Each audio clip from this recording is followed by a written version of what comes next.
Chapter 1. You must advocate for me. Saint Lord, you must advocate for me. In the vast hall of the Taishu Holy Land, the mournful wails of an elderly man echoed incessantly. The Taishu Saint Lord's eyes twitched as he spoke. Elder Lu, as a supreme elder, what could possibly distress you to this extent? If word of this were spread, what would become of the Taishu Holy Land's reputation? I can no longer bear it. Lu Changfeng's cries grew increasingly sorrowful, tears of anguish streaming from his dim eyes, etched with deep wrinkles. Have your direct descendants been slaughtered? The Taishu Saint Lord's fury ignited instantly. It was the only thought that could elicit such profound sadness from a supreme elder. Yet Lu Changfeng shook his head, gazing at the Taishu Saint Lord with a look of desolation, tears flowing as he lamented, "Saint Lord, my belongings have been stolen." Stolen? The Taishu Saint Lord was taken aback. Who would dare to pilfer from the Taishu Holy Land? Suddenly, a thought struck him, and he cautiously inquired, "Elder Lu, is it that scoundrel?" "Exactly him." Lu Changfeng's eyes ignited with fury, but it quickly dissipated, leaving them void of life, steeped in despair. "Saint Lord, I intend to seal myself in slumber as a form of atonement. I beseech you to prevent the Holy Sun from targeting me. What on earth has transpired?" Veins throbbed on the Taishu Saint Lord's forehead as he felt like a beast poised to strike, an aura of dread emanating from him. Here it comes again. This time, a supreme elder was driven to voluntarily seal himself in slumber. If this continues, one individual could bring ruin to the entire Taishu Holy Land. Lu Changfeng continued, "All my elixirs are gone." The Taishu Saint Lord nodded. That was manageable, as the elixirs he had not personally secured were not particularly valuable. Lu Changfeng pressed on, "All my cultivation methods have vanished as well." The Taishu Saint Lord nodded again. That was still acceptable. After all the Taishu Holy Land's techniques have been passed on to that scoundrel, so Lu Changfeng's knowledge would be no different. It was hardly more than a jest. Lu Changfeng's voice quivered, tinged with anguish. "What I speak of are the belongings hidden within my personal space." Poof! Initially thinking Lu Changfeng was making a mountain out of a molehill, the Taishu Saint Lord, who had taken a sip of tea, abruptly spat it all out, his tone rising dramatically. "You mean things from your personal space?" Lu Changfeng nodded emphatically, his voice trembling with sorrow. "Even my life-bound treasure is gone." "What?" The Taishu Saint Lord's exclamation reverberated through the hall. "His life-bound treasure is gone. How could this be possible?" Before the Taishu Saint Lord could fully process his shock, Lu Changfeng spoke again, this time devoid of anger. "My grandson is also missing." Bang! "Summon that wretch Guhan to see me." The Taishu Saint Lord's furious voice resonated within the hall. An hour later, the grand doors of the hall swung open, and a carefree youth sauntered in. With bright eyes and a charming smile, he appeared utterly unbothered by the rigors of cultivation, resembling more of a rogue than a disciple. "What is it, master?" Upon entering, Guhan glanced at Lu Changfeng before nonchalantly directing his attention to the Taishu Saint Lord.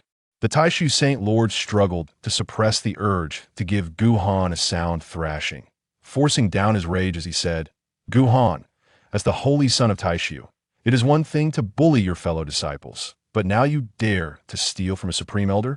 Do you truly think I will not punish you? Go ahead and punish me, and I shall simply seek refuge in another holy land." Guhan shrugged, entirely unconcerned. The Taishu Saint Lord halted abruptly, veins pulsating on his forehead, yet his tone softened instantaneously. "Guhan, tell me, did you truly steal Elder Liu's belongings and abduct his grandson?" "Indeed." Guhan nodded decisively. "Why?" The Taishu Saint Lord felt an overwhelming sense of futility, the fire within him having nowhere to vent. 3 years ago, Guhan entered the Holy Land, and from the very first day of his formal training, he had been a source of constant trouble. Whether it was stealing clothes while others bathed, dismantling lavatories while others attended to nature's call, or transforming training rooms into burial mounds, countless disciples longed to see Guhan brought to justice. However, Guhan's talent was terrifyingly exceptional in just 3 years. He had risen from an ordinary disciple to the Holy Sun, turning the tables on all who sought to reprimand him. The Taishu Saint Lord felt a mix of joy and concern regarding Gu Han's emergence, joy for the unprecedented genius of the Holy Land, and concern for the havoc he wreaked, targeting one individual today and another tomorrow, and yet he could not intervene. Any attempt to do so would result in Gu Han threatening to switch to another Holy Land. Now, although the time frame had been brief, the Taishu Saint Lord felt utterly exhausted.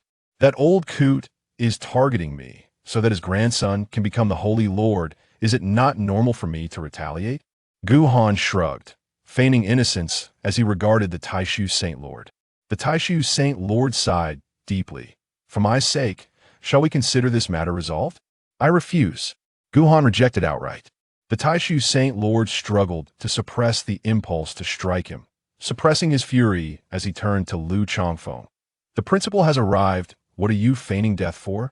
Lu Changfeng trembled as he raised his gaze to Gu Han, locking eyes with the mischievous grin on Gu Han's face, which was fixed intently upon him. At that moment, Lu Changfeng shivered uncontrollably, his voice quaking as he implored, "Holy Son, I beseech you to release my grandson. I desire nothing else." Your attitude is acceptable, very well. Gu Han nodded with satisfaction, saying, I have sold your grandson to the land of the Yin, so you might save him some suffering by seeking him out promptly. The land of the Yin, my dear grandson. Lu Changfeng's complexion paled dramatically, and in an instant, he vanished from the hall. The Taishu Saint Lord regarded Gu Han with a complex expression. You may leave now. Gu Han turned to depart, but suddenly halted, looking back at the Taishu Saint Lord as he asked, Master, if he seeks revenge on me, you will assist me, right? The Taishu Saint Lord chuckled wryly. Rest assured, he would not dare. As long as he does not dare, that suffices. Satisfied with the response, Gu Han hummed a merry tune as he sauntered away. Watching Gu Han's retreating figure, the Taishu Saint Lord's worries could not be quelled. Now he was wreaking havoc on the Supreme Elder. If this continued, the entire Holy Land would be brought to ruin by Gu Han. This cannot continue. It must not. A solution must be devised. Suddenly, a spark ignited in the Taishu Saint Lord's eyes. Gu Han's chaos within the Holy Land stemmed from the fact that it was the only place he could wreak such havoc. If Gu Han were to embark on training outside, would that not eliminate his ability to disrupt the Holy Land? Chapter 2. Allow him to train outside. Beep. Congratulations, host. You have received a reward. Heightened comprehension. As Gu Han exited the hall, a voice resonated in his mind. This reward is splendid. Gu Han nodded in satisfaction. In the 3 years since his arrival, he had received numerous rewards. An increase in comprehension was one he greatly desired. With heightened comprehension, one could grasp any technique at a glance, and even draw inferences from one instance to understand another. Beep. A new round of tasks has commenced. Task 1. Steal the Imperial Artifact of the Taishu Holy Land without being detected. Task 2. Unearth the slumbering powerhouses of the Taishu Holy Land. Task 3. Break the Taishu Saint Lord's defenses. System. These tasks are becoming increasingly arduous. Upon reading the 3 tasks, Gu Han furrowed his brow. The system was quite simple. It issued 3 tasks each time, and upon completion, rewards were granted, refreshing a new round of tasks. From the initial trivial tasks of plucking hairs and stealing clothes, to the last endeavor of pressuring Lu Changfeng to the point of leaving the Holy Land, the challenges had escalated with each iteration. This time, it even required him to abscond with the Imperial Artifact, which felt rather excessive. Fortunately, not all tasks needed to be completed. One could choose which tasks to accept and fulfill.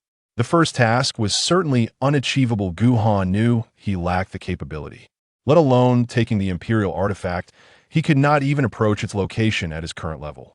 As for the other 2 tasks, he'll accept Task 2 and place Task 3 in the preparatory task column. Gu Han quickly made his decision. Task 2 seemed feasible, while Task 3 could be set aside for now, as it might be completed unexpectedly one day.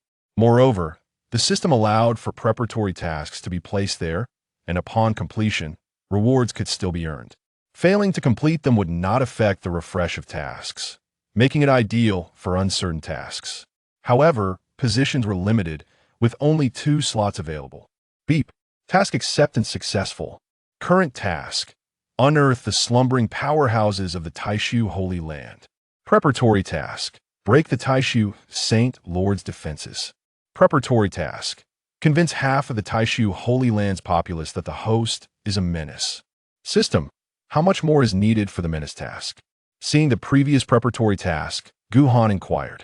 This was a task he had accepted shortly after his arrival, having discerned the system's pattern, which consistently sought to incite chaos. He took it upon himself. He had nearly completed it, yet inexplicably, the progress had regressed, leaving him quite vexed for a time. Currently, 40 of the Taishu Holy Land considers the host to be a menace. Only a slight increase that will suffice. Ji Yuhan nodded. Having no intention of forcing this task, he was in no rush to proceed. First, let's return and prepare. Then we shall unearth a formidable individual. Not long after Guhan departed, the Lord of Taishu arrived at a secret location where a rich aura of life surged, making one feel utterly at ease with just a breath. In this place, where the vitality was so abundant, a coffin lay prominently. The Lord of Taishu approached the coffin reverently, paying his respects before speaking with utmost deference. The current Holy Lord pays his respects to the ancestor. What is it? A voice, exceedingly ancient, emanated from within the coffin. With his head bowed, the Lord of Taishu replied, I wish for that child, Guhan, to venture out for some experience. Not aloud. Though the voice was aged, it was resolute and unyielding. A bitter smile appeared on the Lord of Taix's face as he said, one of the esteemed elders has been compelled by Guhan to seek his grandson in the land of the Taing. Ancestor, if this continues, I fear unrest will befall all in the Holy Land. It would be better to allow him to gain some experience and temper his disposition. The ancient voice let out a cold snort. True prodigies are inherently unconventional, only fools adhere strictly to rules. At these words, the Lord of Taix's face was filled with bitterness. Why did he dare assert that Lu Changfeng would not seek revenge? Even when driven to such extremes, he could only claim he would seal himself away and cultivate his foundation. This was the reason. After Guhan's remarkable talent was revealed, he ascended from the initial stage of Qi gathering to the dragon transformation stage in just 3 years, surpassing all the young disciples within the Holy Land. His pace of cultivation was unprecedented throughout history. It is worth noting that some heirs of the Holy Lands had barely reached the fish leaf stage, while the dragon transformation stage lay beyond that. Others had spent many years cultivating, whereas Guhan had only practiced for 3. This display of talent not only astonished him, but also roused the ancestor's attention. At that time, Lu Changfeng had wished for his grandson to become the Holy Son. It was the ancestor who decisively placed Guhan in that role, leading to Lu Changfeng being chastised for 3 days and nights. With the ancestor backing him, the Lord of Taishu found himself utterly powerless against Guhan. Ancestor, it is inevitable that Guhan must venture out for some experience. The Lord of Taishu persisted, not yet resigned to defeat.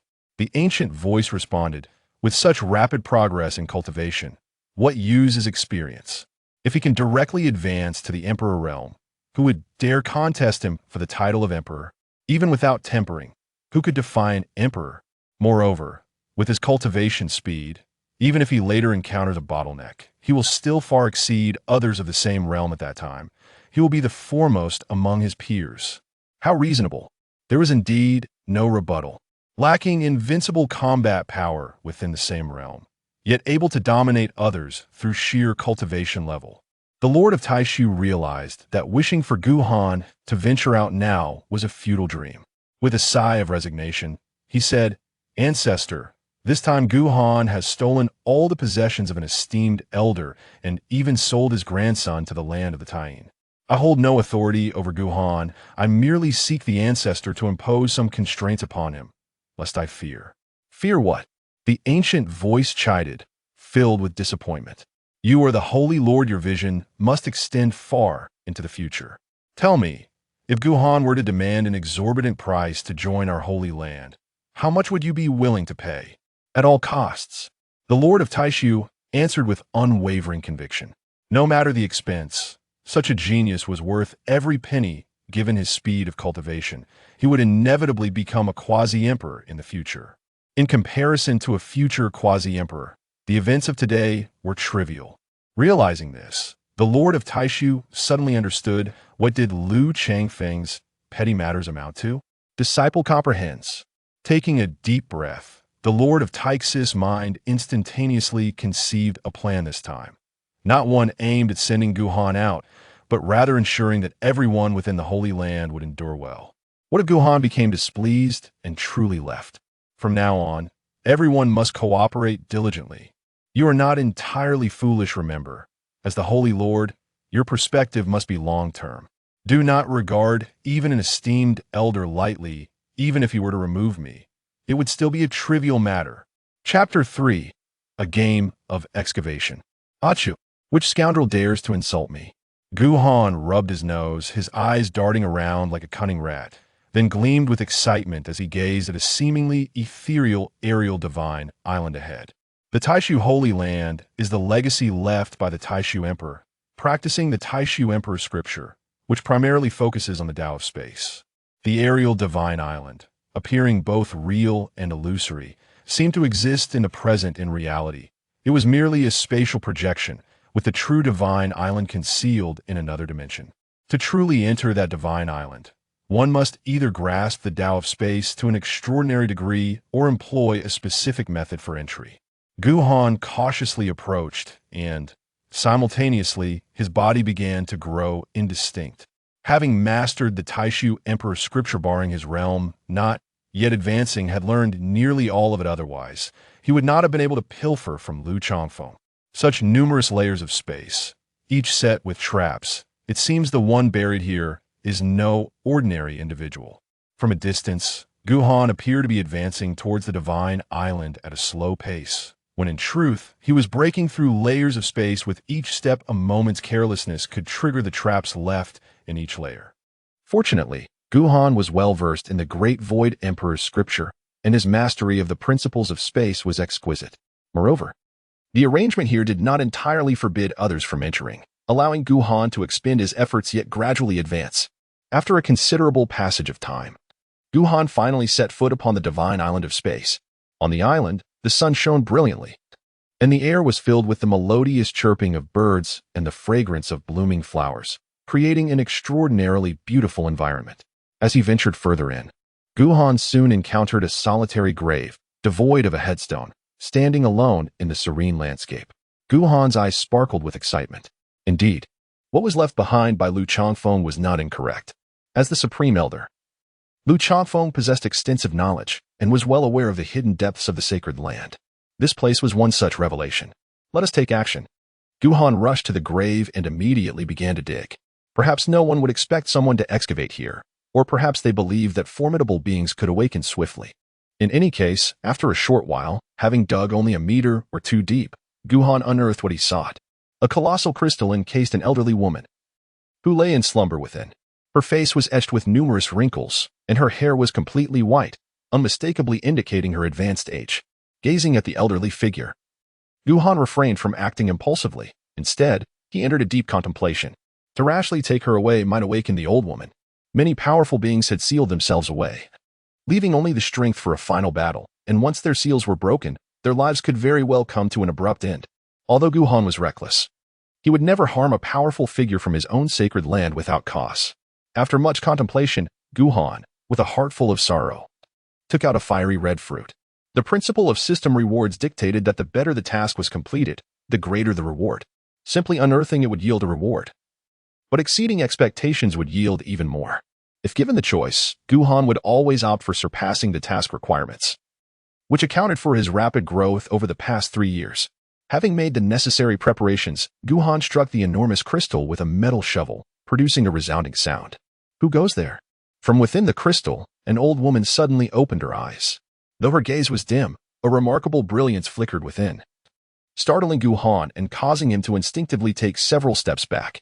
Guhan, suppressing his astonishment, hastily spoke, "I am the current holy son of Taisu, and I have come to pay my respects to you, esteemed elder." The elder woman fixed her gaze upon Guhan, as if assessing him. After a prolonged silence, though her lips remained still, a voice, frail with age, emerged. What brings you to seek me? Has the sacred land been breached? No. Guhan quickly shook his head, fearful that a misstep might provoke the elder woman, risking the precious fruits he held in his hands. Guhan chuckled awkwardly and said, I merely wish to invite you, esteemed senior, to be my guardian. The old woman scoffed derisively, a hint of disdain flickering in her eyes. Do you even know who I am? Guhan shook his head honestly, expressing his ignorance. You dare to unearth me as your protector despite not knowing? The old woman gazed at Guhan with a look of incredulity. Guhan nonchalantly remarked, initially, it was merely a pastime, but then I sensed your formidable strength. You should be qualified to serve as my protector. Merely a pastime? The old woman immediately erupted in fury, her voice rising with indignation. Do you comprehend what our existence signifies? It represents that when the holy ground encounters insurmountable crises, we shall sacrifice our very lives to carve out a future for it. How dare you treat it as a mere diversion? Guhan gazed indifferently at the old woman, casually stating, because I merely require a few matters to establish everlasting glory. What audacity! The old woman grew increasingly irate, causing even the crystals to tremble. Upon witnessing this, Guhan immediately continued, I commenced my cultivation 3 years ago. Do you think I am being overly boastful? 3 years of cultivation? The elderly woman was initially taken aback, then gazed at Guhan with astonishment. To reach the transformation dragon realm in merely 3 years. Furthermore, she had observed the young man before her, realizing that he had already mastered the Void Emperor scripture to a profound level. Otherwise, it would have been impossible for him to arrive here in such a brief span of time. If you do not believe me, I can show you. Guhan proactively unveiled his memories, concealing the matters related to the system, and directly transmitted his experiences into the old woman's mind. As she received this memory, her expression began to shift continuously, ultimately settling into a gaze filled with profound complexity directed at Guhan. At this moment, she comprehended the implications of the phrase playing with fire, as well as the reason he sought her to be his protector. Such individuals, upon leaving the sacred grounds, were prone to being ruthlessly dispatched. Nevertheless, the old woman was also convinced of the truth in Guhan's words. Indeed, he had cultivated to the dragon transformation realm within a mere 3 years. Very well, I shall be your protector, she declared without much hesitation. However, my lifespan has reached its limit, and I will only have the opportunity to exert my full strength once, with merely 2 or 3 chances to intervene against the younger generation. Upon hearing this, Guhan pondered for a moment and inquired, might I ask the realm of the esteemed elder? Quasi-emperor. Hiss. This time, it was Guhan who was astonished. The elderly woman before him was actually a quasi-emperor powerhouse? Who on earth had he stumbled upon? Regardless of the identity of this individual, Guhan hesitated not for a moment and promptly produced the fruit he held. Esteemed elder, this fruit is the Qianyuan fruit, is it not? I have consumed it before, and it holds no further benefit for me now. Kindly keep it for yourself. The elderly woman chuckled softly. She had already discerned the nature of the Qianyuan fruit.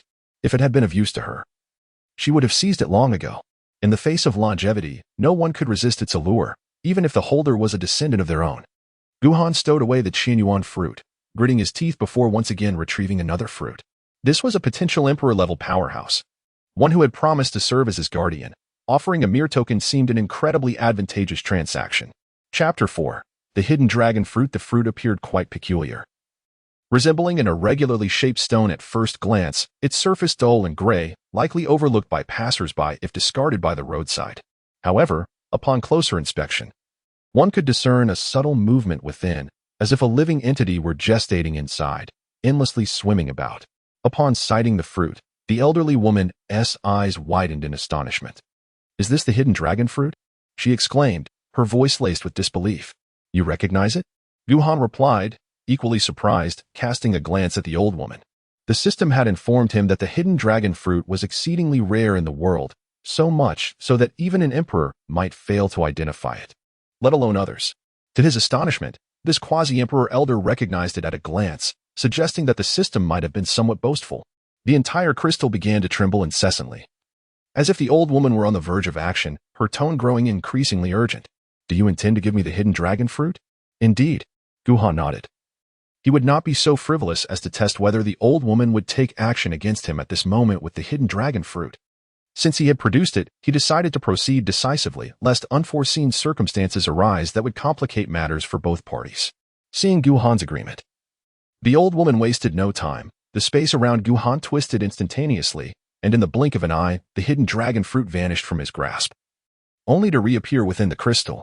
To his astonishment, you possess such a treasure. With the hidden dragon fruit secured, the crystal ceased its tremors. And the old woman did not hasten to absorb it. Instead, she began to muse thoughtfully. Guhan, intrigued, inquired, "Senior, have you ever encountered the hidden dragon fruit?" The old woman's eyes shimmered with nostalgia as she responded, "Indeed, the great emperor of the void possessed one in his later years. It was then that I laid eyes upon it." "Senior, you have met the great emperor of the void," Guhan exclaimed, astonished. "The sacred land of the void has existed for over 1,000,000 years. Has this old woman truly lived for such an eternity?" The old woman regarded Guhan with an amused expression. "You are yet unaware of my identity, are you? I am the granddaughter of the great emperor of the void. Of the direct bloodline, no less. Then why do you slumber in such a conspicuous location?" Guhan was once again taken aback. Could it be that she is the granddaughter of the supreme emperor of the void? If she is indeed his granddaughter, why has she chosen to remain in slumber? Sequestered in this place? There are numerous divine islands like the sacred land of the void, and he merely stumbled upon this one at random. It stands to reason that the granddaughter of the supreme emperor should not be found here, like the supreme imperial artifacts of the sacred land. She should be concealed within the void, imperceptible to all unless summoned by a chosen few. This is the essence of his lineage. The aged woman responded calmly. "If the day comes when our profound heritage must emerge, as the granddaughter of the emperor, I shall undoubtedly lead the charge." Guhan extolled, "Senior, your virtue is commendable." The old woman snorted and replied, "The efficacy of the hidden dragon fruit is extraordinary. Prolonging life is merely its least significant effect. Do you harbor any resentment in your heart for giving it to me? With a single hidden dragon fruit, I have secured the service of a quasi-emperor as my protector. This transaction is far from a loss." Guhan shrugged, acutely aware that the nature of the system's tasks implied he would be embroiled in unfavorable circumstances henceforth. Within the boundless sanctity of the Taishu Holy Land, he felt untroubled, yet what lay beyond its confines? Would the members of other factions tolerate his actions? Clearly, they would not. Had he not been valued, Lu Changfeng would have undoubtedly eliminated him, and that was without considering the hostility from other powers. No matter how remarkable the hidden dragon fruit may be, it paled in comparison to his own safety. "Your insight is commendable." The old woman regarded Guhan with a measure of admiration. The mere fact that he was willing to part with the hidden dragon fruit spoke volumes. Many would falter at such a decision. While the hidden dragon fruit may not confer immortality, it is, in many respects, as potent as an elixir of eternal life. Its true power lies in its ability to unearth potential within an individual that remains undiscovered, hence its appellation. Even an emperor would find it beneficial. They cannot claim to have fully realized their potential, for that would signify they have reached their limits. Those who have ascended to the pinnacle often strive for even greater heights. His willingness to relinquish the hidden dragon fruit in exchange for her protection as a quasi-emperor reflects a resolute disposition. Coupled with his innate talent to attain the transformation into a dragon realm within 3 years, this young man's future accomplishments will undoubtedly rival her own. Indeed. I possess clarity of thought. Guhan once again produced the Qianyuan fruit, a smile gracing his face. "Senior, why not indicate a location, and I shall excavate another?" Upon hearing this, the old woman's expression darkened instantaneously. She seemed to have forgotten the nature of this individual, who had nearly ravaged the entire sacred ground and was now setting his sights on the slumbering depths of the earth. The old woman replied curtly, "One guardian is sufficient for me. Have you established a space yet? I can retreat into your domain and intervene at any moment. Allow me to create one for you." "Esteemed senior." A potent aura emanated from Guhan, resonating with the essence of the dragon transformation realm, as profound fluctuations began to warp the fabric of space itself. Before long, a new dimension was unveiled. The elderly woman regarded Guhan with amusement, remarking, "It seems you possess quite an abundance of treasures. Reluctant to let this old woman partake, are you? There is a saying, one can steal for 1,000 days, yet cannot guard against a thief for 1,000 days. Would you not agree, esteemed elder?" Guhan let out a sardonic chuckle, then without a moment's hesitation, he lifted the crystal and cast it into the space he had created. This dimension, established through the Taishu Emperor's canon, was capable of accommodating sentient beings, which is one of its distinctive features. It was fortuitous that he could now take the old woman with him. The old woman smiled softly, offering no resistance as she allowed herself to be drawn into the realm conjured by Guhan. At that moment, the ground beneath the crystal erupted with resplendent light, and an intricate formation materialized instantaneously. Guhan's expression changed drastically, bewildered by the unforeseen situation. Had something gone awry? Meanwhile, in another location, an elderly figure, referred to as the ancestor by the supreme master of the void, abruptly opened his eyes and vanished from the coffin in an instant. In the next moment, a frail silhouette materialized before Guhan. Upon seeing Guhan, the ancient figure paused momentarily, then glanced at the hollowed grave, his countenance darkening instantly. "Who are you?" Guhan inquired, perplexed by the sudden appearance of the elderly figure. How is it that just after one has been exhumed, another appears? With an ominous expression, the ancient figure fixed his gaze on Guhan and demanded, "Where is she?" "She has been excavated," Guhan replied with a nonchalant shrug. The elderly figure's expression darkened further. "Do you have any idea who she is?" "The granddaughter of the Supreme Emperor of the Void." "Guhan, are you doing this on purpose?" The ancient figure erupted in fury, stomping in agitation. Very few were privy to this identity, and he was among those few. He understood the significance of her presence here. Any disturbance would undoubtedly lead to monumental events concerning the sacred grounds. Yet, it was this impertinent individual who had unearthed her. "Do you recognize me?" Guhan gazed at the other person with curiosity. The aged figure took a deep breath, suppressing his anger as he inquired, "Where is she?" "The elder mentioned that she would serve as my protector, and she is currently in my domain." Chapter 5. You should venture out to gain experience. Guhan spoke in a nonchalant manner, yet to the ears of the aged figure, it resonated like a thunderclap. To be a guardian? This individual is willing to become Guhan's protector? The aged figure widened his eyes in disbelief, staring intently at Guhan. "Are you truly serious?" The tremor in his voice betrayed his astonishment. Guhan nodded, affirming the truth of his words. "Indeed, how could I possibly have taken such action otherwise?" The aged figure, upon hearing this, exhibited no trace of astonishment and instead felt a profound chill settle within. Guhan's cultivation aptitude is indeed remarkable, a phenomenon that transcends the ages. However, he stands in comparison to a quasi-emperor, a figure who has battled valiantly during perilous times in the sacred land. When juxtaposed, who holds greater significance? As long as Guhan fails to ascend to the status of an emperor, even if he attains quasi-emperor rank, he will ultimately either fade into the annals of time or confine himself in slumber, rendering him comparable to that individual, perhaps even inferior. Now, the aged figure's countenance darkened profoundly, filled with regret for not heeding the advice of the Supreme Virtue Saint Master to cast this reckless being out for training. The situation has escalated to the point where a quasi-emperor has been lured away. "Go out and train," he finally uttered after much contemplation. The decisions made by quasi-emperor beings are beyond his influence. Since matters have reached this juncture, he must minimize losses promptly. His greatest fear now is that Guhan continues his reckless behavior and unearths the extreme Tao Emperor artifact from the Tai Su sacred land. If that were to happen, it would indeed spell disaster. "Go out and train?" Guhan stroked his chin and shook his head directly. "No. There are still numerous places within the sacred land that I have yet to explore. I am unfamiliar even with my own territory. So how can I have the audacity to venture out for training? Moreover, regarding the one who serves as my protector, her lifespan is rather limited. Are you not concerned that I might exhaust her vitality?" The aged figure was taken aback, his expression reflecting shock. "You still wish to familiarize yourself with every corner?" He immediately retorted, "The Temple of Taishu is rather diminutive. I believe the one you wish to take with you would concur with my decision." At that moment, the voice of the old woman joined the conversation. "Indeed, you should go out and undergo training." One had long been aware of Guhan's virtues but previously deemed certain matters trivial, while the other had perused Guhan's memories and was also cognizant of his character. Both now yearned for Guhan to depart from the Taishu sacred land, as prolonging his stay would spell disaster rather than fortune for the realm. Even if Guhan were to stir up trouble outside, it would be preferable to his incessant probing within these walls. "It depends on my mood." Guhan did not acquiesce. He insisted on reviewing the next round of tasks. If the assignment was not situated within the sacred land of Taishu, no one could retain him. Conversely, if it was indeed within the sacred land, no one could expel him. "I am utterly." The aged figure, with fury blazing in his eyes, bellowed, "Audacious Guhan! To dare unearth the powerful secrets of the sacred land, what punishment shall you face? Why does it seem that there are hidden treasures within the sacred land that you all dread my discovery?" Guhan's interest was piqued. It seemed utterly unreasonable to expel him so overtly, particularly given that he had bound a quasi-emperor level powerhouse alongside him.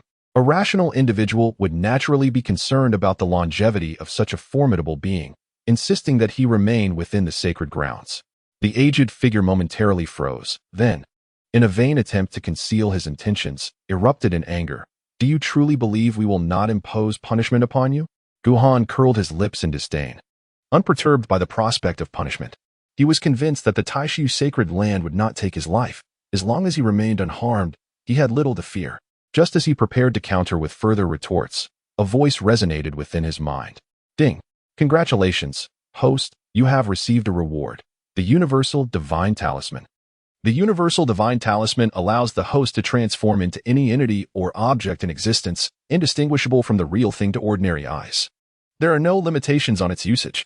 Upon hearing the system's announcement, Guhan's eyes sparkled with excitement. This was indeed a marvelous item.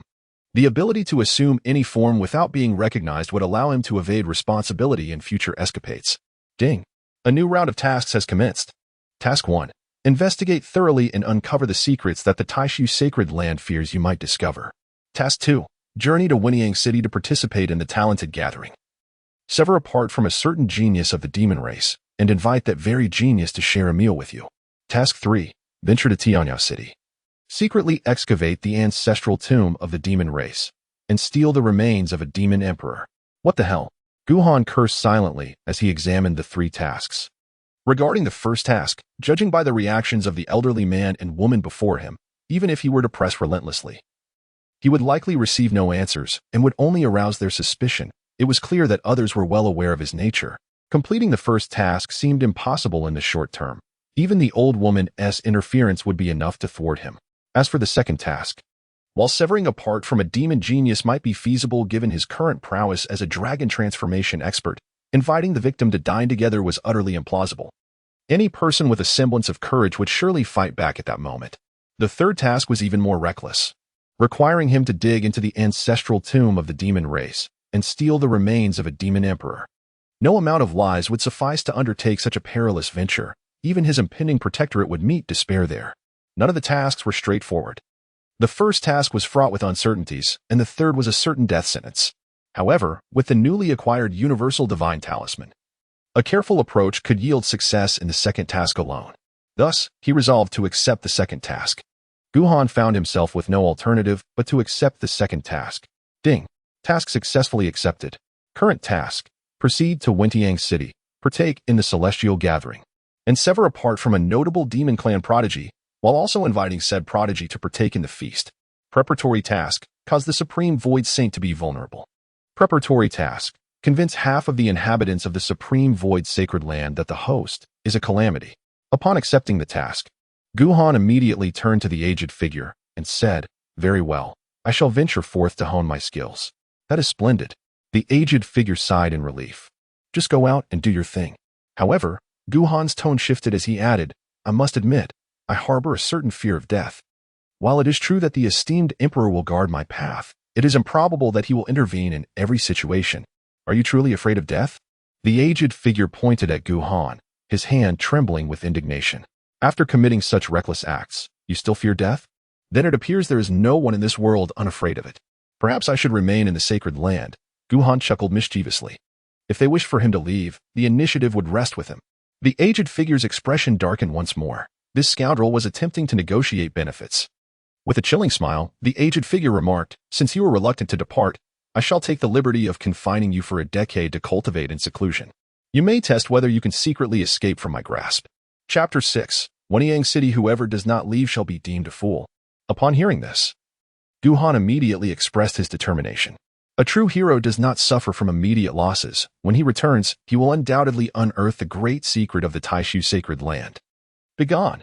The elderly figure, filled with rage, waved his hand, causing the space around Guhan to warp instantly, and in the next moment, Guhan's figure vanished without a trace. Ancestor. At this moment, the figure of the Taishu Saint Lord gradually emerged. As the Saint Lord, he was already aware of the commotion, but had refrained from appearing due to the obstruction of the ancestor. With a hint of confusion on his face, the Taishu Saint Lord looked at his ancestor and inquired, "Why did you previously prevent him from leaving, yet now you allow him to depart? Moreover, he has taken away that esteemed individual." The elderly figure gazed into the distance, his anger dissipated, leaving only a visage of resignation. There is no choice. If he dares to unearth that esteemed one's secrets, there is nothing he would shy away from within the Taishu sacred land. I can confine him temporarily, but not for eternity.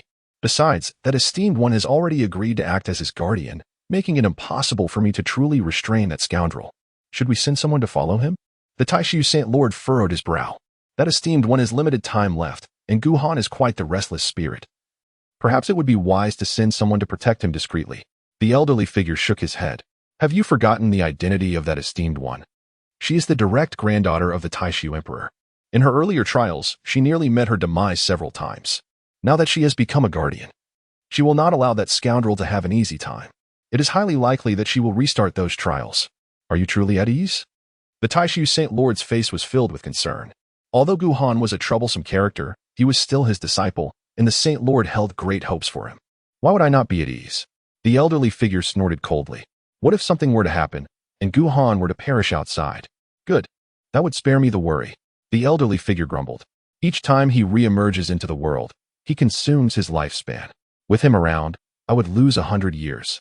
If he were to die early, it would grant me a longer life. The Taishu Saint Lord, upon hearing this, scoffed.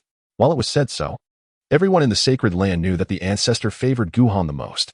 If Guhan were to truly fall outside, the ancestor would likely go mad. This old man has actually expelled me.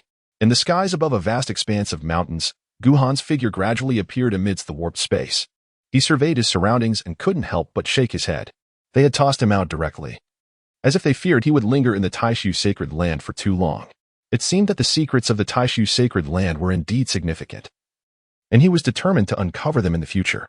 Now that he had departed from the Taishu sacred land, Guhan confirmed his direction and swiftly made his way towards Wenyang City.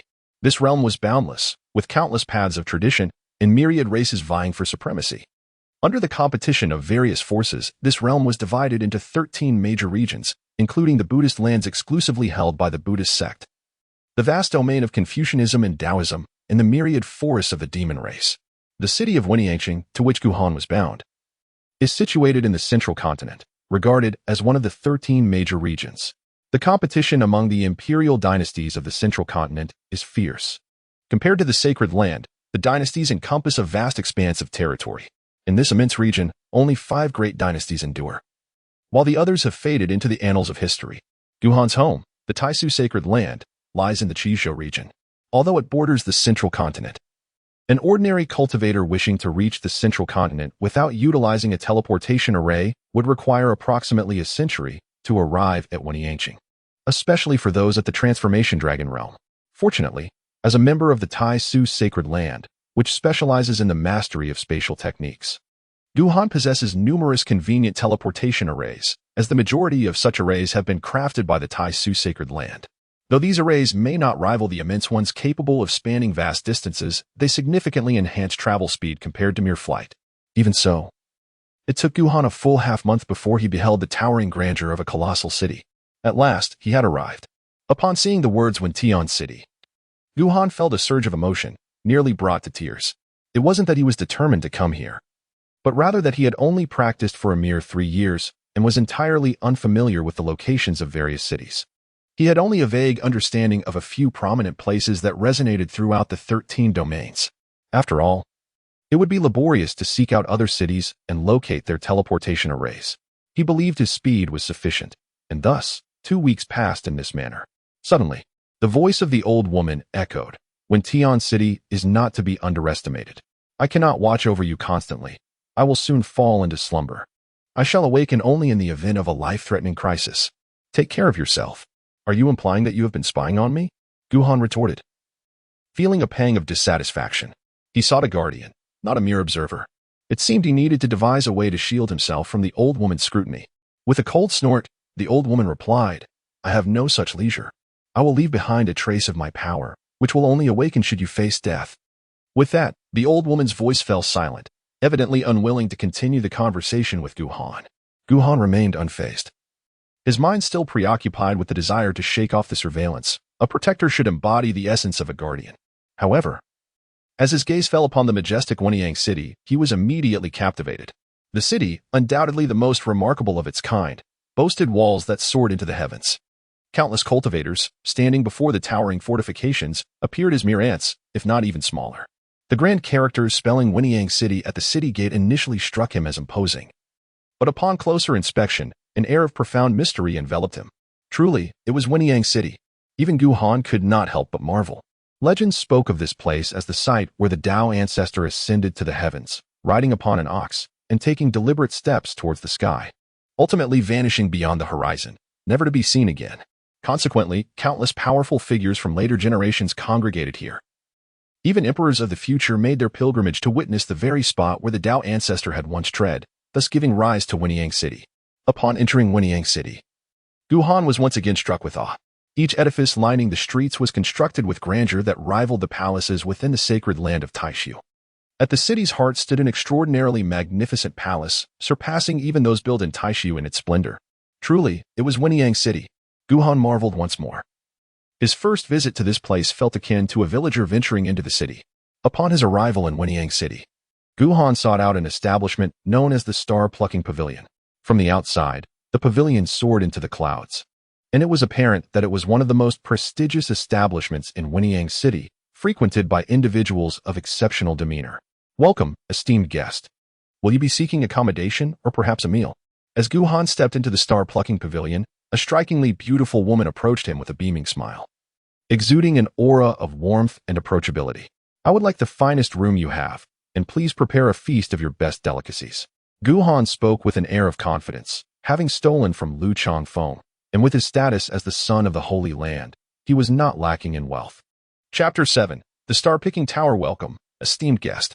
A young woman urgently guided Gu Han upstairs. Few could boast such bravado without a notable background. As he ascended the staircase, Gu Han immediately sensed the fluctuations in space.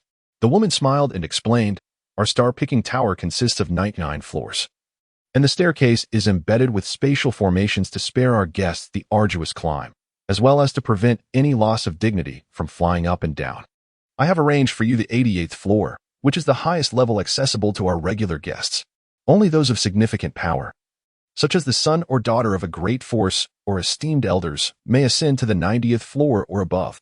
May I inquire if you wish to be arranged to the 90th floor or higher?" "Arrange it." Gu Han waved his hand with a flourish, eager to indulge and realizing that concealing his identity served no purpose. The woman inquired politely, "May I ask your esteemed identity?" "I am Gu Han, the son of the Taishu Holy Land." "The son of the Taishu Holy Land?" The woman was taken aback, gazing at the handsome young man before her with astonishment. The Star-Picking Tower was renowned for being a hub of swift information exchange, and she had certainly heard of the son of Taishu Holy Land. It was said that in a mere 3 years, he had risen from an ordinary disciple to the sun, his unparalleled talent earning him the title of one of the most exceptional prodigies of the age.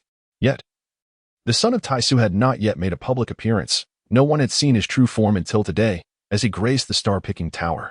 "Esteemed son, I shall arrange for you a luxurious room on the 96th floor." Without hesitation, the woman led Gu Han to the 96th floor. What seemed like a mere ascent to the second floor had, in fact, brought them to the 96th. The decor was extravagantly opulent, with a dozen maidens lined up in 2 rows, who immediately bowed respectfully upon seeing Gu Han. "Greetings, esteemed guest." The service was commendable. Gu Han nodded in satisfaction, acknowledging the importance of having a distinguished identity in this realm. The woman respectfully continued, "Your Excellency, the individuals residing on this level are of the Holy Sun caliber. Should any conflicts arise, I implore you not to intervene, for our Star-Picking Tower strictly prohibits such actions." "What if I were to intervene?" Gu Han inquired with curiosity. A smile graced the woman's face as she replied, "Each level of our Star-Picking Tower is guarded by a formidable expert. Should a battle ensue, we shall intervene to halt it, and both parties involved will be deemed unwelcome guests in our establishment." "Understood." Gu Han nodded and inquired, "I have heard that Wenyang City is to host the Celestial Gathering?" A knowing smile graced the woman's face, confirming that he had indeed come for the purpose of the Celestial Gathering. It seemed this enigmatic saint's son was poised to make his appearance. "Indeed. The event shall commence as soon as the master of Wenyang Palace emerges from seclusion. Already, numerous prodigies have gathered in Wenyang City in anticipation, waiting for the master of Wenyang Palace to emerge." Gu Han was perplexed and inquired about the Heavenly Palace, specifically the magnificent palace complex situated at the heart of Wenyang City, which does not belong to any royal city in Zhangzhou. It stands as a formidable force outside the Sole dynasty of Zhangzhou, remaining indifferent to all matters except those pertaining to Wenyang City. However, he wondered why the Celestial Gathering had to wait for the palace master to emerge. The woman elucidated, this celestial gathering was predetermined and will unveil a secret realm. But the key to this realm lies in the hands of the palace master of Wenyang. Therefore, we must await their emergence. Strictly speaking, the celestial gathering should have commenced long ago according to the established timeline. Upon hearing this, Guhan suddenly pondered a question. System, what happens if I miss the celestial gathering? The system's voice resonated. If you miss a time-limited task, it will trigger a complete refresh of the task cycle. However, if the host deliberately allows it to pass, this will result in the immediate nullification of the host's preparatory tasks, followed by a refresh of the tasks. This revelation led Guhan to consider that if he had unfulfilled preparatory tasks, he could utilize this method to eliminate them. This perspective was rather advantageous. One could not deny that the star-picking tower was truly immense. Though it was merely a single floor, it employed spatial techniques that made the interior resemble a palace, with rooms comparable to those found in sacred places. After arranging accommodations, the woman immediately set about preparing meals. An array of exquisite dishes was continually presented, each ingredient more precious than the last, priceless to ordinary cultivators, yet here, they appeared as commonplace fare. Positioned by the window, one could gaze upon the vistas of Wenyang City. And coupled with the delectable cuisine and scenic beauty, along with the attentive service of numerous maidens, Guhan could not help but express his admiration. It was no wonder that one must venture out for training. How could such indulgences be experienced without leaving home? Though the sacred land was splendid and brimming with resources, it did not allow for such extravagant enjoyment. After a day filled with feasting and merriment, Guhan was content and in no rush to undertake his tasks, preferring to relish the moment. It was not until 3 days had passed that he resolved to prepare for his assignments and made his way to the grand hall on the 96th floor. There were only maidens present, and under normal circumstances, one would expect to see numerous saints and saintesses residing here, yet he observed not a single one in sight. Where, then, were the saints and saintesses? Guhan summoned a maid to inquire.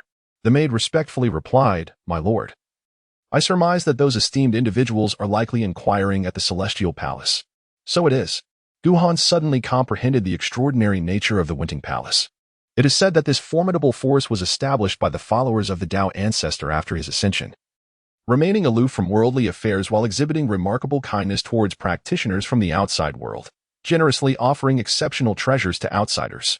As the Wenyang Palace articulates, they are singularly devoted to the pursuit of the Tao. Treasures that merely gather dust are not regarded as such, whereas those that radiate brilliance in hand are deemed true treasures. This elucidates why, despite the fierce competition among empires in the central continent, no dynasty dares to encroach upon Wenyang City. The opportunities and favors extended by the Wenyang Palace are sufficient to intimidate all dynasties.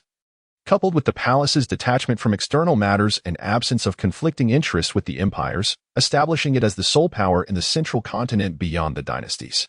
Upon realizing that the prodigies were gathered at the Wenyang Palace, Guhan hastened towards it. Within the Wenyang Palace, he encountered no obstacles. There were no guards to impede his passage or inquire about his origins, allowing free movement in and out.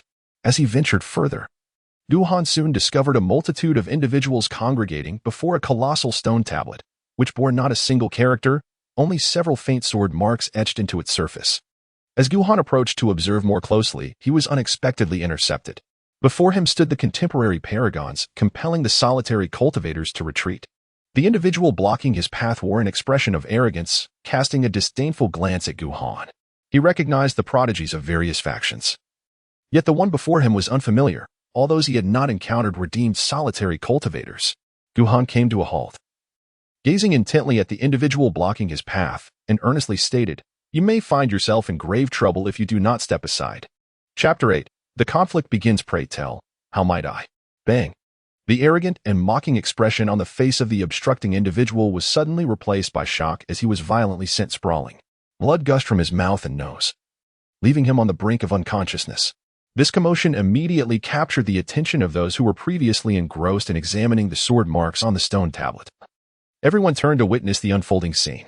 Among them, a young man exuding an air of authority stepped forward, his demeanor icy as he regarded Guhan. "Might I inquire how my servant has offended you?" "He obstructed my path." Guhan shrugged nonchalantly, a smile gracing his lips. "He refused to let me pass." "Tell me, does he not deserve a lesson?" Apart from the young man of commanding presence, the others regarded Guhan with keen interest. His audacity to speak so boldly suggested that he was no ordinary individual. The young man furrowed his brow and inquired, "Who are you?" Should you not first reveal your own identity before questioning another's? Is this not a basic courtesy? Guhan replied with a smile, his gaze unwavering as he scrutinized each person before him. He had come in search of the prodigies of the demon clan, and he must not lose sight of his purpose. The great Xia dynasty, Xiaojioga, said Xiaojioga coldly as he fixed his gaze upon Guhan. Upon hearing this, Guhan cast several glances at Xiaojioga and then spoke with a calm demeanor. The Taishu sacred land, Guhan. Are you truly the contemporary saint son of the Taishu sacred land? Xiaojioga was momentarily taken aback, and others shared the same sentiment, their expression shifting to astonishment as they regarded Guhan. Rumors had long circulated about the extraordinary talents of the contemporary saint son of the Taishu sacred land, whose gifts were said to be unparalleled throughout history. In just a few short years, he had eclipsed those nurtured from childhood. And it was further rumored that the Taishu sacred land intended to cultivate the saint's son to the threshold of imperial status before allowing him to emerge, surpassing contemporary prodigies with his rapid advancement. To think he would now manifest in this place. It seems my reputation precedes me. Guhan observed the reactions of those around him, stroking his chin in contemplation. It was his first outing, yet everyone seemed to be familiar with his name. Could it be that his misdeeds at the Taishu sacred land were too numerous to count? Xiaojioji's gaze was piercing as she regarded Guhan, even as a son of the Taishu. It would be unwise to resort to violence against my servant over a mere disagreement, would it not? Should you wish to engage in combat, I shall oblige. Guhan regarded Xiaojioga with indifference. Since he had emerged into the world, he had no intention of remaining inconspicuous, and the system would not allow him to do so. Engaging in combat with other prodigies was entirely anticipated. The heavenly palace forbade fighting, advocating instead for peaceful prosperity. At that moment, a chubby youth approached with a benevolent expression, clasping his hands in greeting. I am Wan Yukai, the heir of the Wan Kai sacred land. The mention of the Wan Kai sacred land surprised Guhan. It was a prestigious establishment, renowned for its legacy linked to the legendary Emperor Wan Kai. It was said that Wan Kai, originally a merchant, began cultivating a technique purely for the sake of profit, only to discover that the higher his realm, the greater his earnings. Ultimately, he ascended to emperorhood. Upon becoming an emperor, Wan Kai continued to focus on commerce, and under his influence, the business of Wan Kai sacred land expanded rapidly across the 13 domains. To this day, it remains one of the wealthiest forces among many. Wan Yukai's demeanor suggested that if a conflict were to arise, it was of no concern to him. Another young man stepped forward, exuding arrogance and a hint of menace in his gaze. Long San, you should temper your arrogance. Wan Yukai maintained his amicable demeanor towards this young man, albeit with a tinge of coldness in his tone. As a businessman, I value amiable relations for prosperity. However, a certain level of respect is expected. If you repeatedly undermine my dignity, do not blame me for abandoning reason. Long San scoffed dismissively. It's not that I look down on you. But what can you do? Besides commerce, what skills do you possess? At this juncture, Xiaojiogu interjected coldly. This is Zhongzhou. Should you act recklessly, I would have no qualms about involving the Qingjiao clan to reclaim what is theirs. The Qingjiao clan? Guhan's eyes suddenly brightened. He had been troubled by how to identify the prodigies of the demon clan, as they all appeared indistinguishable from humans in their transformed forms. Now, however, one had boldly revealed itself. Are you afraid?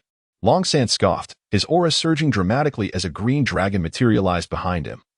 Its eyes filled with malice as it glared fiercely at Xiaojiogu. Unfazed, Xiaojiogu responded with equal fervor, his own draconic essence resonating as he transformed into a magnificent golden dragon, standing defiantly against the green dragon. Ahem, I must say, do you not have any regard for my dignity in this manner? Guhan suddenly spoke, looking at the two with an expression of innocence. Xiaojioga cast a cold gaze towards Guhan and said, I have chosen to overlook the matter regarding the servant out of respect for the Wan Kai sacred land. However, if the son of Taisu still feels unsettled, I am willing to continue addressing it. Such hypocrisy merely stems from a desire to leverage the resources of the Wan Kai sacred land in the pursuit of the position of the Emperor of Xia. Long San scoffed dismissively, then turned to Guhan, sneering, What do you think you are? Expecting me to treat you with respect? Do you truly believe that the title of Sun grants you the privilege to traverse the world unchallenged? That is far from the truth. Guhan, brimming with excitement, began to rub his hands together and cheerfully remarked, As this is my first appearance, I must greet everyone, lest they think me easy to bully. Which would indeed be troublesome. No sooner had he spoken than Guhan's figure materialized right before Long San, his expression swiftly transforming into one of cold indifference. Come, let us play, he said. At this moment, the eyes of all present widened in astonishment. Most attendees were prodigies of the saint level, with the weakest among them at the fish leap stage, and the strongest having reached the dragon transformation stage. Yet, none had been able to discern Guhan's movement.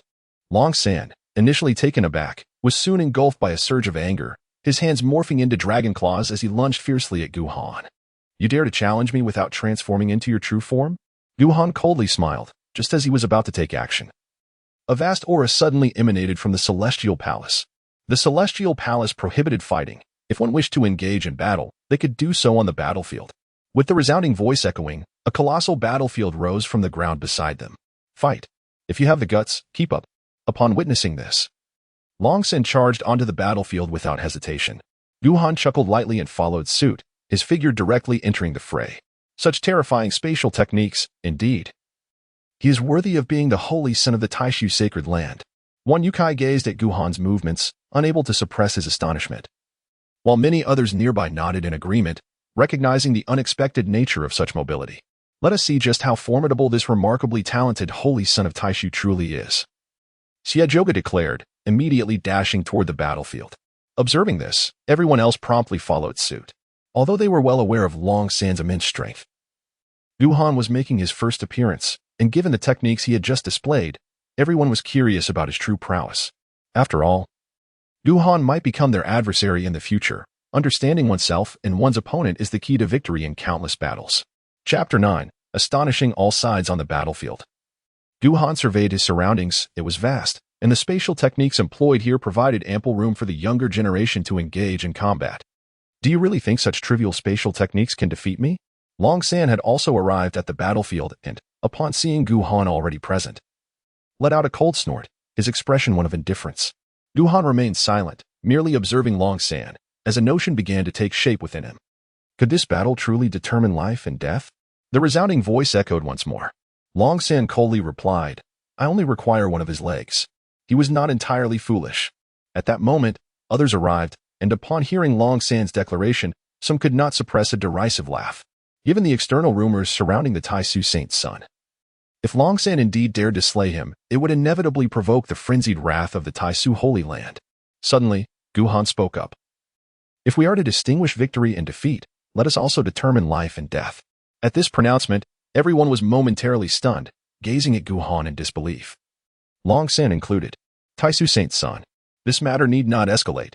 It is merely a trivial dispute," one Yukai exclaimed loudly in an attempt to persuade. Besides one Yukai, others chimed in. "Taisu saint's son. Given Long San's brazen arrogance, he has not insisted on distinguishing life and death. Perhaps it would be wiser to exchange a few blows to vent your frustrations." Guhan gazed at the prodigies, a radiant smile illuminating his face, his voice resonating clearly in the ears of all present.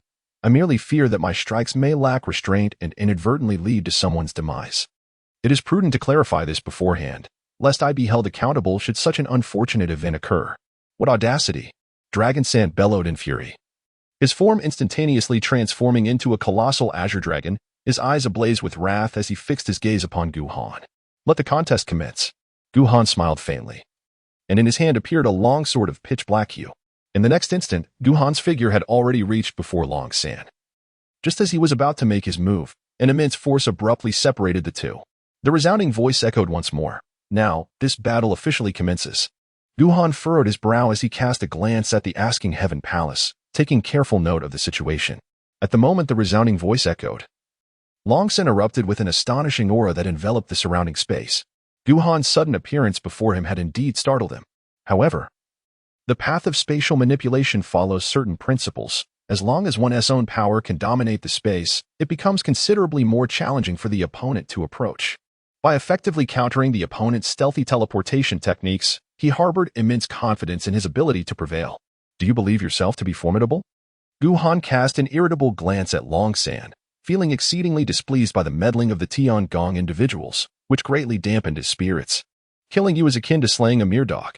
Long San roared, charging directly at Guhan, his own power enveloping the surroundings and manifesting as a massive azure dragon, thousands of meters long, which swooped down upon Guhan with ferocity. Guhan neither dodged nor evaded, he simply gazed calmly. Nearby, the onlookers could no longer contain their murmurs. Why does the holy son of Taisu not retreat? Although the spatial strike is formidable, it seems rather challenging to traverse space in close quarters. Indeed, especially when the surrounding space is influenced by overwhelming power, such instantaneous movement becomes exceedingly difficult. And even if attempted, it would likely reveal vulnerabilities. Could it be that the Holy Son of Taisu possesses other means? As the colossal figure of Long San approached Guhan, a cold smile unexpectedly emerged on Guhan's face. A mere newly transformed dragon dares to boast before me? No sooner had the words left his lips than the space around him warped instantaneously, and a jet-black sword aura coalesced, arriving before Long San in the blink of an eye. Long San was struck with terror, instinctively sensing immense danger. In a desperate bid, he could only awkwardly twist his body, yet he was unable to completely evade the sword aura. In an instant, the blade sliced through Long San's form. Although he reacted swiftly and managed to survive the onslaught, one of his front legs was severed cleanly by the lethal strike. The Taisu sword technique? He has actually mastered the Taisu sword technique? It said that one must comprehend the path of space to its utmost limit to learn it? Could it be that his understanding of spatial principles is so profound? Is this for real? Who among his peers would dare to challenge him now? The surrounding prodigies were all taken aback, their eyes wide with disbelief as they beheld the scene. The Taisu sword technique, which combines swordsmanship with the principles of space, possesses terrifying lethality and is renowned in the holy land of Taisu as a devastating secret art. Few dare to confront it head-on at the same level, unless they are confident in withstanding the dual onslaught of swordplay and spatial manipulation. At the very least, none among them currently dared to face the Taisu sword technique directly. You actually wield the Taisu sword technique? Long San looked at Guhan in disbelief, his face already reflecting a growing sense of dread. Guhan disregarded Long San, stepping forward to the side of the dragon's foreleg. With a snap of his fingers, flames erupted fiercely, igniting the leg of the dragon, causing it to sizzle and ooze as energy ascended into the heavens. What are you doing? Long San glared at Guhan, his eyes wide with rage. Was he truly roasting his leg before him? Did he consider him mere fodder? Such a racket. Guhan cast a fleeting glance at Long San and coolly remarked, "If you possess the ability, then continue. If not, kindly refrain from disrupting my enjoyment." You. Long San seethed with rage, yearning to charge forth and engage in a fierce duel of 300 rounds. However, the emergence of the Taishu sword technique rendered him speechless. He was acutely aware that he could not withstand the onslaught of such formidable skill, as evidenced by the swift severing of his leg. The others stood in stunned silence, realizing that the holy son of Taishu appeared to be even more audacious than Long San. The aroma of the cooked dragon leg wafted through the air, intoxicatingly savory. Guhan, unreserved, drew his sword and promptly indulged in the delicacy. The flavor was quite delightful. Guhan nodded. Although it could not compare to the grand feast at the star-picking tower, the quality of the meat was undeniably exquisite. How infuriating. Long San, witnessing Guhan genuinely devouring his leg, was consumed by rage, soaring through the air in a frenzy. In the next moment, with a thunderous crash, Long San's body plummeted to the ground like a cannonball. Guhan's silhouette loomed above Long San, as he firmly planted his foot upon the dragon's head, delivering yet another resounding blow to Long San's skull. A tremendous crash echoed through the air, causing Long San's colossal form to shudder violently, his head half buried into the ground. The onlookers were once again struck with astonishment, some even rubbing their eyes in disbelief. The events had transpired so swiftly that they scarcely grasped what had occurred. All they could perceive was Long San being forcefully brought down. Was the power of the Holy Son of the Void truly so formidable? Had he transcended the dragon transformation realm? It seemed implausible. Had he not only practiced for 3 years? The crowd gazed at Guhan's figure with incredulity, profoundly shaken by the might he had displayed. The outcome was clear. This battle had reached its conclusion. At that moment, a surge of immense power re-emerged, forcefully propelling Guhan away. Guhan cast a cold glance towards the Winiangong. His sword pointed directly ahead as he spoke in a frigid tone. "Am I showing you courtesy? Time and again you attempt to obstruct me. Having declared the stakes to be life and death, should you dare to hinder me once more, do not blame me for my ruthless wrath." Hiss. The young prodigies gazed at Guhan as though he were a madman, stunned by his audacity. "Brother, you may be formidable, but must you be so audacious?" Chapter 10. A new task. This is the Winiangong. Even Xiaojiogo would not dare to show disrespect towards it, as it belongs to the forces of the central continent. Those from other realms would be even more reluctant to provoke the Winiangong, especially since this gathering of prodigies is hosted by them. This Taishu Holy Son is exceedingly bold. "Young friend, why must you be so incensed? It is merely a contest." The resonant voice echoed once more. Guhan coldly snorted. "Since you inquire whether we shall determine victory or life and death, let us adhere to our agreement. What, do you wish to play such capricious tricks before me?" Do you think I am easily trifled with? Guhan was completely unafraid. If necessary, he would simply expel that granddaughter of the quasi-emperor. He feared nothing at all. All he sought was a sense of ease. For what purpose had he toiled so hard otherwise? To endure humiliation? It seemed utterly unnecessary to truly distinguish between life and death. Even if you were to falter, I would still intervene to prevent it, the resounding voice advised. Guhan chuckled coldly. Others may fail to perceive my realm, but you cannot? What a farce. You seek to use me to garner favor and gratitude from others? Having uttered these words, Guhan disregarded the impending response from that voice and strode directly toward Long San. Long San's face was etched with fear. This individual dared to confront the heavenly palace, clearly intent on his demise. This time, the resounding voice did not intervene but instead remarked, "Young friend, you must think carefully. The Qing Jiao clan has also produced an emperor. Utter one more word, and I shall undoubtedly raze this place to the ground." Guhan coldly snorted. Stepping forward to stand before Long San, placing a foot upon the latter's dragon head. In a chilling tone, he declared, "I am currently quite displeased. I had no intention of taking your life, but that scoundrel has compelled me to do so. I ask you, do you wish to live or die?" Feeling the overwhelming intent to kill emanating from Guhan, Long San trembled profoundly. In the face of life and death, pride held no value. He immediately responded, "I wish to live." "Excellent." Guhan nodded slightly, manifesting a large hand that directly placed the dragon's leg before Long San's mouth, saying, "Now, I invite you to enjoy a delicacy." Long San's expression was exceedingly grim, yet when confronted with life and death, he gritted his teeth and swallowed the dragon's leg in one gulp, though the resentment in his eyes was impossible to conceal. Ding. Congratulations to the host for completing the task and receiving the reward, the Taishu killing formation.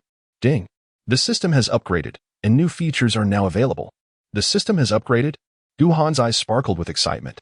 Previously, the system had undergone an upgrade, introducing a supplementary task. Now, with this new upgrade, an additional preliminary task was a welcome surprise. Ding. The temporary task function has been activated. Temporary tasks will be randomly issued with time constraints. Successful completion yields rewards, while failure or exceeding the time limit will result in a month-long suspension of temporary task triggers. A new round of tasks has been released. Task 1. Infiltrate the library of the Weniangong and set it ablaze. Task 2. Convince a prodigy at the Transformation Dragon Realm to wholeheartedly submit. Task 3. At the entrance of Weniangong, deliver a thorough beating to all entering cultivators within a day.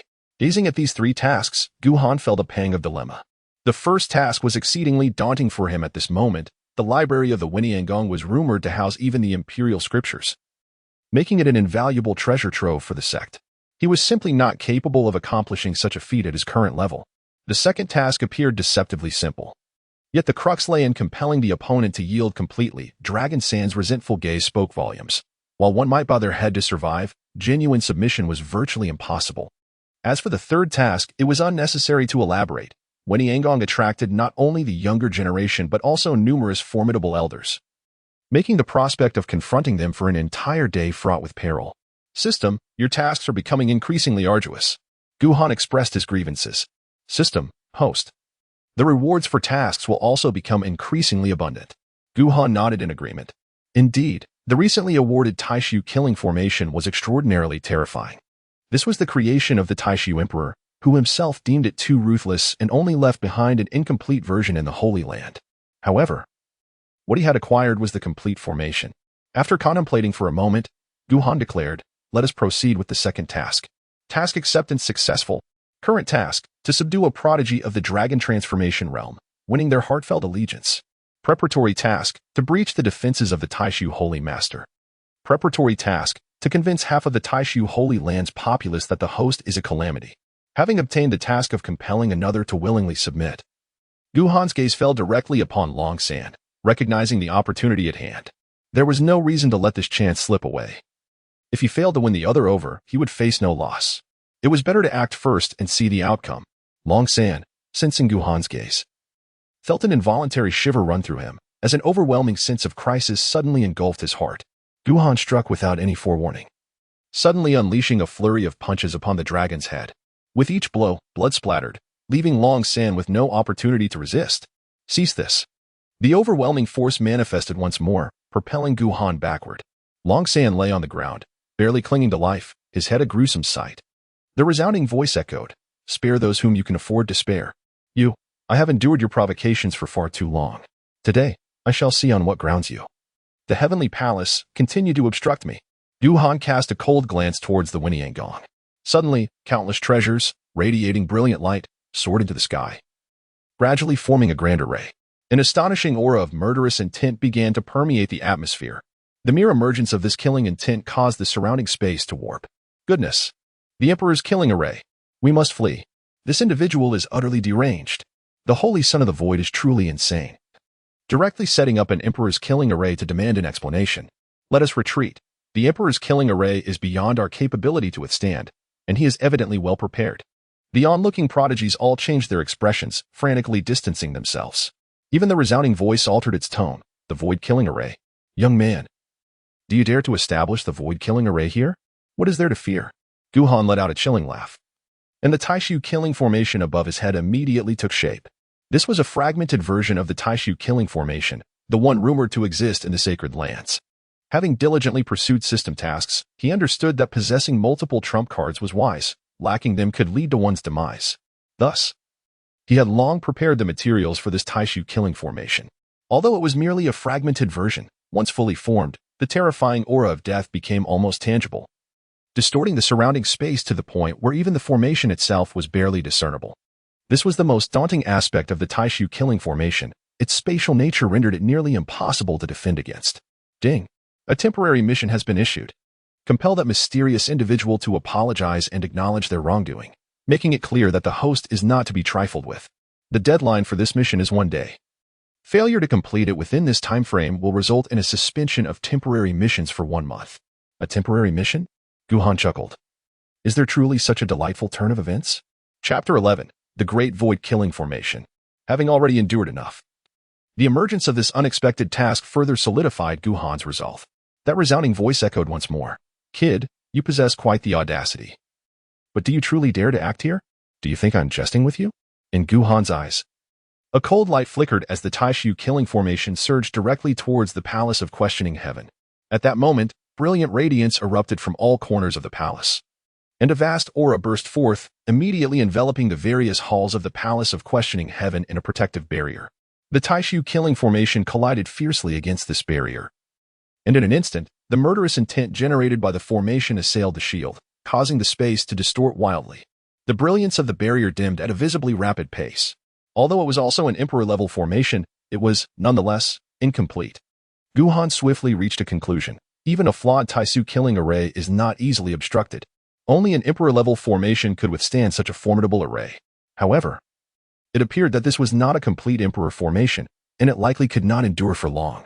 Do you truly dare to take action? A middle-aged man suddenly materialized in the air, his expression one of sheer disbelief as he gazed at Guhan. So it is you lurking in the shadows? Guhan cast a cold glance at the middle-aged man and stepped into the Taishu killing array. Guhan disregarded the middle-aged man, instead unleashing the Taishu killing formation in a fervent assault against the barrier. Once the barrier was breached, the first layer of the Winiangong's defenses would be compromised. Cease at once. The middle-aged man's expression darkened upon witnessing Guhan's actions. Do you truly believe that a flawed version of the Taishu killing formation can assail my Winiangong? I advise you to withdraw now. Everything can still be regarded as mere childish antics. Childish antics? Guhan let out a scornful laugh and pointed at the middle-aged man, rebuking, how many times have you interfered in our life and death battles? Do you think the Taishu sacred land is easy to bully? As the son of the Taishu sacred land, being wronged outside tarnishes the honor of our sect. Today, regardless of how formidable the heavenly palace may be, I shall restore the dignity of the Taishu sacred land. Raising a banner is something anyone can do. After all, the fault lies with the other party. Guhan feels no fear. Even if the heavens were to collapse, he has the protection of the Taishu sacred land. If all else fails, he could always become a wandering cultivator. He wouldn't perish. However, he is left wondering if the heavenly palace can withstand the repercussions of this matter. After Guhan's declaration, he ceased to hold back, unleashing the full force of the Taishu killing array. The surrounding space shattered, and the barrier was obliterated. How dare you? The middle-aged man, witnessing this, was instantly engulfed in fury, yet he dared not approach, for even the incomplete imperial killing array was beyond the capacity of an ordinary person to withstand. What is there that I would fear? With the barrier vanished, Guhan, empowered by the Taishu killing array, charged directly at the middle-aged man. Although they initially stood at a considerable distance, in the blink of an eye, Guhan found himself before the middle-aged man. 1,000 miles in an inch. The middle-aged man's expression turned grim as he found himself enveloped by the Taishu killing array, the surrounding space contorting and severing any route of escape. At that moment, a brilliant light pierced through the distorted space, enveloping the middle-aged man, and in the next instant, he had vanished within the confines of the Taishu killing array. Guhan gazed into the distance and discovered that, at some unknown moment, an elderly man had appeared before a grand and towering palace. The old man exuded an ethereal grace, his demeanor transcendent, and he regarded Guhan with a gentle smile. Guhan regarded his counterpart with a frosty smile, remarking, "Have you brought forth the young to confront the elder? Young friend, why not grant this old man a modicum of grace and let us conclude this matter here?" The elder responded with a smile, saying, "In return, I shall invite you to a visit to the scripture repository." Guhan gazed at the other person with an air of indifference and remarked, "I extend you my courtesy, but who shall extend me the same?" Upon hearing this, the elder furrowed his brow slightly and turned to the middle-aged man beside him, inquiring, "What has transpired to compel the other party to unleash the Emperor's killing array?" The middle-aged man lowered his head, refraining from any semblance of concealment, and recounted the entire sequence of events. After listening, the elder cast a sidelong glance at the middle-aged man and stated, "You shall resign from your position as elder." "Yes," the middle-aged man replied, bowing his head even lower. Yet his demeanor remained exceedingly respectful. The elder then turned his gaze back to Guhan and inquired, "Are you satisfied with this resolution, young friend?" Guhan shook his head and said, "If I must take his life, then I shall not assume the role of the Holy Son. What are your true intentions, my young friend?" The elder continued to smile at Guhan, remaining calm and unperturbed. "Let him bow his head in apology and allow me to visit the scripture pavilion. We shall consider this matter resolved." Guhan spoke in a faint tone. Had it not been for his keen perception of the old man's extraordinary prowess, demonstrated by his ability to rescue individuals from the void killing formation, he would not have considered ending the encounter so swiftly. However, he understood the importance of discretion and chose not to provoke the elderly figure, deeming it unwise. "Did you hear that?" Suddenly, with a sharp crack, the old man delivered a kick to the middle-aged man. Stumbling, the middle-aged man immediately adopted a respectful demeanor and clasped his hands in greeting, saying, "I am Tang Sanhua, elder from the Asking Heaven Palace. Due to certain ties with the Qingxiao clan, I have shown them favoritism. Here, I sincerely apologize to the Holy Son of the Void. Ding. Congratulations to the host for completing the temporary mission. Ding. Congratulations to the host for receiving the reward. Soul Whip. Is the mission truly accomplished already?" A smile graced Guhan's face. "Very well. I shall investigate the nature of the Soul Whip upon my return. Depart now." The old man delivered another kick to Tang Sanhua, who instantly transformed into a streak of light, vanishing into the depths of the Weniangong. After Tang Sanhua's departure, the old man turned his gaze toward Guhan with a smile. "I am known as the Qingxian Taoist. Young friend, why not accept this killing formation and forge a friendship between us, an elder and a youth?" "That sounds agreeable." Guhan nodded and immediately began to dismantle the Taishu killing formation. This formation posed no difficulty for him. As his comprehension had been elevated to a remarkable level by the system, many concepts became clear to him at a glance, including the incomplete version of the Great Emperor's killing formation. The Taishu killing formation was swiftly retracted, and Guhan turned to Qingxian Daoren, smiling as he said, "I am Guhan. Honored to meet you, senior." "You truly are extraordinary," Qingxian Daoren replied with a smile. "You have grasped the Taishu sword technique at the half-step venerable realm, mastered the Taishu killing formation, and exhibited remarkable poise, refraining from fully activating the formation. Among the younger generation, you stand unparalleled." Upon hearing this, Guhan's eyes revealed a look of astonishment. The Taishu killing formation. Even the Taishu Emperor deemed it to be a violation of cosmic harmony. Even in its incomplete version, its power far surpassed the earlier display, a fact stemming from his reluctance to completely sever ties with the Weniangong. To his surprise, the enigmatic Qingxian Taoist seemed to be aware of this as well. This old man was indeed quite remarkable. Qingxian Taoist chuckled. "There is no need for surprise. There are very few techniques in this world that our Weniangong does not know." Ding. A temporary mission has been issued. The opponent, confident in the multitude of Weniangong's techniques, has incited the host's displeasure. This time, the host is to pilfer all the texts observed within the library. "No, I am quite pleased." Upon hearing the task, Guhan immediately roared in his heart. Is this task even feasible for a human? Chapter 12. The Library Pavilion. "Young friend, since you have agreed to enter the library pavilion, Allow me to escort you there," said Taoist Qi Xin with a smile. Guhan nodded. Then, as if suddenly reminded of something, his figure flickered and he arrived before the stone tablet. With a swift motion of his hand, he collected the stone tablet marked by sword scars. Upon witnessing this, the expression of Qin Xin Daoren darkened. That tablet was imbued with the essence of a formidable swordsmanship, intended for others to comprehend. Yet, you have chosen to take it all at once? However, upon recalling Guhan's formidable presence amidst the Taishu killing formation, Qin Xin Daoren's demeanor quickly returned to normal. Well, it was true that the Heavenly Inquiry Palace was in the wrong this time. It was merely a stone of swordsmanship, and if taken, so be it. Having acquired the swordsmanship stone, Guhan returned to stand before Qin Xin Daoren, noticing the latter's face still adorned with a smile. He could not help but inquire, "You simply allowed me to take that item?" It was originally intended for others to comprehend.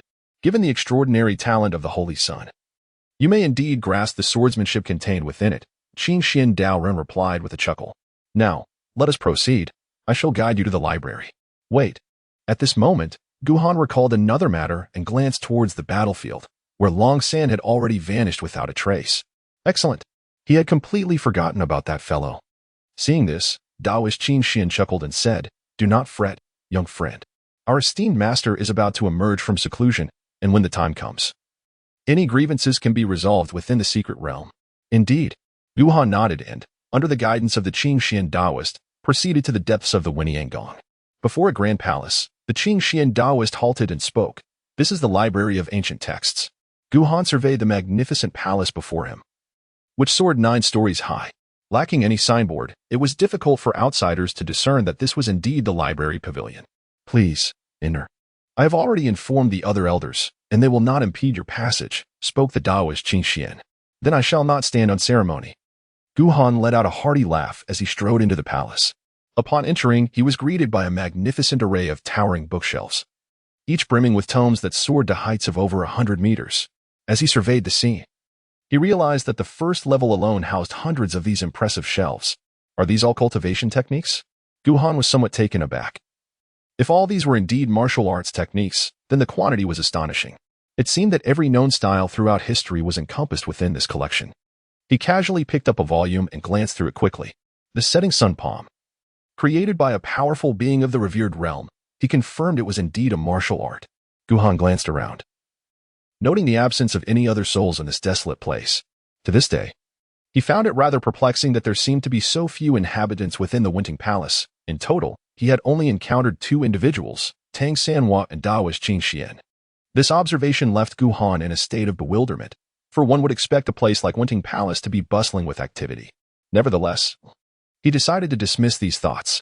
Guhan shook his head and, with a mere wave of his hand, a surge of power dislodged a multitude of books from the shelves. There were no restrictions. Upon confirming this, Guhan accelerated to his utmost limit, traversing distances that seemed insurmountable in the blink of an eye, his figure flickering before each bookshelf. With every flash, a significant number of techniques vanished without a trace. It wasn't until Guhan had cleared an entire layer of techniques that not a single soul from the Heavenly Inquiry Palace made an appearance, prompting a frown to crease Guhan's brow. What was happening? Guhan furrowed his brows, contemplating before ascending to the second level. The second tier contained significantly fewer books than the first. Casual in his selection, Guhan discovered that the text on this level consisted entirely of sacred realm techniques. Above the transformation into a dragon lies the revered realm, which is further subdivided into 3 tiers, the revered king, and the revered saint. Ascending beyond the revered saint is the sacred realm, where practitioners are considered foundationally powerful and their techniques are exceedingly precious. After all, not everyone is deemed worthy to cultivate the imperial scriptures. For the vast majority, the ability to practice sacred realm techniques is already a commendable achievement. The presence of sacred realm techniques on this level suggests that the rumors of the Winting Palace's library housing the imperial scriptures may indeed hold some truth. Guhan immediately commenced the thorough examination of all the martial arts techniques on the second level. After all, there was no one to impede his efforts. He might as well gather as much as he could. Having an abundance of techniques could prove advantageous in the future when he needed to return favors. As for the third level, the techniques here were no longer inscribed on paper, but rather contained within jade slips, and their quantity was significantly less than that of the first and second levels. Guhan picked up a jade slip and began to examine it. However, Upon a mere glance, he was momentarily taken aback. The cultivation technique of the sovereign. Guhan inhaled sharply. His skepticism peaked as he picked up several more jade slips to examine. To his astonishment, they all contained the techniques of the quasi-emperor. The third tier was entirely comprised of quasi-emperor methodologies. Guhan was astonished. If this continued, the fourth level, even if it was not the true imperial scripture, the fifth level would surely contain it. The library had a total of 9 levels. What, then, could the remaining 4 levels possibly hold? Without hesitation, Guhan swiftly swept through the entire third level, collecting every jade slip without exception, before immediately dashing towards the fourth level. Upon reaching the fourth level, he found it still filled with jade slips, yet their number was significantly diminished compared to the third level, totaling only a few hundred. Guhan took a deep breath and picked up an item for inspection. The God Layer technique? Just upon encountering the first one, Guhan was utterly captivated. This technique, he had heard of, was created by a formidable warrior who had ascended through the path of slaughter. Unfortunately, he ultimately failed in the contest for the position of emperor, perishing in a confrontation with the sovereign. In essence, the techniques at this level were all left behind by those formidable beings who were on the brink of becoming emperors. Guhan's breath quickened, and without a moment's hesitation, he summoned the speed of his life to gather all the jade slips into his possession. Once he had secured every last slip, Guhan finally exhaled in relief and turned his gaze towards the staircase leading to the fifth level. If this pattern held true, then the fifth level must be the repository of the true imperial scriptures. Just as he was about to ascend the stairs, an overwhelming force suddenly halted Guhan's advance. A smiling elder appeared at the foot of the staircase. "I am the great Shin real person. Young friend, do you wish to ascend to the fifth level?" Guhan was momentarily taken aback by the sudden appearance of a figure and quickly nodded in agreement. Indeed, if he were to ascend, even if he could not take away the imperial scriptures and failed to complete the task, it would not be of great consequence. The invaluable nature of the imperial scriptures would compensate for the task's reward. Young friend, having scanned all the techniques of the fourth level, are you not concerned that I may take action against you? Laughed the true man of Taishan. Or do you believe that a fragmented emperor's killing formation is truly sufficient to wreak havoc in my palace of inquisition? Is the elder suggesting that I should present those techniques? Guhan's expression darkened. If he had not acquired the imperial scriptures, he certainly would not reveal those techniques. Otherwise, it would be a significant loss. The true man of Taishan shook his head, still smiling. Not at all. We have prepared multiple copies of those techniques. Since you have been permitted to enter the library pavilion, you may take them.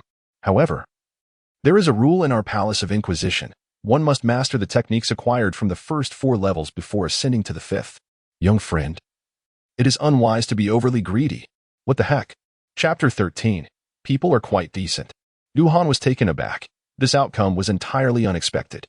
Had he known it would unfold this way, he would have never contemplated the task at hand, but would have rushed directly to the 5th level, where the imperial scriptures awaited. Now, in the short term, he found himself incapable of mastering so many techniques, even if he grasped them upon first glance. They would still require considerable time. The techniques he had packed from the 1st to the 4th levels were simply too numerous. Taishan Jinren spoke slowly, his voice imbued with a hint of counsel. My young friend, at times, taking on too much leaves one unable to carry anything further. Grateful for the wisdom, Guhan bowed politely, albeit reluctantly. Presently, he harbored no ill will towards the Asking Heaven Palace. Although he had not beheld the imperial scriptures, he had acquired a considerable number of techniques beneath them, treasures that would be revered in any other holy land. It is evident that the Asking Heaven Palace lives up to its name, generously disseminating teachings to the world, never withholding knowledge pertaining to techniques. Observing Guhan's demeanor, Taishan Jinren's eyes glimmered with appreciation as he remarked, "In the past, others have shared your ambition, desiring everything. However, unlike you, that individual, upon arriving here, found their desires uncontainable and chose to force their way to the 5th level. Did they succeed?" Guhan's expression shifted suddenly, curiosity evident. Taishan Jinren chuckled softly. "They perished, a most tragic end. Without permission, even those with imperial qualifications cannot ascend to the 5th level.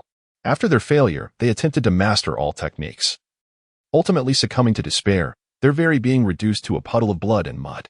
How could this happen? Guhan inquired, perplexed. Isn't it merely a matter of practicing all the techniques? I don't perceive it as particularly difficult, just time-consuming. Taishan Jinren shook his head, sighing. Some techniques require destruction, others protection. Some demand tranquility, while others necessitate action. This is my advice to you, unless you can discern a path amidst the myriad of methods. Attempting to cultivate so many techniques will only lead to despair. Even if one does not perish, they risk descending into madness. Thank you for your guidance, Senior. Guhan once again clasped his hands together, acknowledging the elder's commendable character, which indeed warranted respect. However, a tinge of reluctance lingered within Guhan, prompting him to inquire, are all 5 levels truly comprised of imperial scriptures? The esteemed Master Taishian shook his head in response, stating, one can only assert that there are imperial scriptures present here. It does not imply that ascending to the 5th level guarantees access to them. Imperial scriptures are not as plentiful as cabbages. Each tome is exceptionally precious, and there are not so many to be found. Curiosity piqued, Guhan pressed on. Then what exactly constitutes the 5th level? Master Taishian pondered for a moment before replying, the way follows the natural order. The way follows the natural order? Guhan furrowed his brow, pondering the meaning behind the inquiry. The Supreme Xian Master posed the question, if you were to create a martial art of your own, would you deem it superior to the imperial canon? This query plunged Guhan into silence, as he introspected, should he indeed forge his own technique. He firmly believed it would not pale in comparison to the imperial canon. This conviction stemmed not from arrogance, but rather from an unwavering belief in his own potential. Yet, who among mortals would dare assert that their self-created art surpasses that of the emperor? Only one who has ascended to the heights of imperial power might claim their technique could rival that of an emperor. The Supreme Xian Master elucidated, the 5th level is about discovering a path that resonates with your own essence. The principle of Tao follows nature encourages you not to be shackled by notions of strength or weakness, but to embrace your true self. If the imperial canon aligns with your journey, it may indeed be within your grasp. Conversely, if you uncover your own unique path through introspection, you shall embark on a journey that is distinctly yours. Is there truly no possibility for me to ascend further? Guhan felt a lingering sense of reluctance, especially after hearing this explanation. Whether it was understanding his own path or acquiring the imperial scripture, both represented an extraordinary opportunity. The esteemed Taishian Jinren gazed at Guhan with a knowing smile. Entering the library pavilion signifies a singular chance. This time, the Tianan Palace deviated from its norms. And given your youth, you have grasped the Taishu sword technique and mastered the Taishu killing formation, thus affording you this opportunity. However, your excessive greed led to the forfeiture of your chance to ascend to the 5th level, leaving you at a standstill. Should you gain entry to the library pavilion again in the future, it will present yet another opportunity. And ascending to the 5th level should not pose a challenge for you. In other words, each entry into the library pavilion grants a continuous opportunity for advancement. Guhan immediately inquired how one might attain the chance to enter the library pavilion. The smile on Taishian Jinren's face deepened into an inscrutable expression as he replied, there will soon be an opportunity, it is up to you to seize it. Soon there would be an opportunity? The celestial talents gathering? If that were the case, there was no need for him to force his way to the 5th level, as the gathering would commence shortly. Thank you for your guidance, esteemed elder. Having received the answers he sought, Guhan turned and departed without further delay. Ding. Congratulations to the host for completing the temporary task. Ding. Congratulations to the host for receiving the reward. Enhancement of vitality. As he descended the stairs, the voice of the system resonated in Guhan's mind, while within him, his vitality surged with fervor. Guhan took a deep breath, suppressing the turbulent and terrifying blood energy surging within him. This was not the first time his blood energy had surged. Now, he felt an unparalleled vitality that set him apart from others of the same realm. During his previous encounter with Long Sand, the strength of his physical form had already begun to manifest, though it had not fully erupted. Had he unleashed his full potential, he could have easily torn Long Sand apart with his bare hands. Upon leaving the library pavilion, the Taoist Qing Xian awaited him at the entrance. A broad smile gracing his face, his eyes gleaming with a mischievous glint. There was no need to inquire.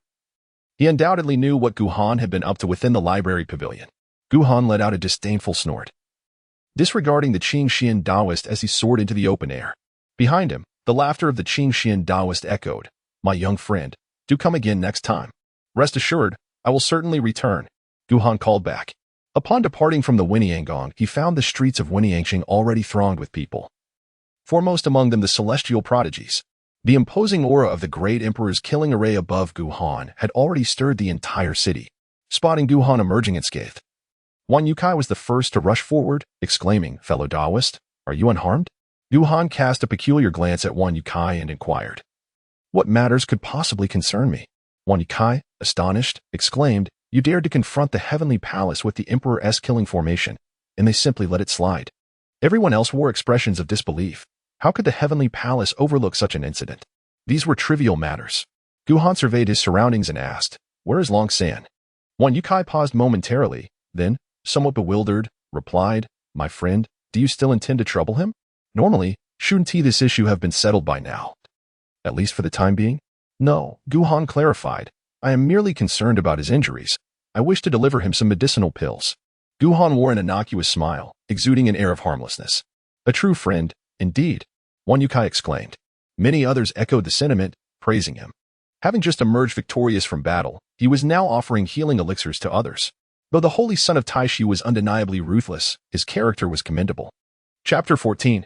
All present or worthless. Long San was at the star-picking tower. A kind-hearted individual kindly informed Guhan of Long San's whereabouts. Upon hearing this, Guhan's eyes instantly sparkled with excitement. What a remarkable twist of fate. At this moment, Wan Yukai spoke up. "My esteemed friends, today I invite you all to gather at the star-picking tower. It is also your first time out, so let us get acquainted." With a hearty laugh, he added, "Indeed, the scion of the Wan Kai Holy Land is as extravagant as one would expect. Excellent. We too wish to meet the Taisu Saint's son. We shall graciously accept your invitation. Let the star-picking tower present its finest treasures." Many prodigies broke into laughter. Wan Yukai beamed amiably. "Everyone, please indulge this request. Today, the star-picking tower shall not disappoint. As for the treasures, just speak your desires. If the star-picking tower possesses them, they shall be unveiled today." Guhan, curious, looked at Wan Yukai and queried, "Is the Wan Kai Holy Land truly so affluent?" For them, the usual expenses were quite normal, but to host a feast, particularly one featuring exquisite delicacies, the price could vary tremendously. For instance, the cost of some exceptionally rare ingredients was staggering, beyond the means of an average saint. Even Guhan, who prided himself on his wealth, found the idea of treating so many guests to the star-picking tower's best offerings somewhat daunting. "You need not worry. The star-picking tower is operated by the Wan Kai Holy Land." A strikingly beautiful woman with an extraordinary demeanor chuckled softly, covering her mouth. Instantly, Guhan's gaze towards Wan Yukai shifted, resembling that of a ravenous wolf eyeing a plump lamb. Wan Yukai felt a shiver run down his spine under Guhan's intense stare and promptly called everyone to head towards the star-picking tower, fearing Guhan might pounce on him at any moment. Upon arriving at the star-picking tower, which was still on the 96th floor, most prodigies resided there, making it convenient for hosting banquets. Numerous exceedingly rare delicacies flowed in like a stream, served by the attendants. Others began to drink in small clusters. While Wan Yukai made his way to summon Long San, Guhan intended to sample some unfamiliar dishes when Xiaojioga approached him. Holding a wine cup, Xiaojioga, devoid of her previous chill, spoke calmly. "I have inquired about that servant. Indeed, he was at fault initially, and I apologize for that." After finishing her drink, she continued, "However, it is fated that we shall clash. This gathering of prodigies shall be our battleground." "Apology accepted, and I welcome the challenge," Guhan replied with a smile, raising his cup and downing its contents. Though he did not regard these so-called prodigies as true rivals, he understood the necessity of demonstrating his prowess when the moment arose. This gathering presented a perfect opportunity to subdue them, thereby alleviating future troubles. At that moment, a graceful woman approached with a wine cup, her smile radiant as she addressed him. "Taisu Saint's son, I am the Beta Saintess. With this cup of wine consumed, we are now acquainted. Cheers." Guhan poured himself a drink and downed it in one go. Subsequently, nearly all the talented individuals approached Guhan to offer their toasts. As the banquet was held in his honor, at that moment, no one would dare to slight him. Guhan was also open to meeting newcomers, and before long, he had acquainted himself with everyone present. Among them were the sons and daughters of various sacred places, as well as the direct descendants of imperial families. Not to mention the prodigies from other clans, each one a figure of considerable stature, their backgrounds rivaling that of Guhan himself. Just as he was engaged in cheerful conversation with the crowd, a sudden notification from the system reverberated in his mind. Ding! A temporary mission has been issued. As a troublemaker, there is no need to befriend so many, loudly berate them as worthless. This unexpected task momentarily startled Guhan, but a faint smile soon graced his lips. Such trivial missions were merely an invitation for rewards. He hoped for more tasks of this nature to come his way. At that moment, Wan Yukai, accompanied by Long San, approached. Long San wore a rather grim expression, yet upon seeing Guhan, he nodded slightly, a tacit acknowledgement of submission. Having dared to confront the heavenly palace with the emperor's killing formation, Long San had come to understand that Guhan was not to be trifled with, and any thoughts of retaliation had dissipated. What a lively gathering! Come, come, Taishu Saint's son, allow me to toast you. Wan Yukai, sensing the jovial atmosphere, eagerly rushed over. Wait, Guhan interjected, causing the others to look at him in bewilderment. Guhan surveyed the room with a beaming smile and spoke. I would like to ask everyone to take a seat. I have something to share. Curiosity piqued among the crowd, as they had only just met Guhan and were inclined to grant him this favor. Even Long San complied. As everyone settled down, Guhan stood there, raising his wine glass, and chuckled softly. What I wish to convey is that all of you present are nothing but trash. Such arrogance. What a bold claim from the Saint of the Void. What makes him so invincible? The atmosphere shifted dramatically, turning icy as the words sank in. Some attendees shattered their wine glasses in fury, their cold glares fixed on Guhan. Each one exuded an overwhelming aura, as if they were ready to engage in battle with him at any moment. Being the pride of heaven, none could remain indifferent to such provocative statements. Even one Yotsai's expression soured, a hint of a cold smirk gracing his lips. Saint of the Void, we have shown you respect because we are all saints and saintesses. Since you look down upon us, I see no reason for this banquet to continue. Do you dare to oppose this? Guhan wore a smile filled with provocation, boldly declaring, feel free to strike if you dare. I do not exaggerate when I say that I fear not even all of you together. I am here to experience the Taishu swordsmanship of the Holy Sun. Xiaojioga rose to her feet, enveloped in a swirling aura of dragon energy, an overwhelming sense of offensive power emanating from her. The great Xia dynasty was renowned for its prowess and conquest, and even when compared to various other sects, its martial strength was notably formidable. Guhan turned to Wan Yukai and asked with a smile, Fatty, since the star-picking tower belongs to your family, can we make an exception today? Wan Yukai replied with a solemn expression, given the Supreme Virtue Sun's confidence. We shall indeed make an exception for the star-picking tower today. Upon hearing Guhan's words, in the next instant, his figure had already materialized behind Long San. Before Long San could react, Guhan seized his head and forcefully slammed it onto the table. With a resounding crash, the table shattered, and Long San's head struck the ground with a thud. This scene left everyone momentarily stunned, their expressions shifting to one of skepticism. Could it be that his earlier remarks were merely a ruse to provoke Wan Yukai into taking action, thus justifying a further assault on Long San? Even Xiaojioga regarded Guhan with a look of doubt. Ordinarily, an assault would be directed towards him, so why would he target Long San instead? The Saint of the Void. Wan Yotsai's countenance darkened significantly, realizing he had fallen into a trap, rendered a mere jester in this unfolding drama. Chapter 15. Ready to battle? Why the loud outcry? Guhan cast a fleeting glance at Wan Yukai, and in his hand emerged a long sword, with a swift stroke. One of Long San's arms fell to the ground, instantly transforming into a dragon's leg. Do you wish to engage in a relentless feud with my Qingjiao clan? Long San roared in agony, his face a canvas of bitterness, wrath, and an indelible dread lurking within. Despite Long San's desperate struggles, Guhan's grip was unyielding, akin to that of iron, firmly pinning him to the ground. This spectacle caused many onlookers to involuntarily narrow their eyes. Although they were aware that a confrontation for the elusive imperial throne might loom in the future, none had encountered someone as ruthless as Guhan before. Allow me to experience the might of the Holy Son of the Void. Wan Yotsai's face darkened with fury as he flung a copper coin from his hand. The coin, round on the outside yet square within, erupted with a terrifying force, as if it had created its own realm, sealing off the surrounding space entirely. Impressive, yet still insufficient. Guhan glanced at Wan Yukai with a hint of surprise. With a seemingly gentle sweep of his sword, a crisp crack echoed as the sealed space shattered like glass, and the copper coin was split in two. In our Wankai sacred land, wealth abounds, Wan Yukai declared, as dozens of golden rays erupted from his being, each emanating that same terrifying power, scattering throughout the vicinity, causing the entire space to momentarily feel as though it had frozen in time.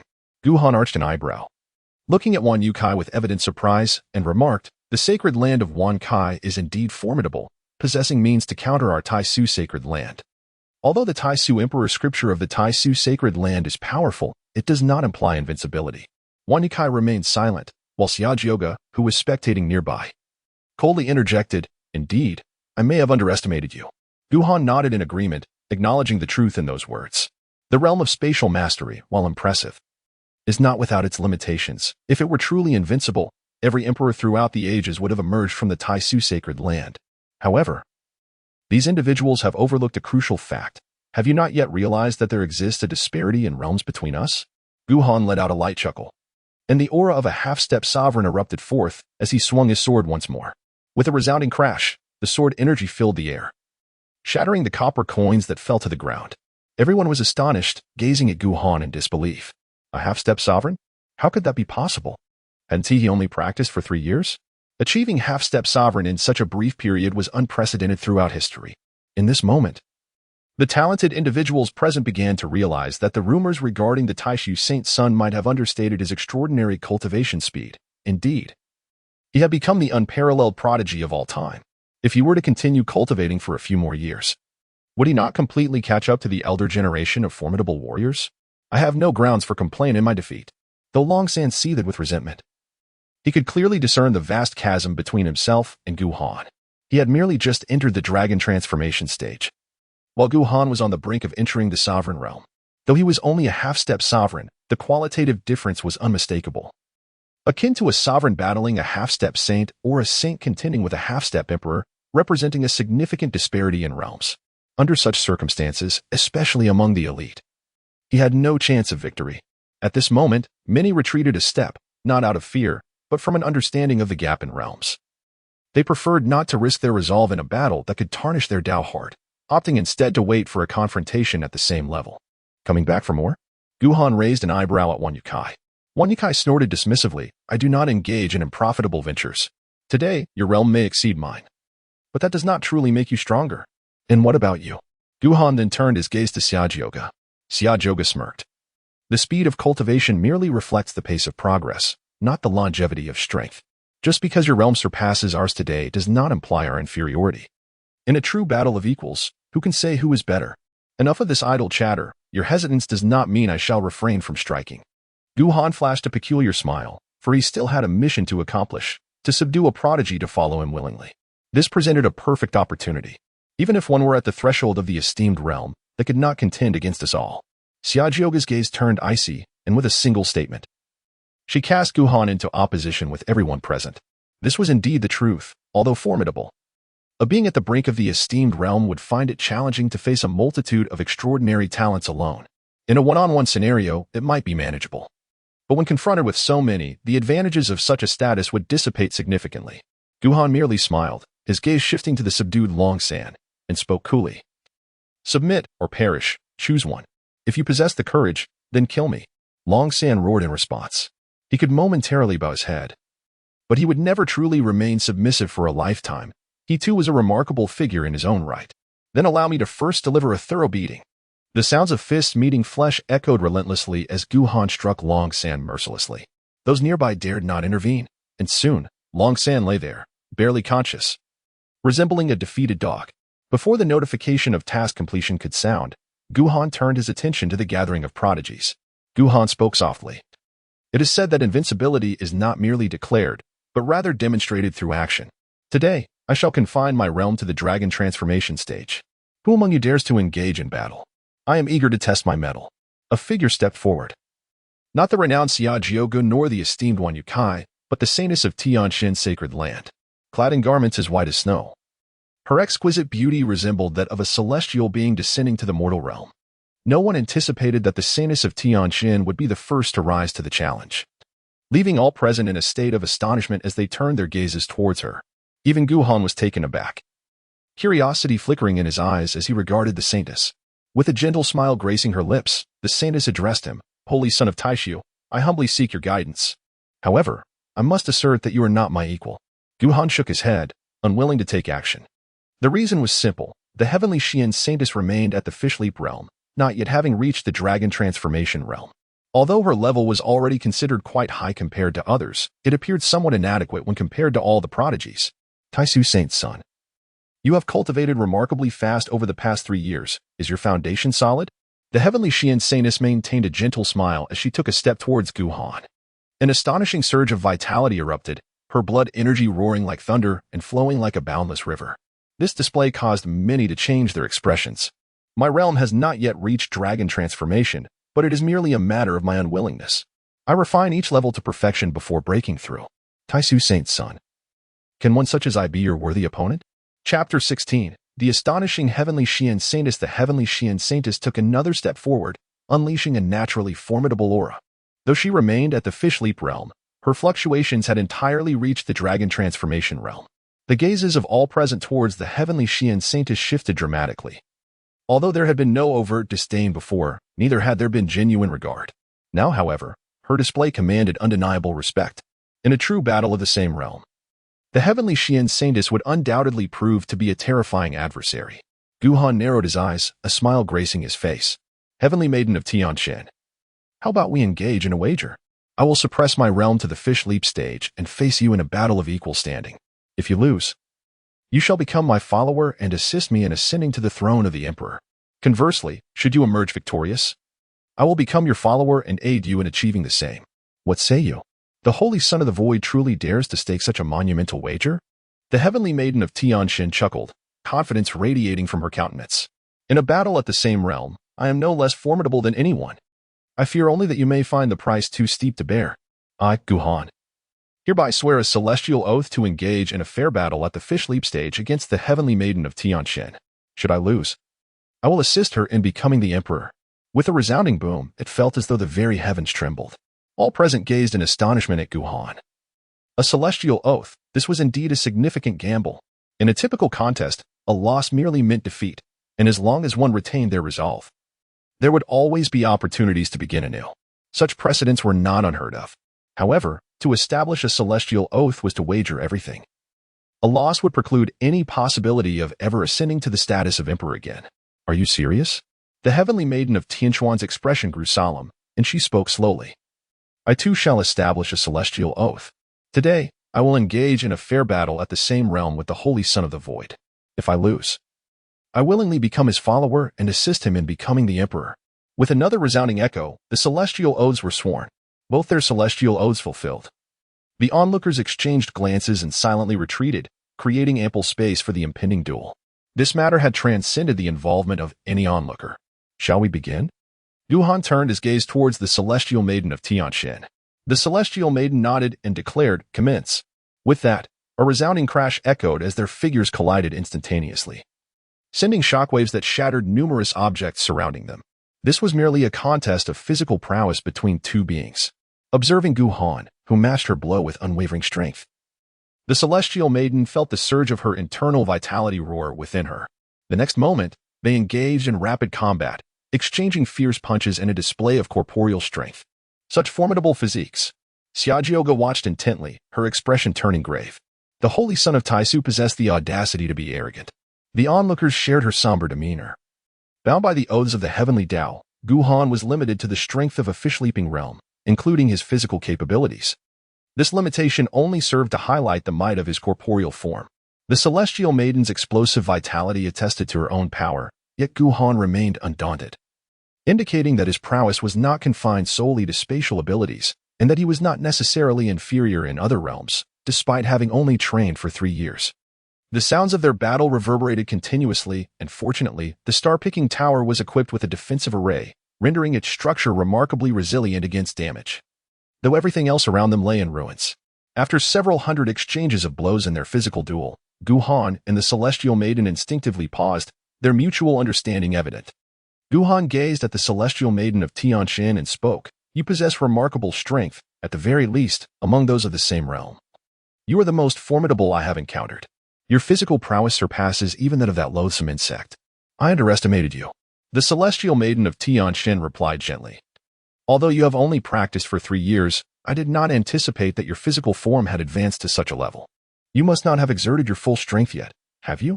Gu Han smiled and said, "It is all the same. Why not forego the probing and let our physical prowess determine the victor first, followed by a contest of divine abilities?" "Excellent," nodded the holy maiden of Tianshan, her blood energy surging like a dragon. Though she was a woman, she emanated an extraordinarily formidable aura. Gu Han let out a faint smile, as a torrent of blood energy surged within him, enveloping the surroundings in an overwhelming wave of scorching heat, akin to bubbling magma. The eyes of all present widened in astonishment, gazing at Gu Han with sheer disbelief. The ferocity of this blood energy was simply terrifying. The celestial maiden of Tianshan, though equally taken aback, was filled with an indomitable fighting spirit, her gaze devoid of any trace of fear. With a powerful punch, her blood energy transformed into a colossal dragon, roaring as it charged towards Gu Han. Upon witnessing the scene, Gu Han retaliated with a punch, his blood energy transforming into a colossal dragon, albeit one that appeared to be forged from molten lava, radiating an aura of terrifying heat. With a thunderous crash, a wave of formidable aftershocks surged forth, obliterating everything in its wake, save for the remarkable individuals who stood unscathed amidst the chaos. The Tianqian saintess staggered back several dozen steps from the collision, a trickle of blood escaping the corner of her mouth, while Guhan remained unmoved, his gaze calmly fixed upon her.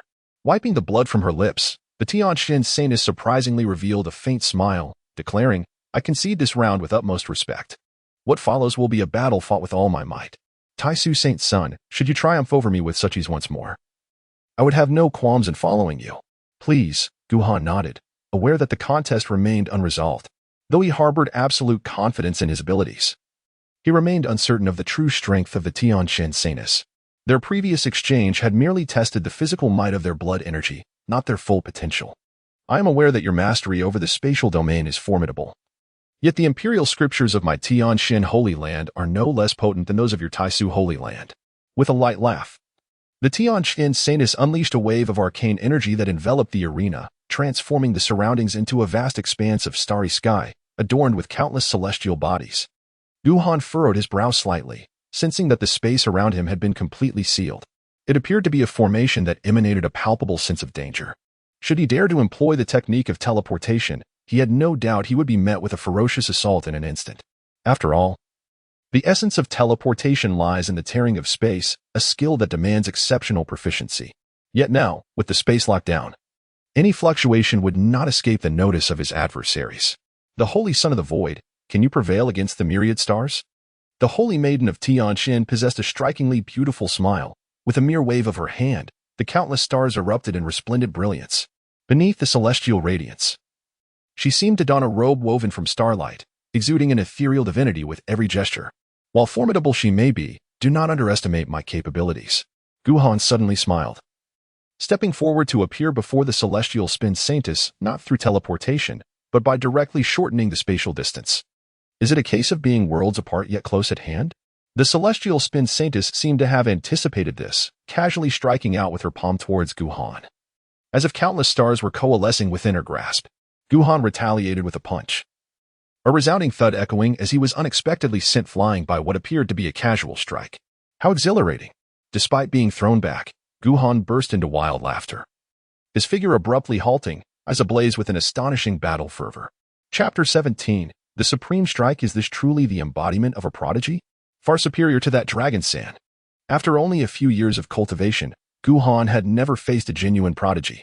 Previously, the only contender was dragon sand, but when compared to the celestial maiden Tianqian, dragon sand resembled a mere earthbound insect, utterly incomparable. "May I inquire, is this your utmost power?" Guhan's gaze was filled with a remarkable intensity as he fixed his eyes upon the saintess of Tianqian. Encountering a formidable peer, he was eager to engage in a worthy battle to assess his current combat prowess. The saintess of Tianqian smiled gently and remarked, "That may be so. This week's celestial star formation is unbreakable at our level. If the Holy Son of Taishu can dismantle it, I shall have no means to restrain your spatial path. I will not employ the Taishu sword technique, for it is indeed not of this caliber. If I cannot breach your formation using other methods, then I concede defeat." Guhan Yu leaped into the realm, his aura surging with an overwhelming force. The blood within him roared like thunder in this moment. Guhan ceased his playful demeanor and unleashed the full extent of his power. "Mirror of the world." Guhan gracefully gestured, and a mirror materialized quietly before him. Within its depths, the vast celestial expanse and the figure of the celestial maiden emerged. In the next instant, the mirror vanished, and the brilliance of the stars enveloped Guhan, who found himself adorned in a celestial robe. Is this truly possible? The unparalleled divine ability of the Supreme Emperor of the Void had manifested. My heavens! The Holy Son of the Void is indeed an extraordinary prodigy. The onlookers gasped in astonishment. The Void Sword technique is renowned for its lethal prowess, while the Mirror of Worlds represents an almost insurmountable method, capable of directly replicating the abilities of one's opponent. Unless one can triumph over oneself, this technique is virtually unbreakable. Moreover, with the practitioner themselves wielding it, the Mirror of Worlds becomes an invincible technique within the same realm. It is said that the Supreme Emperor of the Void achieved true invincibility throughout his lifetime through this very skill, crushing all in his path to ascendancy. The Celestial Maiden's expression shifted to one of grave seriousness. The Mirror of Worlds is within your grasp, Holy Son of the Void. By all accounts, I should face certain defeat in this battle, yet I remain unwilling to concede and desire one final struggle. It is rumored that the Mirror of Worlds has its limits. If one can surpass those limits, it can be shattered. Is that not so? Indeed. But do you possess the strength to breach that limit? Guhan nodded, his gaze piercing as he fixed upon the saneness of Tianxian. While outsiders may remain oblivious, he was acutely aware that although the Mirror of Heaven and Earth possesses formidable power, it is not without its flaws. The mirror acts as a reflection. Should one exceed its threshold, it too can shatter. However, in this world, the number of individuals capable of breaking such a mirror is exceedingly rare, with only those of extraordinary talent and brilliance possessing the potential to do so. Guhan was exceedingly curious to ascertain whether the celestial maiden of Tianxian possessed the qualifications to shatter this mirror. Should she succeed in breaking it, then she would undoubtedly be deemed a true contender for the position of the great emperor. Despite the multitude of holy sons and maidens present, the number capable of persevering to the end is far from numerous. Some can merely be classified as prodigies, perhaps destined to remain stagnant at a certain realm, unable to progress further. The title of Great Emperor, although comprised of a mere 4 characters, is not one that just anyone is worthy of receiving. Behold my most formidable strike. As the celestial maiden of Tianxian summoned forth the brilliance of the stars, a myriad of celestial lights erupted around her, coalescing before her in a magnificent display. An overwhelming and colossal aura suddenly surged forth, becoming increasingly terrifying as the starlight continued to gather. Behind Guhan, a spectral figure emerged, mirroring every action of the celestial maiden of Tianxian. At that moment, the condensed starlight abruptly shrank, transforming into a size akin to that of a firefly. An aura reminiscent of ancient times surged forth, and though this diminutive starlight seemed unremarkable, its terrifying presence caused the surrounding stars to tremble incessantly. With a crack, a fissure suddenly appeared in the spectral figure behind Guhan. Upon witnessing this, Guhan became even more exhilarated, shouting, "Not enough. Allow me to behold the might of your formation. Gather, celestial star formation." With a resonant cry from the holy maiden of Tianxian, the myriad stars in the sky instantaneously transformed into radiant streams of light, all converging into a luminescent point the size of a firefly. As the stars vanished, a resounding boom echoed, and the phantom behind Guhan shattered completely. The tiny glimmer emanated an unfathomably profound and terrifying aura, as if it encapsulated the cosmos of an ancient era. "You are the strongest peer I have ever encountered." Guhan offered unreserved praise, asserting that this single strike was sufficient to vanquish anyone within the transformative dragon realm. "You too," he continued, "if you can withstand this blow, I shall concede with utmost respect." The saintess of Tianxian wore a solemn expression. Suddenly, she cast forth a point of light from her hand. Though seemingly insignificant, it appeared to transcend space, arriving before Guhan in an instant. "You wield the power of the stars, then I shall counter with the might of the world." Guhan summoned all his strength, holding nothing back. There was no room for him to conceal his true prowess any longer. The shattering of the mirrored realm signified that the force behind the strike had surpassed his current capabilities. Should he be struck, he would undoubtedly suffer severe injuries, or worse, face his own demise. He was not one to jest with his own life. Guhan swiftly clenched his fist, as if a tangible world was evolving and shattering within it, one cycle after another, akin to a series of reincarnations. An unparalleled force erupted with a thunderous roar, and an aura of profound mystery began to ripple incessantly. Boom! The fist collided with the flickering glow, and the terrifying shockwave instantly engulfed the surroundings. In that fleeting moment, the celestial panorama of stars was obliterated, leaving the cosmos seemingly reduced to just that fist and the luminous spark, with various formidable energies continuously intertwining and colliding. With a resounding bang, Guhan's figure was unexpectedly propelled backward, crashing through the wall and emerging into the outside world. Blood trickled from Guhan's lips, and his fists were drenched in crimson, trembling incessantly. Yet, Guhan smiled. "I have been defeated." At that moment, the celestial maiden of Tianxian appeared in the air before him, her face pale.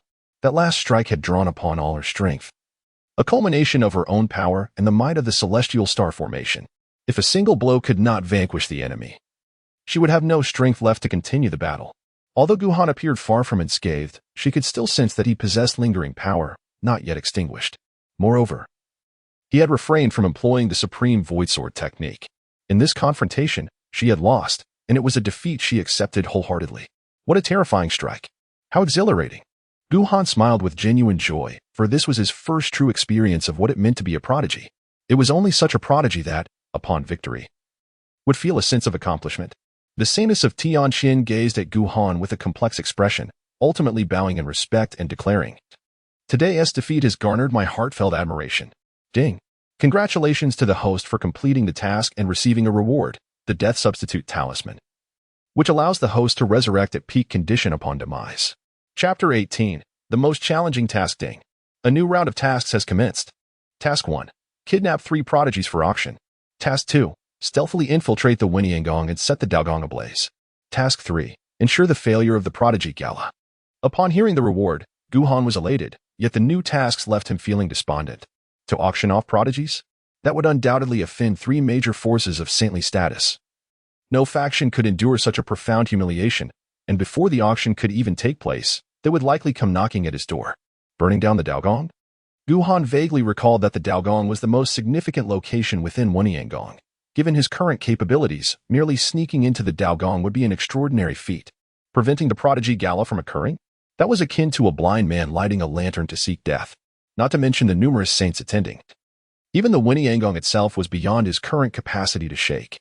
Although he could assert dominance through the Taisu killing array, that was merely a result of having the upper hand. Without such a justification, his actions would be tantamount to courting death. The depth of Winiangong's foundation was evident merely by observing the library. Gu Han could not help but lament, "System, do you not consider my ability to accomplish the tasks you assign?" The system replied, "Host, every task issued by the system is attainable by you. I urge you to employ your intellect more actively. Are you certain? Was I truly capable of completing tasks like raiding the ancestral graves of the demon clan to steal the bones of the emperor? Indeed, every task has a solution. The system will not assign you a task that is utterly unachievable." Upon hearing the system's response, Gu Han fell into contemplation. If every task indeed had a resolution, why had he even inquired about the Winting City? Had he known sooner, he would have excavated the demon clan's ancestral graves and wielded an emperor's bone as a weapon, which would surely instill fear in many. I shall accept the second task. After some consideration, Gu Han resolved to visit the Dao Palace. Since every task had a solution, he was eager to discover the true intentions of the Winting Palace. While other factions cherished their martial arts as treasures, the Winting Palace treated them as mere weeds, which was quite extraordinary. Ding. Task successfully accepted. Current task: stealthily infiltrate the Winting Palace and set the Dao Palace ablaze. Preparatory task: cause the Supreme Void Saint to drop his guard. Preparatory task: convince half of the Supreme Void Holy Land that the host is a calamity. Host. Please note that this task is the most challenging of the 3. The system warns that the true Dao Palace of the Winting Palace consists of only one. The superficial Dao Palace is not the genuine one, as hidden within the Winting Palace lies a profound secret. Please ensure you are fully prepared before proceeding to the Winting Palace. Are you saying that the Dao Palace within the Winting Palace is not authentic? And that there are significant secrets concealed within the Winting Palace? Gu Han felt a numbness coursing through him. This task was already arduous, and to have such an unexpected turn of events at the outset was disheartening. If the Dao Palace within the Heavenly Palace was but a mirage, then where might the authentic one reside? Would he be compelled to seek out the genuine Dao Palace? System, could you possibly provide more guidance? Gu Han inquired, as he had never received such assistance before. System, in each round of tasks, the most challenging undertaking will come with hints. As this is the host's first encounter with the most difficult task, an additional hint can be granted. The true Dao Palace is not located within the Heavenly Palace. The true Dao Palace is not within the Heavenly Palace? Gu Han fell into deep contemplation. The earlier hint suggested that the Dao Palace within the Winiangong was a mere illusion, implying that there might exist a genuine one elsewhere. This could mean that it lies not only in other Winiangong but also in different dimensions. As he specialized in the path of space, he was well aware that formidable beings could indeed create their own realms. Nevertheless, regardless of the scenario, locating this Dao Palace would prove quite challenging. No, that is not right. Gu Han suddenly realized that the task was to secretly infiltrate the Winiangong and burn down the Daogong. Coupled with the 2 hints, it indicated that the Daogong was not in the Winiangong, but rather in another realm, with the entrance located in the Winiangong. Upon this realization, Gu Han felt a sense of relief. At least he no longer had to search blindly, as he now possessed a sliver of a clue. Regaining his composure, Gu Han gazed at the saintess of Tianjin, a faint smile gracing his lips. If it weren't for my presence in this lifetime, you might truly have had the chance to ascend to the throne. The saintess of Tianjin wore a complex expression, but ultimately a glimmer of understanding shone in her eyes. And she appeared considerably more at ease. It matters not, in this world, it is always the prodigies who take the lead. And countless individuals ultimately serve merely as stepping stones. How liberating! Guhan remarked with admiration, then spoke earnestly. Let us forego that wager. He felt a kinship with the saintess of Tianjin. Perhaps it was her formidable prowess, or perhaps her acceptance of defeat with grace that made him reluctant to see her bound by that bet. After all, the endeavors he was about to undertake were far from virtuous, and he had no need for followers. It would be far better to grant the saintess her freedom and cultivate a friendship with someone he truly esteemed. What was the heavenly oath of the Taisu saint's son? The saintess of Tianjin inquired with a smile. Since I have lost, I shall naturally fulfill it. Guhan pondered for a moment and replied, in that case, focus on your cultivation for now. After all, your realm is significantly lower than mine, which causes me quite a bit of distress. All right. The heavenly Xian saintess responded with remarkable decisiveness. Guhan's rapid advancement in cultivation had indeed placed immense pressure on everyone. Since she had chosen to accompany Guhan in his quest for imperial ascendance, what value did it hold to remain at a lower realm? At the very least, she must first reach the dragon transformation realm. As the two conversed, they were oblivious to the multitude of astonished gazes fixated upon them. Initially, it was a group of prodigies, each one more taken aback than the last.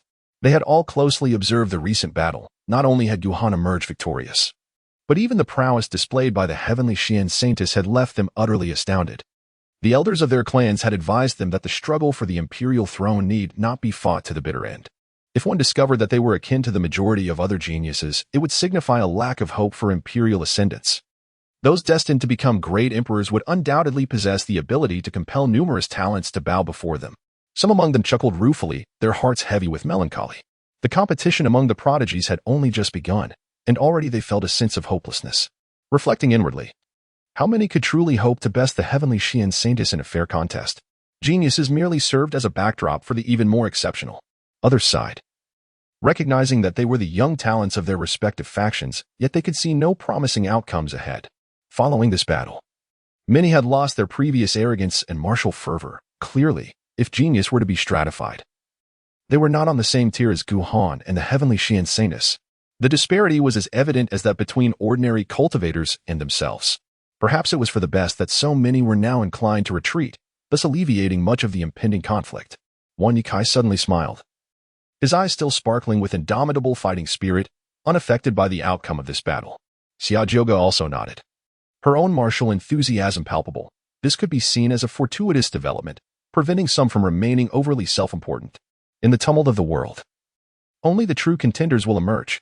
Chapter 19. Movements from all directions. This battle swiftly reverberated throughout the entirety of Wenyang City, with news spreading rapidly beyond its borders.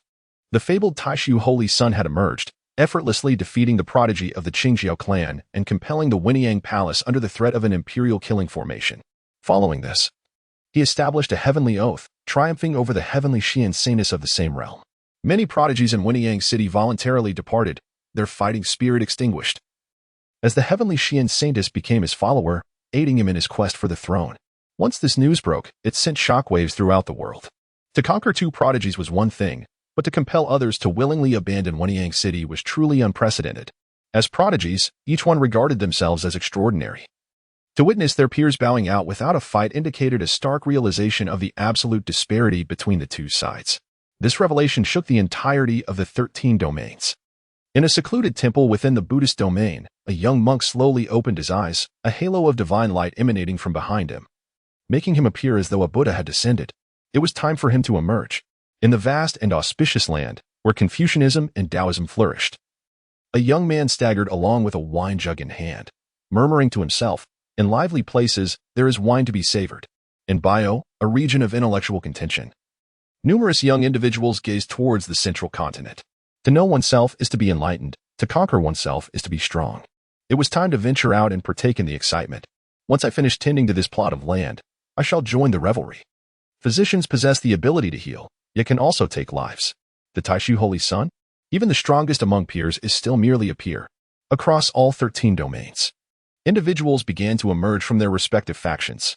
While the outsiders were unaware, Guhan's remarkable displays, having defeated two prodigies, compelled many to withdraw without engaging in battle.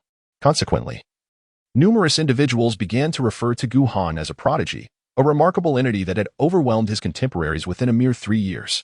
While the world outside was in tumult, Gu Han remained quietly within the star-gathering tower, refraining from venturing out for several days. During this time, he diligently prepared.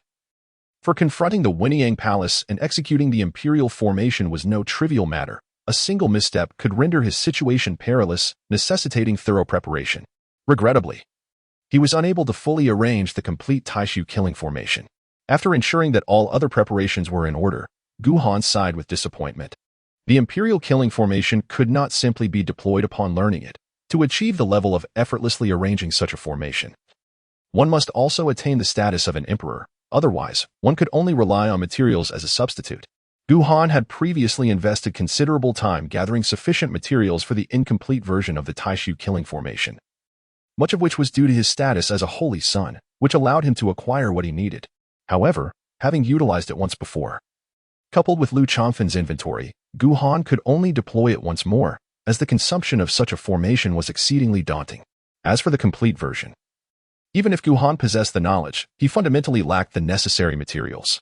This left Gu Han feeling quite regretful. Had he possessed enough materials to set up the complete imperial killing formation, he could traverse anywhere, as it was a formation that even the Taishu Emperor deemed excessively dangerous. Well, the incomplete version will have to suffice. It should suffice for self-preservation. After Gu Han had prepared the incomplete version of the Taishu killing formation, he glanced at the night sky. It was the dead of night, a time akin to thievery. Gu Han rose to his feet, and the moment he stepped outside, his appearance transformed into that of an exceedingly ordinary figure, devoid of any remarkable qualities, indistinguishable from an average cultivator. Following Gu Han's previous battle at the star-picking tower, most of the outstanding talents had departed, leaving no one behind in the tower or in Wenyang City. Dragon San, that rascal, fled even faster, reportedly escaping before the fight had concluded. Consequently, the 96th floor now housed only Gu Han. In recent days, he had instructed the servants of the star-picking tower to refrain from visiting the 96th floor, intending to discreetly depart using the universal divine talisman. As long as the Wenyang Palace failed to apprehend him, he could easily assert that he had not left the star-picking tower, which could vouch for him. As anticipated, the star-picking tower attracted attention when ascending, while descending drew little notice. After all, given its towering height, few would focus on anyone other than a select few. Having exited the star-picking tower without a hitch, Gu Han made his way directly to the Wenyang Palace. As expected, the palace was even more desolate than before. Last time, at least some cultivators had been present, but now, in the dead of night, not a single cultivator was in sight. And there was no one to guard the entrance. To err on the side of caution, Gu Han transformed his appearance once more. Adopting the guise of the esteemed Tai Xianzhenren, his aura indistinguishable from that of the latter. In Gu Han's estimation, Tai Xianzhenren would be in the library. Thus unlikely to encounter him, transforming into Qin Xian Daoren might result in an awkward face-to-face meeting. Striding confidently into the Wenyang Palace, Gu Han hastened towards the central area, employing the technique of Shi Qi Tianya. His plan was to first investigate the Dao Palace within the Wenyang Palace. If no leads were found, he would seek other locations, observing his transformed figure. A breathtakingly beautiful woman with an ethereal presence gazed down from the rooftop of a grand palace, watching Gu Han navigate the darkness with remarkable speed. Beside her stood Tai Xianzhenren, who chuckled at the sight of his identical doppelganger and remarked, "Greed knows no bounds." The enchanting face of the Wenyang Palace's master bore a faint smile as she said, "As you mentioned, he has taken all the techniques available from the library. Unable to control his desires. No matter how talented he is, he remains lost. You should give him the Natural Heart Sutra, allowing him to learn how to cultivate his heart. Patience is key," Tai Xianzhenren replied with a gentle smile. "Teaching him once will suffice. Giving it to him hastily will only deepen his insatiable greed.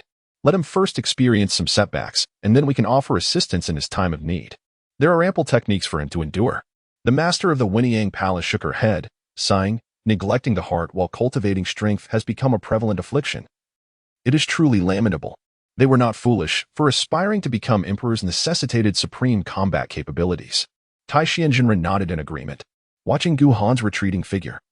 The Wenyang Palace's master stated calmly, "Let him explore today, as he was the one who initiated this era's conflicts. It is only fair to grant him this privilege. Should he attempt to enter again in such a manner, he shall receive a lesson, teaching him that a flawed emperor's killing formation is insufficient for him to act with impunity." Agreed, Tai Xianzhenren affirmed, then inquired, "What shall we do about the upcoming gathering of talents? That fellow's battle has caused many to depart. It shall proceed as usual." The master of the Wenyang Palace's form began to fade, but her voice lingered. If he wins, let him visit the heart-refining forest. If another emerges victorious, bestow upon them the most suitable top-tier quasi-emperor technique. Should they possess enough experience, they may enter the 5th level. What they gain will depend on their fortune. Understood. Tai Xianjinren respectfully bowed to the gradually dissipating figure of the Wenyang Palace's master. Once her form had vanished completely, he turned his gaze back to Guhan, a faint smile gracing his lips. Since the master has granted you this opportunity, let us see whether you stumble upon fortune or if your identity is unveiled. The outcome lies in your hands. Chapter 20. The True Dao Palace. Something is amiss. Within the Wenyang Palace, Guhan furrowed his brow. Employing the technique of Shiqi Tianya, with his prowess at the half-step venerable realm, he could effortlessly explore the entirety of the Wenyang Palace. However, despite his increased speed, the effects of Shiqi Tianya failed to manifest. Guhan closed his eyes, delicately attuning himself to the subtle energies around him. After a brief moment, a complex expression crossed his face, his gaze directed deep within the Wenyang. Indeed, the Wenyang was extraordinary. Had it acquired the Taisu Emperor scripture, or perhaps inherited techniques personally bestowed by the Taisu Emperor? As he continued to sense the atmosphere, Guhan discovered a lineage of techniques that he had not anticipated. To his astonishment, besides the Taisu sacred land, the Wenyang also possessed methods from the Taisu Emperor scripture. Although it remained unclear whether the Wenyang had access to the scripture or if the Taisu Emperor had once visited this place and left behind his techniques, the mere existence of such knowledge indicated the profound mystery surrounding the Wenyang. His curiosity intensified. Guhan delved deeper, aware that even though the distance seemed insurmountable, he could still hasten his pace. As he ventured further, he encountered numerous majestic palaces, yet he refrained from entering, for aside from a few select areas, the purposes of these grand edifices remained a mystery to outsiders. Moreover, throughout his journey, he had yet to encounter another soul. He was reluctant to intrude upon a palace only to find someone meditating within. As he pressed on, Guhan finally beheld the structure known as the Dao Palace. Situated at the very heart of the Wenyang Palace, it was the most imposing and grandiose of all, resembling a small city. Although the system had informed him that this Dao Palace was but an illusion, its sheer magnificence still left Guhan somewhat astonished. Such a construction. And yet it was merely a fade? Guhan took a deep breath, slowing his pace as he attentively sensed the spatial fluctuations. If the true Dao Palace existed in another realm, the entrance would undoubtedly exhibit signs of such disturbances. He first circled around the Dao Palace, but detected no anomalies. Gazing at the palace before him, Guhan slowly stepped inside. Upon entering the Dao Palace, his eyes were immediately drawn to a colossal golden statue, depicting an elderly man riding an old ox. His expression was serene, yet his gaze emanated a resolute intensity. In that instant, Guhan felt an overwhelming pressure, causing him to instinctively soften his breath, as though the golden statue possessed a spirit that commanded respect. However, this sensation was fleeting. With a mixture of curiosity and uncertainty, Guhan scrutinized the immense statue, finding no discrepancies upon closer inspection, as if it had all been a mere illusion. His current cultivation level was insufficient. He resolved to return in the future for a more thorough examination. Guhan was acutely aware that there was something peculiar about this place. However, his insufficient cultivation prevented him from perceiving the underlying truths. Thus, he could only meticulously attune his senses to the surrounding space. When it came to the realm of spatial perception, Guhan possessed an unwavering confidence, for otherwise he would not have grasped the profound intricacies of the Taisu sword technique. As he diligently focused his awareness, he indeed sensed an element of the extraordinary lurking within the environment. Guhan strode confidently to the base of the golden statue, reaching out to casually tear at the air before him, causing the space to ripple like the surface of a tranquil lake. Upon witnessing this, Guhan's eyes sparkled with brilliance. Indeed, there was a spatial entrance here. If his conjecture held true, this place was the genuine Dao Palace. However, Guhan did not act recklessly.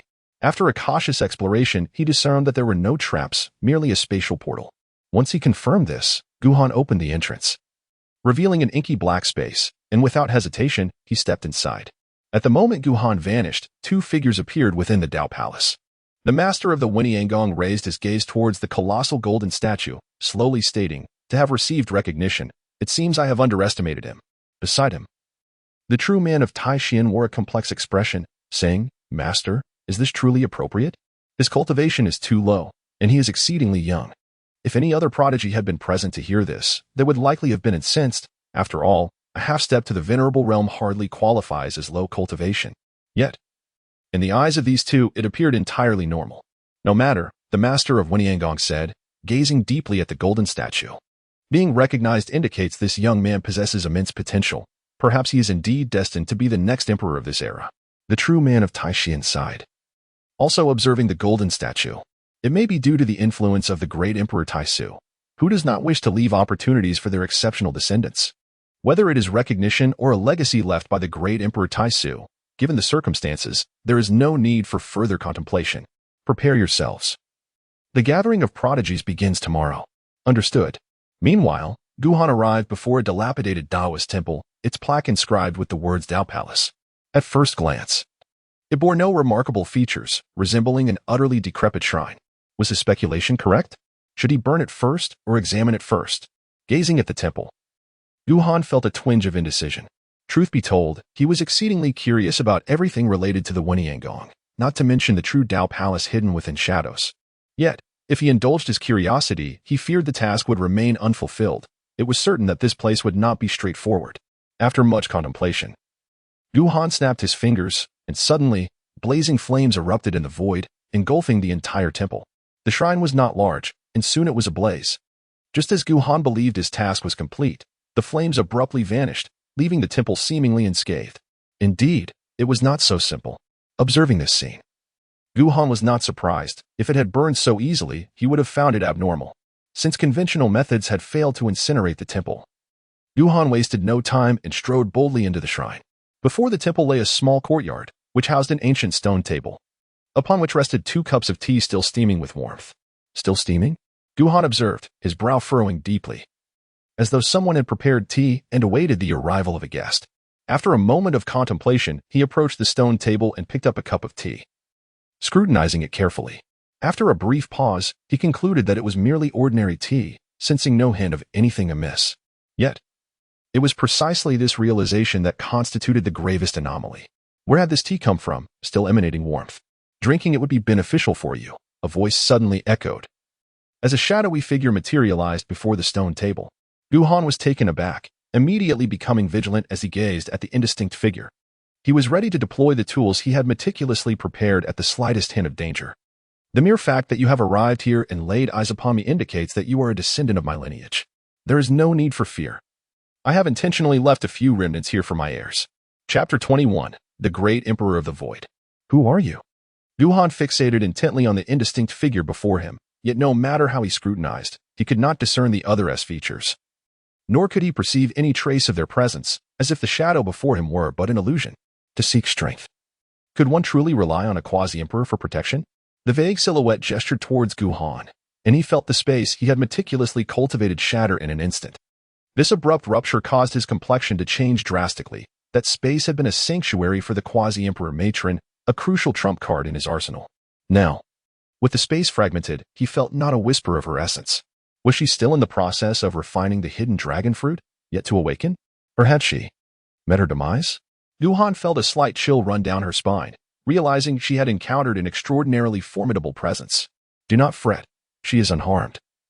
The indistinct figure chuckled softly. As my granddaughter, she certainly upholds my illustrious reputation. Your granddaughter. You are the supreme emperor of the void. Guhan was taken aback, gazing in disbelief at the indistinct figure before him. Is this the great emperor of the void? Has he come to his senses? The hazy silhouette continued to chuckle softly. Indeed, I am the great emperor of the void.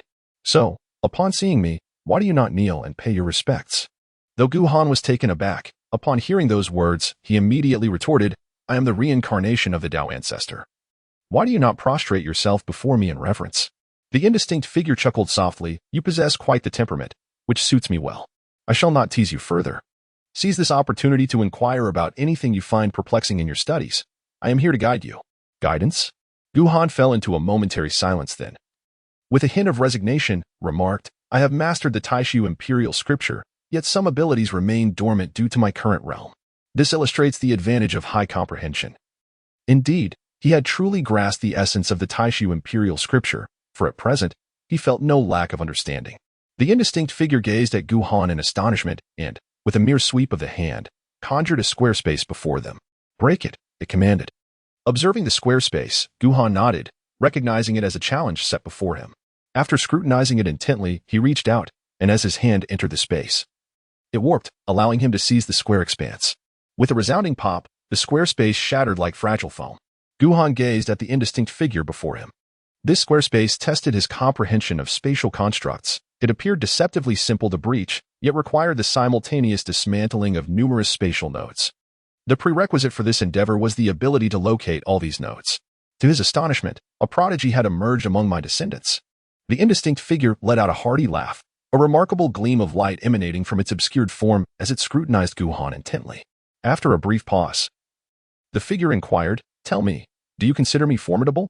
"Extremely formidable. Stronger than the average emperor," Guhan replied earnestly, stating that his conclusions were drawn through comparisons with various other sacred sites and his own abilities. The indistinct figure inquired once more, asking, "In comparison to me, who is stronger?" Guhan pondered for a moment and remarked, "You are formidable. There is no need to flaunt strength in such matters. After all, he is an emperor. Even in a battle of equal realms, he possesses little assurance of victory." The indistinct figure chuckled and said, "Allow me to pose another question. Among the numerous traditions that have produced emperors, is there any that has given rise to two emperors?" This inquiry left Guhan momentarily taken aback, and as he reflected carefully, he realized he had never paid attention to such occurrences before. The more he contemplated, the more apprehensive he became. To this day, no tradition has produced two emperors. At the very least, he had never heard of such a thing. The indistinct figure inquired with a smile, "Do you know the reason why?" Guhan earnestly implored, "Might the great emperor provide guidance?" The indistinct figure sighed and replied, "It is akin to reaching the pinnacle of the quasi-emperor realm, only to discover that all you have cultivated is derived from my teachings. In that moment, I shall become your inner demon. Unless you can vanquish me and all that you have learned, you will not attain the status of an emperor. No matter how extraordinary your talent may be, if your heart for the path is compromised, you shall remain, for all your days, merely at the zenith of the quasi-emperor realm." Upon hearing this, Guhan fell into a contemplative silence, grappling with a notion he had never previously considered.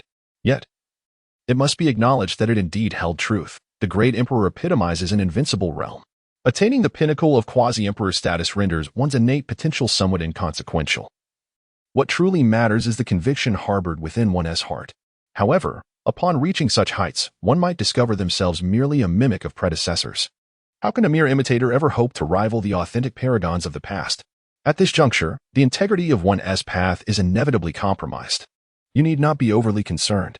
Observing Guhan's expression, the nebulous figure remarked, "A single lineage of Tao does not solely produce one great emperor. Rather, subsequent emperors carve their unique paths, establishing their own legacies. This is the essence of the solution. I have taken note of your exceptional potential and, as your senior, felt compelled to offer you this insight in advance. Otherwise, you would inevitably come to realize it in due course." "Thank you." Guhan solemnly performed a bow. Having anticipated this moment, which allowed him to prepare in advance and contemplate the path he was to tread, such a piece of guidance would ultimately save him a considerable amount of time in the future. There was no need for formalities. It was merely a nudge to a junior. The indistinct figure shook its head and remarked, "To return to the matter at hand. This is the place where the Old Ancestor once meditated. When I arrived at the heavenly palace, I deliberately left behind certain measures to facilitate the entry of my descendants. Your presence here signifies that my efforts have borne fruit. Did the great emperor leave these measures for me?" Guhan was taken aback. Having believed he had discovered the entrance by his own means, the indistinct figure nodded affirmatively. "Indeed, the reason for my actions is singular. I have placed an item here, and I require you to retrieve it." Upon hearing this, Guhan's face revealed a hint of vigilance.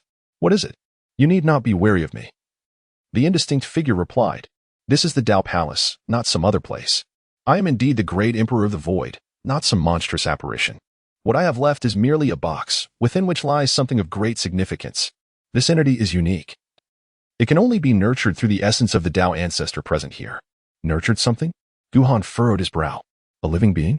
The indistinct figure shook its head. "No, I already have offspring. I am not so trivial as to spend such time nurturing a mere creature.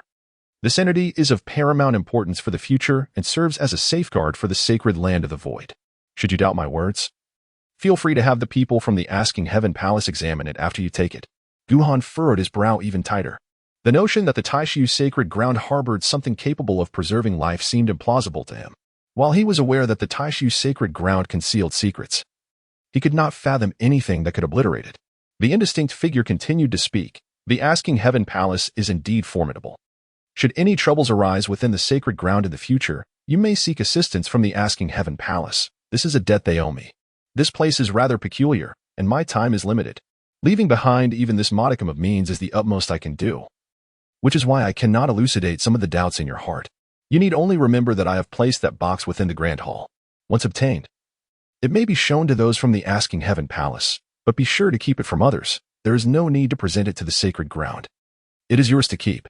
Before the indistinct figure could finish speaking, an extraordinarily mysterious aura swept through the not-so-large grand hall, and the figure was abruptly scattered like smoke. Chapter 22. Inquire of the heavens. Guhan stared in astonishment at the grand hall. Although he was uncertain whether the indistinct figure was indeed the great emperor of Taisu, the sheer magnitude of its vanishing aura was rather excessive. System, for heaven's sake. How am I supposed to set the Dao Palace ablaze? Guhan has discerned the situation. Burn the Dao Palace? How could one possibly set ablaze such a place? Simply igniting it with fire does not equate to completing the task. Alternative methods must be employed, yet one must possess the requisite skills to achieve that. The system responds, this task may indeed be challenging, yet every assignment presents a way out. I urge the host to explore various approaches. The more arduous the task, the more substantial the rewards. I shall trust you this once, but if I enter and meet my demise, you shall bear full responsibility. Guhan inhaled deeply and approached the grand hall. To be honest, he was genuinely apprehensive that once he stepped inside, he might vanish without a trace. As he gradually entered the hall, he observed that it resembled an ordinary Taoist temple. However, there were no deities enshrined within. Instead, a single character, Dao, was inscribed upon the wall, and in the center lay a meditation cushion, accompanied by a small box positioned in front of it. Everything appeared strikingly unremarkable. Guhan exerted himself to discern something extraordinary from the character inscribed on the wall, but alas, he found nothing of significance. Upon examining the cushion and the small box, he was met with the same disappointment. They appeared utterly mundane, devoid of any hint of distinction. Is this truly the box spoken of by the Emperor of the Void? Guhan approached the small box and grasped it firmly, eager to pry it open and examine its contents. The box appeared exceedingly ordinary, devoid of any intricate designs, resembling nothing more than a simple wooden container. However, despite Guhan's relentless efforts and the surging energy within him, the box remained obstinately sealed, unmoved even by his utmost strength. I sensed that the items within this place were far too sophisticated for my comprehension. Guhan shook his head and tucked the small wooden box away, deciding to fulfill the instructions of the great Emperor Taisu for the time being. With the box stored, Guhan settled himself onto the cushion, hoping to attain enlightenment and cultivate his skills in this place. An hour passed, yet the outcome remained unchanged. He felt no extraordinary sensations. How should one proceed in such circumstances? Guhan let out a sigh as flames ignited in his hand. He approached a window, hoping to set it ablaze. After a prolonged effort, he found that the seemingly dilapidated window had not even lost its color. Unwilling to be deterred, Guhan drew a long sword and executed the Taisu sword technique, striking the window directly. Remarkably, there was no reaction whatsoever. This left Guhan in a state of distress. Although he had encountered no danger, the task at hand remained unresolved. Undaunted, he continued his search within the great hall, determined to uncover even the slightest hint of the extraordinary. However, after an extensive search, he yielded no results. The temple was rather small. Aside from the great hall and the courtyard in front, there was no other area to explore. The contents of both the courtyard and the hall were all too apparent, leaving him at a loss for any means to accomplish his task. Wait, that cup of tea. Guhan abruptly recalled the indistinct figure who had urged him to drink the cup of tea from the stone table, claiming it would be beneficial for him. With a sense of skepticism, he had refrained from consuming it. However, now, with nothing to lose, he decided to take a leap of faith. Returning to the stone table, he noticed that the tea was still steaming. Weighing his options, he thought, since he had the talisman for protection, he might as well risk it once more. Resolute in his decision, Guhan lifted the cup and drank it down in one swift motion. As the hot liquid coursed through him, a wave of warmth enveloped his limbs and bones, making him feel as though his physical form was undergoing a profound refinement. This experience was not painful, on the contrary. It was remarkably gentle. What an astonishing brew! Guhan was astonished as he sensed the transformation of his physical body. He had previously believed himself invincible among his peers in terms of physical strength, yet now he experienced a metamorphosis that elevated him further. If he had once been unmatched in his realm, it appeared that his physical prowess had now reached an extreme within this domain.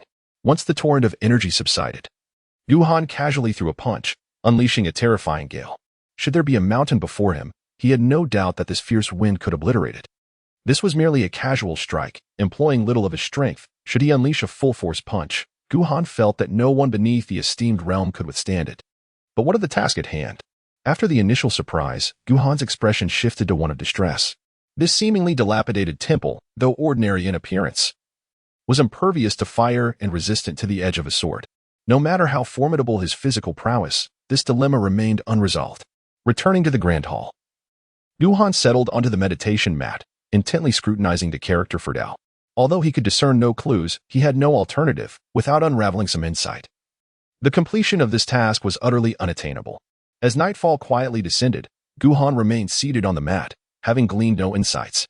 Just as he contemplated rising to explore the decrepit temple inside and out once more, a flickering candlelight emerged, albeit dimly. Guhan suddenly raised his head and noticed that an oil lamp on a nearby pillar had been ignited. Guhan recalled distinctly that there was not a single oil lamp in sight, yet at this moment, a lit oil lamp had mysteriously appeared. It was indeed a timely assistance.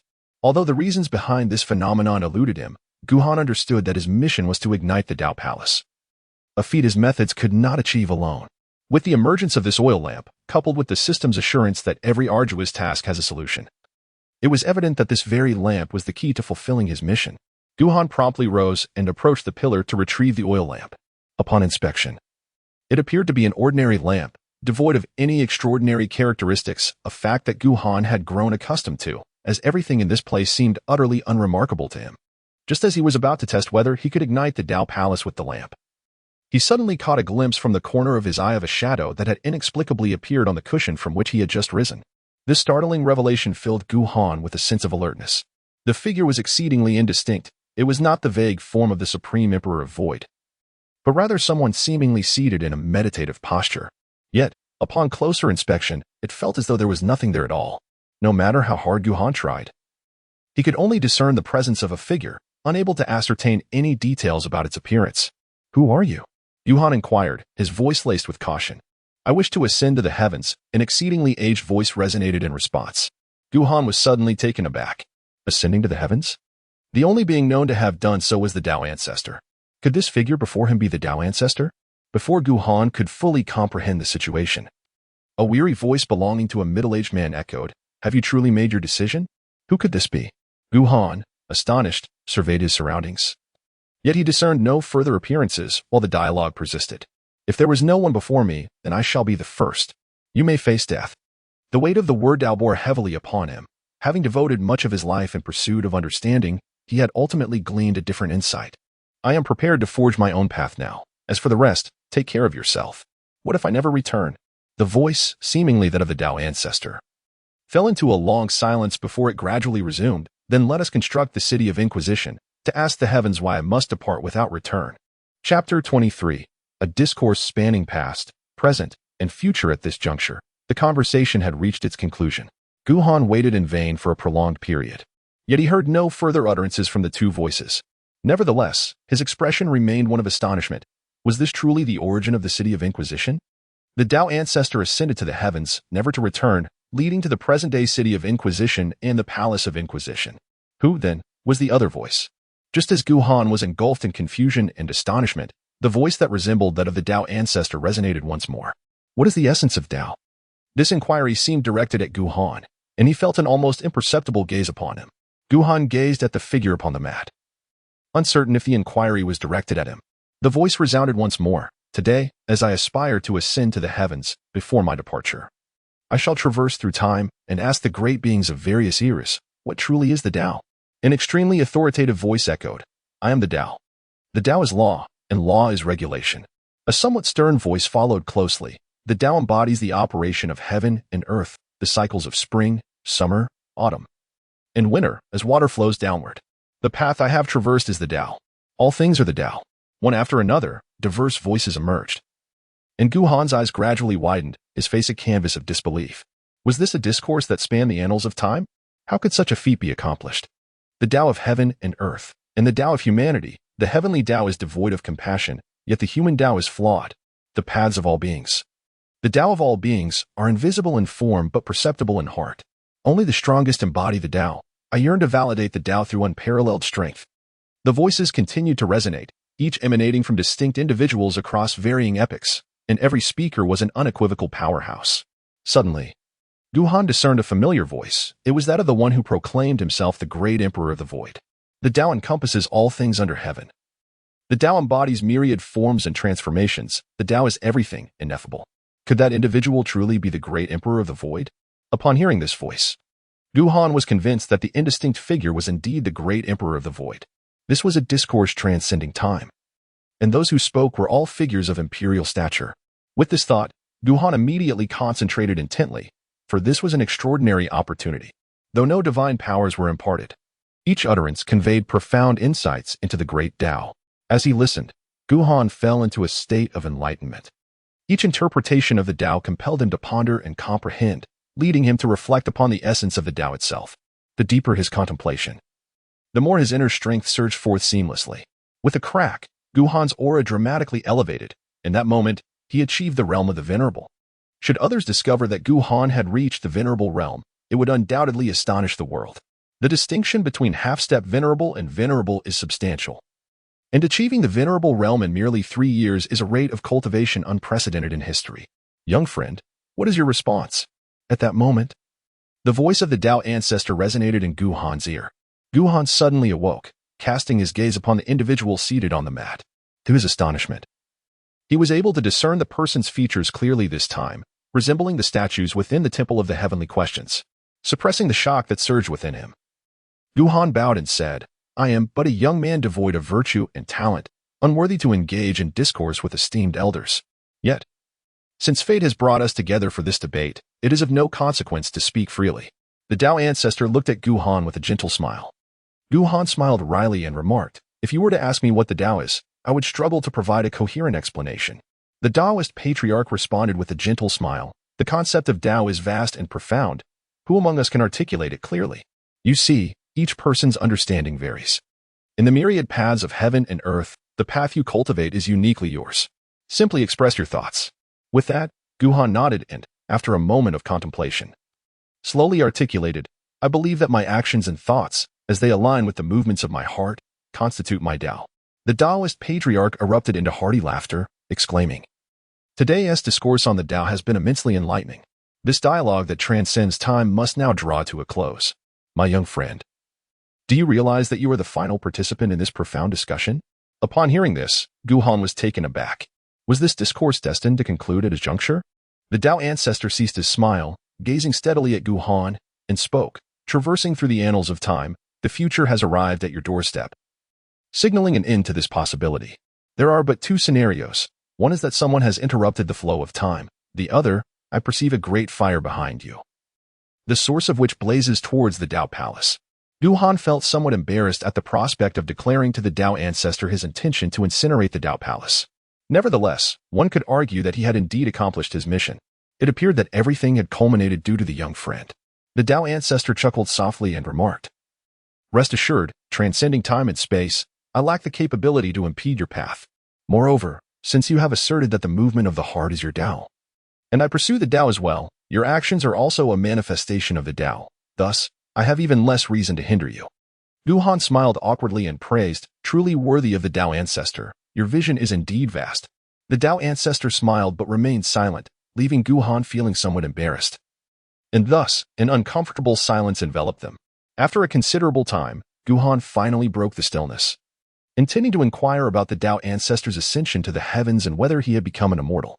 However, the words lingered on the tip of his tongue, unable to be voiced. At that moment, the Tao ancestor spoke, transcending the ancient, present, and future. There are certain matters that must remain unspoken.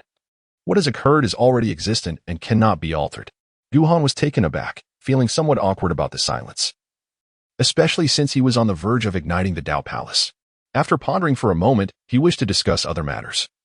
Yet the Tao ancestor suddenly spoke, You are the last of your kind, and this is a unique fate. I shall prepare an item for you to be placed here. Whether you can acquire it or not will also depend on destiny, for we have been separated by a long passage of time. Upon hearing this, Guhan's eyes instantly sparkled with excitement. After all, this was the Tao ancestor. Even a mere token from him would undoubtedly hold extraordinary significance. However, he had already explored the entire Taoist temple, and aside from the box left by the Supreme Emperor, he had not encountered anything else of note. As he contemplated inquiring further, Guhan found himself at a loss for words. The Tao ancestor sighed and remarked, "Everything is predetermined. Is there truly anyone capable of intervening in the past or the future?" After uttering this, Guhan noticed that the Tao ancestor had returned to his former enigmatic demeanor. Though he strained to observe closely, the figure remained elusive and indistinct. The Tao ancestor? Guhan tentatively spoke, only to discover that the figure of the Taoist had completely vanished from sight. A discourse that transcended time and space had come to an end. This shall be the goal for the future. Guhan's gaze was resolute.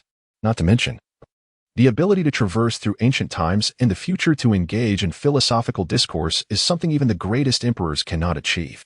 If one seeks to grow stronger, one must certainly set the most formidable individuals as their targets. Observing the oil lamp in his hand, Guhan strode purposefully to the window and ignited the wooden frame with the flame. In merely an instant, a roaring inferno erupted, so fierce that it left Guhan momentarily astonished. He suspected that this oil lamp might be pivotal to completing the task. Yet he was taken aback by the ferocity of the blaze, as if everything had been meticulously orchestrated beforehand. Chapter 24, The Inheritance of the Martial Ancestor Ding.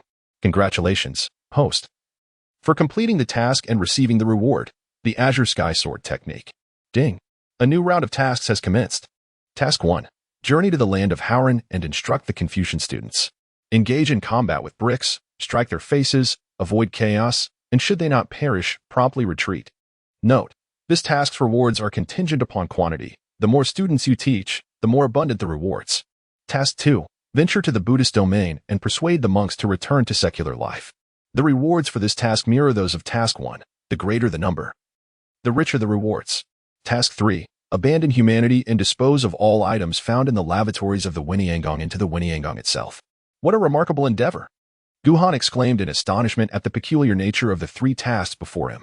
Each task possessed its own distinct characteristics. One required scholars to engage in conflict and criticism, another demanded monks to renounce their vows, and the third was particularly repugnant, an abominable task involving the contamination of the celestial realm with excrement.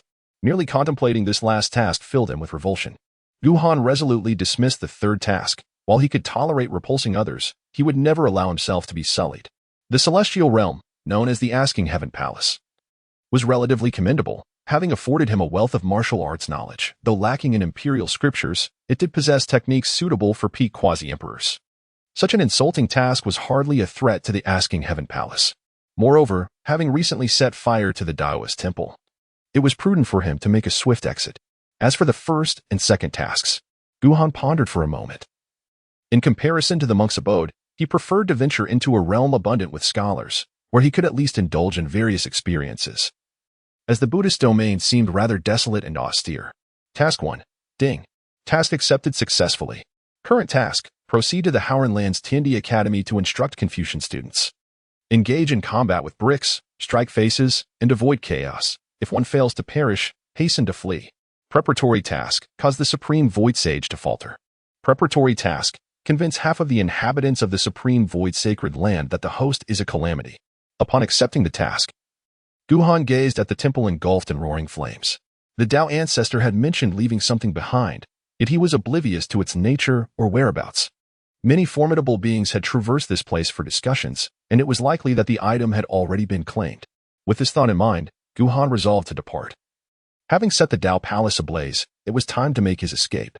Just as he prepared to leave, an extraordinarily unique aura suddenly emerged from the heart of the inferno, causing Guhan to halt abruptly and descend into the air to survey the temple. He observed that this distinctive aura manifested throughout the burning edifice, as if it had been concealed within the structure all along, only revealing itself now that the temple was in ruins. Gradually, those peculiar energies began to coalesce, slowly forming a single character in the air. Body. Body? Guhan furrowed her brow, pondering the situation at hand.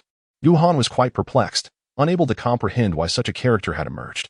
Logically speaking, in the realm of the Taoist ancestor, it should have been the character Tao that appeared. Guhan did not act rashly, uncertain if there were any further changes. After a prolonged wait, as the Taoist temple had nearly burned down, leaving only crumbling walls, he confirmed that no other incidents had occurred before approaching the character before him. Upon closer inspection, he discerned no apparent clues, only that the aura was extraordinarily unique. After pondering for a moment, Guhan extended his hand, intending to capture a trace of this aura for a more nuanced perception. At the very moment of contact, the character transformed into golden light, flooding into Guhan's body. Guhan suddenly discovered a golden book appearing in his mind, and the first page bore a bold character. What could this mean? Guhan was astounded. Attempting to open the golden tome, with a crisp sound, it was as if something long sealed was being unveiled. The golden book transformed into a myriad of information that swiftly merged into Guhan's sea of consciousness. During the primeval era, various clans roamed freely. Some human clans observed the demon clans absorbing the essence of the sun and moon, comprehending the path of chi cultivation, while others noted the formidable physical prowess of the demon clans, grasping the art of body refinement. I am the martial ancestor, it proclaimed, entering the Tao through martial prowess, eschewing the cultivation of celestial energies and focusing solely on the physical form. Today, I leave behind this legacy, hoping that the martial arts shall not be extinguished. Should there be anyone with exceptional talent, I wish that kindred spirits will elevate this inheritance to greater heights. After these initial words, an overwhelming torrent of information rendered Guhan dizzy and disoriented, compelling him to hold his breath and concentrate intently to assimilate it. After a considerable time, he gradually opened his eyes, his countenance etched with astonishment. This legacy was overwhelmingly formidable, perfectly embodying the limits of the physical body, illustrating that martial arts exist solely for combat, and depicting what it means to be invincible. According to this legacy, the martial ancestor never ascended to the throne of an emperor, for he solely cultivated the physical body, rendering him incapable of such elevation. However, he had once slain an emperor, shattering an imperial artifact with a single punch, obliterating an emperor's form with another, and extinguishing life itself with yet another. 3 punches against a formidable emperor. An emperor, renowned for being invincible, the most outstanding of an era, who vanquished all prodigies of his time. How could such a figure succumb to mere 3 strikes? Guhan's breath quickened, overwhelmed by the terrifying nature of this inheritance. Should word of his acquisition of such a legacy spread, even the sacred land of Taishi would be unable to protect him. This matter must remain a closely guarded secret. As for the martial ancestor's suggestion to promote this inheritance, that seems rather premature. He would wait until he had gained sufficient strength to evade pursuit and covetous eyes. As for body refinement, though he had never encountered such a path before, it must have once basked in unparalleled glory. Guhan let out a sigh. The legacy was indeed terrifying, yet the process of cultivation was equally daunting. One had to refine the skin, muscles, internal organs, and bones, focusing solely on enhancing one's physical prowess rather than spiritual energy, shattering limit after limit. Such a method of cultivation was fundamentally unsuitable for those lacking extraordinary talent. While others soared through the skies with their mastery of energy, those who practiced body refinement remained earthbound. Others, akin to celestial beings, could wield various supernatural abilities, while body refiners were still confined to the ground, engaging in mere physical combat. Moreover, Guhan observed that contemporary cultivation methods had begun to incorporate body refinement techniques, blending the cultivation of both physical and spiritual energies. It was no longer a matter of merely refining energy. One could now attain formidable physical strength alongside supernatural capabilities, albeit without reaching the same extremes. It was no wonder that the path of body refinement had fallen into obscurity, as its simplistic approach was not suited for everyone. This, undoubtedly, was the true reason for the decline of the body refinement path. It seemed that one would have to endure considerable hardship in their cultivation journey. Guhan let out a sigh, yet his heart was overflowing with joy. This legacy, acquired by another, might well be beyond their grasp, but he was different. His rapid cultivation pace and sufficient comprehension indicated that he faced no significant bottlenecks in his training.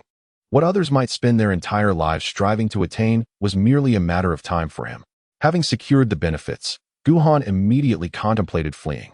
With the Tao Palace already set ablaze, the acquisition of such a legacy only intensified his desire to escape.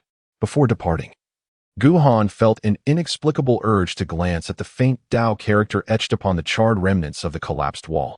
After a moment's contemplation, he turned back into the ruins and swiftly began to gather the remnants of the shattered walls. Although they lay in ruins now, these items had previously been untouchable. He thought it prudent to collect them. They might prove useful in the future, especially the wall inscribed with the Tao character, which surely held significance. Chapter 25. The Supreme Master of the Void breaches defense. After considerable effort, Guhan managed to retrieve everything he could carry. Standing before the barren Taoist temple, he wore a satisfied smile. The wind howled fiercely. Having completed his task, Guhan was ready to make his escape, but at that moment, he froze. His expression shifting drastically. The spatial node had vanished. To enter, one must locate the entrance, which serves as the spatial node. The same applies to exiting. Generally, once one has entered a space, exiting should be straightforward, as the spatial node is present. Yet now, Guhan could not sense the spatial node at all. Could it be? Guhan closed his eyes, trying to sense his surroundings, yet no matter how hard he concentrated, he could not locate an exit. This realization sent a chill through him, as the thought of being trapped here was utterly disheartening. Not only was he uncertain of how long he would be confined, but the dire consequences of being captured loomed ominously in his mind. It seemed they were forcing him to create a greater commotion. Guhan contemplated whether to establish the Taishu killing array, considering an alternative method to breach the confines of this miniature world. However, such an act would inevitably lead to the collapse of this space. Was the destruction of the Dao Palace not sufficient? Must he also shatter this realm? Just as Guhan was ensnared in his indecision, a golden pathway suddenly unfurled beneath his feet, extending toward an infinitely distant horizon. Guhan was momentarily taken aback, gazing perplexly at the golden pathway. Glancing around, he noticed that aside from this resplendent avenue, no other anomalies were present. Guhan furrowed her brow slightly. At that moment, numerous indistinct figures emerged ahead on the golden pathway, each striding forward with purpose, none glancing back. Could it be? Guhan gazed thoughtfully at the scene before him, his mind already formulating conjectures. It seemed that this place harbored little danger, if safety was assured.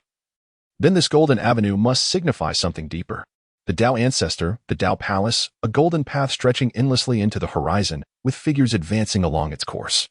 Guhan's heart was filled with understanding, and without further hesitation, he strode boldly onto the golden pathway.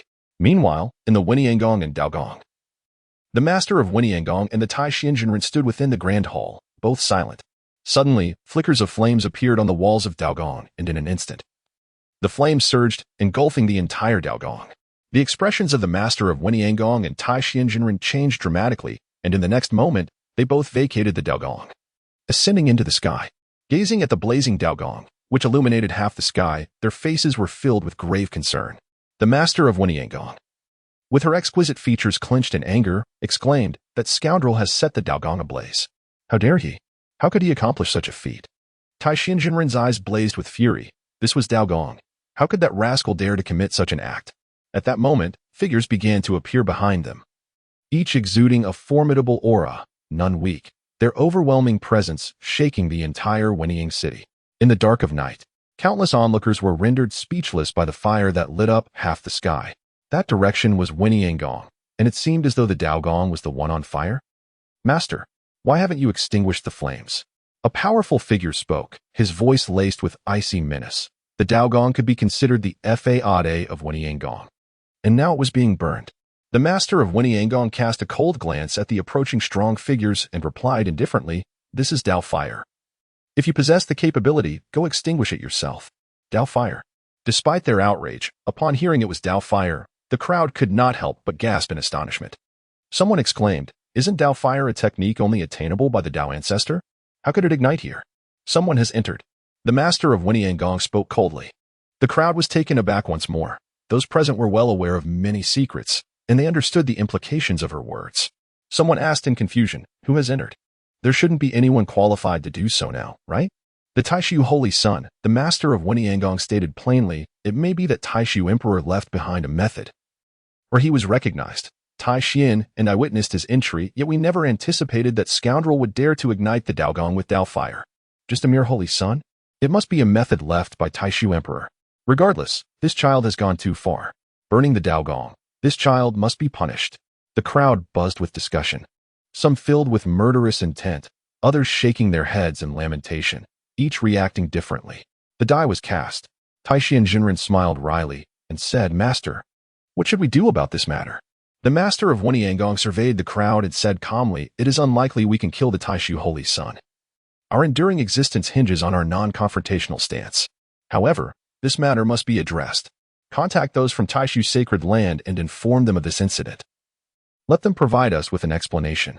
Understood. Seeing the master of Weniangong had made her decision, the crowd immediately dispersed. Some began to reach out to Taishu's sacred land, while others vanished into the Weniangong. In no time, only the master of Weniangong and Tai Xianjinren remained in the sky. Tai Xianjunren looked at the master of Weniangong and remarked, "This child possesses considerable fortune and sufficient aptitude. It is likely he has the greatest chance of becoming an emperor in this lifetime." The master of Weniangong replied rather nonchalantly, "Throughout history, countless prodigies have failed to ascend to emperor status until the final step is taken. Who can guarantee that anyone will certainly become an emperor? Furthermore, even if he becomes an emperor, how many emperors have emerged thus far? What? That scoundrel has burned the Daogong." The roar of the Taishu Holy Master echoed continuously within the grand hall of Taishu Sacred Land. In the hall, besides an elder, stood an inconspicuous old man who coldly regarded the Taishu Holy Master and said, "Taishu Holy Master, how do you propose we resolve this matter?" "Rest assured, Senior Qingxian, I will certainly provide Weniangong with an explanation for this incident." The Taishu Holy Master's frustration was palpable after finally sending Guhan away. He had hoped for a period of peace, only to be inundated with news about Guhan's exploits. He had beaten the Qingjiao clan mercilessly, showing no mercy whatsoever. No surprise, he is indeed the holy son favored by the ancestor. The battle at the star-picking tower had established his reputation, defeating the Tianxian Saintus and causing many other holy sons and daughters to lose heart and depart from Wenyang City. Very well, he truly embodies the potential of an emperor. Now, the Daogong lay in ashes, and it was none other than Guhan who set it ablaze. Damn it, why can't you just do something right? Or perhaps choose another faction to provoke? But you had to challenge the one entity that cannot be trifled with, Weniangong. Even the Taishu Emperor once uttered a warning: never engage in conflict with Weniangong. Yet this scoundrel had ignited the most vital Daogong of Weniangong. In that moment, the Taishu Holy Master was utterly undone. Chapter 26, A Price Beyond Measure. How about 1,000,000 spirit stones? The Taishu Holy Master proposed cautiously. Qingxian Daoist merely glanced at him in silence, the unspoken message clear: "Are you trying to insult me with such an offer?" 10 million, the Taishu Holy Master offered again. "Senior Qingxian, this should suffice, right?" 10 million spirit stones was no trivial sum. Typically, a sacred land could only circulate this much. For a sacred land was not merely a sinkhole for resources. Each individual required spirit stones for cultivation, and various rare treasures needed to be acquired for inventory. The expenses mounted considerably. Qingxian Daoist scoffed, "Taishu Holy Master, if a Daogong only requires 10 million spirit stones, then the solution is simple. I could burn your Taishu sacred land and give you 10 million spirit stones in return." The Taishu Holy Master inhaled deeply and replied, "Senior Qingxian, 20 million is the absolute limit for us at Taishu sacred land. We truly cannot produce more." 100 million. Qingxian Daoist stated coolly, "Deliver it within 3 days." "Do not say I failed to warn you. Many within Weniangong advocate for the outright elimination of your holy son if this matter is not resolved swiftly. Unforeseen changes may arise." 100 million. The Taishu Holy Master was taken aback, exclaiming, "That is far too much." "Too much?" Qingxian Daoist smiled. "Shall I send someone else to negotiate this matter with you?" Upon hearing this, the Taishu Holy Master quickly shook his head. The Qingxian Daoist was known for his relatively good temper. If someone else were to handle this, the situation would be even more difficult. After considering, the Taishu Holy Master gritted his teeth and agreed, "Senior, could we perhaps offer other items in lieu of spirit stones?" "Certainly," Qingxian Daoist nodded. "Not overly demanding in such matters. Please allow me to stay at Taishu Sacred Land for a few days. I will prepare this immediately." The Supreme Lord of the Void moved swiftly. 1 billion was no trivial matter. The sacred ground could certainly afford it, but time was of the essence for preparation. 3 days was far too tight a schedule. Even seeking loans from other sacred grounds would prove futile. The only option left was to offer alternative forms of collateral to gather the necessary sum. It was apparent that the other party shared this sentiment. Hence the demand for a 3-day deadline. Immediately, the Supreme Lord summoned all the elders of the sacred ground, instructing them to expedite the collection of spirit stones from various locations. Furthermore, a direct notice was dispatched to all disciples, announcing the cancellation of any spirit stones beyond those allocated for regular cultivation. As disciples of the sacred ground, they were entitled to a considerable amount of spirit stones. In addition to those for routine training, they typically received in abundance, which served as a facade of the sacred ground's prestige. Otherwise, venturing out while appearing destitute would be quite disgraceful. Thus, the news sent shockwaves throughout the sacred ground, igniting a fervor of outrage, particularly after the circumstances surrounding Guhan became known. Guhan had never been particularly well-liked within the sacred ground, after all. Who would favor one who brought misfortune upon themselves? Now, with this incident unfolding, he had become the target of collective ire. Supreme Lord, why did you unleash that calamity? Would it not have been better to let him play at home? Curse it. He wreaks havoc here, and even when he steps outside, he continues to bring ruin. Guhan, you are truly something else. Whoever can defeat Guhan, please, we need a new saintly son. How long has it been since he left? Ding. Congratulations, host. For completing the task, you have been rewarded with 100 pounds of void immortal gold. Ding. Congratulations, host, for completing the task. You have received a reward for physical transformation. As Guhan strolled along the Golden Light Avenue, he suddenly heard the voice of the system. Simultaneously, a profound transformation began to unfold within his body, occurring from the inside out.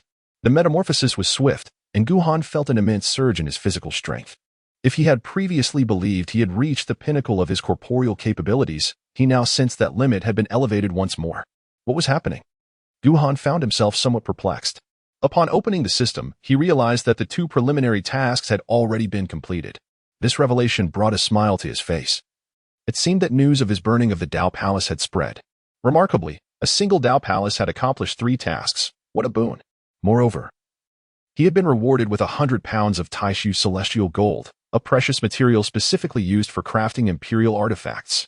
Indeed, even a mere pound would incite countless individuals to fight fiercely.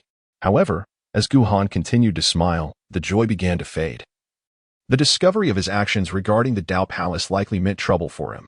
Fortunately, he had embarked on this golden path, avoiding capture by the people of Wintian Palace. Otherwise, his fate would have been dire. Gazing around, he found himself enveloped in a void, unaware of how far he had traveled or where this path led.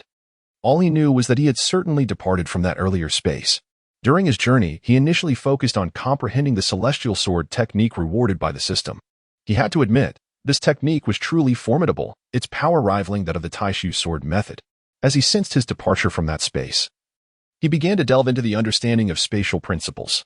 The surrounding emptiness was not merely a void, it was remarkably conducive for the contemplation of spatial concepts. Within the Taishu Imperial Sutra, there exists a divine ability that banishes individuals into the void. This so-called void is precisely the emptiness surrounding him. Once one is ensnared within this void, escape becomes an arduous challenge, akin to searching for a needle in the ocean, unless fortune smiled upon them. They would inevitably become lost in the abyss. That said, how much further did this path extend? Guhan had nearly comprehended the void when he was abruptly interrupted by the system. He now yearned to hasten his departure from this golden pathway. Ahead of him stretched an endless expanse, populated by numerous indistinct figures continuing their journey. Initially, Guhan intended to pursue one of these figures to ascertain the situation. Yet no matter how hard he tried, he could not close the distance between them. It felt as if he was separated by an insurmountable chasm. In his eagerness to escape, Guhan invoked the technique of inch of distance, mile of journey, exerting his full strength to traverse great expanses with each step. Nevertheless, despite his efforts, he wandered for an indeterminate duration. In this realm devoid of sun or moon, the passage of time was imperceptible. All Guhan could discern was that he had been walking for quite a while when, at last, a magnificent golden door materialized before him. This sight filled Guhan with exhilaration, and he rushed to the door with utmost speed. The golden door was unadorned, lacking even the faintest engraving, presenting itself as a flawless barrier of pure gold. Guhan reached out to push it open, only to discover that no matter how vigorously he exerted himself, the door remained utterly immovable. Was this trick still in play? Guhan took a deep breath, calming his emotions, his gaze transforming into one of profound tranquility, yet imbued with unwavering determination. As he stepped onto the golden path, he comprehended that it was a journey towards enlightenment. The indistinct figures around him were mere reflections, shadows of others pursuing the same path. Thus, none ever looked back. To turn away on this path would sever the journey, reorienting his heart towards enlightenment. Guhan pushed the door once more. This time, the golden portal yielded effortlessly. However, in the next moment, a terrifying wave of energy surged from behind. And before its might, Guhan felt as insignificant as an ant, acutely aware that if caught in its wake, he would surely meet his demise. Guhan felt a jolt in his heart as he turned to look behind him. There was nothing there, yet at that moment, the golden path erupted with a thunderous explosion. How deceitful. Chapter 27, Caught in a Trap. Guhan's mind was engulfed in a torrent of curses. This devious maneuver had caught him utterly off guard. The force of the upheaval was terrifying, and had he not instinctively turned to brace himself, he might have met his demise. The golden pathway shattered, and the explosive force surged towards him in an instant. Guhan let out a cough, blood spewing forth as his body was instantly ravaged by the impact. This power was beyond his capacity to withstand. He lamented the treachery he faced. It would have been preferable to be captured red-handed by the Celestial Palace. Guhan coughed up another mouthful of fresh blood, his entire body beginning to exude crimson liquid. In such a dire predicament, it was highly likely that he would perish here. Moreover, given that this place was in the void, even if he survived, he could easily become lost. He had yet to attain the prowess necessary to navigate the void, a skill possessed only by those of the Emperor level in this world. Just as despair enveloped Guhan, a gentle force suddenly enveloped him. With a crack, the void shattered, and Guhan fell directly out of the abyss. Guhan's eyes widened in disbelief as he gazed intently at the shattered void. The profundity of the spatial realm was immense. Even though he had cultivated the Taisu Emperor's scripture, it did not signify that he had fully mastered the intricacies of space. This scene struck him with a tremendous impact, igniting a flicker of enlightenment within his heart. By the time Guhan regained his senses, he realized that his body was plummeting through the air, descending at such a rapid pace that it even ignited flames from the friction. Goodness! Could his luck be any worse? Guhan longed to soar, yet his injuries were grievously severe. While not on the brink of death, he was perilously close. The explosive force of the golden pathway was overwhelmingly terrifying. Had his physical form been any weaker, he would have surely perished there.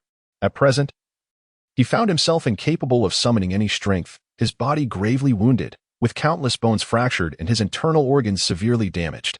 If it came to the worst, he would resort to a death replacement talisman. Guhan held a rather pragmatic view on this matter. If he survived, he would rejoice, and if he perished, he still possessed the talisman. At any rate, he had no other options left, blaming only himself for the dire predicament he faced. Bang! In the stillness of the night, a fiery figure plummeted to the earth, causing the ground to tremble. In a large crater lay Guhan, his body drenched in blood, having lost consciousness entirely. Where did this big brother come from? After some time, as dawn approached, a curious little girl, around 7 or 8 years old, stumbled upon the fallen Guhan. Her face was a picture of bewilderment, seemingly perplexed by the sight. Cautiously, she descended into the pit and, upon checking for a breath, joyfully exclaimed, "He is still alive." When Guhan eventually awakened, he found himself in a rather humble dwelling, the night enveloped in darkness. Nearby, a small girl was nestled in the straw, with only her little head peeking out. Although he too lay upon the ground, a blanket was draped over him. Am I not dead? Guhan took a deep breath, only to be met with a heart-wrenching pain in his chest. The impact had exacerbated his injuries. In light of this, he resolved to cultivate the legacy of the martial ancestor. The essence of the martial ancestor's teachings lay in honing the physical body, transcending one limit after another. Though Guhan's body was incapacitated at present, he saw this as an opportune moment to refine his internal organs. Guhan once more closed his eyes, endeavoring to harness his physical strength to refine his inner self. As time gradually elapsed, daylight broke anew, and Guhan gently opened his eyes, releasing a long sigh. After a brief cultivation of the martial ancestor's legacy, he discerned that his internal injuries had begun to mend, at the very least. He was no longer in a state of complete immobility. Casting a glance around, he noticed that the little girl had vanished. Guhan did not dwell on this. Instead, relying on the bit of strength he had just amassed to open his own space, retrieving a medicinal pill which he swallowed in one swift motion. Instantly, the potency of the pill coursed rapidly through his limbs and bones, leading to a swift recovery of his injuries. As a scion, he was never lacking in healing elixirs for preserving his life. It seemed that the greater his physical strength, the less potent the effects of the medicinal remedy. Guhan rose to his feet, casually tossing a pill into his mouth before striding toward the door. Under ordinary circumstances, he would have prioritized healing his wounds. However, this time he was evidently rescued by another, coupled with the sight of that little girl. Thus, Guhan resolved to rely solely on the pill for his recovery and set out in search of the girl. After all, tending to his injuries would consume time. And the girl's pitiable appearance stirred a sense of compassion within him, particularly given that she had saved his life. Upon stepping outside, Guhan discovered that he was in a quaint little mountain village, where the number of houses was modest, totaling no more than a dozen. Guhan wandered aimlessly through the village, quickly traversing its entirety. His brow furrowed in concern. Even the smallest of villages should house some inhabitants.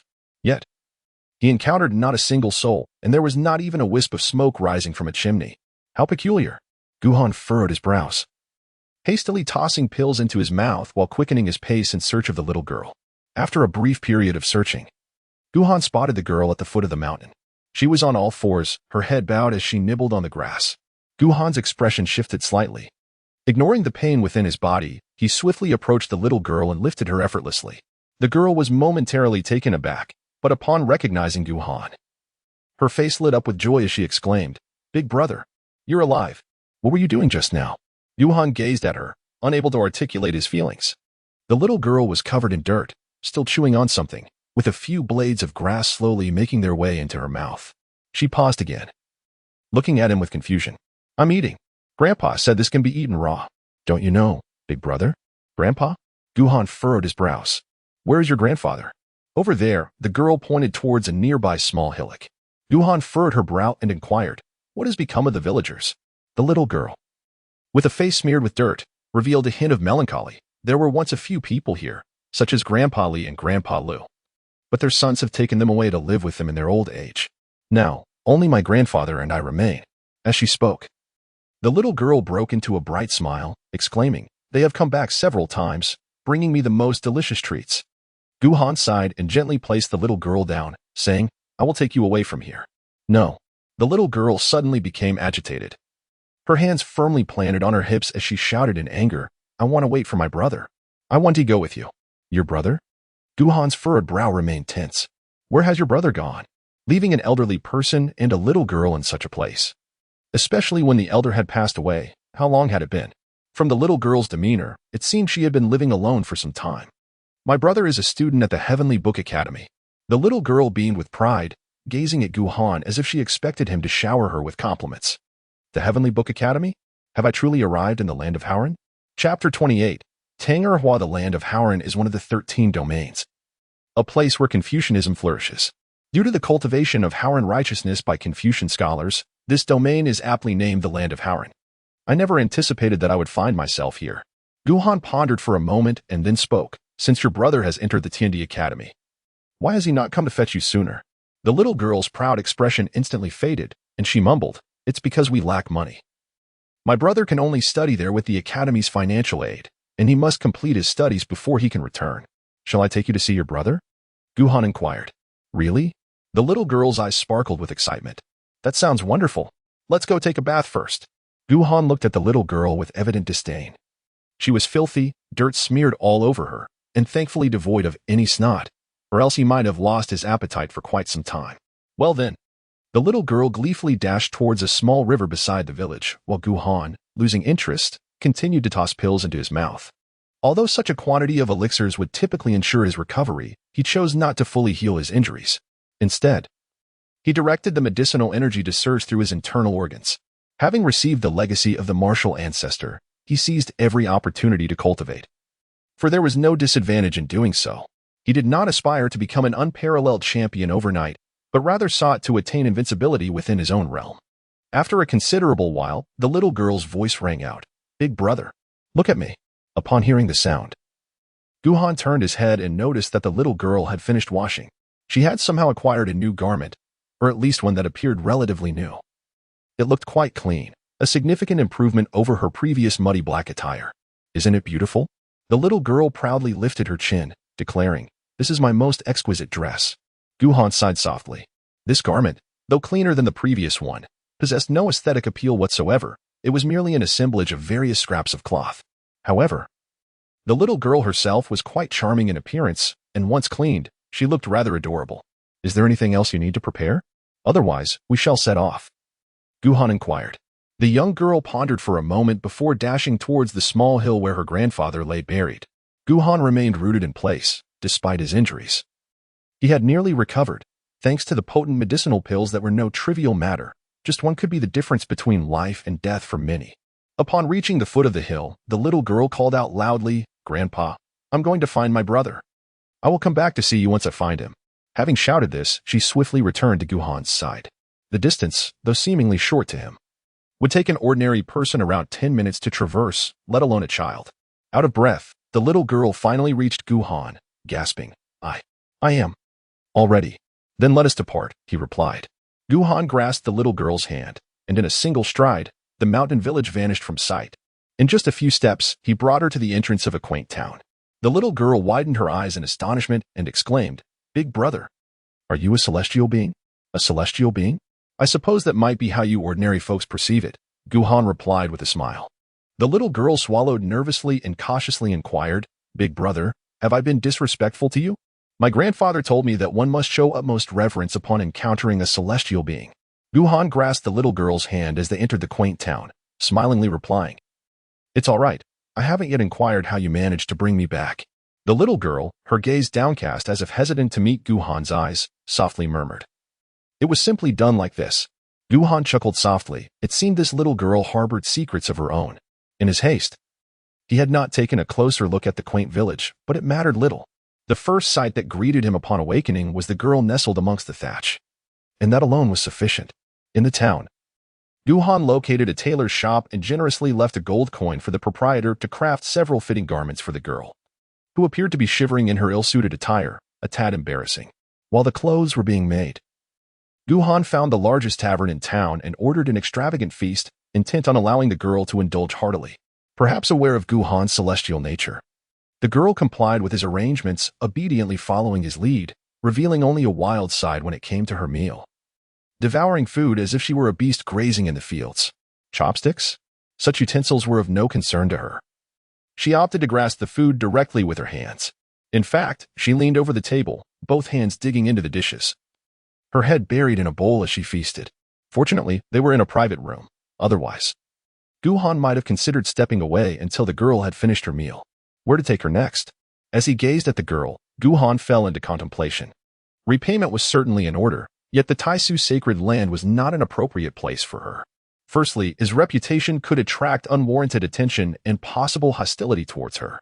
Secondly, the sacred land placed great emphasis on aptitude, and having assessed the girl's abilities, he deemed them merely average. It would likely take her an extensive period to gain entry into Taisu. However, he had no other acquaintances to turn to. Thus, he resolved to take her with him, intending to consult the Saintess Tian Xin when the time was right. Guhan sighed, contemplating various thoughts, ultimately deciding to put matters on hold for the time being. After the young girl finished her meal, she sat there with a contented expression. Guhan inquired, I am Guhan. What is your name? Tangerhua, the girl replied with a mischievous smile. Isn't it a lovely name? My grandfather says I resemble a flower. And I have an older brother whose name is coincidentally Erhua as well.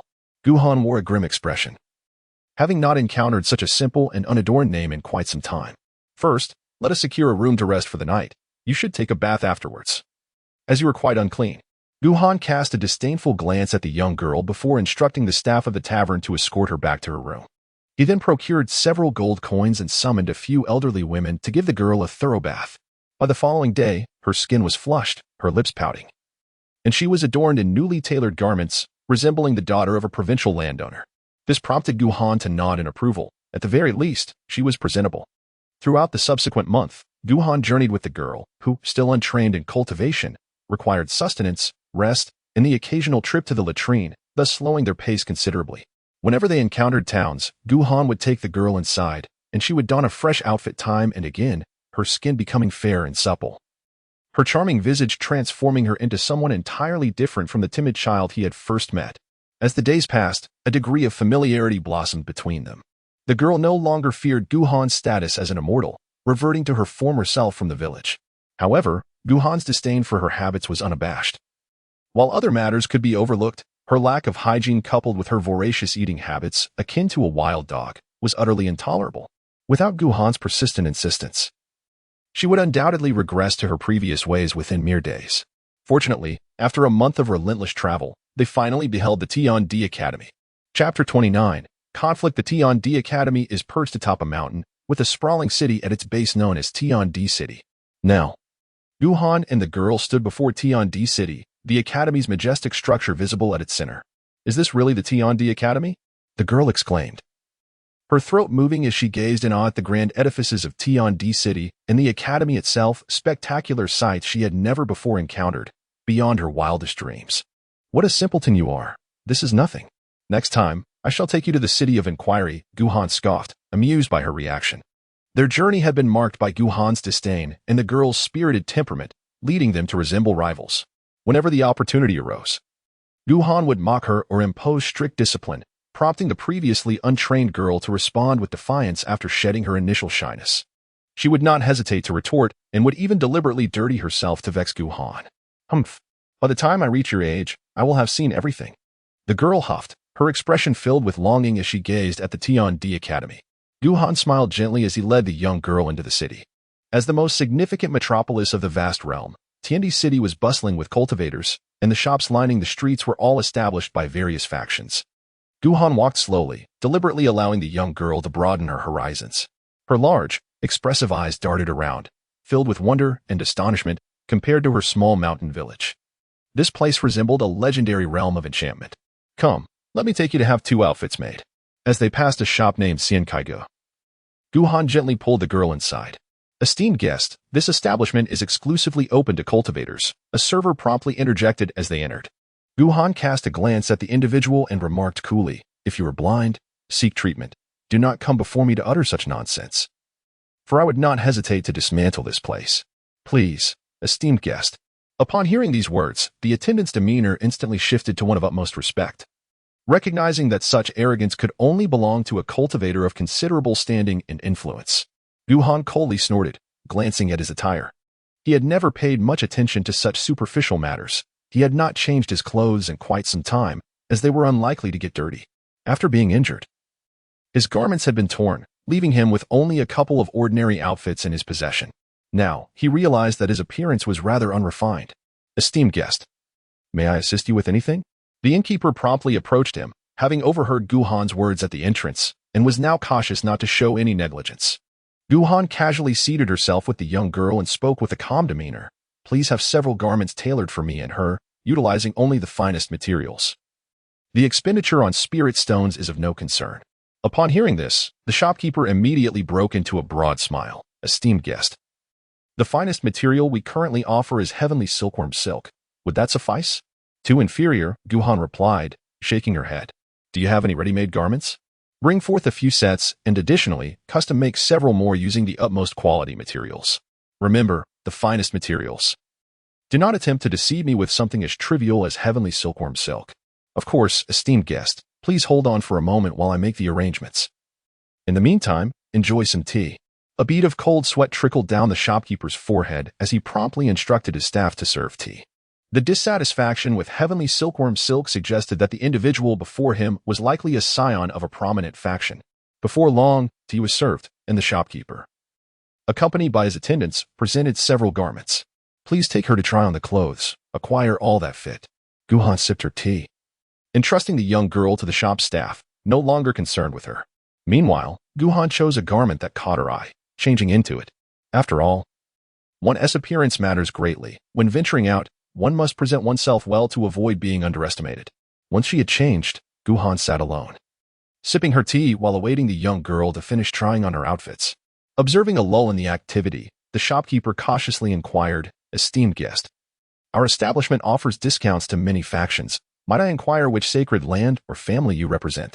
Gu Han regarded the innkeeper with a bemused expression and remarked, You at Wankai Holy Land certainly have your calculations well in order. Does Tiandi City have the star-picking tower? Arrange for 2 rooms for me. Stating that they are reserved for the Taisu Saint's son, the innkeeper was taken aback, his body trembling in astonishment as he gazed at Gu Han. Could this be the Taisu Saint's son who had set the Dao Palace ablaze? Just a month prior, the news of the Dao Palace conflagration and the compensation of 100 million spirit stones by the Taisu Holy Land had stirred quite the uproar. Little did he expect the protagonist to have arrived in Tiandi City. Understanding Gu Han's identity, the innkeeper dared not offend him further. Who would be foolish enough to provoke a person capable of burning down the Dao Palace? With utmost reverence, the innkeeper departed to arrange for accommodations at the star-picking tower, while Gu Han remained composed, sipping his tea, his mind already devising strategies to complete his task. Teaching scholars to engage in brawls with bricks was indeed a considerable challenge. Where did this little beggar come from? Get out! A furious voice erupted from within the room, followed immediately by a resounding crash. Gu Han's expression shifted dramatically as he rushed into the room, where he beheld a woman seething with anger, glaring at the little girl who lay sprawled on the floor. Gu Han swiftly approached the young girl, lifting her gently. Observing her unconscious state, he immediately produced a medicinal pill and administered it to her. What is this contraption? The woman sneered, her expression steeped in disdain as she regarded Gu Han. Nearby, the patrons of the establishment stood in trembling silence, afraid to utter a word. Guhan cast a sweeping glance across the room, a cold smirk curling at the corners of his lips. In the next moment, he materialized beside the woman, and with a resounding thud, he forcefully slammed her head against the ground. The sound of impact echoed repeatedly, each strike leaving her bloodied and battered. Although the woman was a cultivator, her abilities were not formidable. She was unable to even scream before succumbing to unconsciousness. Seeing her in a state of near death, Guhan callously discarded her onto the floor, then delivered a stinging slap across her face. With a sharp crack, her eyes flew open, and she let out a piercing scream. Who are you? How dare you treat me this way? I will ensure you meet your demise here. You wish for my demise? Guhan, with an expressionless demeanor, stepped forcefully upon a woman's leg, producing a sickening crunch as the flesh yielded beneath his foot. Ah! The woman shrieked again, her face ashen and contorted with agony. Esteemed guest, she is the lawful wife of the renowned scholar Fu Jinji. I implore you to show mercy. A voice quavered from the side, filled with trepidation. Such a formidable background. I am filled with dread. Guhan, with an impassive expression, stomped down on the woman's hand. And with a sickening crunch, her arm was abruptly shattered. The onlookers were struck with horror, acutely aware that a grave incident was unfolding. One that could indeed result in death. In an instant, a manager, pale-faced, hastened away to summon assistance to intervene. At that moment, the young girl who had consumed the elixir stirred awake. Upon opening her eyes, she immediately spotted the woman sprawled on the ground. Without the slightest hesitation, the girl charged towards the woman and sank her teeth into her neck. Chapter 30. The fierce young girl. Blood gushed forth instantly, as the girl's gaze turned ferociously intense. Her bite was both powerful and precisely placed, clamping down on the vital windpipe. The woman, stripped of the strength to even scream, now endured unimaginable agony. Her limbs thrashing in a desperate struggle, akin to the final convulsions of a dying creature. This harrowing scene left the shop's attendants in a state of shock. And even Guhan stood transfixed. Guhan was aware of the wildness that resided within the young girl, yet he did not anticipate her methods to be so ruthless. Like a cornered beast, she fought desperately for survival. Her gaze was filled with a profound indifference to life, radiating sheer ferocity in her struggle. It would be inappropriate for you to take her life. Guhan swiftly pulled the little girl up, just as the woman found a portion of her neck bitten off by the child. Upon being lifted, the girl spat out the morsel of flesh, blood staining her entire mouth. The little one gazed at Guhan, the ferocity in her eyes vanishing in an instant, replaced by a radiant smile. I fought back. Remember this before you retaliate in the future. Your safety comes first. If you cannot win, I shall assist you. Guhan gently patted the little girl's head, then utilized his mystical powers to cleanse her. Simultaneously, he deftly unleashed a beam of sword light, instantly eliminating the woman. The wound now marred by the marks left by the little girl's bite, while he was untroubled by the act of killing. The same could not be said for the innocent child. He feared no retribution, protected as he was by the sanctuary of the Taishu Holy Land, whereas the little girl had only him to shield her. Furthermore, she was soon to be taken to another location, should vengeance be sought by others.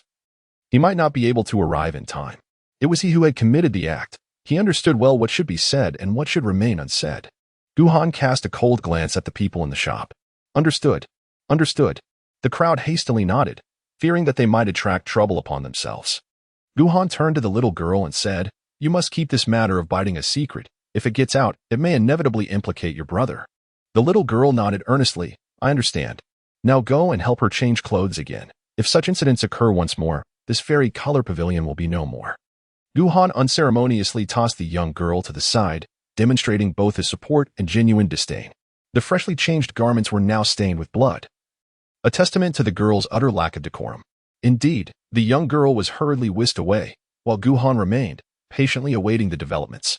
Shortly thereafter, the innkeeper returned, his expression fraught with anxiety. Upon entering and catching sight of the woman's lifeless body, he trembled involuntarily, his countenance paling significantly. Perhaps it is best to resolve this matter swiftly, he suggested. Guhan stretched languidly and remarked casually, Go and inform that esteemed scholar to hasten his arrival. I have no desire to squander time. The shopkeeper, pale as a ghost, was further drained of color upon hearing this and hastily replied, Your Excellency, the Holy Sun.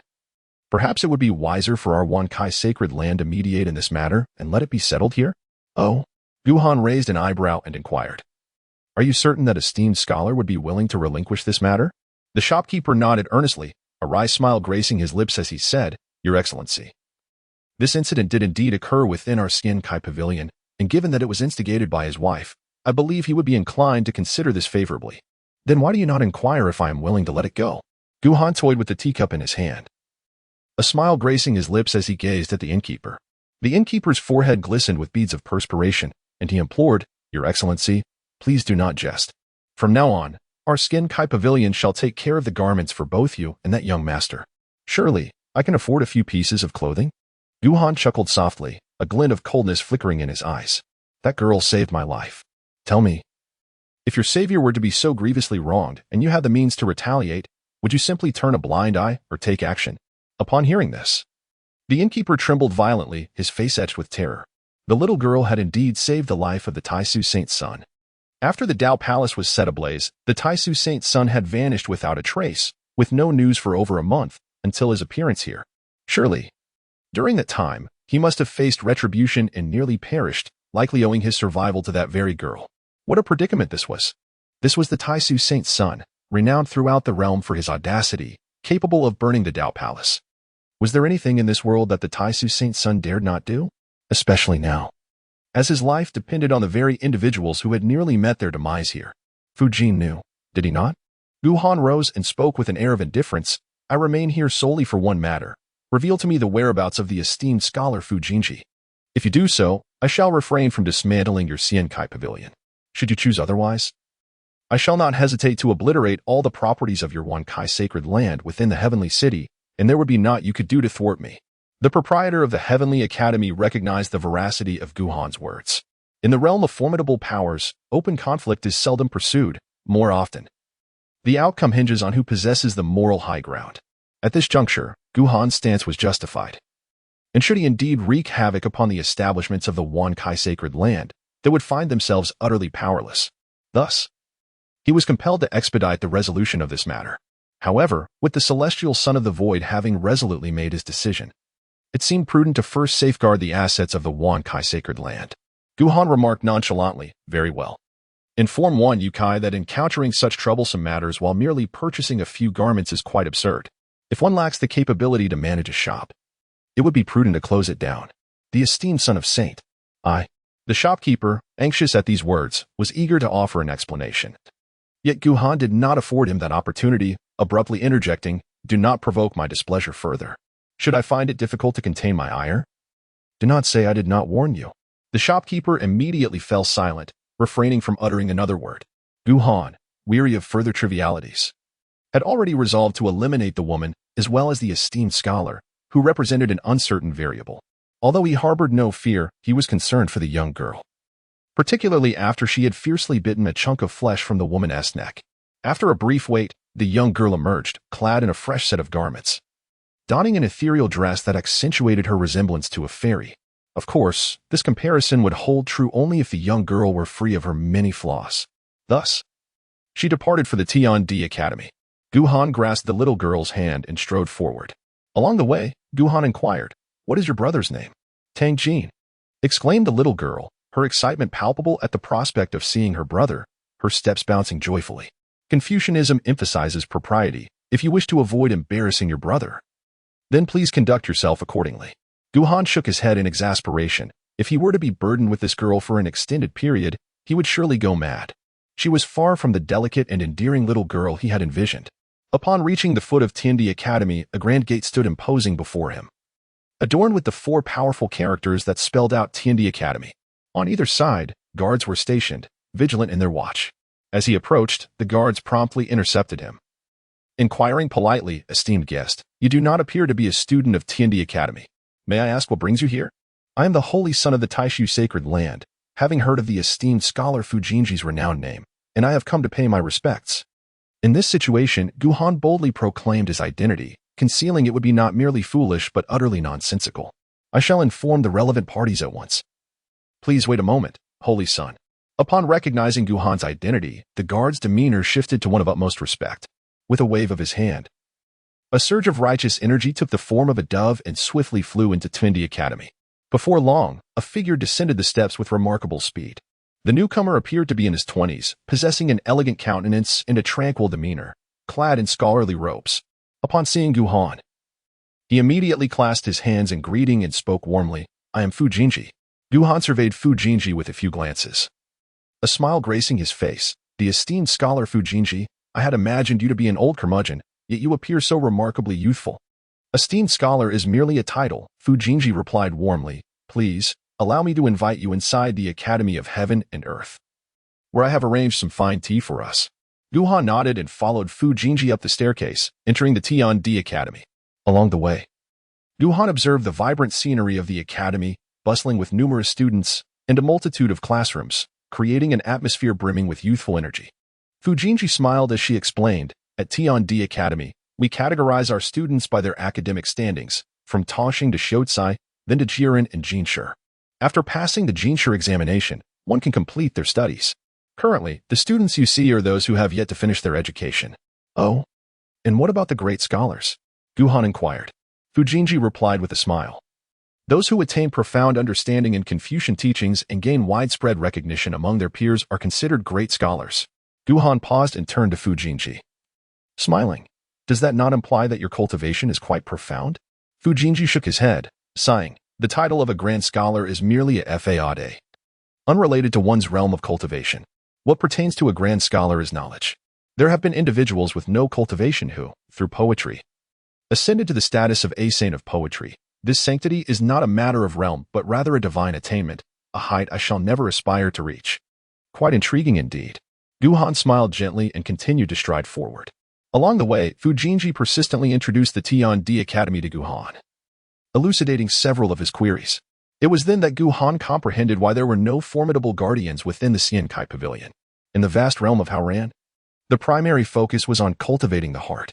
A remarkable sage once proclaimed the ideal of universal harmony, prompting Confucianism to strive towards this goal. Consequently, T&D City, being at the forefront, was significantly influenced. Various holy sites withdrew their powerful figures, retaining only one or two in vital industries as a gesture of respect towards Confucianism. Correspondingly, should any incident arise, Confucianism would bear the responsibility. After a lengthy walk, having traversed the academic districts, Fujinji guided Guhan into a cool pavilion where tea had already been prepared, accompanied by two young attendants awaiting their service. Holy son, please. Fujinji courteously invited Guhan to take a seat, signaling the attendants to withdraw. Guhan, unreserved, took a seat and sipped his tea, while the young girl beside him gazed around aimlessly, her mind clearly elsewhere. After taking a sip of tea, Fujinji inquired, Might I ask what matter the Holy Son wishes to discuss with me? Personal grievances, Guhan replied calmly, setting his cup down. Your wife has crossed me, and I have taken her life. Fujinji was initially taken aback, yet his face bore no trace of anger or sorrow. Instead, he offered a bitter smile. I anticipated this day would come. She has long wielded her influence due to me, offending many in the process. Her fate is thus a consequence of her own actions. I cannot hold the Holy Son at fault. In truth, I find myself feeling quite sorry for her. Suddenly, Guhan chuckled. Had she not crossed my path, you would likely have gone to great lengths to seek justice for her, preserving your beloved's reputation, would you not? Fujinji looked at Guhan in confusion. What does the Holy Son mean by this? A young scholar with an immeasurable future, yet one who possesses neither the strength of the fish-leaping realm nor youthful looks, would certainly find such a fate difficult to bear. Guhan let out a scornful laugh and remarked, initially, I believed that woman acted with impunity due to her family's influence. However, upon seeing you, I realized the origins of the term hypocrite. If my deductions are accurate, your beloved wife must be quite renowned in the city of heaven and earth, am I right? Fujinji's expression remained unchanged, yet a gentle smile graced his lips. Holy Son, you have taken my wife's life, a matter I choose not to hold against you. Therefore, why not indulge in a pleasant tea session and discuss the intriguing tales from various realms? I recall a saying from Confucianism that suggests if a woman errs, it is also the man's fault. Is that not so? Guhan raised an eyebrow, observing Fujinji, eager to discern her reaction. Upon hearing his words, Fujinji merely smiled and replied, Holy Son, death is a grave matter. I shall not hold it against you. Pray tell, do you wish to court disaster by attempting to harm me? At that moment, the little girl suddenly turned to Fujinji and exclaimed, This is what they call killing with a borrowed knife. Surprised, Guhan glanced at the little girl, having assumed she was only adept at eating. The little girl huffed in displeasure.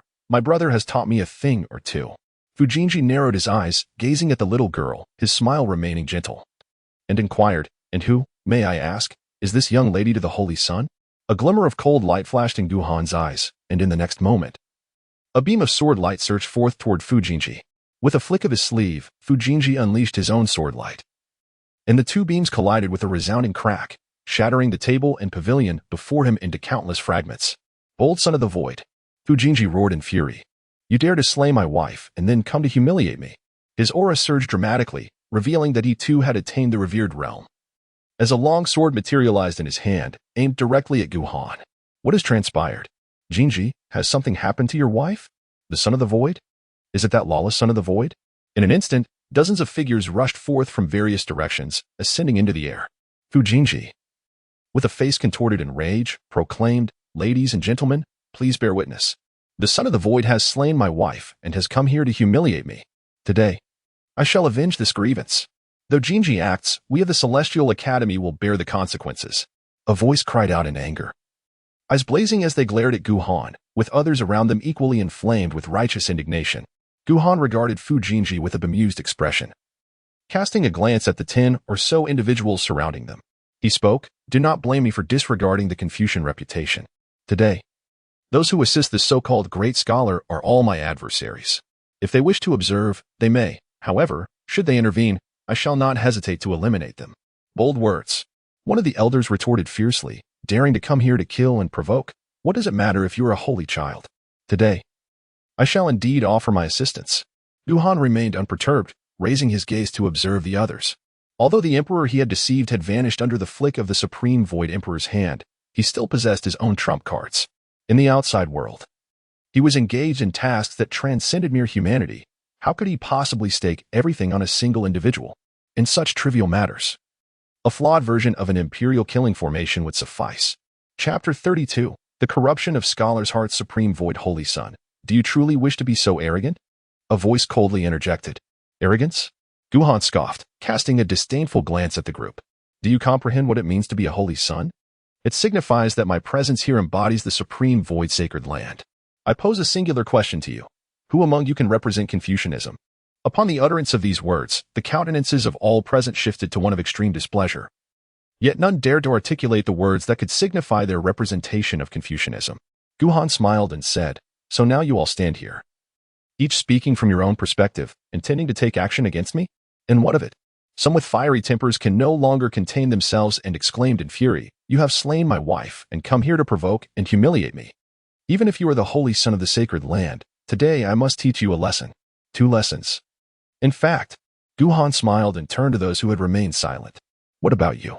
We must seek justice." The others exchanged glances, their teeth clenched. Although they were reluctant to offend a saint's son, they were all closely associated with Fujinji. If they were to retreat at this moment, they would lose all face in future encounters. "Justice?" Guhan smiled nonchalantly and addressed the young girl, saying, "Remember, when you know that conflict is unavoidable, you must be prepared. If you cannot win, do not act recklessly. If you can win, strive to instill fear in your opponent all at once." As soon as he finished speaking, countless objects soared into the air, and in the next moment, a terrifying aura of murder erupted, signaling the formation of the Taishu killing array. Fujinji and the others instantly turned pale, unable to believe that Guhan dared to summon a grand imperial killing formation within the Tiandi Academy. Yet, the truth was that not only had Guhan established it, but at the moment the array took shape, he immediately activated it with all his might, overwhelming everyone with an insatiable bloodlust. This was something no one had anticipated. Fujinji and the others had no time to react and were instantaneously engulfed by the murderous intent. At that very moment, a vast wave of energy erupted from the entire Tiandi Academy. The once clear blue sky suddenly revealed a cascade of stars pouring down like a waterfall, instantly immobilizing the Taishu killing array. Concurrently, a succession of formidable presences began to awaken, all belonging to Saint Realm experts. At that instant, the true depth of the Tiandi Academy was unveiled, revealing but a glimpse of its immense foundation.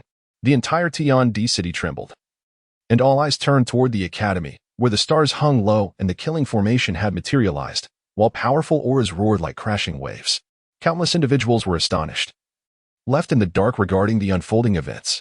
The proprietor of the Xiankai Pavilion, upon witnessing the killing formation of the Tiandi Academy, comprehended the gravity of the situation, his complexion paling. It was said that the Taishu Saint's son had once deployed an imperial killing formation at the Asking Heaven Palace. And without a doubt, this was indeed the work of the Taishu Saint's son. If this matter escalated further, he too would face dire consequences, especially since the conflict had transpired within his Xiankai pavilion. Within the Tiandi Academy, an elderly man clad in a blue robe with a flowing white beard appeared amidst the Taishu killing array. The elder surveyed the formation for a moment before suddenly exclaiming, "The Taishu Emperor is truly exceptional. However, this array is merely incomplete and cannot unleash its true power. Otherwise, this formation would not only rank first, but certainly place within the top 3. It pales in comparison to your Confucian heritage." Faced with this situation, Gu Han remained unperturbed and chuckled softly. It seems that even with an imperial weapon, one would likely find themselves in a precarious position. The elder regarded Gu Han with keen scrutiny, and after a prolonged silence, he finally spoke. "Saint's son, it would be wise to withdraw." "Understood," Gu Han replied. Gu Han nodded as the emperor's killing array dissipated, and the various materials were swiftly collected by him. Having utilized them this time, he would need to replenish his supplies. It seemed imperative to seek out a treasure trove for restoration. With the emperor's killing array vanished, the sky instantaneously returned to its normal state, and the overwhelming auras of the powerful beings that had erupted moments before faded away, as if everything that had transpired was but an illusion. Gu Han bowed respectfully to the elder, addressing him as the holy son of Taisu, and greeted the master. The term master refers to the head of each generation of Confucianism, akin to a sovereign, yet distinct from a holy ruler, as the latter is often constrained by the presence of venerable elders or formidable figures. In contrast, the Confucian tradition is singularly governed by the master, who traditionally remains unencumbered by the influences of powerful individuals.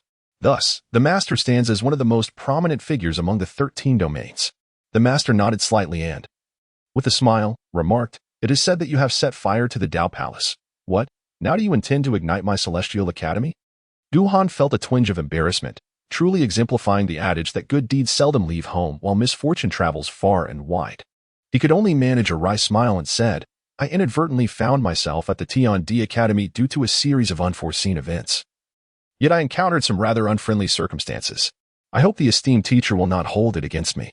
In the presence of his mentor, Gu Han adopted a posture of humility, not out of fear, but rather in pursuit of fulfilling his mission. "Are you truly concerned that I might reproach you?" The teacher chuckled, observing Gu Han with amusement. "You have already taken a life, employing the formidable might of a sovereign's lethal formation. You, my boy, possess quite the ruthless heart." Gu Han spread his hands in resignation and said, "There is nothing I can do. I fear being struck. Are you not afraid of my retaliation?" The sage's face revealed a hint of curiosity as he fixated his gaze upon Gu Han. Gu Han nonchalantly remarked, "If you are one who does not inquire into the reasons, then the lives of those few I took are of little consequence. However, if you are a person who values reason, then the lives of those few I took remain of little consequence." Upon hearing this, the sage burst into laughter, exclaiming, "You possess remarkable insight." After his laughter subsided, the sage waved his hand, and a scene materialized before them, revealing the entire sequence of events from the initial encounter with the woman to Gu Han's sudden outburst of violence. After observing the unfolding narrative, the sage shook his head and sighed, "You are undeniably intelligent, yet you squander your thoughts on these trivial matters. You ought to cultivate the virtues of benevolence, righteousness, propriety, wisdom, and faith, yet you disregard them, allowing self-interest to cloud your judgment. Why trouble yourself in this way?" After his lamentation, the sage turned to Gu Han, saying, "Although your actions may have been extreme, the fault does not lie with you. I shall rectify your name." "That is insufficient," Gu Han responded with unwavering confidence. "Master, you must ensure the materials for my great emperor's killing array are complete. Otherwise, I stand to suffer a great loss." "Very well." The sage nodded without a hint of hesitation. The matter at hand was already a loss for Fu Jinji and the others, who blindly sided with her without seeking the truth, had lost the essence of Confucianism. Ultimately, Gu Han held the moral high ground. Seeing the sage's agreement, Gu Han continued, "Master, I also aspire to become a teacher." The sage regarded Gu Han, pondering for a moment before nodding in acquiescence. "Very well. Is it truly that simple to gain your approval?" Gu Han was momentarily taken aback. The reason he dared to come to the Academy of Heaven and Earth to commit murder was his firm belief that it was a place of reason, or rather, his unwavering confidence in the sage. If the sage were to act without reason, then Confucianism itself would cease to be Confucianism. However, what could possibly justify such a straightforward agreement? He merely intended to test the waters. If the sage upheld reason, he would never be compelled to take on the role of a teacher. Yet, the sage agreed so readily? Could it be that he wishes to use my hand? Guhan's mind raced swiftly, and he immediately conceived a possibility. Indeed, the hearts of scholars can be quite treacherous. Chapter 33. The dust-forgetting body. The master gazed at the young girl, and after a few moments of scrutiny, a subtle glimmer passed through his eyes, accompanied by an unusual expression on his face. This young girl. Guhan was somewhat taken aback. He had suspected that the young girl harbored a secret, for it was no trivial matter for one so young to bring him back to her abode. However, he did not delve deeper into the mystery. The current demeanor of the master suggested that the girl's secret was indeed substantial. Nevertheless, Guhan was disinclined to unravel it. Everyone is entitled to their privacy, and it is unreasonable to pry into another's secrets merely out of curiosity. Seizing the opportunity to mention the young girl, Guhan spoke. Master, I have a small request. The young girl's brother, named Tang Jin, is at Tiandi Academy. Could you possibly send someone to inform him so that the siblings may reunite? I am unable to assist with that, the master replied, shaking his head. He gazed intently at the young girl, his lips parting slightly as an imperceptible barrier enveloped her, a phenomenon that even Guhan only discerned upon drawing near. Guhan gazed at the master in confusion, to which the master slowly replied, I am acquainted with Tang Jin. He was a contemporary of mine, and that was several millennia ago. He has long since passed into the void. What? Guhan was taken aback. The little girl's brother, Tang Jin, was someone from several millennia ago? How could this be possible? The girl was clearly only 7 or 8 years old, and she exhibited no cultivation whatsoever. He was certain of this. Master, could it be that you are mistaken? Guhan inquired, disbelief evident in his voice. With a complex expression, the master sighed and replied, I am well aware of every individual registered at the Celestial Academy. As of now, there is no one named Tang Jin within the academy. There is, however, a Tang Jin of my generation, who also has a sister, and her constitution is strikingly similar to that of this little girl. Constitution? In Guhan's eyes, a brilliant light erupted as he gazed at the young girl. Yet, no matter how he looked, she appeared to be merely an ordinary being, her aptitude only mediocre, destined to never reach great heights. The sage smiled gently and remarked, You cannot discern it, can you? If I were not a sage myself, I would be unable to perceive it as well. Please enlighten me, esteemed sage. Guhan respectfully inquired. The sage nodded and said, This is your fate. It is of no harm to reveal it to you. Do you know what the strongest physique in the world is? The strongest physique? It is the primal body. Guhan pondered for a brief moment before responding. In this world, there exists a myriad of physical constitutions, the innate Tao body, the celestial body, and the yin-yang holy body. Yet, when it comes to supremacy, the chaos body reigns supreme. He had once envied this, wondering why he was not endowed with a chaos body, but merely possessed an ordinary physique. However, as his comprehension and aptitude improved, such envy dissipated. The sage shook his head and remarked, in a general sense, the chaos body is indeed the most formidable. Yet, if we speak of the most extraordinary constitution, it is not the chaos body, but rather the forgetting dust body. The forgetting dust body? Guhan wore an expression of perplexity. He had encountered various physical constitutions, yet had never heard of the Wangchen body. Observing Guhan's bewilderment, the sage began to elucidate. The Wangchen body possesses the ability to forget the past.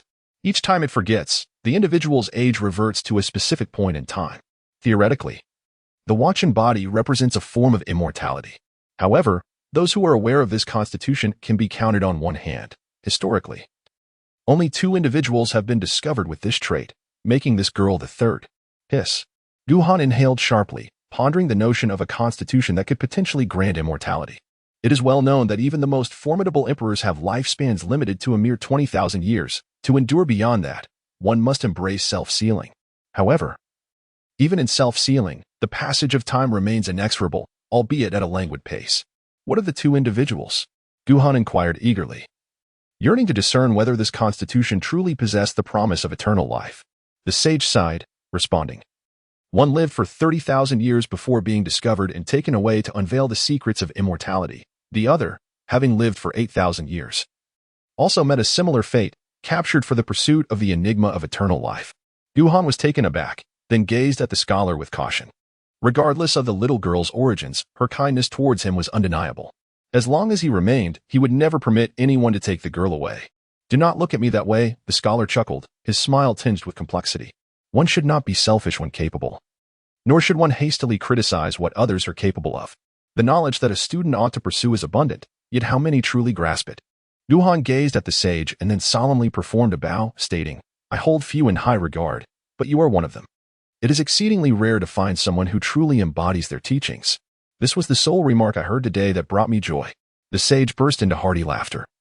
But then his expression turned grave as he said, "The affairs of that girl must remain strictly confidential. I need not elaborate on the principle of bearing the burden of possessing something precious. Should this information leak, neither your life nor mine would be secure." Guhan nodded thoughtfully, then inquired with curiosity, "Master, have you not felt the slightest stir of emotion?" The master replied calmly, "I am a scholar of Confucianism, not a sorcery. To act solely on one's whims is the way of magic." He continued, "The previous master had indeed noticed the young girl. Otherwise, I would not be aware of her existence." Yet, in the end, he remained silent and did not cast even a glance her way. Immortality was not his pursuit. Rather, he sought the true flourishing of society. This is the essence of what a true sage should embody. Guhan was truly astonished.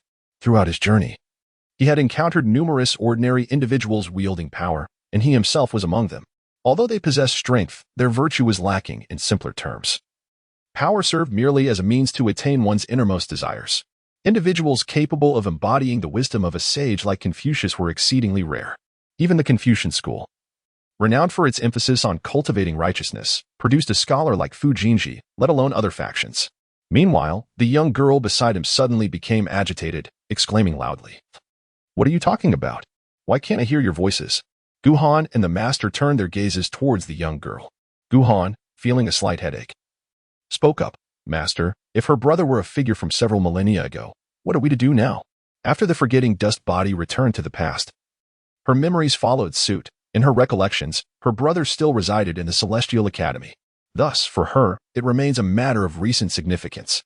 How to articulate this is for you to determine. It is your own karmic fate. The master's figure gradually faded, clearly reluctant to involve himself in this matter. Guhan was at a loss for words. How was he supposed to fabricate a story? No matter what excuse he concocted, the little girl would inevitably yearn to see her brother, and sooner or later, the truth would be revealed. At that moment, the little girl tugged at Guhan's clothing. Her expression filled with dissatisfaction as she inquired, "What were you two discussing earlier? Why could I not hear it?"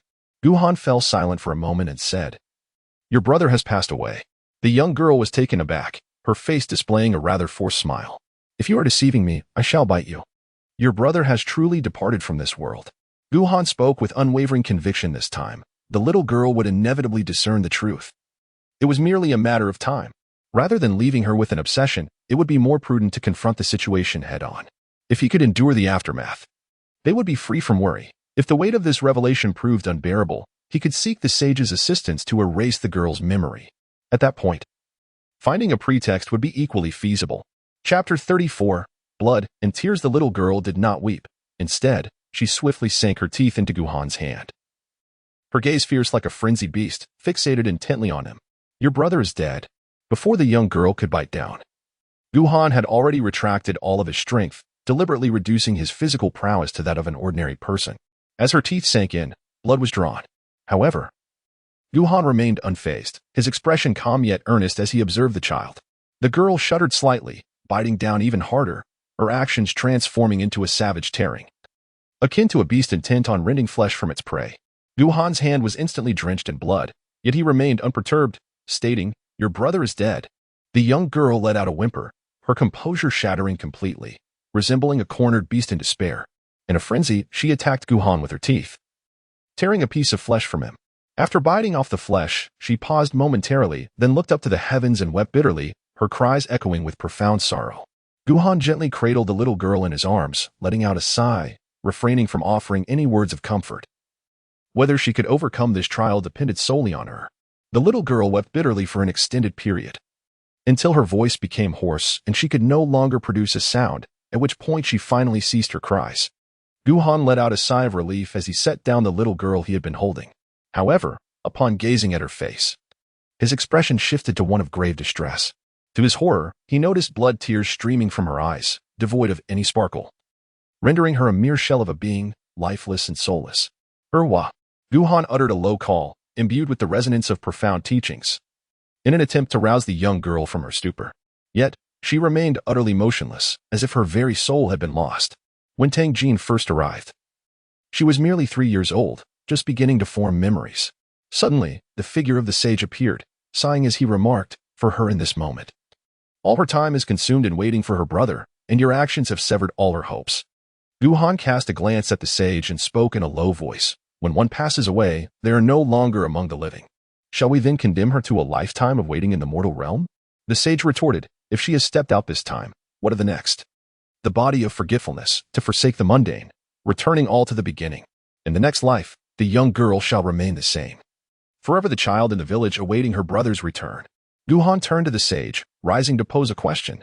"May I inquire, esteemed teacher, under what circumstances does the forgotten dust physique revert to the past?" The sage shook his head, replying, "My knowledge on this matter is limited. The intricacies of the forgotten dust physique remain largely unknown.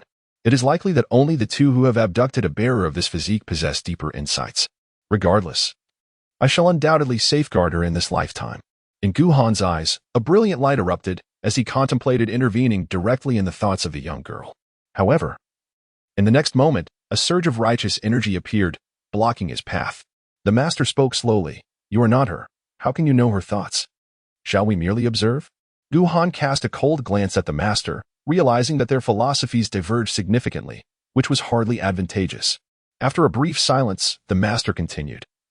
In fact, the previous master also contemplated the affairs of the young girl and made certain arrangements. However, these may not necessarily be beneficial for the child. "What arrangements?" Guhan inquired immediately. The master offered no further explanation but waved his hand, causing the righteous energy to slowly rise from the ground.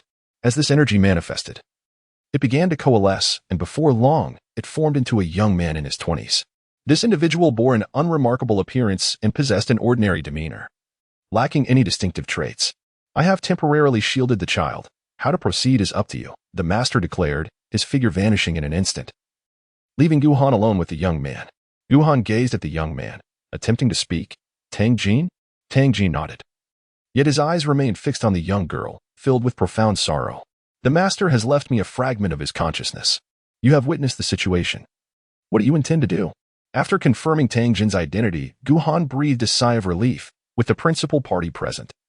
He felt his involvement was no longer necessary. The dual soul technique.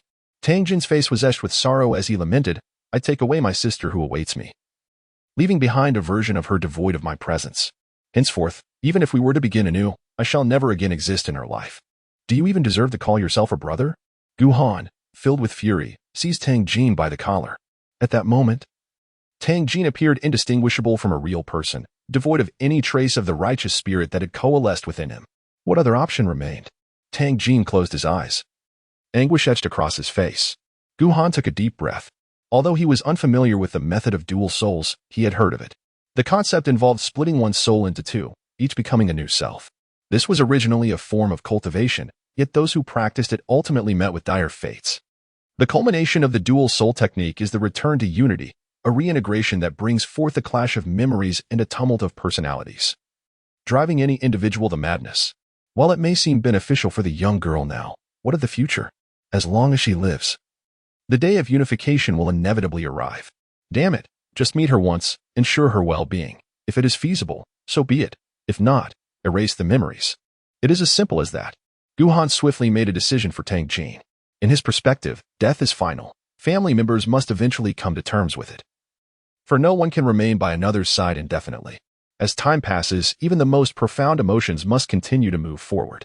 Otherwise, apart from the little girl, who else would cherish their loved ones? Those individuals, upon losing their kin, would find themselves bereft of purpose.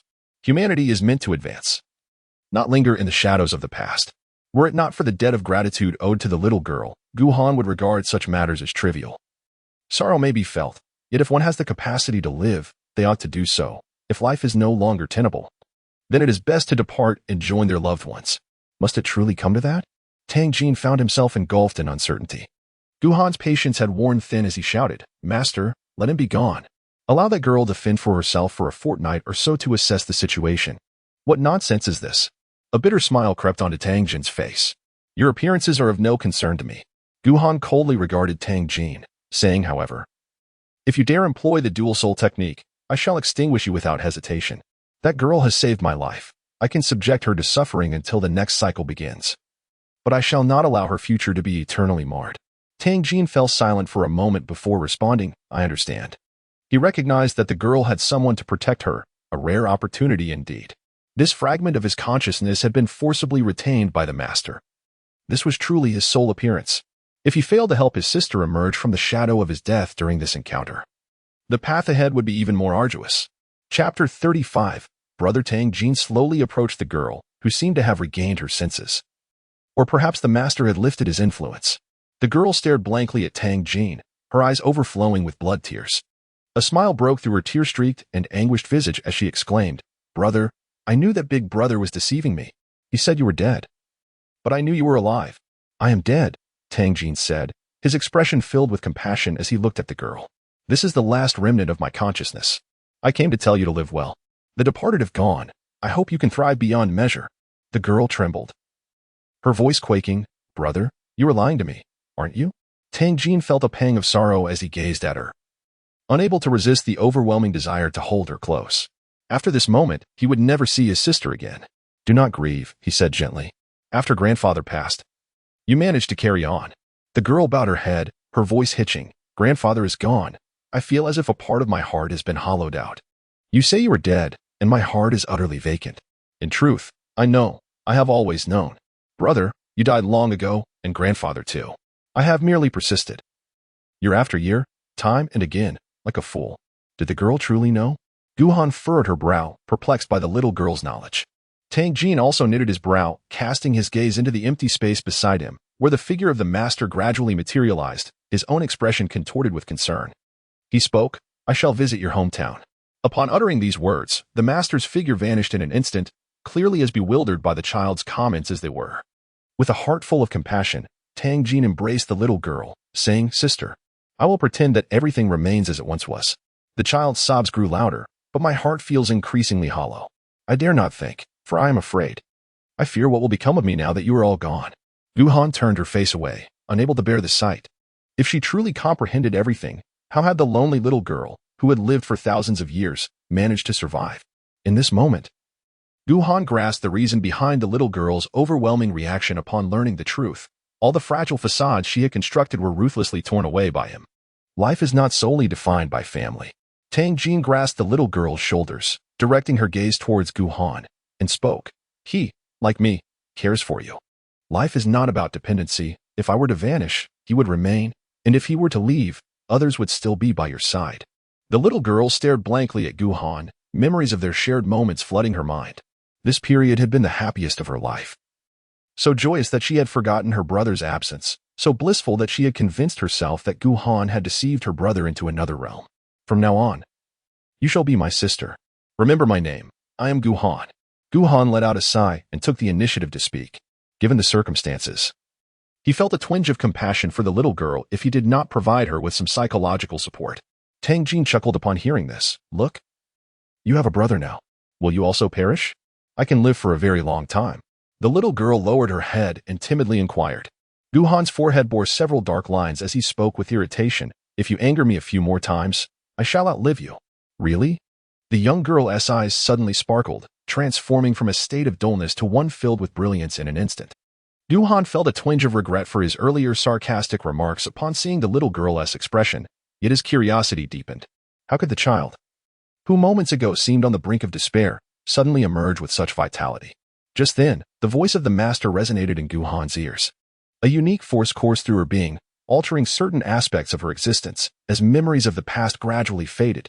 It was highly probable that her next awakening would transport her back to a moment shared with you. Upon hearing this, Guhan furrowed his brow, beginning to inquire within the system. System, what exactly is the forgetting dust body? It is deemed the most useless constitution, yet paradoxically, it is also the most extraordinary. Theoretically, once fully realized, it could rival the pinnacle of power.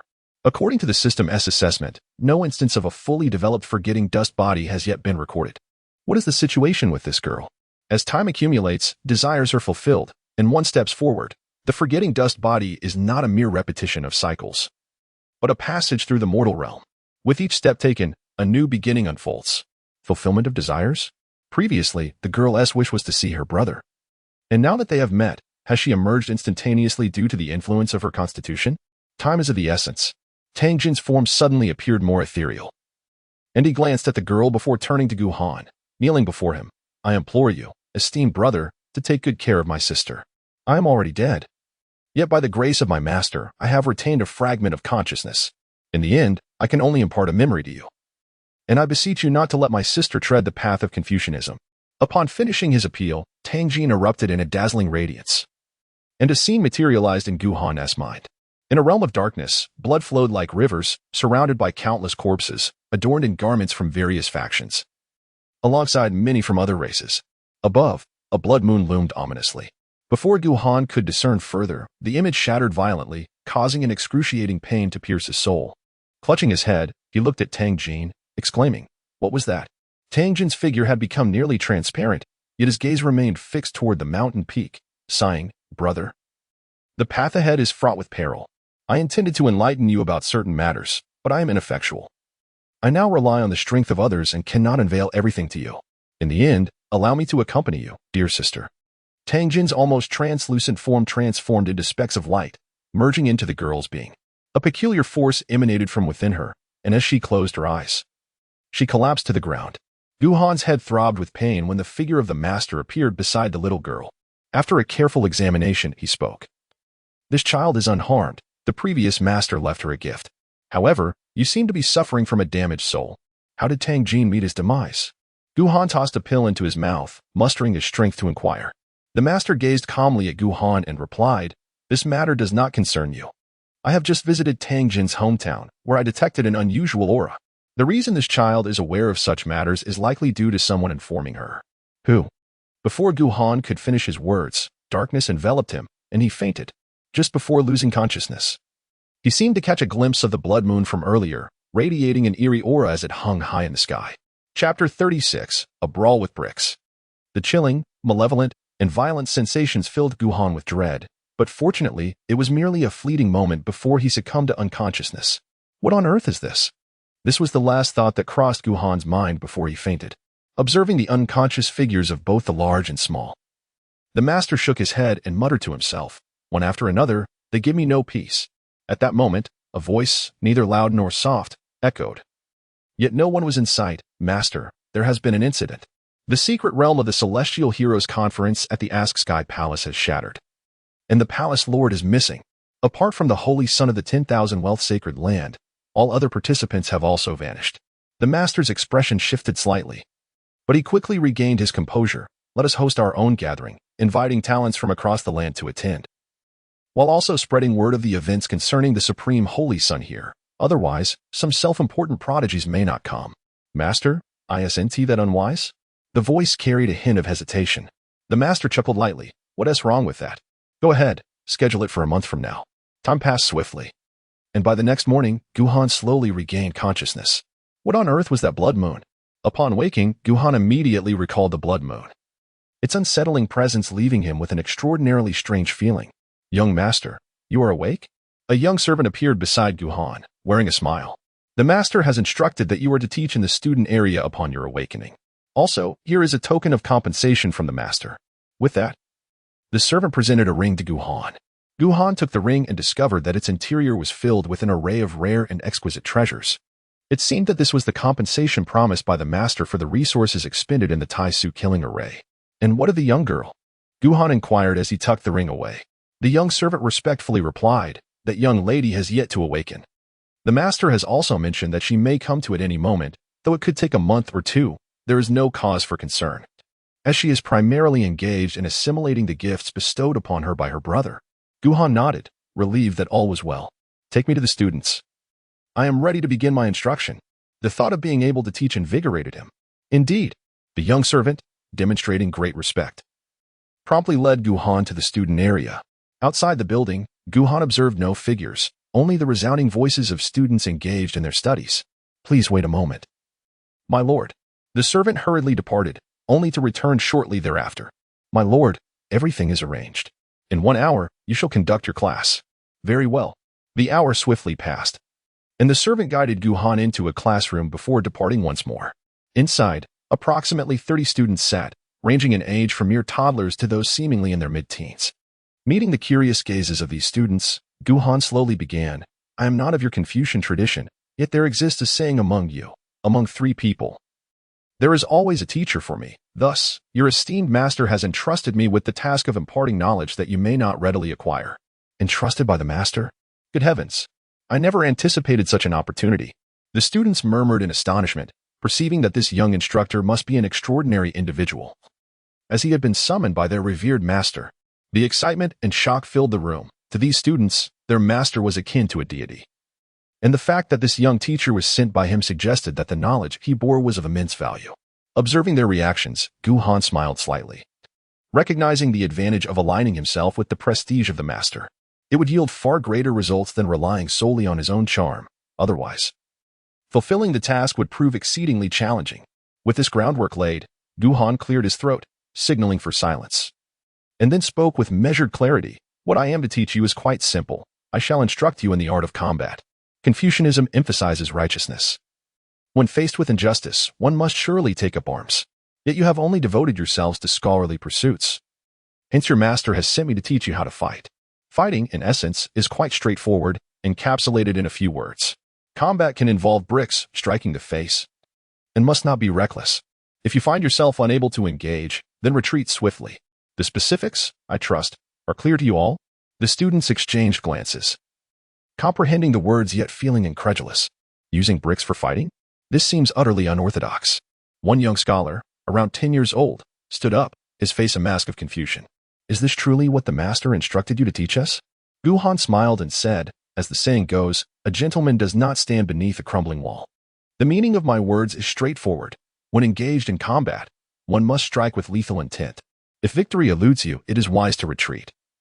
Preserving one's life ensures future opportunities. This is the wisdom imparted to you by the sage. At that moment, another student rose and inquired, Teacher, why use a brick? And why for the face? It's quite simple, Gu-han replied, picking up an inkstone that was perfectly sized like a brick. A brick, when struck against the face, covers the entire visage, thereby maximizing the impact without wasting force. Understanding dawned upon the students, their initial bewilderment giving way to clarity.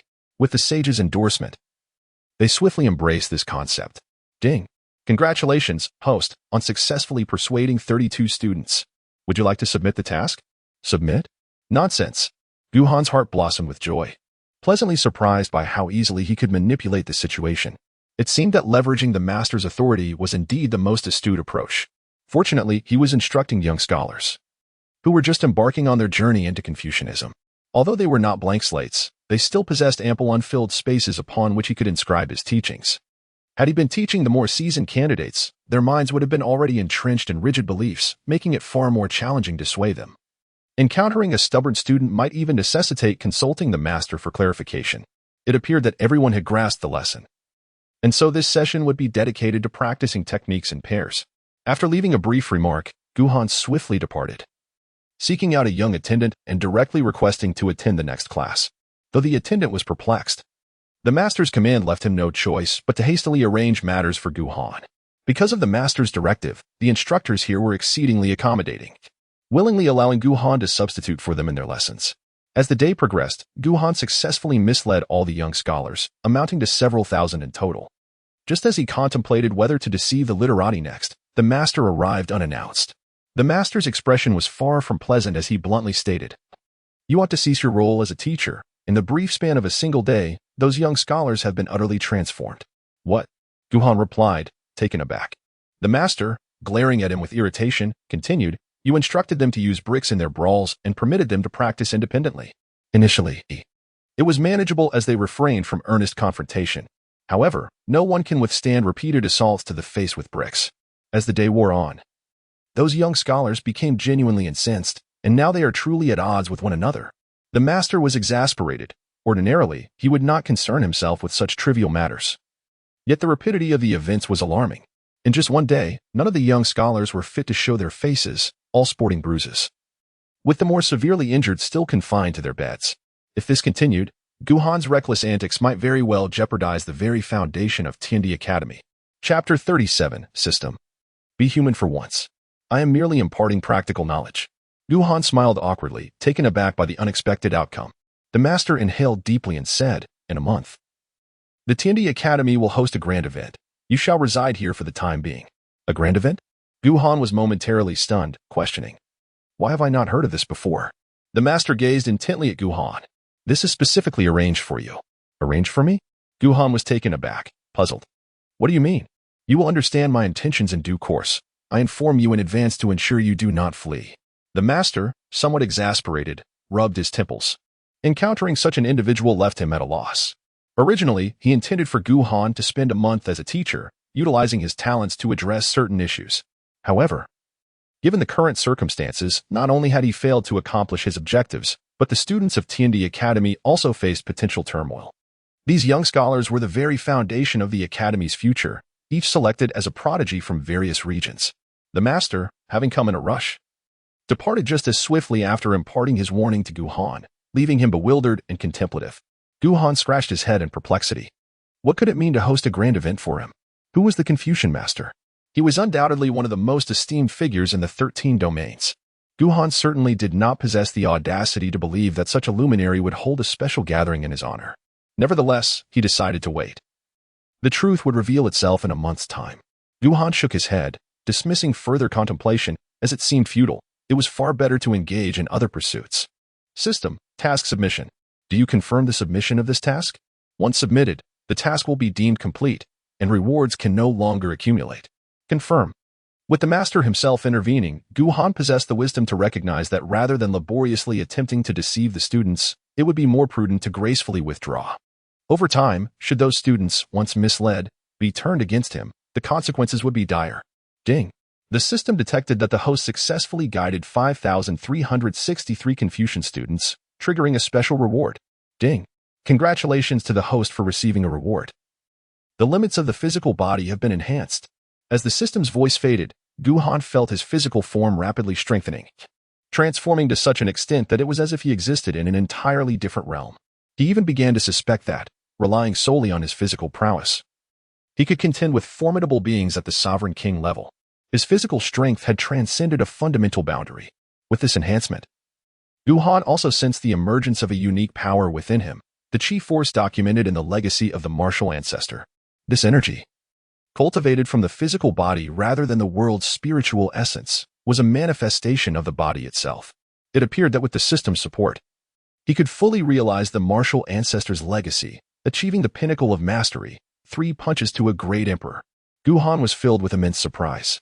Previously, he had merely dabbled in cultivating the legacy of the Old Ancestor to enhance his physical form. He had thought it nearly impossible to reach the level of an emperor with just 3 strikes, yet now a glimmer of hope emerged. This latest enhancement to his physical limits had directly birthed a surge of vital energy within him, marking a small yet significant achievement. Vital energy represents a major threshold. Once cultivated, it signifies that the body is flawless in every aspect, both internally and externally. From this point onward, he could nurture and refine this vital energy, systematically strengthening his form. At this stage, he would require external elements from the world to further temper his body. Ding. Congratulations to the host for receiving a reward, the 9-turn golden pill. Please take note, the 9-turn golden pill possesses astonishing effects. Those nearing the end of their lifespan may be granted a second chance at life. Individuals with a remaining physical form can have their souls reshaped, and those with poor innate talents can reconstruct their abilities. Anyone who consumes it can mend their deficiencies. Hiss. Guhan inhaled sharply, for the prospect of living anew and reconstructing his very soul was nothing short of extraordinary. As for the other functions, he paid them little heed. In this vast world, the paramount concern was survival. His innate talents were already sufficient, and he possessed no shortcomings that required rectification. According to the system, it seemed that this 9-turns golden elixir might only manifest its effects in a singular domain. Thus, he resolved to keep it for the sake of his own preservation.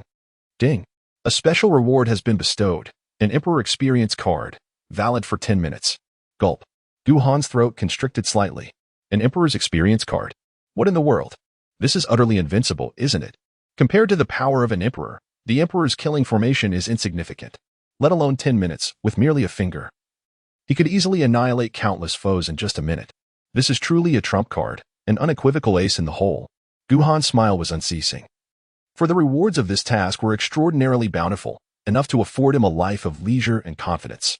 Just the Emperor Experience card alone would grant him the audacity to stroll into the Winniangong, only to emerge unscathed. However, the system cautioned. The Emperor Experience card does not equate to invincibility, as the host has not genuinely attained that realm. Even if he could wield the powers of such a level, he would still be somewhat inferior to an ordinary emperor. I simply refuse to believe that a true emperor would emerge to confront me. Guhan's smile remained radiant. Although he was weaker than most emperors, he was still an emperor. In today's world, could another emperor possibly emerge? Clearly not. Thus, what difference does it make if one is slightly stronger or weaker? In the eyes of others, he would always appear invincible. Ding. A new round of tasks has commenced. Task 1. Ascend to the summit of the Heavenly Book Academy and inscribe the phrase "A chick does not get stuck in its teeth" on the Chien Kuen Hari map. Then seek the next line. Task 2. Employ the 1,000-year kill technique on a distinguished genius attending the grand event. Task 3. Immediately return to the Taishu Holy Land and host a grand event, disregarding the master as authority. System, have you no sense of humanity? Upon reading these 3 tasks, Guhan's expression darkened. Task 1 aside, the summit of the Heavenly Book Academy is never open to outsiders.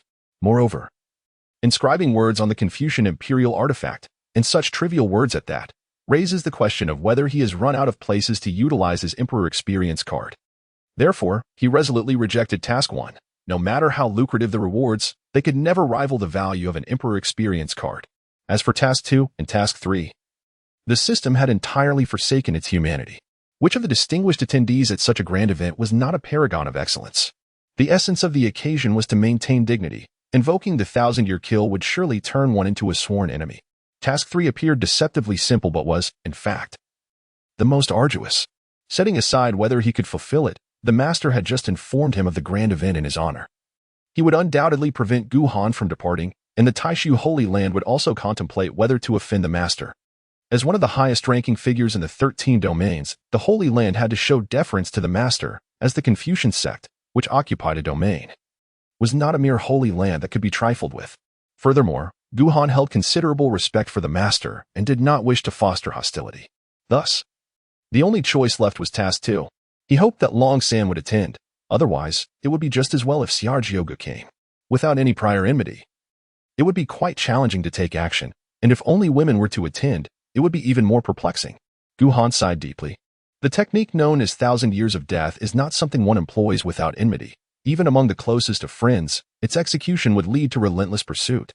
He fervently hoped that either Long San or Xiaojiogu would arrive. If only women were to come, he would reluctantly choose the most exquisite among them to enact the deed. Chapter 38. The Supreme Being of the Void has come and gone. Ding. Task acquisition successful. Current task. Employ 1,000 Years of Death on a distinguished guest attending the Grand Assembly. Wait, let's add this task to the preparatory list.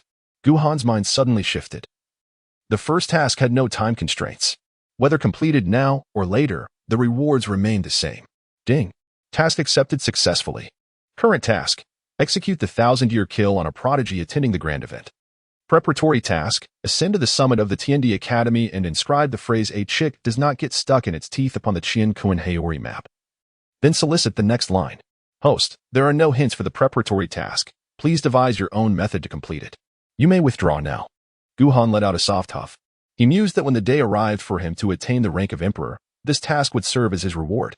As for the present moment, Guhan found himself devoid of any ideas. The challenge was insurmountable, more so than conquering the Dao Palace, for that was an imperial artifact, one protected by divine beings, entities he could not hope to contend with at this stage. Lacking any thoughts on the matter, Guhan felt quite at ease. He instructed the young servant to inform him once the young girl awakened, and for the remainder of the time, he devoted himself to cultivating the legacy of the martial ancestor. With the energy surging within him, it would be a lamentable waste to neglect such an unparalleled inheritance. Approximately 20 days later, the servant hurriedly knocked on the door. Young master, someone has requested an audience with you. An audience with me? Guhan opened his eyes, rose to his feet, and swung open the door, inquiring, who seeks an audience with me? The young servant wiped the beads of sweat from his forehead and replied, the Lord of Taisu. I shall not meet with him. Upon hearing the words, Guhan immediately contemplated shutting the door. The arrival of the Supreme Master of the Void at this place could only signify trouble. He was well aware of the aftermath of the Dao Palace's destruction. If they were to meet, there would undoubtedly be no good outcome. What an insolent creature, even I dare not face him. A thunderous shout echoed as the Supreme Master of the Void strode forward, his face etched with fury. Oh dear. Guhan understood that there was no escaping this situation.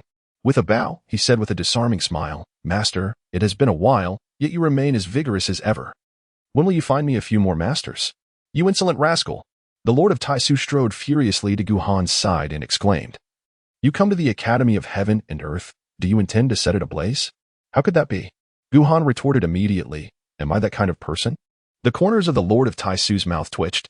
If you are not that kind of person, then what is the situation with Dao Palace? Who knows how I felt when I heard that this rascal had arrived at the Academy of Heaven and Earth. Good heavens! Provoking the Hall of Inquiry is already troublesome enough. Do you intend to provoke the Confucians as well? The Confucians are quite different from the Hall of Inquiry. The latter does not meddle in worldly affairs and does not act impulsively, while the former can be quite formidable when roused. Fortunately, no calamity has yet occurred. I arrived just in time. The Lord of Taisu, weary of idle chatter, declared directly, Come back to the Holy Land with me. That is out of the question. Guhan promptly refused. The master specifically asked me to stay. Returning now would require his consent. Attempting to use the master to coerce me? The Lord of Taisu was infuriated. He had already prepared for Guhan to wreak havoc upon the Holy Land, and yet this fellow was still making excuses. At that moment, the figure of the master appeared, a smile gracing his face as he regarded the Lord of Taisu. Lord of Taisu. It was indeed my decision to keep him here. I shall explain the reasons to you in detail. Upon seeing the master, the Lord of Taisu's anger dissipated instantly. Although the Lord and the Master were of equal standing, the Confucians held a certain authority, placing them a notch above the Lord in terms of status. The Lord of Taisu spoke, This boy is inherently trouble-prone. Perhaps I should take him away to spare you the headache. Lord of Taisu. Please come with me for a cup of tea, the Master said with a smile. Noticing that the Master seemed to have something to convey. The Lord of Taisu nodded in agreement. He was also curious about the Master's thoughts. Although Guhan had not yet caused a major incident, he was aware of the recent events involving the murder of a great Confucian. Otherwise, he would not have hurried back to handle matters in the Holy Land. As the two departed, Guhan let out a sigh of relief, having narrowly escaped yet again. It seemed he could no longer remain in one place for too long. Otherwise, trouble would surely find him. In the pavilion, the Master and the Lord of Taisu sat together. The Master gazed at the nearby lake and slowly began. Lord of Taisu, is the imperial artifact of the Taisu Holy Land available? The expression of the Lord of Taisu shifted slightly. What do you mean by that, Master? The Master took a sip of tea and replied, The Master of the Hall of Inquiry has gone missing. Upon hearing this, the Lord of Taisu sprang to his feet, his expression one of uncertainty. When did this happen? The Master explained, During the Shining Talent Gathering, the secret realm shattered. And only the Holy Son of the Wan Kai Holy Land emerged. Everyone else has vanished. This news has been suppressed by the Hall of Inquiry. And even the Holy Lands behind the missing talents have not received any word, all believing that the gathering has yet to conclude. Divine light glimmered in the eyes of the Lord of Taisu as he fixed his gaze upon the Master, speaking in a grave tone. Are you suggesting that you intend for my Holy Son to serve as bait? Rather than that, it would be prudent for the Holy Lord to return to the Holy Land first, the Master said earnestly. The Taisu Great Emperor is exceptionally talented. Yet he has left the Dao lineage there. As the Holy Lord, you should understand the implications. Thank you, Master, for the information. I shall return at once. And as for my Holy Son, I trust you will provide protection. Of course, I shall ensure no harm comes to him. The Lord of Taisu departed in haste, not even taking a moment to see Guhan again, rushing back with urgency. Meanwhile, Guhan waited in anticipation for the Lord of Taisu's next round of questioning, only to be greeted instead by a monk. In the courtyard of Guhan, a remarkably handsome young monk, exuding an ethereal grace, stood tall. The humble monk, known as Wu Qin, had encountered the esteemed saint of the void. Guhan scrutinized the remarkably exceptional figure of Wu Qin, and after a brief moment, nodded, saying, Is it truly necessary for the esteemed son of Buddha to be so courteous? If you seek a duel, do not hesitate to express it. I shall gladly oblige. Wu Qin, with a serene smile, gazed at Guhan and replied, Noble saint of the void, I have come solely for a brief encounter. Now that our meeting has transpired, I shall take my leave. Is my reputation so grand that even the son of Buddha would seek a personal audience with me? Guhan furrowed his brow slightly. The name of the Buddha's son was known even to him, which attests to its remarkable nature. Before departing, the monk wished to impart a word to the saintly child. The winds of fate shift at your behest, yet this is not necessarily a harbinger of good fortune. Wu Qin moved forward without hesitation, driven solely by the desire to meet Guhan. Is this truly not a good omen? Guhan gazed at the departing figure of Wu Qin and smiled softly, pondering that perhaps he would make an excellent target for a 1,000-year kill. With such an impressive demeanor and appearance, he found himself suddenly intrigued by the thought of witnessing the aftermath of such a technique, undoubtedly. It would be a sight of exquisite beauty. Chapter 39. The commencement of the grand gathering. Is the little girl still not awake? After Wu Qin's departure, Guhan inquired about the young girl's condition. The young servant shook his head and replied, "No, the master has indicated that his previous conjecture was mistaken. The nature of Wu Qin is profoundly enigmatic, and it is uncertain when she will awaken. It could be at any moment, or perhaps take a considerable time. Have any other prodigies arrived, apart from that monk?" Guhan continued his questioning. The servant nodded and answered, "Some have come, but not many. The exploits of the young master in Tianqing have dampened the ambitions of several, leading many to refrain from participating this time, unwilling to entangle themselves in the rivalries of the younger generation. Does that mean those who have arrived are all those who refuse to yield?" Guhan raised an eyebrow. Contemplating that, in this case, he bore no psychological burden in employing the thousand-year kill technique against anyone.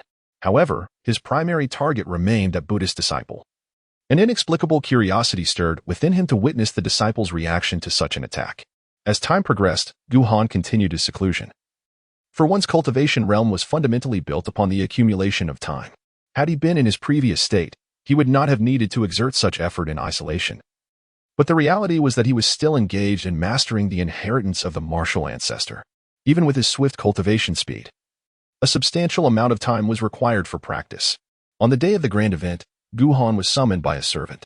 The entire Celestial Academy was adorned with festive decorations, and all students were granted leave, leading to a bustling scene filled with countless visitors. Along the way, various games such as riddle guessing and couplet matching were set up for entertainment. Guided by the servant, Guhan was led directly to the main venue, adjacent to a lake and surrounded by a peach orchard, providing a delightful vista. Upon his arrival, he noticed a considerable gathering of people. After surveying the crowd, Guhan nodded toward the celestial maiden Tianqin, who promptly approached him. "This time, you have quite a task ahead," she stated directly. "Last time, you managed to intimidate some ordinary prodigies. Those who have come now are truly exceptional talents, particularly that Buddhist disciple. According to the elders, he is nearly invincible among his peers." Guhan casually approached the table and took a seat, smiling as he remarked, "If I were to lose, you would also face defeat. Do you truly believe you could be bested by the Buddha's disciple?" The sacred maiden of Tianqin responded without a hint of hesitation, asserting that in a battle at their shared level, she would not falter. Even if she were to be vanquished by Guhan, her conviction remained unwavering. She was confident that apart from Guhan, no one else at her level could rival her. Is that not the essence of it? Invincibility is earned through combat, not merely spoken of. Guhan smiled lightly, scrutinizing the various guests who had gathered. One cannot help but acknowledge the abundance of talent in the world. The majority of these individuals were strangers to him, with only a few whose backgrounds he could surmise. At that moment, a young servant stepped forward and proclaimed, "With the blooming of the peach blossoms, we have extended an invitation to all to appreciate their beauty and partake in fine wines, a delightful occasion indeed. Should anyone wish to engage in a friendly contest, the master has already arranged a platform for such endeavors over there." The servant gestured toward the lake, where a colossal arena slowly emerged from beneath the water's surface with a resounding rumble. "It is rare for us to gather like this, and we are fortunate to have been invited by the master. Let us first indulge in our drinks, and we shall discuss other matters later." A young man laughed heartily, raising his cup and downing its contents in one swift motion. The saintess of Tianqin, standing beside Guhan, introduced, "That is Mo, the holy son of the Mo family. It is said that his mastery of mechanical arts has reached an extraordinary level, with his mechanical beasts surpassing even his own capabilities." The Mo family?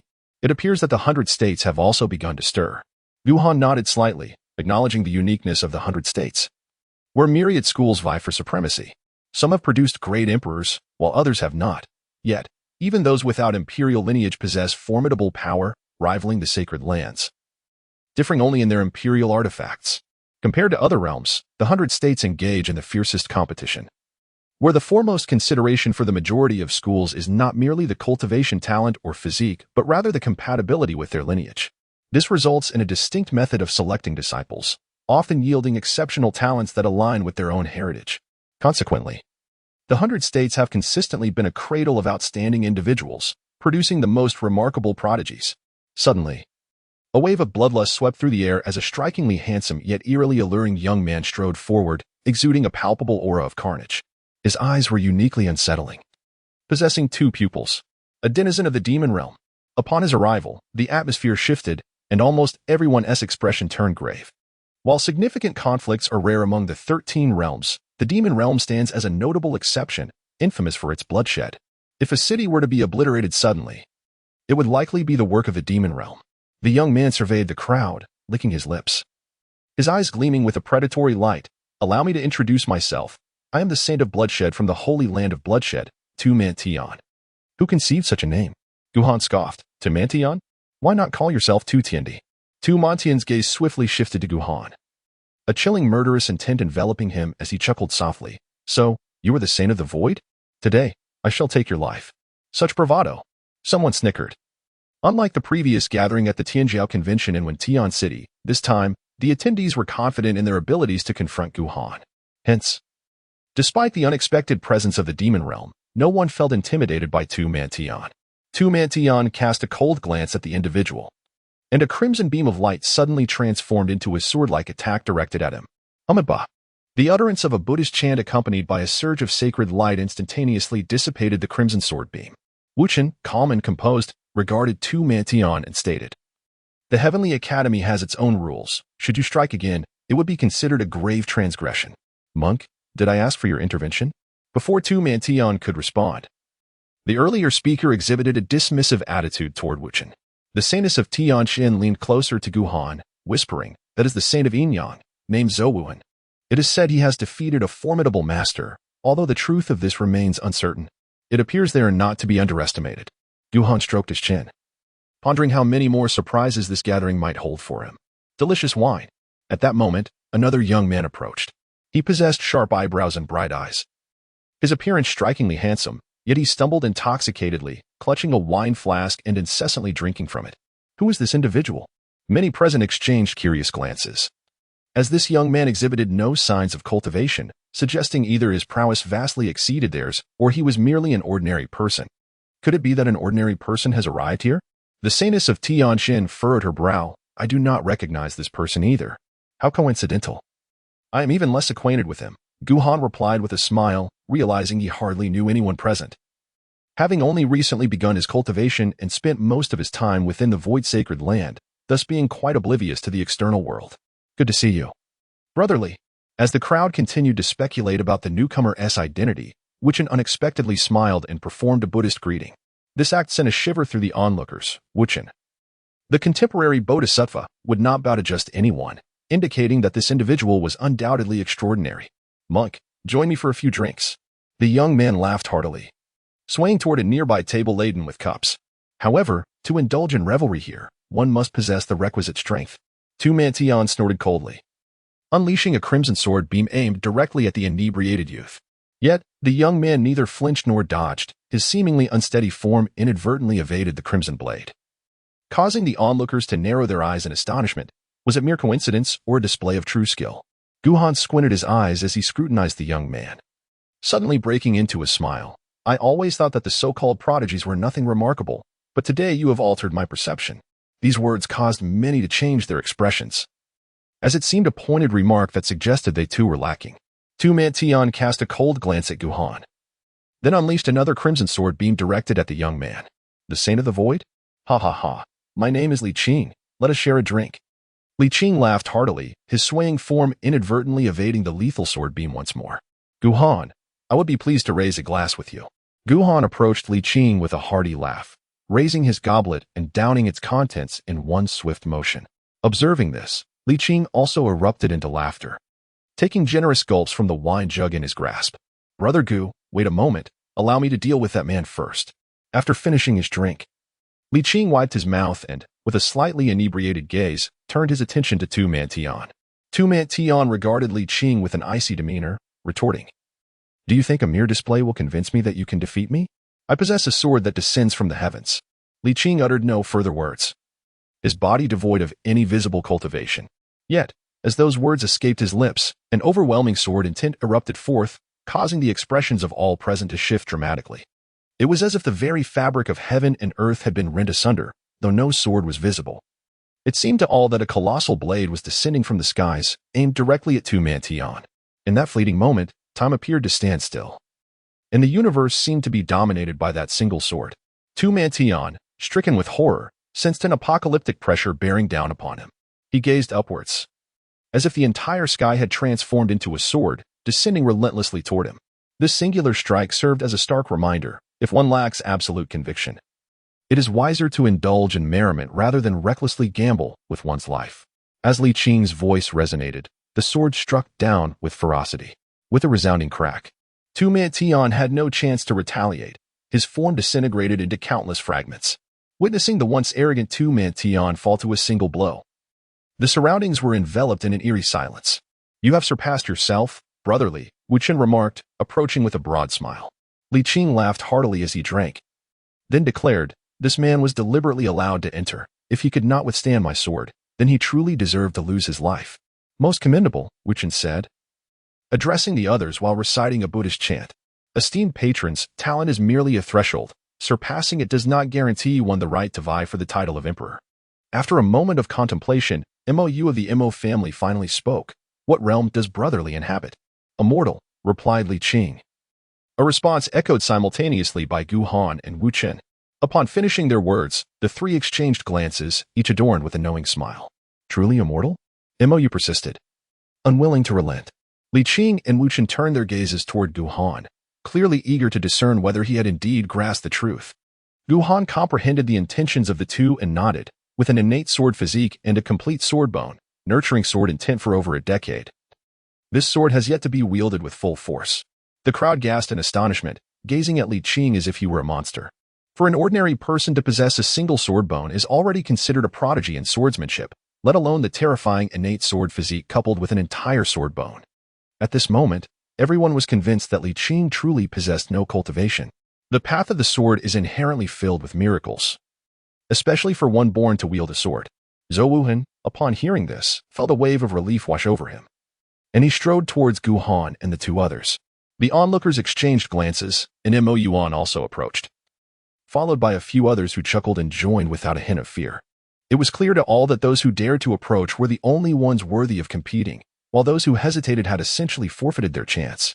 Yet, that single sword had elicited many sighs, prompting a flurry of drinking among the crowd. Fewer lives would be lost this way. Li Qing chuckled heartily, his cup never empty. Gu Han gazed at the approaching figures and spoke. "Allow me to introduce myself. I am Gu Han, the holy son of Taisu. This is Mo Yuan from the Mo family, Zhou Wuhan from the Yin-Yang family, Qin Gui from the legalist school, and Sima Kong from the historians. What brings all of you from Baizhou together?" Gu Han felt somewhat perplexed, as it seemed that apart from Li Qing and Wu Chen, everyone present hailed from Baizhou. Upon hearing this, Wu Chen chuckled and remarked, "Holy son of Taisu, it appears your knowledge of the outside world is rather limited. In Baizhou, where a myriad of families vie for supremacy, the illustrious talents participate in grand assemblies. Unless the occasion is of exceptional importance, few would involve themselves in the competition. This gathering, after all, is primarily for your sake. Those from Baizhou have come, while others may choose to visit you another time. I truly am a coveted prize," Gu Han mused, then pointed at Li Qing, saying, "He must be even more desirable now, having slain a transforming dragon realm cultivator with a single stroke of sword intent. Should this news spread, it would astound the world." The legalist, Qin Gui, shook his head with a smile, stating, "Holy son of Taisu, while he may gain fame from this encounter, we are ultimately here for you. Furthermore, a duel between you two is inevitable today. Whose reputation he elevates remains to be seen. Throughout history, countless prodigies have emerged, no matter how dazzling. A loss merely serves to highlight another." Sima Kong from the Shi family also spoke up. Li Qing took a hearty swig of wine, turned to Gu Han, and laughed. "Brother Gu, let us engage in combat. After our match, I intend to continue savoring fine wines from various regions. Then let us proceed." Gu Han nodded and stepped onto the platform in the middle of the lake, his curiosity piqued by the true strength of Li Qing. Such individuals, though seemingly devoid of cultivation, are often capable of astonishing feats when they finally reveal their potential. He was eager to compare himself to a genuine talent. "Monk, take me there. You owe me one." Wu Chen smiled, and with a wave of his hand, a radiant aura enveloped Li Qing, transporting him to the platform. "I almost forgot that you lack cultivation," Gu Han chuckled. "However, you should have amassed something by now. Let me witness the extent of your accumulation and what realm it can propel you to." "Brother Gu, you are quite remarkable," Li Qing remarked, scratching his head, astonished that such matters had been discerned. Yet, having come this far, he had no intention of remaining in obscurity any longer. With a single step forward, an aura erupted from Li Qing, who previously had no cultivation. An overwhelming force surged forth, and the spiritual energy of heaven and earth rushed into his body, forming a vortex of spiritual energy in the air. Chapter 41. This sword opens the heavens. Li Qing's momentum rapidly escalated. Once an ordinary mortal without any cultivation. With that single step, he ascended directly to the fish leap realm, and his progress continued to accelerate. In the blink of an eye, his realm advanced from fish leap to dragon transformation, traversing through the initial, mid, and peak stages of dragon transformation, until with a resounding boom, his aura surged once more.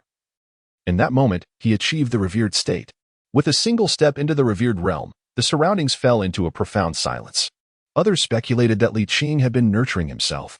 While it appeared he had not been cultivating, in reality, he had been accumulating strength. However, no one anticipated that he could leap directly into the revered realm in one stride.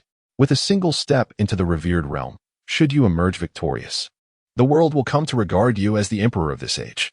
Gu Han marveled at the sword intent, believing that Li Qing should be able to ascend to the pinnacle of the dragon transformation realm. To his astonishment, Li Qing had instead leaped straight to the status of a revered master. He had underestimated Li Qing. With a smile adorning his face, Li Qing clasped his hands and said, "Brother Gu, I have heard that you have mastered the Taishu sword technique. Today, I merely wish to engage in a single sword duel with you, to determine victory or defeat in one stroke. Losing would still be quite a spectacle, wouldn't it?" Gu Han smiled. Indeed, he was merely one sword better. Even if he were to lose, outsiders would not deem him weak. For Li Qing was endowed with an innate sword physique and possessed an entire body of sword bones. This individual was born for the sword. To be bested in the art of the sword would not be a disgrace. Not at all, Brother Gu. I shall wager only this one sword. Li Qing's expression turned solemn. This sword represents my most profound understanding, and given your prowess, I may not even be able to unleash this strike in a true confrontation. Li Qing displayed a keen intellect. Zhou Wuhan observed approvingly. Regardless of Li Qing's extraordinary talents, he was once merely a mortal. Even with his sudden ascension to the realm of the revered, facing Gu Han, the celestial son of the void who primarily cultivates the path of space, Li Qing might quickly find himself at a disadvantage, perhaps without even the opportunity to execute his most formidable strike. Had it been established beforehand to engage in a contest of just one sword, it would be a clash of equals, entirely neutralizing his disadvantages and conversely placing the burden upon Gu Han. Regardless of the outcome, Li Qing would undoubtedly etch a brilliant mark in the annals of history. Sima Kong sighed, acknowledging that even a single step into the realm of the revered was enough to astonish countless individuals. Gu Han glanced at Li Qing, nodded, and smiled. It just so happens that I possess a sword that I have yet to showcase. Today, I shall borrow your hand to test its might. As his words echoed, an overwhelming sword intent erupted from both of them. The moment had arrived. All eyes were fixated on the arena, the audience captivated. One was a rising star, a figure who had achieved renown in their generation, while the other, today's extraordinary talent, wielded a sword capable of delivering a lethal blow to the holy son of the sacred land, transcending the mortal realm. A mere step away from the esteemed realm of the venerable. Such a spectacle alone was sufficient to draw countless spectators eager to witness the confrontation. The sword intent emanating from Gu Han and Li Qing's sword beyond the clouds. Yet swiftly, their sword intentions diverged into two extremes. Gu Han's sword intent seemed poised to sever the sun, moon, and stars, shattering the firmament above, as if he could annihilate all under heaven with a single stroke. His sword intent was imbued with an overwhelming dominance and unrestrained arrogance. In contrast, Li Qing's sword intent radiated a gentle warmth. A vivid scene unfolded before him, depicting a myriad of flickering lights, each lamp symbolizing a distinct home, the dense glow representing the vast multitude of humanity. This strike is named 1,000 Homes Illuminated. Li Qing spoke softly, extending his hand to grasp the vision, which astonishingly transformed into a sword he held firmly. This spectacle caused the onlookers' pupils to constrict sharply. Merely gripping that sword, they felt an astonishing might, something that was sword-like yet not a sword, enigmatic and profound. The Saint of the Void is in peril, Chen Gui declared gravely. In a contest of swordsmanship, Li Qing's strike was simply breathtaking. Sima Kong fixed his gaze on Li Qing and remarked, "What an exquisite 1,000 Homes Illuminated. This individual is formidable indeed."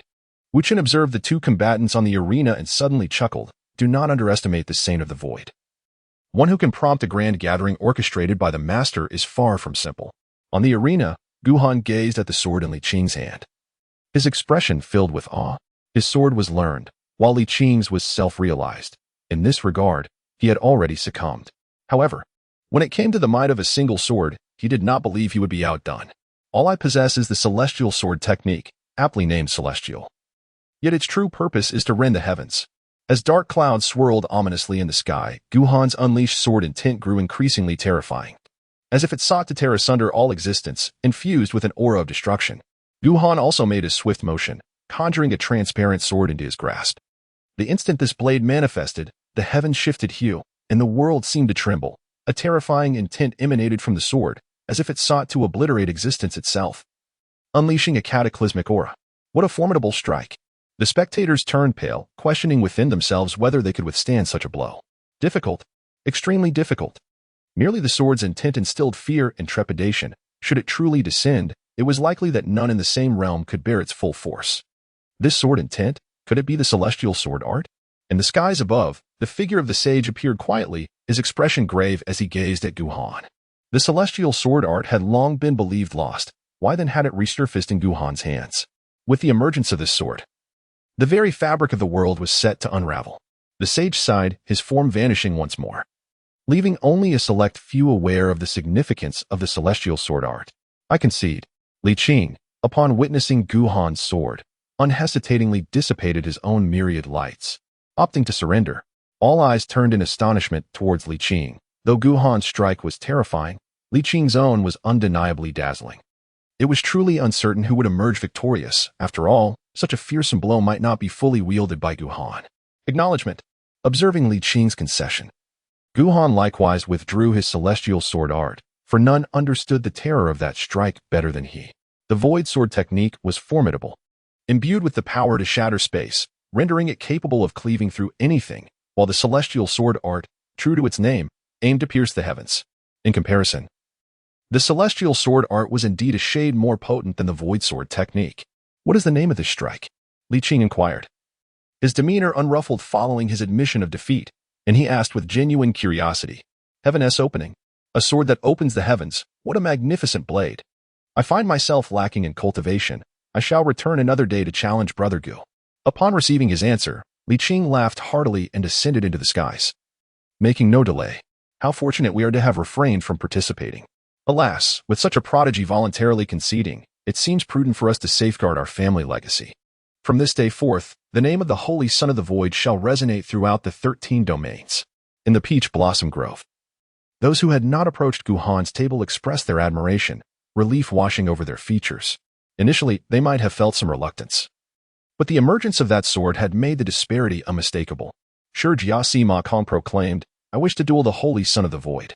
Chapter 42. Three Great Emperors. Sima Kong leaped forth, landing upon the arena, a broad smile gracing his face as he regarded Guhan. Guhan was taken aback, having expected that after such a sword, only the monk Wichan would dare to face him. Sima Kong replied, without battle, one cannot quell the heart's unrest. Only through true defeat can one find clarity. Besides, victory and defeat are ever-changing. Losing once does not equate to losing forever. Do you have any rules? Guhan asked, recognizing that since Sima Kong had come forth, they would indeed clash. His own task remained incomplete, and if Wichan refused to fight him, he would need a worthy substitute. A standard match. Sima Kong's expression shifted to one of seriousness, the aura of the Ascendant Realm erupting from him. As phantoms materialized behind him, the Ascendant Realm, many gasped in shock, staring at Sima Kong, incredulous that he had attained such heights. Only a few remained composed. Zhou Wuhan surveyed the crowd and remarked coolly, you are all woefully lacking in qualifications. I wonder why you dared to attend this grand assembly. What is a temporary advantage in realm matter? Someone retorted defiantly. Rapid cultivation does not denote strength. Guhan gained renown after defeating the celestial maiden Tian Xian in a battle of equal standing, not solely because of his realm. A single misstep leads to perpetual lag. If you are dissatisfied, come forth and fight. Zhou Wuhan scoffed, unperturbed by the dissenters. Let the battle commence, Mo Yuan declared, his gaze fixed intently on the arena.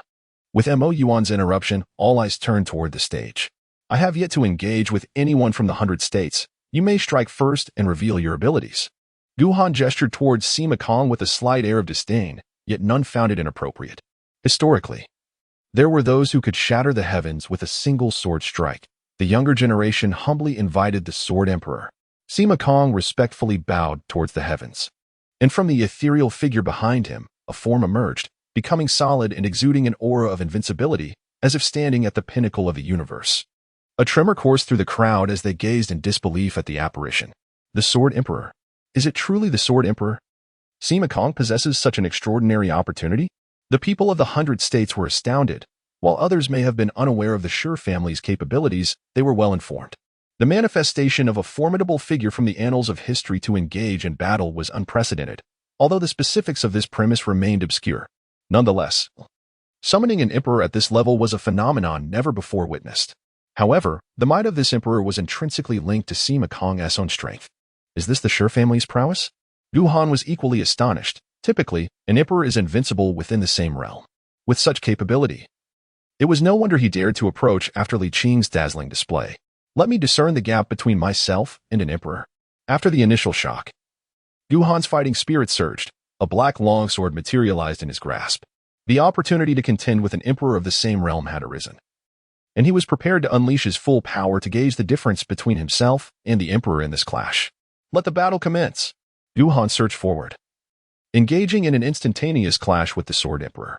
In an instant, the arena was enveloped in a dazzling display of sword light, rendering the figures of Gu Han and the Sword Emperor nearly indistinguishable. However, after their initial exchange, Gu Han furrowed his brow, sensing that something was amiss. Although the Sword Emperor before him was formidable, he could not bring himself to believe that this was the legendary Sword Emperor. Historically, there had been those who shattered the void, and now the younger generation called upon the great Emperor of the Void. At that moment, Sima Kong bowed once more, and another figure emerged from behind him, solidifying in form, strikingly resembling the portrait of the great Emperor of the Void. The crowd was once again shaken, witnessing the manifestation of two great emperors. Moreover, both were renowned figures of immense stature, in a battle of the same realm. Who could possibly contend with them? As soon as the great Emperor of the Void appeared, he wasted no time and launched an assault on Gu Han. In that instant, the space around them warped dramatically, aside from the sword light flashing around. Historically, there had been those who battled against the world, and now the younger generation called upon the War Emperor. Sima Kong bowed again, and a figure brimming with the spirit of battle materialized, charging directly at Gu Han. At this moment, the spectators were left in a state of shock. Sima Kong's display had proven to be on par with Li Qing, having summoned three great emperors, thus creating a miracle. Yet, amidst the fray, Gu Han's brow remained tightly knitted. Despite facing three opponents, it seemed that the appearance of the great Emperor of the Void had diminished the Sword Emperor's strength, and the emergence of the War Emperor further weakened the might of the three great emperors compared to the initial ferocity of the Sword Emperor. While the combined strength of the three emperors was indeed greater than that of the Sword Emperor at the outset, Gu Han had already discerned the tactics employed by Sima Kong. With a thunderous resolve, he unleashed the celestial sword technique, Meteor. An overwhelming aura of sword intent erupted from Gu Han, as if determined to cleave through the very stars. Countless sharp blades rained down like falling celestial bodies, creating a veritable storm of swords. In the fleeting moment that the three great emperors tried to defend themselves, Gu Han's figure flickered, and his longsword came to rest at Sima Kong's neck. Gu Han spoke. These three emperors lack self-awareness and even instinct. If my conjecture is correct, it is you who is orchestrating everything, isn't it? Sima Kong's complexion turned pale, and a bitter smile appeared on his face. I concede. The Holy Sun speaks the truth. I can only reach this point now. No wonder they are so feeble. Gu Han nodded. From the moment he engaged in battle with the Sword Emperor, he sensed something was amiss, to say nothing of the Emperor. It felt even less formidable than his encounters with Li Qing, and certainly inferior to his duel with the Saintess of Tianxin in Wenyang City. At best, it was merely a shadow that possessed the Sword Emperor's techniques, its appearance insignificant regardless of who it resembled. This might suffice against others, but it was insufficient to contend with him. One day, when I am able to awaken the innate consciousness of the great emperors, I shall face the Holy Sun once more. Sima Kong withdrew the manifestation of the Emperor and turned back to the peach grove. Awaken the innate consciousness of the emperors? Gu Han raised her eyebrows slightly, indicating that the formidable prowess of the Sure family had yet to be revealed. One can look forward to what is to come. Who else is there? Gu Hanjian gestured towards Wuchen and awaited the next challenger to ascend the stage. Amiba, I, a humble monk, have come to engage and play with the Holy Sun. Wuchen recited the sacred mantra, advancing step by step onto the arena, exuding an aura akin to that of a true Buddha. I shall not require a sword to confront you. Upon witnessing Wuchen's arrival, Gu Han felt a surge of enthusiasm. After all, he had long regarded him as his millennium target. Wuchen smiled at Gu Han, saying, "Holy Son, do not underestimate me. The golden body of the Buddhist sect has reached a profound mastery. The strength of my corporeal form alone is sufficient to withstand the majority of assaults from adversaries of the same realm. Should the Dharma bless me, my defensive capabilities would be even greater. Without a sword, you may find it impossible to inflict harm upon me. Do you possess such confidence?" Gu Han raised an eyebrow. How fortuitous it was that he, too, possessed an unparalleled physique, although his cultivation was merely at the level of a venerable. He was already confident in his ability to contend against formidable opponents at the Sovereign King realm with his physical prowess. He simply hoped that the Holy Son would engage in a battle with all his strength, which enchanted the Buddhist sutras, enveloped in a radiant aura of Buddhist light. Gu Han nodded slightly, a faint smile gracing his lips. "Very well, I shall indulge you. However, if you wish to witness my swordsmanship, you must demonstrate some skill of your own." Chapter 43, The 1,000-Year Kill. Then let us begin. Wuchen took the initiative, his feet lightly tapping the ground as he swiftly approached Gu Han. A golden aura enveloped Wuchen's form, and a radiant light of Buddha shone upon him. Though he encouraged Gu Han to wield his sword, he dared not underestimate the significance of physical prowess. "Come forth." Gu Han charged forward with a punch, eager to ascertain the strength of the Buddha's physical form. With a resounding thud, their fists collided, unleashing a violent gust that sent massive waves surging across the lake's surface. Wuchen, taken aback, gazed at Gu Han with astonishment and remarked, "I never anticipated your physical prowess to be so formidable. There are many things you could never have imagined." Gu Han let out a hearty laugh, and the two immediately plunged into a fierce battle. Gu Han deliberately suppressed his own power, fearing that if he unleashed his full physical strength, the contest would conclude too swiftly, as he had yet to complete his task. The two engaged in a straightforward clash of physical prowess, initially evenly matched. Suddenly, Gu Han's movements transformed with remarkable sharpness. His punch came forth, and while he blocked with his left hand, his right struck like lightning towards Wuchen's arm joint. Wuchen, taken aback, immediately defended himself, narrowly evading the blow. However, Gu Han's offensive grew increasingly fierce, each move targeting critical points, completely discarding unnecessary exchanges of fists, and instead employing technique. Before long, during a defensive maneuver, Wuchen inadvertently received a punch to his left shoulder from Gu Han, the immense force causing him to emit a muffled groan. Before Wuchen could be sent flying, Gu Han seized his arm and pulled him close, unleashing a flurry of punches that blurred into phantom strikes, each targeting the joints. Bang! After a brief exchange, a radiant light erupted from Wuchen, a surge of power freeing him from Gu Han's grasp, and he swiftly distanced himself. Blood trickled from the corner of Wuchen's mouth, and his body crackled as it rapidly healed from the injuries. "I have lost this physical battle." Wuchen inhaled deeply and declared solemnly, "Now let us compare our divine abilities." This proclamation astonished the spectators. The disciple of the Buddhist path, having attained the golden body, had succumbed in a contest of physical strength. Did this not imply that Gu Han, in addition to wielding a sword, was essentially invincible in physical confrontations at the same level? Such was the nature of the contest. Gu Han nonchalantly shifted his body, having employed a modicum of the martial ancestor's legacy moments ago, yet refrained from delivering a lethal blow. The teachings of the martial ancestor revolve around the art of killing. Had he been faced with a genuine adversary, his assault would not have targeted the joints, but rather aimed for fatal points. To illustrate, in a life-or-death confrontation, the instant his fist made contact, his body would surge forward, with his elbow striking towards the opponent's head, while simultaneously, a knee would thrust towards their abdomen. In a mere competition, such maneuvers would be deemed inappropriate. 6 Zhang Golden Body. Wuchen exclaimed sharply, his form instantly expanding, radiating a brilliant golden hue, and sprouting an additional 4 arms. This was no longer a mere display of physical prowess. "Be cautious, Holy Son." With a warning, Wuchen charged once more at Gu Han. Gu Han narrowed his eyes, channeling the energy within his body to significantly enhance his physical strength, and then surged forward. Engaged in a clash with 2 hands versus 6. He found himself at a disadvantage. The situation rapidly turned, leaving Gu Han with no opportunity to attack, forced instead to continually defend. However, as time passed, Gu Han's movements began to take on an unusual quality. When Wuchen's fist struck, Gu Han countered with an uncanny posture, guiding the punch toward Wuchen's other incoming arm. "Do you practice Tai Chi?" Wuchen exclaimed in astonishment. "It is merely the principle of using force against force," Gu Han replied with a shake of his head, his speed suddenly increasing. It seemed that the martial ancestor had not yet encountered Tai Chi. This was simply the art of leveraging strength. In truth, The legacy of the martial ancestor taught individuals how to utilize their formidable physicality with minimal exertion in the swiftest techniques to eliminate foes, devoid of any frivolous embellishments, offering only profoundly practical methods. Once more, Wuchen, somewhat unconvinced, charged toward Guhan again. From the initial phase of being suppressed, Guhan has now begun to engage in a back-and-forth battle with Wuchen. In fact, as the combat prolongs, Guhan has subtly started to gain the upper hand over Wuchen. For Guhan, this represents an invaluable opportunity to refine the techniques contained within the inheritance of the martial ancestor. Wuchen's physical prowess is undeniably formidable, and finding such an opponent again may prove to be a challenge. Thus, in order to prolong this fierce confrontation, Guhan, upon sensing a slight advantage, deliberately restrains his own strength, allowing Wuchen to glimpse a flicker of hope for victory. After a prolonged exchange, Wuchen finally received a blow from Guhan and sensed that something was amiss, prompting him to create distance between them. With a somewhat grim expression, Wuchen fixed his gaze upon Guhan and remarked, "Holy son of the void, what I require is your utmost effort in this battle. Are you certain?"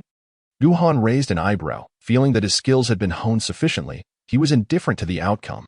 Wuchen nodded earnestly and said, "Perhaps I am not a match for the Holy Son, yet I am not so feeble as to require his leniency. In terms of physical strength, the Holy Son is unparalleled. However, when it comes to mystical techniques, I have yet to unveil the full extent of my Buddhist methods. It remains uncertain who shall emerge victorious. Now, I shall exert my utmost strength, so do take care." Guhan's expression turned serious. Since the challenge had been issued, he too wished to gauge the full extent of his current strength. The monk Wuchen had already gained renown across the world during Guhan's time in the Taishu sacred land. He was indeed a worthy adversary. With a deep breath, Wuchen unleashed a radiant aura, and a colossal Buddha materialized behind him, his eyes shimmering with golden light. "Oem." Wuchen uttered a single syllable, the sound resonating throughout the heavens and the earth as an extraordinarily unique force enveloped Guhan in an instant. Guhan's body stiffened, and his spirit trembled violently, as if an invisible force were assailing his very soul. Is it the six-syllable mantra? Guhan no longer hesitated. Before Wuchen could utter another word, the power within him erupted entirely. With a resounding boom, it felt as though the very heavens and earth trembled. Guhan's speed was astonishingly swift, and in an instant, he appeared before Wuchen. Guhan's gaze was icy and focused, his muscles taut as he unleashed a powerful punch towards Wuchen. The force behind a punch varies significantly depending on the stance. At this moment, Guhan drew upon the ancestral techniques of martial arts, channeling the strength of his entire body into this singular blow. In that instant, Wuchen's eyes widened in shock, as if the world had narrowed down to the mere presence of Guhan's fist. An indescribable aura of terror enveloped him, making him feel like a mere insect in the face of such might. Instinctively, Wuchen summoned all his strength, radiant Buddhist light soaring into the sky, forming layer upon layer of protective barriers around him. However, in the next heartbeat, the fist did not physically strike. Guhan had vanished from sight.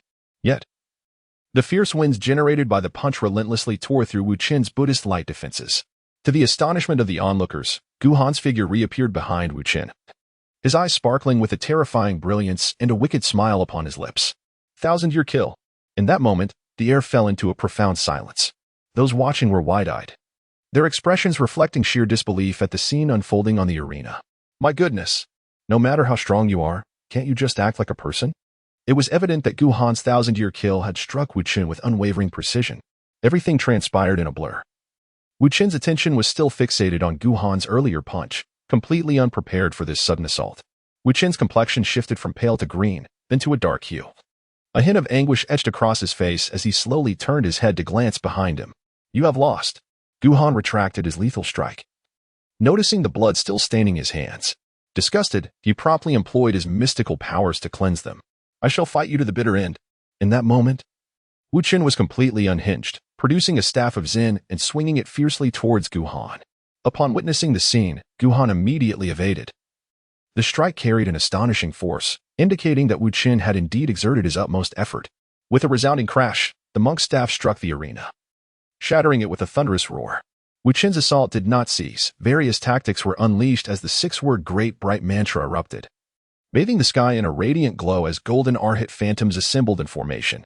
The clouds parted, and a colossal golden Buddha palm descended, casting its weight across the horizon.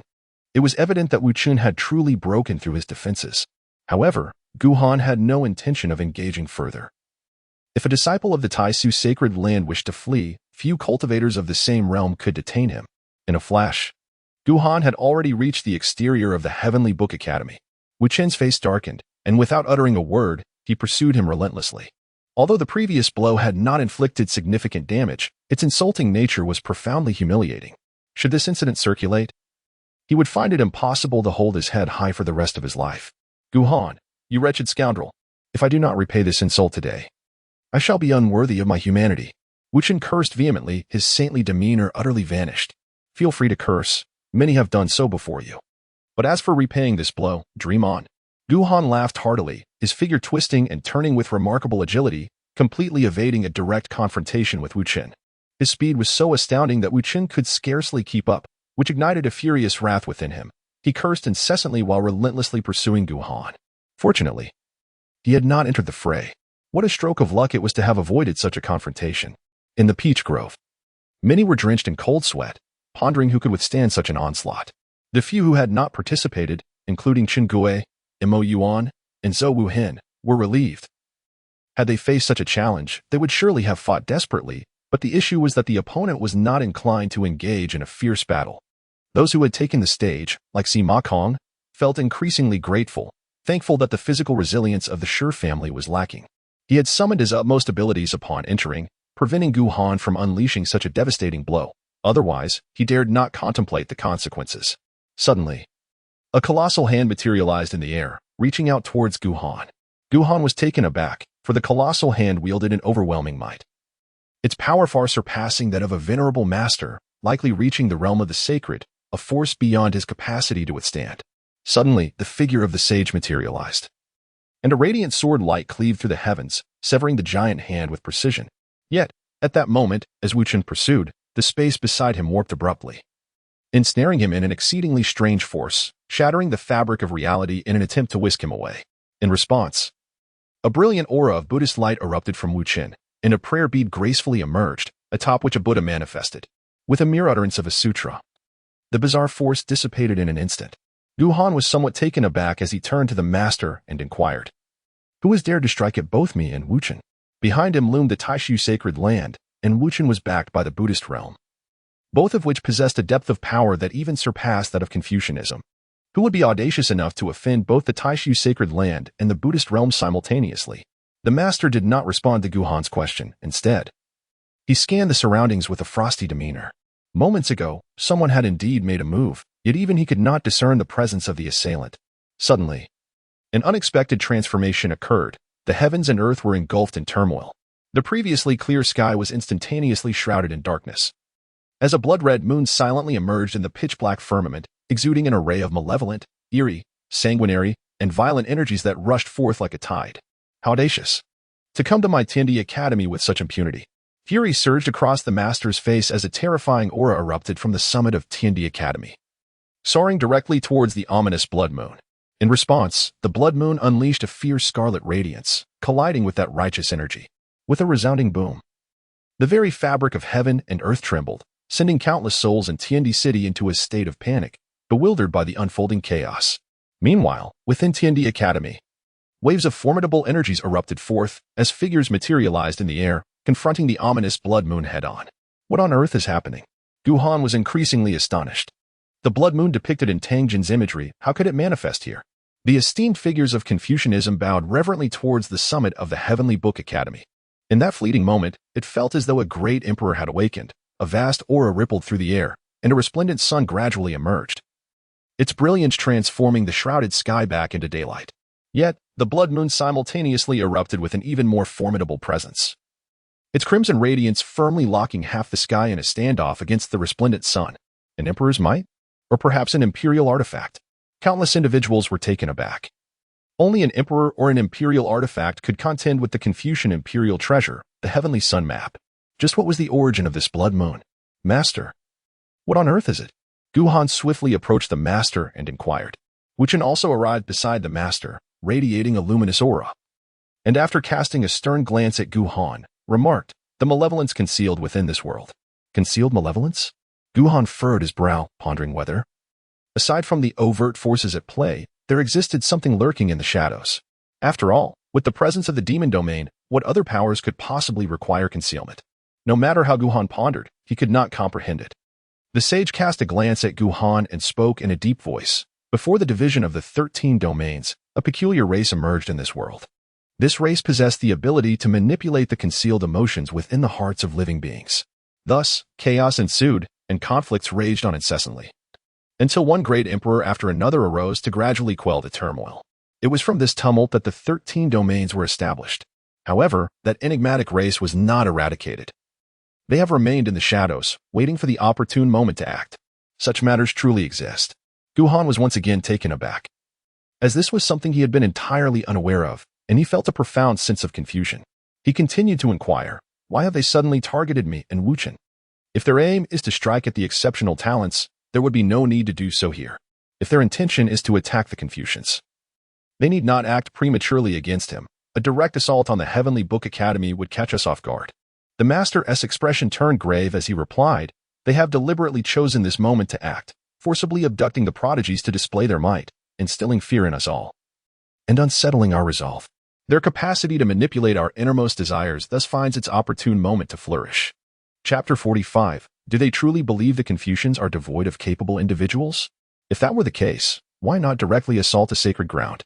Moreover, it is likely that most are unaware of this peculiar clan, are they not? Guhan remained perplexed.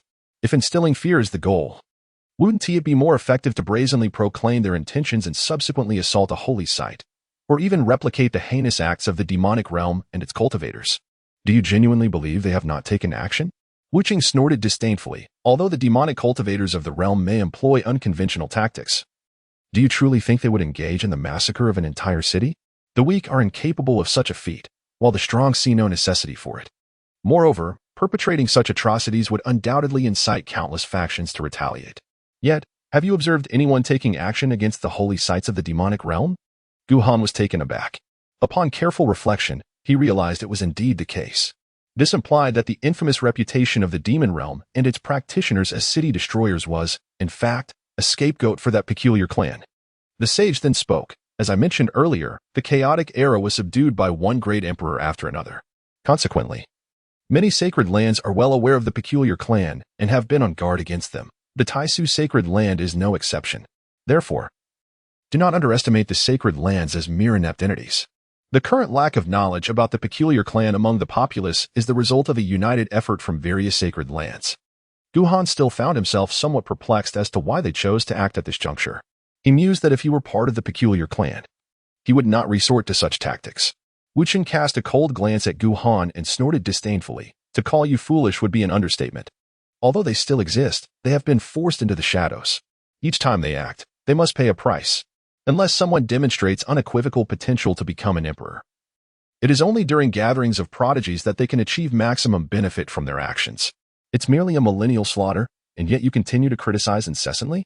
Guhan felt a surge of anger. What did it mean to call him foolish? He was utterly unaware of anything regarding this clan. What harm was there in asking a few more questions? He resolved that if another opportunity arose, he would return once more. Once this matter concludes, I shall return it to you. Wuchen's expression darkened to that of coal, gritting his teeth as he glared at Guhan. Had it not been for the emergence of the enigmatic clan, he would have insisted on pursuing the matter further. Guhan let out a soft snort, choosing not to provoke Wuchen further, but instead gazed at the crimson moon above. Guhan furrowed his brow slightly. Is that also an imperial artifact? The scholar nodded in affirmation. Indeed, the mysterious clan has produced several great emperors. Otherwise, they would not have been able to exterminate them completely. You must exercise caution. Your performance today has been exceptional, exhibiting the demeanor of an emperor. When you truly become invincible among your peers, that clan will likely target you specifically. The scholar remarked.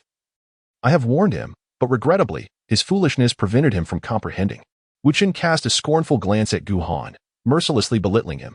Guhan's forehead twitched with a subtle pulse. Very well, the faint sense of embarrassment he once felt towards Wuchen had completely dissipated.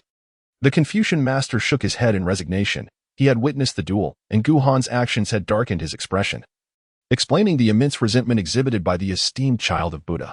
Confucian master, let us engage in battle. At that moment, a soft laugh resonated from beside the blood moon, where a remarkably beautiful woman, clad in minimal attire, appeared. She exuded an aura of extreme allure, and with just a single glance, Guhan felt his heart race. irresistibly drawn to her presence. It was not only Gu Han. The other members of the younger generation experienced the same enchantment, with some even rushing towards the woman. Close your eyes, center your mind. A formidable Confucian expert intervened, suppressing those who had attempted to approach. The master then spoke, take a moment to reflect. This is the ability to evoke the deepest desires within the human soul, and this level of allure is merely a prelude, for she has yet to make her move. Ah, how splendid it is to perish beneath the peony, living on as a ghost of romance. Gu Han's throat quivered as his gaze fixated on the woman, his whole being poised with anticipation. Calm yourself. The master's low admonition resonated like a celestial decree, causing Gu Han to shudder, his inner desires swiftly dissipating. Gu Han regained his composure, staring at the woman with an expression of deep trepidation. So this is the method employed by that peculiar clan? In a moment of overwhelming desire, he had felt an unhesitating urge to eliminate anyone who dared to contest him for that woman. He must cultivate his heart further. In his current state, he would suffer greatly when encountering members of that clan in the future. With a dismissive remark, the master charged directly at the woman. Instantly, a fierce battle erupted, both combatants unleashing their quasi-imperial might. The sky transformed dramatically, engulfed in chaos as their battlefield was submerged, with only the terrifying residual power echoing forth. The city of heaven and earth manifested a colossal formation, safeguarding itself within. At that moment, a colossal hand materialized, reaching directly for Gu Han and Wu Qin.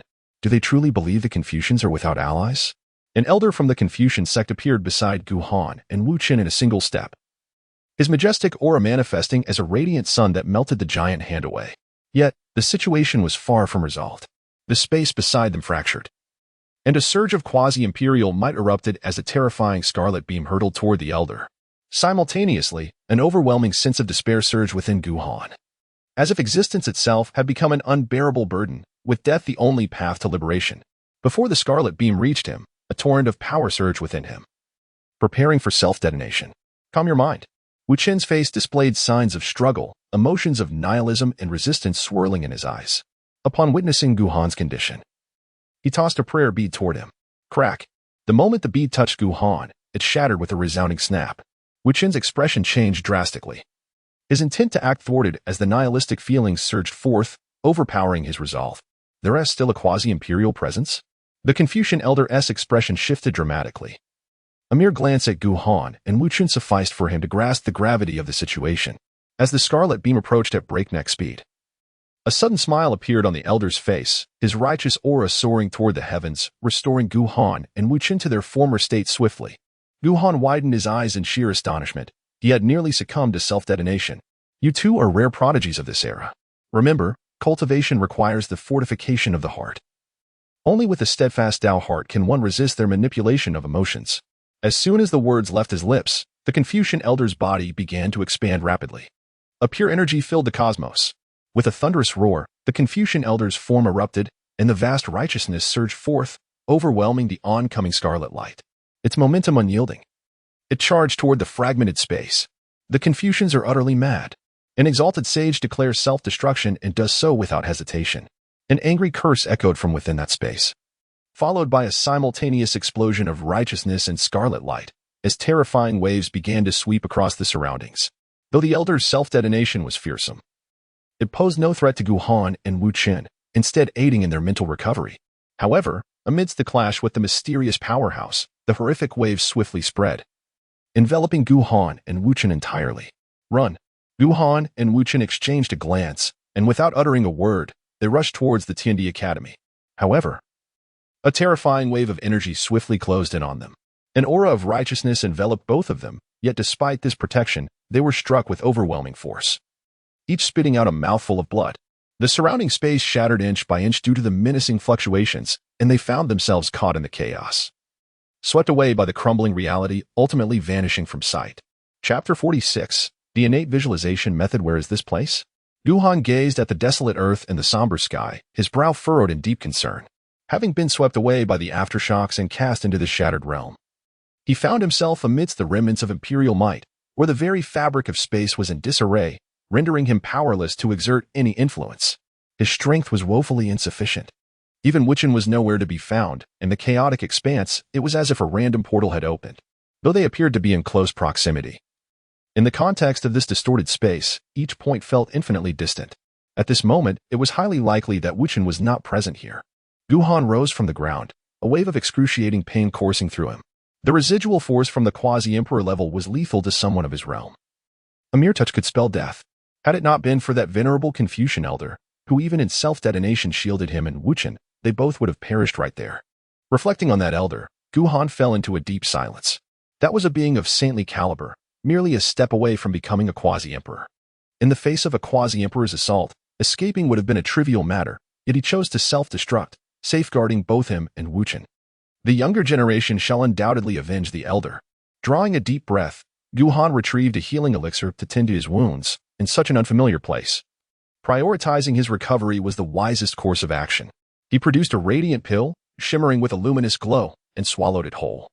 This elixir was far more potent than the one he had taken during his previous injury. Last time, he was not in haste, but this time he yearned for a swift recovery. The essence of the pill transformed into a warm current, nourishing Guhan's limbs, bones, and internal organs. As his injuries healed at a visibly rapid pace, once his wounds had mended, Guhan stood upright and surveyed his surroundings, which appeared utterly devastated.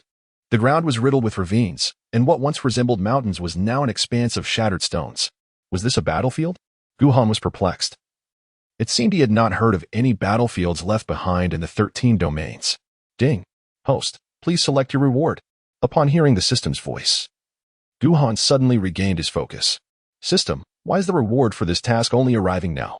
System, this is because the host has been entangled with the task objective. And the system was uncertain whether the host would proceed to complete the task. Additionally, the perfection of the task would also influence the rewards. Thus, the system chose to issue the rewards only after the host concluded the task. What do you mean by selecting a reward? Guhan inquired. System, the target chosen by the host for this task aligns perfectly with the system standards, and the host completed the task flawlessly, hence triggering the selection of rewards. Reward 1. The incomplete imperial artifact, the Eastern Sovereign's creation bell. This artifact contains a divine essence that has long since perished, and the artifact itself is severely damaged. Yet anyone who possesses it can still wield it, albeit with a power that is merely one-third of that of a perfect imperial artifact. Reward 2. Enhancement of physique. The host may choose any one physique for enhancement. Reward 3. The innate visualization method. Upon hearing these 3 rewards, Guhan's breath quickened. An imperial artifact. Indeed, there was an imperial artifact. Even though the divine essence was absent and its power only one-third that of a perfect artifact, it was still an imperial artifact, capable of contending with quasi-imperial realm experts without issue. Under normal circumstances, Guhan would undoubtedly choose the imperial artifact without hesitation, for its significance was monumental, serving as a strategic weapon. However, upon seeing the other 2 rewards, Guhan found himself at an impasse. Selecting any physique enhancement would signify his potential to become the strongest physique, the chaos body, an existence that had not emerged for countless years, essentially guaranteeing his ascension to emperor. As for the final reward, the visualization method, Guhan had heard of it. It was said to be a technique for refining the soul. Unfortunately, the visualization method was far rarer than the imperial scriptures.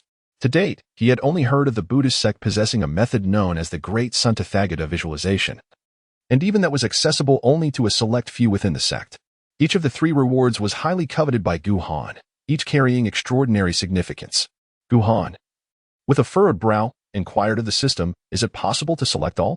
The system replied, you may only choose one, and the other 2 rewards will not reappear. In frustration, he muttered, you wretched system, truly devoid of humanity. The system responded, indeed, I am not human. Faced with the necessity of making a choice, Guhan found himself engulfed in profound hesitation. He ultimately relinquished the reward for physical enhancement, for he believed that his current mortal body was no longer of concern. His rapid cultivation speed and high comprehension rendered the acquisition of a formidable physique merely a superfluous embellishment. The decision between the imperial weapon and the innate visualization technique weighed heavily upon him. After considerable contemplation, Guhan resolved to select the innate visualization technique. The emergence of the enigmatic clan had unveiled to him their terrifying prowess. Merely their presence had the power to manipulate his emotions, particularly when the second quasi-emperor had appeared, nearly provoking him to self-detonate. Despite the vast chasm in their respective realms, the refinement of his spirit became indispensable in confronting the peculiar clan. Ding. Congratulations, host. You have acquired the reward, innate visualization technique. As the system's voice faded, an image materialized in Guhan's mind, the primordial chaos unfurling, pure essence transforming into heaven. Turbid essence coalescing into earth, the dualities of Tai Chi establishing the cosmos, and the 5 elements and 8 trigrams giving rise to vitality. What appeared to be a simple image concealed within it countless profound truths. With but a single glance, Guhan found himself ensnared, unable to extricate himself. As time flowed inexorably onward, the murky sky outside remained unchanged, yet Guhan underwent a remarkable transformation. Upon awakening, a Tai Chi diagram of yin and yang gently revolved before him, while behind him, a 5-element 8-trigram diagram incessantly spun. Above him, pure essence ascended, and beneath his feet, turbid essence descended. This was far beyond the imperial scriptures. Guhan stood in astonishment as the extraordinary phenomena around him rapidly dissipated. Only those who truly comprehend the profound nature of the innate visualization technique can appreciate its remarkable power, which encompasses myriad profound truths that transcend even the imperial scriptures. Although he had only grasped it once, Guhan had already gleaned a wealth of knowledge, given time. He was confident that his insights would rival those of the imperial texts. Moreover, his demeanor underwent a dramatic transformation. Previously, he resembled a carefree scion of a prestigious family, unafraid of the world, exuding a nonchalant attitude. Now, however, he appeared as a raw gem amidst the cosmos, seemingly unremarkable at first glance, yet upon closer inspection, one would discern that he was a paragon of natural harmony, with all his profound insights contained within, awaiting discovery by others. Fortuitously, he had chosen the innate visualization technique. This was the singular thought occupying Guhan's mind at that moment. Setting aside all his newfound understandings, he felt that his spiritual essence had grown exponentially stronger than before. Previously, his spiritual power was merely above average, but from this point forward, it was destined to be exceptional. With the legacy of the martial ancestor in his physical form and the Taishu imperial scriptures guiding his supernatural abilities, the last piece of his puzzle was now completed by the innate visualization technique. Ding! A new round of tasks has been issued. At this moment, the system's voice resonated. Chapter 47. Startling Developments. Upon assessing the host's current environment, the system released a singular task: ascertain your current location. Upon completion, subsequent tasks would become available. Surprised by the system's announcement, Guhan pondered the uniqueness of this task, discovering his whereabouts. And there were subsequent tasks? This had never happened before. He accepted it. After all, understanding his surroundings was essential for departure, and he could complete a task in the process. What could be more advantageous? Current task: determine your current location. Preparatory task: ascend to the summit of the Heavenly Book Academy, inscribe the phrase "a chick does not get stuck in its teeth" on the Chien Kuen Hari map, and then request the next phrase. With the task accepted, his wounds healed, and his innate visualization technique yielding results, it was time to explore his present surroundings. Undoubtedly, this place bore the scars of a fierce battle. Guhan soared into the sky, surveying the desolation around him. The land lay ravaged, the mountains and rivers utterly shattered. Initially, he sought a less devastated area, reasoning that the core zones of such a battlefield would be more thoroughly obliterated, making it nearly impossible to identify the location. Only the edges, where the impact was lighter, could provide clues as to where he was. Unable to ascertain his surroundings, Guhan decided to set forth in a random direction. Guhan flew for an extended period, and despite employing the technique of within reach yet worlds apart, all that met his gaze were the remnants of shattered mountains and rivers.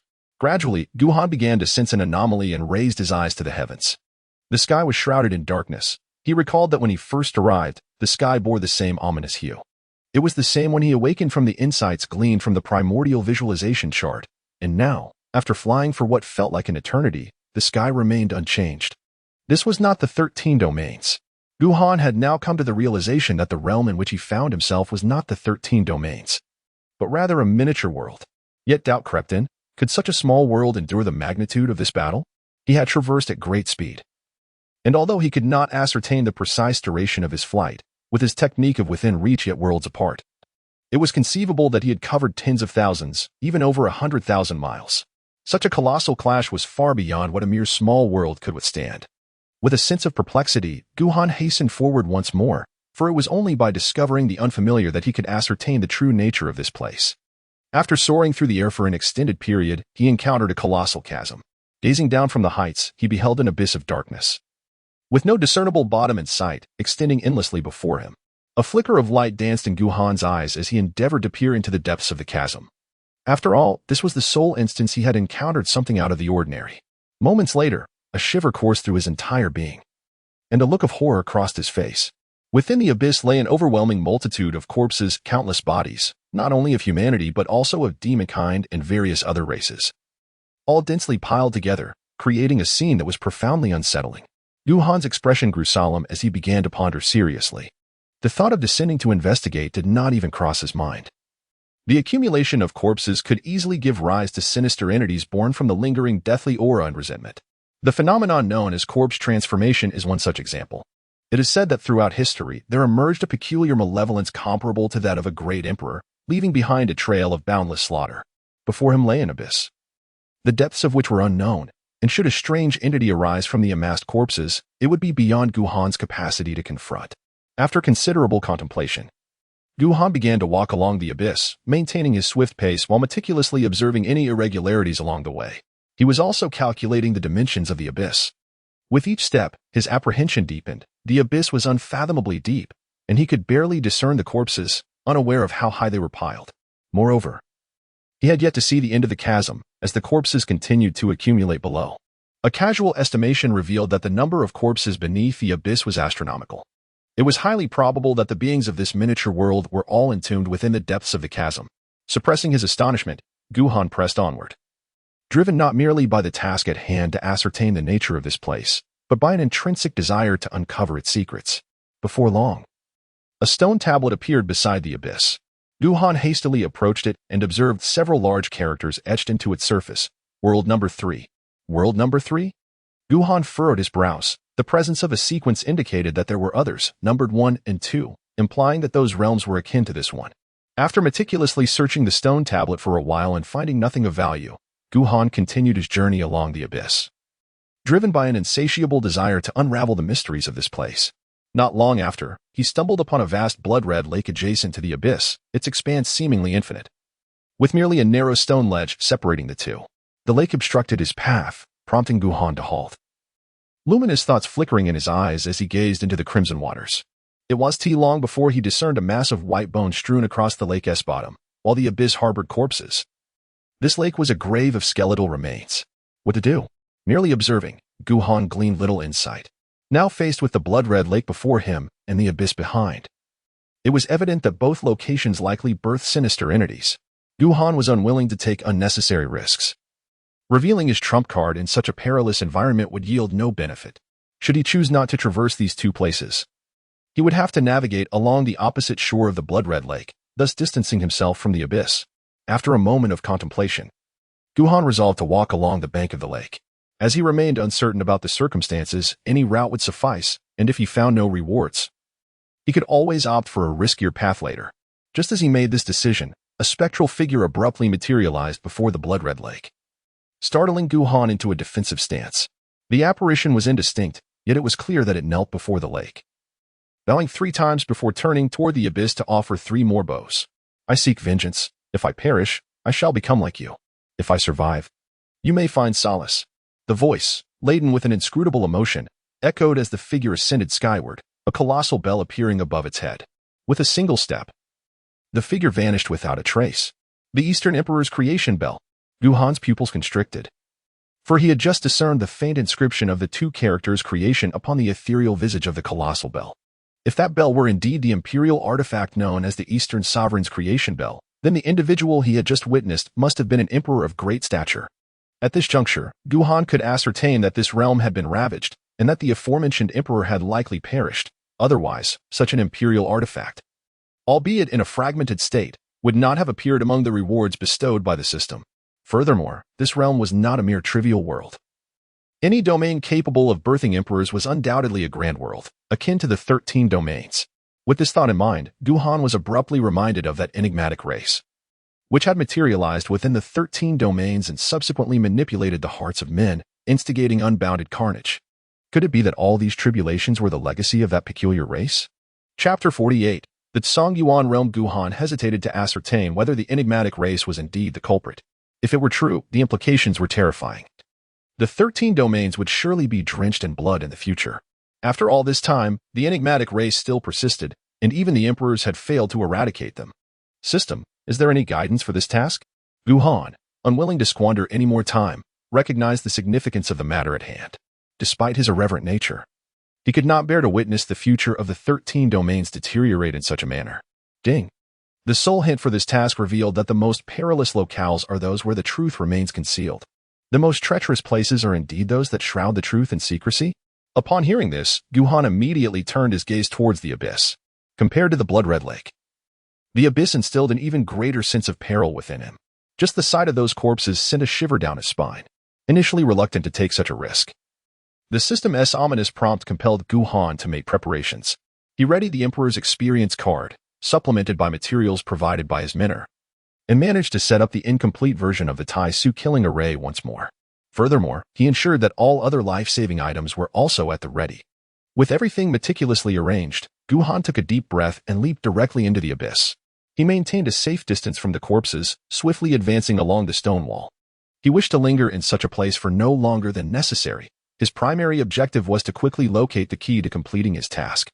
After flying for a short while, the area ahead was devoid of corpses, and darkness loomed once again beneath him. Upon witnessing this, Guhan immediately soared downwards, casting his gaze upon the nearby corpses, eager to ascertain the extent of the accumulation. It was only after descending for several thousand meters that he finally touched the ground, where the bodies began to amass. At such a staggering height and vast expanse, how many souls had been laid to rest here? Guhan took a deep breath, casting aside all other thoughts, and continued along the stone wall. After walking for some time, a pool of blood emerged before him.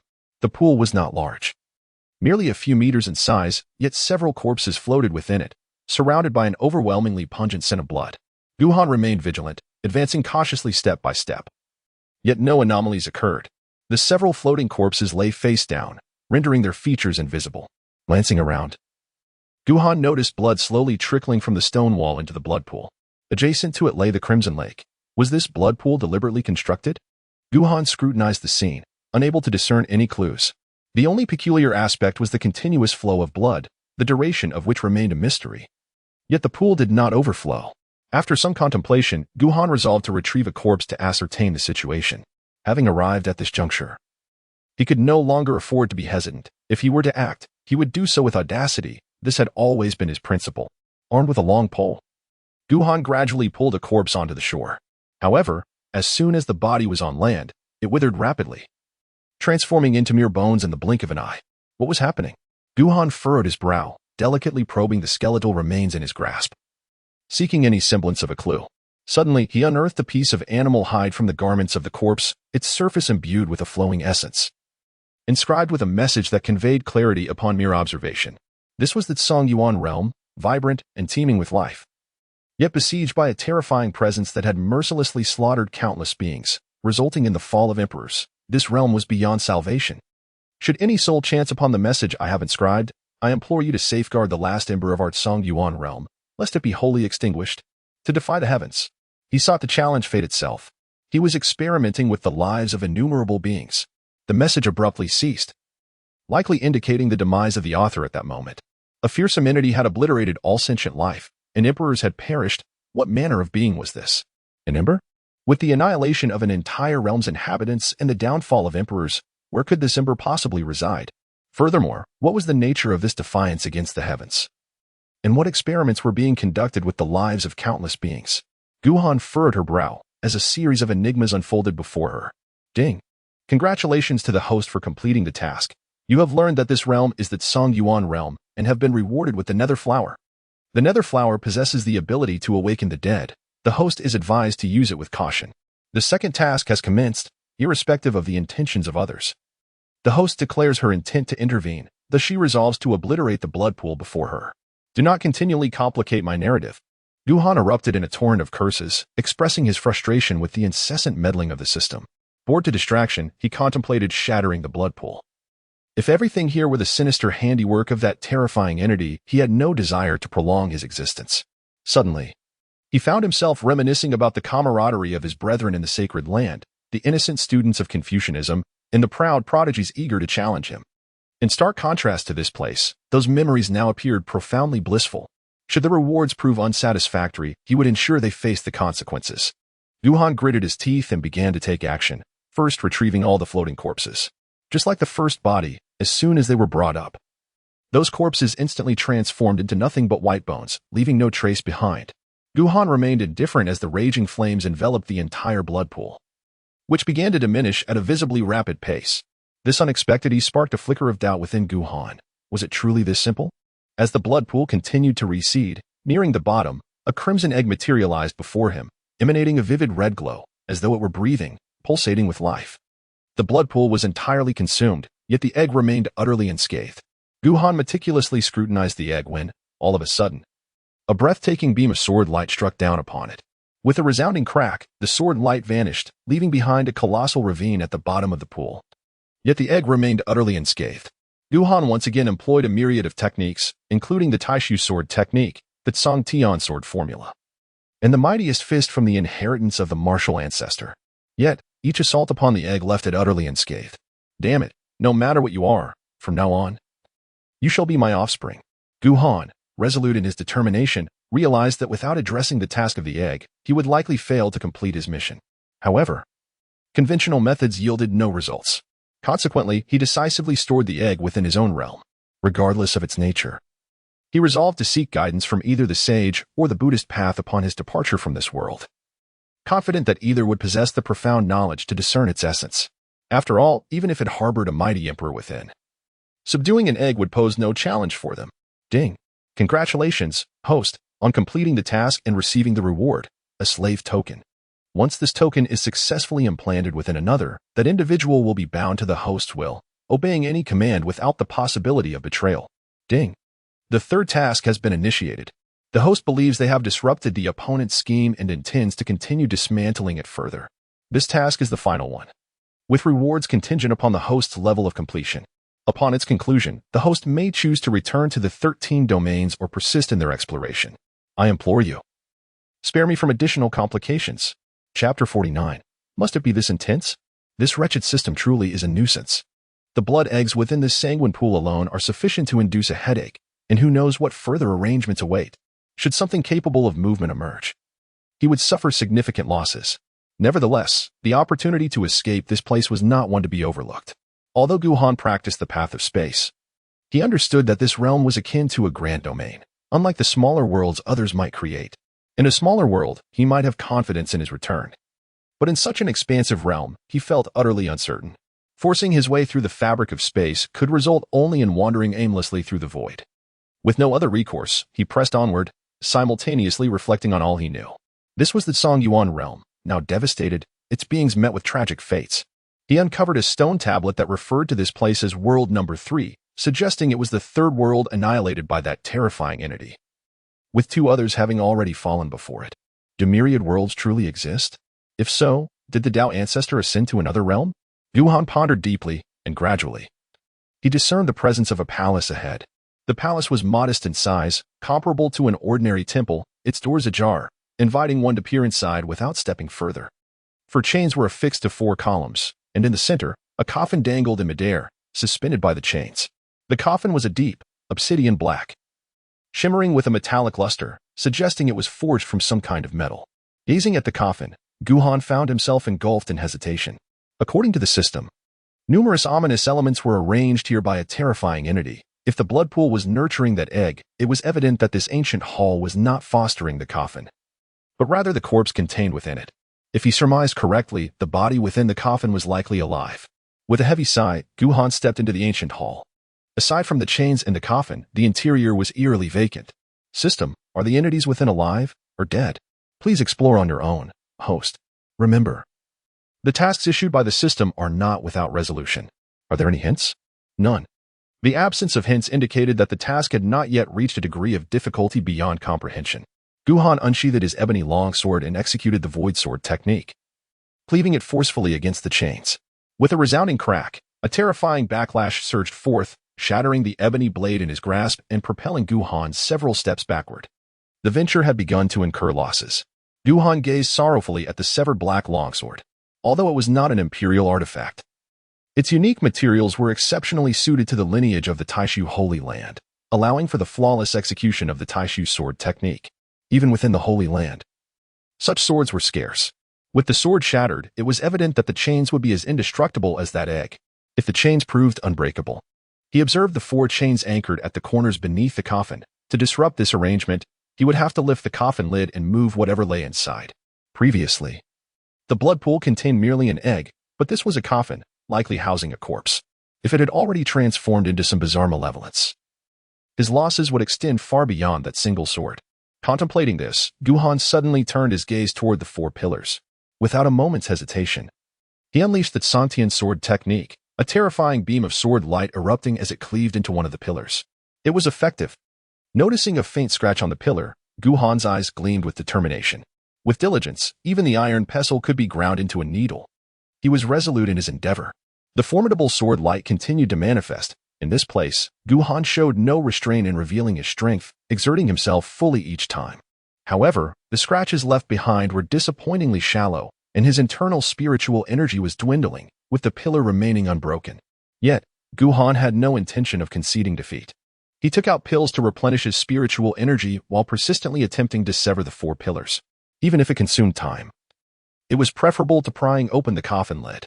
Time passed, and the pills in his possession were nearing depletion. Finally, with a resounding crash, the coffin fell to the ground. This impact created a narrow gap in the coffin lid. Through that slight opening, Guhan's keen eyes caught sight of an eye within, staring back at him, devoid of any spark, like that of a corpse. In that moment, a chill coursed through Guhan's body. After enduring an arduous struggle, his worst fears had materialized. Creaking sounds echoed as the gap in the coffin gradually widened, allowing him to discern the contents within. Inside the coffin lay a woman, her skin ghastly pale, her eyes lacking any vitality. A smile adorned her face, yet the curvature of that smile extended grotesquely to the base of her ears. Ding! A temporary mission was issued. The host, startled, felt a surge of displeasure and resolved to provoke the entity within the coffin. I shall disgust you, indeed. Guhan seethed with anger, feeling utterly disgusted. The very thought sent shivers down his spine. That smile was disturbingly unsettling. If the corpses in the abyss were to possess such a grin, he would rather face death than venture into this place. No, wait. He had accepted. Guhan suddenly reconsidered. Since the situation had unfolded in such a manner, accepting this task would allow him to at least secure a reward to mitigate his losses. If he declined, it would merely result in a complete loss. No, engaging in a losing endeavor was out of the question. However, how could he possibly vex that object within the coffin? Guhan's mind raced with thoughts as the coffin lid gradually creaked open. Once that thing emerged, it would not be she who disgusted it, but rather the reverse. Eureka! A sudden spark of inspiration ignited within Guhan. Guhan swiftly ascended atop the coffin lid, gazing at the eerie smile of the woman before him. In a moment of defiance, he discarded his trousers and let forth a stream of urine. Madam, you revel in laughter, do you not? Prepare yourself to receive this sacred offering. The sound of water splashing resonated as Guhan, determined to repulse this entity, thought that such an act would surely suffice in eliciting disgust. Simultaneously, he remained vigilant, ready to unveil his trump card in order to safeguard himself from an unforeseen demise. Ding! Congratulations, host, on flawlessly completing the task, achieving an unparalleled level of success. A special reward has been issued, the Emperor's Summoning Card, which allows you to summon an Emperor for a duration of 10 minutes, during which the host may retain the Emperor's consciousness for 1 minute. The Emperor's Summoning Card? Guhan was overjoyed. With this reward, he had nothing to fear, regardless of the bizarre and malevolent forces at play. Surely, even a great emperor could easily handle such matters. Just as Guhan reveled in his delight, the woman within the coffin suddenly vanished, only to reappear face to face with him. Gazing at the visage so close, adorned with a smile and glistening droplets, Guhan felt a shiver run down his spine. Goodness, was such a thrill truly necessary? They were nearly touching, and while that was one thing, the water still trickling down her face was quite another. Especially since he was still in the midst of his own predicament. Chapter 50. The slave symbol. Guhan hastily pulled up his trousers and kicked out, only to find the woman's figure vanished once again, leaving him to strike nothing but empty air. In the next instant, a chill swept over his shoulder. Turning to look, he discovered her hand resting lightly upon him. What are you intending to do? Kill me? At that moment, Guhan found an unexpected calmness. The swiftness of his opponent had rendered him unable to react. Had her intention been lethal, he would have already perished. Yet, she refrained from taking his life, prompting him to remain composed and observe her true intentions. The woman pointed toward the direction of the blood pool outside the ancient temple, which was also the site where countless souls lay buried. A single tear of blood trickled from her colorless eyes. Yet the smile that stretched to the roots of her ears remained unchanged. Guhan was taken aback, speculating aloud, "Are you also a being of this realm?" The woman remained silent, her smile seemingly affixed to her face, unchanging in the slightest.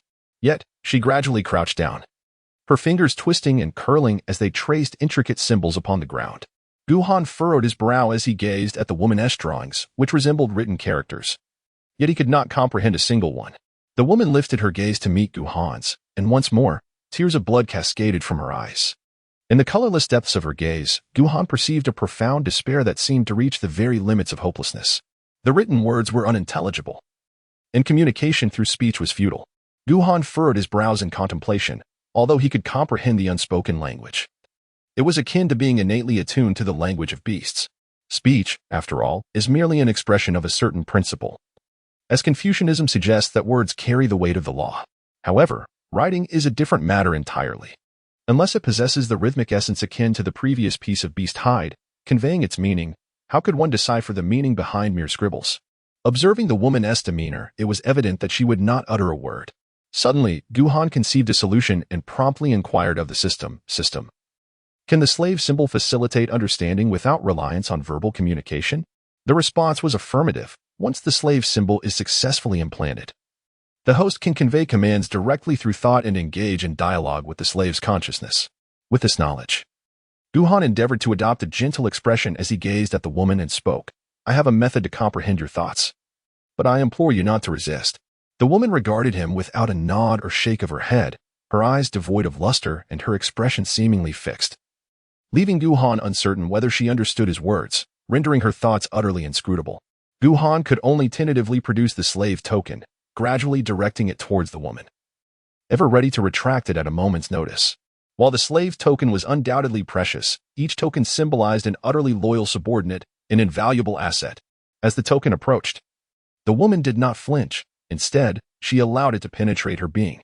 The instant the slave token entered her body, a flicker of distortion appeared on her otherwise impassive face, as if she were enduring excruciating agony, causing her to collapse and writhe on the ground. System, what is happening? Guhan inquired urgently. Detection reveals the presence of another's will within her. The slave token is in the process of expunging it. Please hold on for a moment. Another's will? Guhan narrowed her eyes, and it was no surprise that the being responsible for the annihilation of this realm was the very essence of her thoughts. For all of this had been orchestrated by that entity. The woman's suffering did not endure for long. The tools provided by the system proved to be remarkably effective. Once the woman regained her composure, Guhan ventured to communicate. What were you trying to convey just now? Home is gone. All are dead. Save, daughter. The woman's voice was excruciatingly raw, reminiscent of one who had only just learned to speak, yet also suggesting a state of diminished intellect. Guhan furrowed his brow and inquired, where is this place? Who has placed you here? Blood, body, soul, system. Is there a flaw in your slave symbol?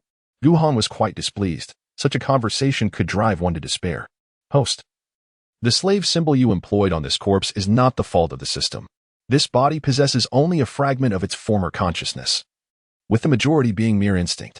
Were it not for the coercive effect of the slave symbol, there would be no responses at all. You should have mentioned that sooner. Guhan inwardly cursed the system, yet upon reflecting on the woman's responses regarding blood, body, and soul, he was reminded of the blood pool he had encountered earlier. If the blood pool represented blood, then this woman must embody the body, thus aligning perfectly. Following this line of reasoning, if he were to proceed further, he would inevitably encounter the soul. What else do you know? Guhan continued to inquire. Strength. Terror. Is there more? Save. Daughter. Is there anything else? Save. Daughter. Is your daughter still alive? Save. Daughter. It appeared that rescuing her daughter was this woman's obsession. However, this realm had endured slaughter for an indeterminate duration, even if her daughter had survived initially. She would have surely succumbed to the ravages of time long ago. Guhan shook his head and gazed towards the rear of the ancient temple, contemplating whether to proceed with his exploration. Host, the task has been deemed complete. The system advises against further exploration. Guhan inquired, is it perilous? Indeed. It is exceedingly perilous. While it may not be entirely insurmountable, a single misstep could lead to fatal consequences. In comparison to what lies ahead, the blood pool and this ancient temple are merely appetizers. The true terror resides in what follows. Of course, should the host succeed in dismantling a particular arrangement further along, the rewards will be enhanced, unveiling previously unseen treasures. The decision to proceed rests solely with the host. Upon hearing this, Guhan fell into deep contemplation. The system had warned of the perilous nature of the situation, indicating that it was a matter of life and death. Weighing the pros and cons, departing seemed the wisest choice. However, the system also hinted at rewards of unprecedented value upon upgrading. The current rewards were already exceedingly generous. One could scarcely fathom what awaited with further enhancement. After much deliberation, Guhan inquired, "Am I permitted to terminate the task and leave at any moment?" "Indeed. However, be forewarned that you may not have the luxury to interrupt the task before facing demise. Please prepare for at least one death. Fortune favors the bold." It was time to take the plunge. Guhan gritted his teeth. Those who cultivate must incessantly vie for opportunities. If one succumbs to fear, they shall inevitably encounter situations that instill even greater trepidation, leading to regression. It is but a single death. One can afford to die. Guhan gazed at the woman, contemplating for a moment before inquiring, "How formidable are you? An emperor, or perhaps a sovereign emperor?" Guhan felt a surge of trepidation, realizing that the situation was far from ordinary. He had not anticipated that he was in the presence of a quasi-emperor, given the terrifying level of that existence. It was likely that this woman was an anomalous entity at the pinnacle of the quasi-emperor realm. It was improbable that she could be an emperor, for such formidable beings are singular in their generation. If this woman were indeed an emperor, it would diminish the stature of emperors themselves. "Lie down in the coffin. I shall summon you when needed," Guhan commanded, gesturing towards the coffin on the ground. The woman complied obediently, and in the next moment, her figure vanished into the coffin, which then closed of its own accord. Guhan swiftly gathered the coffin, along with the chains and the 4 pillars, before setting off towards the rear of the ancient palace. Chapter 51. The Onslaught of Corpses. After traversing for quite some time, Guhan suddenly reached the end of the stone wall he had been following, and it felt as though he had entered an entirely different realm. Accompanied by a sense of abruptness, yet he did not perceive any fluctuations in the space around him. The scene before him underwent a dramatic transformation. A colossal river now obstructed his path, its waters surging tumultuously with great ferocity. The river was expansive, yet one could faintly discern the distant shore. Guhan was acutely aware that prior to the sudden sensation he had just experienced, he had not noticed the river that now lay before him. It had seemingly materialized out of thin air. He realized with a high degree of certainty that he had traversed into another realm. Turning back, he beheld the familiar scenery he had traversed, unchanged and devoid of any distinction. The methods of the powerful were beyond my comprehension. Guhan sighed and began to survey his surroundings. Then he noticed a stone tablet standing beside him. Approaching it, he discovered the 2 large characters inscribed, "Soul River." Is this what soul means? Guhan scrutinized the river water with great care, although he could discern no peculiarities.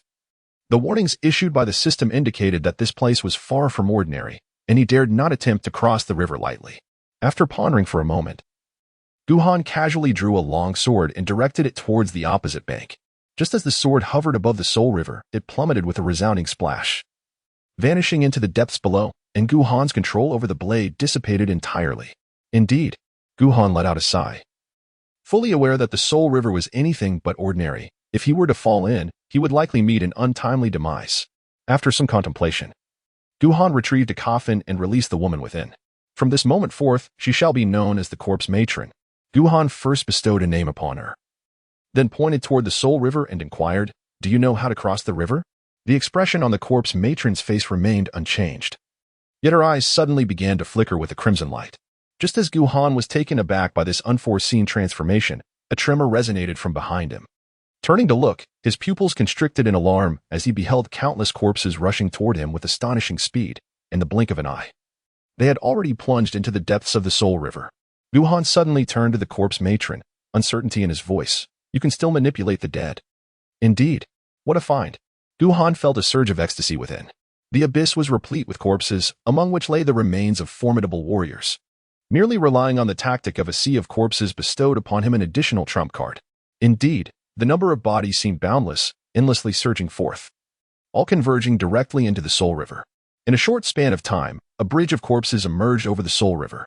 "Follow my lead, and control a few more corpses to accompany us. Remember, they must be powerful." Guhan carefully stowed away the coffin before taking a deep breath and stepping onto the bridge of corpses. Although the sensation was far from pleasant, this was the sole method to cross the river. In pursuit of passage, Guhan had no choice but to momentarily cast aside all other thoughts. As he set foot upon the bridge, he immediately sensed that all his strength had been shackled, rendering him powerless despite being so close yet so distant. He dared not unleash his physical prowess too recklessly and thus endeavored to quicken his pace. As he walked, an unsettling feeling crept over him. Out of the corner of his eye, he sensed a shadowy figure, yet whenever he turned to look, he found nothing but the rushing waters of the river. If danger arises, protect me.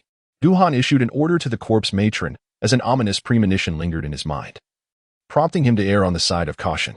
No sooner had the command been given than the corpse matron sprang into action. An endless horde of corpses surging past Guhan, erecting an elongated barrier on either side, effectively obstructing his view of the Soul River. This implied that there was peril within the Soul River, rendering it unwise to gaze upon it. Guhan speculated, feeling a slight sense of reassurance within. He continued onward, gazing at the corpses on either side and beneath his feet, many of which faced him, sending a chill down his spine. The scene was profoundly unsettling. Fortunately, upon reaching the opposite bank, nothing further occurred, which allowed Guhan to exhale in relief. Just as he arrived on the other side, countless corpses immediately rose to form a wall along the riverbank, obscuring his view and preventing him from glimpsing the Soul River. Well executed, Guhan praised the corpse matron, marking the first hurdle as successfully overcome. What lay ahead remained uncertain. Continuing onward, he soon came to a halt, for he had stumbled upon a village, modest in size, comprising perhaps 20 to 30 households. At its entrance stood a grand locust tree, presenting a quintessential image of a rural settlement. Yet, what struck him most was not the village's ordinary appearance, but rather the presence of life within it.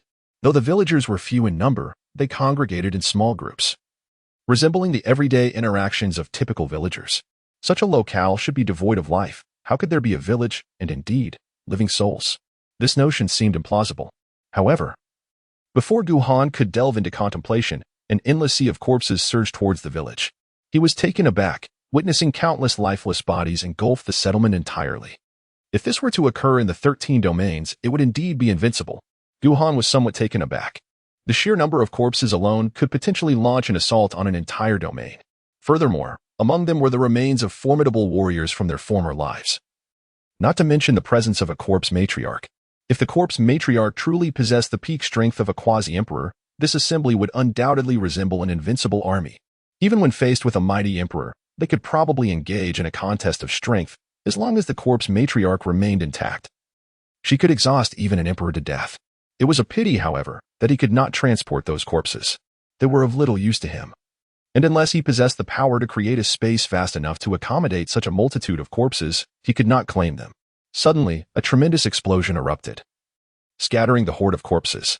The buildings within the village were devastated, yet the villagers remained unharmed, each transformed into a visage of green faces and sharp fangs, their auras radiating immense power.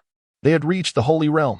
Guhan's throat quivered slightly, for it became apparent that the dozens of individuals in that village exuded an aura of sanctity. If transported to a sacred land, they would undoubtedly possess the qualifications to contribute to its depth. However, the horde of corpses surged forward, and in an instant, a fierce battle erupted. Compared to the relentless undead, the methods employed by the apparitions in the village appeared rather diverse, truly embodying the essence of peculiar malevolence. Some even seized control of powerful cadavers, wreaking havoc amongst the throng of corpses. The eyes of the corpse matron glimmered with a crimson light, yet she made no discernible movements. In the next moment, the attacking horde of corpses swiftly retreated, only to be replaced by another wave of the undead. The enigmatic beings attempted to assert their dominance over the formidable corpses once more, but Guhan observed that this time, upon entering the cadavers, they came to a halt, their flesh and blood swiftly consumed by the surrounding corpses. Moreover, those entities that refrained from taking control of the bodies were rapidly torn apart by the relentless swarm. Guhan keenly observed that this batch of corpses differed from the previous ones. Their skin tone was distinct. While the earlier corpses were pallid, these exhibited a deep, iron-like hue. After all, they had been secluded in an ancient temple, suggesting that only the most terrifying entities within could contend with the corpse granny. Guhan speculated that the independently nurtured entities would still possess considerable strength. Even if they could not measure up to the terrifying beings present, they should still be capable of effortlessly vanquishing these minor anomalies. Chapter 52. Merely a nexus. Once the batch of azure corpses joined the fray, the battle concluded swiftly. Despite the ominous and eerie presence radiating a sanctified aura, the azure corpses tore through and devoured them with ease. As the skirmish drew to a close and the horde of corpses receded, the village was left in ruins. its remnants reduced to dilapidated walls and the solitary large locust tree at the entrance. Corpse matron, does that tree harbor any issues? Guhan gazed at the towering locust tree, his eyes shifting to the corpse woman. The tree, too, was a form of life, and he found it hard to believe that any living being could exist in such a place. The corpse woman's eyes flickered with a crimson glow, and a voice echoed in his mind, "No, danger." Upon hearing her response, Guhan felt a sense of relief wash over him. He stepped forward to examine the grand locust tree for a moment. It appeared lifeless, devoid of any vitality, yet there was nothing else amiss. Since the corpse woman had assured him of safety, he felt little inclination to delve deeper into the mystery. This was merely a preliminary station, with the true significance lying ahead. As he ventured into the village, although the strange occurrences had been eradicated, Guhan could still sense a chilling aura permeating the air. He meandered through the village, eventually casting his gaze towards a small hill not far behind. The hill was modest in height, merely 300 to 400 meters, and Guhan swiftly ascended to its summit to survey the surroundings. In an instant, he found himself frozen in place, beads of cold sweat cascading down his forehead. Before him stretched an endless expanse of buildings, resembling a multitude of interconnected small towns, teeming with shadowy figures, akin to the earlier village, where countless individuals seemed to reside normally. Guhan glanced back, witnessing the countless corpses brought by the corpse matriarch, a dark and ominous sea of bodies. Turning his gaze further, he beheld a truly eerie sight, a dense congregation of life that seemed to stretch into infinity. Was this existence truly fashioning an army for itself? Guhan found it difficult to fathom the implications of such a scenario. Did the 13 domains possess the capability to resist? Particularly given the eerie nature of this place, where the villagers were all of the sacred realm, he could scarcely imagine whether among the throngs there lurked even more formidable beings, such as quasi-emperors or even true emperors. Did they possess self-awareness? Guhan gazed at the uncanny entities that appeared indistinguishable from ordinary beings, his brow furrowing in contemplation. If they possessed self-awareness, communication might still be feasible. Ding! A system notification sounded. The anomalies are not normal beings. Even if they appear human, they are not. Please exercise caution. Host. Ding. Another notification followed. The true horrors lie deeper. To dismantle them, at least an emperor's level of power is required. Please prepare accordingly. Host. Ding. A further alert chimed. This task is exceedingly difficult. Even an emperor may face demise. Currently, the host has but one solution. Please deliberate carefully before taking action. An emperor's downfall? With both an emperor summoning card and an emperor experience card, is there truly only one solution? Guhan's expression grew exceedingly grave. This implied that utilizing these two cards might prove futile. If that were indeed the case, what recourse would he have to break the deadlock? As it stood, this was his most formidable trump card. Suddenly, Guhan conceived a possibility and promptly began to inventory all the materials in his possession. Although he could not set up the complete Taishu killing formation, he could establish a version that was superior to the previous two attempts. Guhan pondered deeply, realizing that the incomplete version of the Great Void Killing Array was, in essence, no different from an ordinary Emperor-level killing array. This meant that if he were to invest sufficient materials, he could indeed create a Great Void Killing Array that surpassed the typical Emperor-level formations.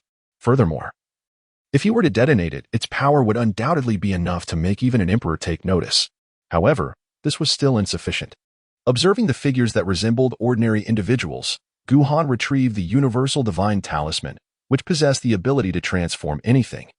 Though it remained uncertain whether it could morph into such a peculiar form, Guhan took a moment to reflect, recalling the lingering aura of the village.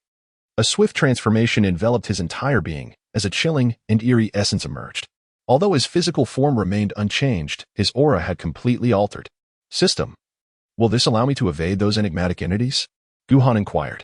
Please explore on your own, host, replied the ineffectual system. Guhan pondered for a moment before addressing the corpse matron. If those creatures make a move against me, come to my aid immediately. If they do not attack, remain here and await my return. With that, Guhan resolutely advanced toward the eerie figures. Simultaneously, he prepared the Emperor's experience card, ready to employ it at a moment's notice. After all, his life held greater importance than any external objects. As Guhan entered the small town, he observed the bustling figures around him, a flicker of joy igniting within him. Vigilantly surveying his surroundings, he confirmed that none of these individuals had taken notice of him, prompting him to quietly retreat. Upon returning to the mountaintop, Guhan retrieved the coffin and instructed the corpse matron, enter the coffin.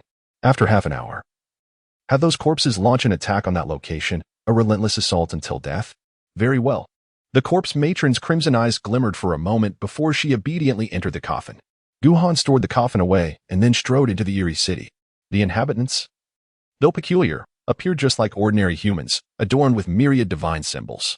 As he ventured deeper, it was astonishing that none of the strange entities paid him any heed. He allotted himself half an hour to delve into this realm, recognizing that everything around him was orchestrated by others. Although the corpse mistress could command the dead, it did not imply that she was the sole wielder of such power. Contemplating the countless mountains of corpses and the myriad of oddities here, Guhan resolved that even if he could not accomplish his mission, he would ensure they exhausted their resources, ideally leading to mutual destruction. Time was of the essence, and Guhan invoked the technique of distant horizons. The deeper he ventured, the more potent the chilling and uncanny aura became. To evade detection by more formidable entities, he employed the myriad divine symbols to harmonize his presence. In less than half an hour, he came upon an enormous platform, upon which floated a colossal orb resembling an egg, seemingly gestating something. Surrounding it were numerous silhouettes, queuing to approach the orb. Each individual, upon reaching the front, would open their mouths to release countless strange essences for the orb to consume, thereafter returning to their mundane existence as if nothing had transpired. Is this what is being nurtured here? Guhan's gaze sharpened. With so many oddities offering sustenance, whatever resided within the orb was undoubtedly terrifying. Ding. System notification. This is one of the focal points, and there are a total of 24 such points. Ding. System notification. What was previously mentioned by the system pertains only up to this point. Should the host proceed further, all means will be rendered futile, leading to certain demise. This is merely a focal point. Furthermore, the dangers indicated by the system apply solely to this one focal point. What are those that lie beyond? Guhan inhaled sharply, increasingly aware of the terror that enveloped this place. If merely being here could lead to the downfall of an emperor, what fate awaited should one venture deeper? System, he commanded, once I detonate the killing array, immediately teleport me away. Do you understand? Chapter 53, Emperor's Summoning Card, the Great Void Emperor. This was Guhan's plan, to trigger the Emperor's killing array, irrespective of the outcome, as its devastating power would simultaneously shield him from peril. Understood. Upon hearing the system's response, Guhan swiftly retrieved all the necessary materials, meticulously arranging the Great Void killing array in the air. Yet, in that very instant, an immensely terrifying force penetrated his being, and a middle-aged man materialized above the sphere. The man, expressionless, regarded Guhan with indifference and spoke softly, I never anticipated that someone could reach this place. However, fresh flesh is always welcome. I shall keep you to nourish my king. Emperor's Summoning Card, the Great Void Emperor. Possessing self-awareness, Guhan endured excruciating pain and immediately activated the Emperor's Summoning Card. Even if it were merely for a fleeting minute, he was determined to obliterate this focal point. The Taishu Slaughter Array, in conjunction with the true form of the Taishu Emperor, would surely pose no significant challenge. In the heavens above, a majestic figure manifested, emanating a formidable aura of imperial authority. It was the Taishu Emperor. You have but 1 minute to destroy this focal point. Take control of the Taishu Slaughter Array and initiate a self-detonation. Guhan roared in fury, yet at that moment, a terrifying force surged toward him with such swiftness that he scarcely had time to react. Just then, a mirror materialized before him, and astonishingly, the formidable energy struck the mirror and was reflected back. Perish, whispered the voice of the great Emperor of the Void. As the middle-aged man on the orb let out a muffled groan, his form fracturing inch by inch. All around, countless figures ascended into the sky, howling towards the great Emperor of the Void, yet they dared not approach. The great Emperor paid no heed to these peculiarities. Not even casting a glance at the orb before him, his gaze pierced through the depths, as if transcending immeasurable distances. Young one, though I am unsure of the means by which you have resurrected me, I must inform you that you are doomed. I cannot protect you. The great Emperor of the Void appeared beside Guhan, casually flicking his finger, which instantly healed Guhan's injuries. Observing the grave expression on the great Emperor's face, Guhan spoke solemnly, Your Majesty, you have but 1 minute. I seek nothing more than to destroy this focal point. It can be destroyed, but you too shall perish, replied the great Emperor, turning his gaze upon Guhan. I am unable to send you away, and even had I come at the zenith of my power, there exists a possibility that I would meet my end. Guhan smiled, a resolute expression gracing his face. I have a way to escape, as long as the Emperor can destroy the Eye of the Formation. Oh? The Supreme Emperor of the Void regarded Guhan with surprise. Observing the grave seriousness in Guhan's eyes, he chuckled. If that is the case, what significance does it hold to destroy merely an Eye of the Formation? Given that we have only a minute, allow me to present you with a grand offering. The Supreme Emperor of the Void turned his gaze towards the incomplete Void Slaughter formation, and with a mere wave of his hand, numerous sections of the formation were instantaneously completed, unleashing a terrifying aura of slaughter that plunged the surroundings into chaos. However, the Supreme Emperor did not hasten to act. Instead, he looked at Guhan and said, "There is still a bit of time, young one. Have you visited the Dao Palace? The items I left behind are with you." "Yes." Guhan nodded and inquired, "Emperor, what is the purpose of that box?" The Supreme Emperor of the Void shook his head, replying, "There is insufficient time for a thorough explanation. Listen closely. There exists great terror here. If you truly manage to escape, make a trip to the Academy or the Heavenly Inquiry Palace and inform them. I can sense that I am merely a fragment of my former consciousness, detached from my true self. The memories of this place will not remain with me, thus I cannot leave anything for you in the sacred land. However, since you are my junior and are qualified to retrieve the items I have placed in the Dao Palace, I ask of you a favor. On the mountain of the Nine-Tailed Fox clan, there lies a tomb where an old friend of mine is buried. Should the Nine-Tailed Fox clan refuse you the right to pay your respects, forcibly use their imperial artifact, it is aware of my connection to that individual. I shall refrain from elaborating on other matters, as time is limited, and I must reserve some for defense. Young one, flee for your life."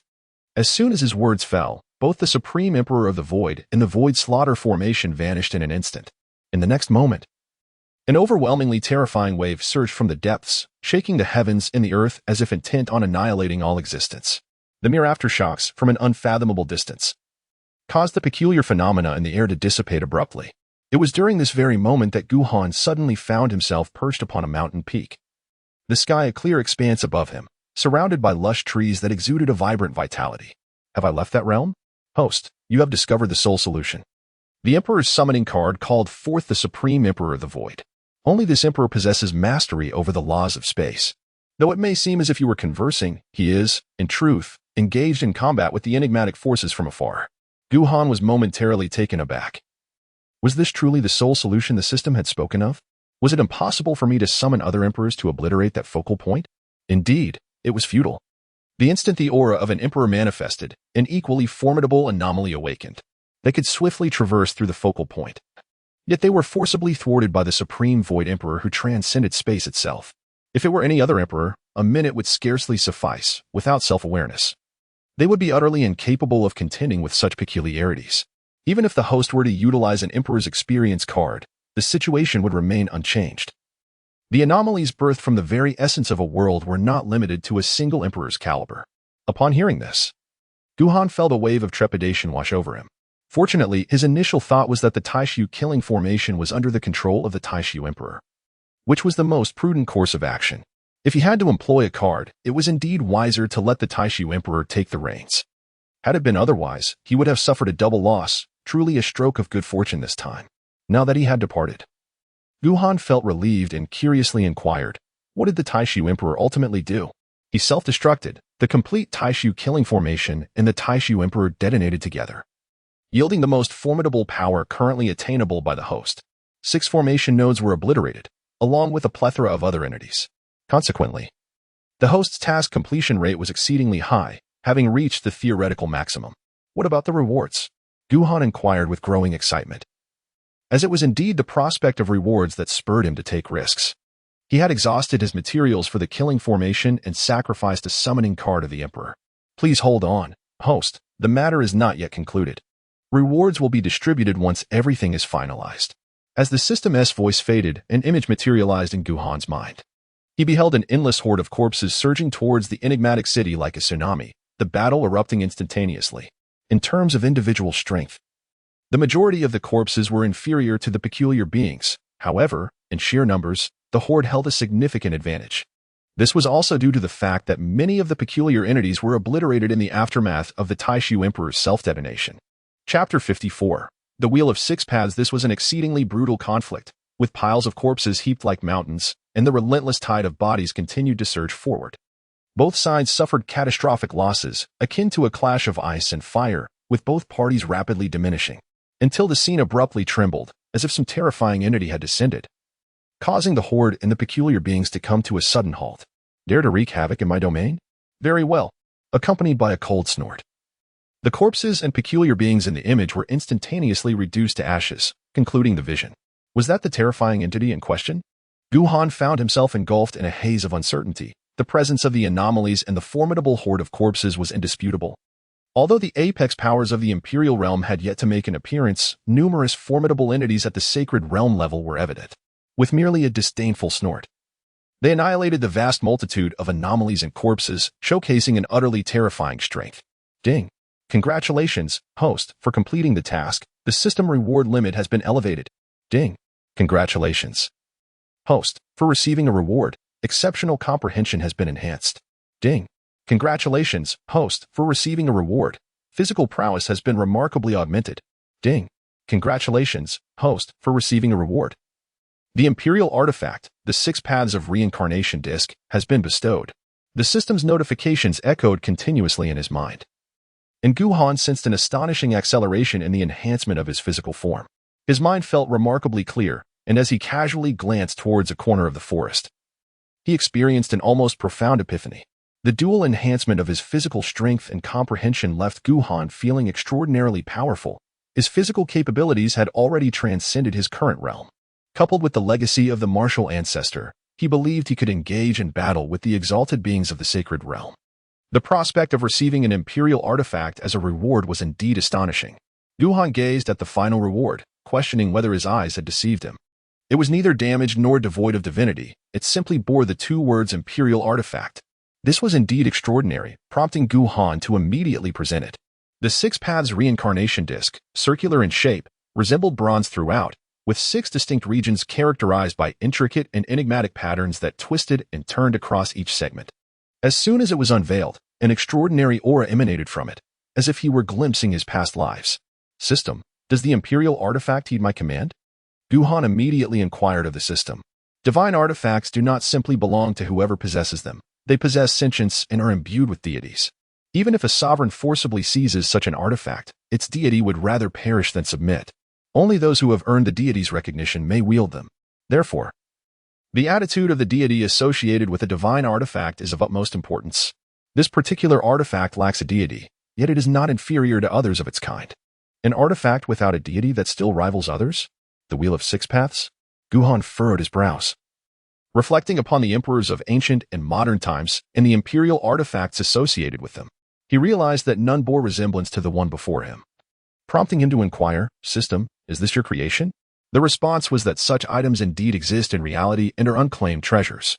Bestowing them upon the host would not yield any repercussions, much like the Eastern Emperor's creation bell, which lies amidst the ruins of the Tsongyuan realm. In other words, this imperial artifact was originally located somewhere, yet you have brought it to me? Indeed, Guhan pondered deeply, contemplating the profound implications of the 6 Paths of Reincarnation being a genuine imperial artifact. The mere mention of the 4 characters of 6 Paths of Reincarnation was rather extraordinary. Could it be that a great emperor once delved into the mysteries of reincarnation in silence? Nevertheless, exchanging a great emperor summoning card for such an artifact seemed rather equitable. The great emperor summoning card was undoubtedly useful, yet the imperial artifact held its own merit, the crucial distinction being that the former was a one-time consumable, while the latter was not, allowing for perpetual use. In this regard, the cost-effectiveness of the imperial artifact surpassed that of the great emperor summoning card. Ding! A new round of tasks has commenced. Task 1. Journey to the Buddhist realm and persuade the monks to renounce their vows. Task 2. Venture into the demon realm and convince the demonic practitioners to embrace virtue.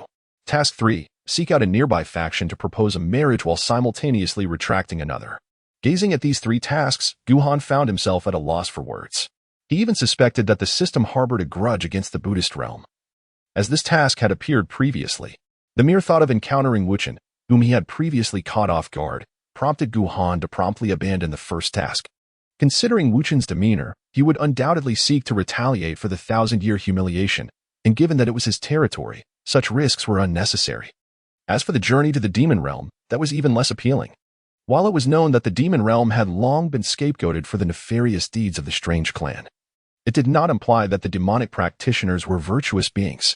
Outsiders would be regarded as mere lambs to the slaughter. Not even the most renowned of warriors would escape being treated as fodder. Such occurrences were far from rare.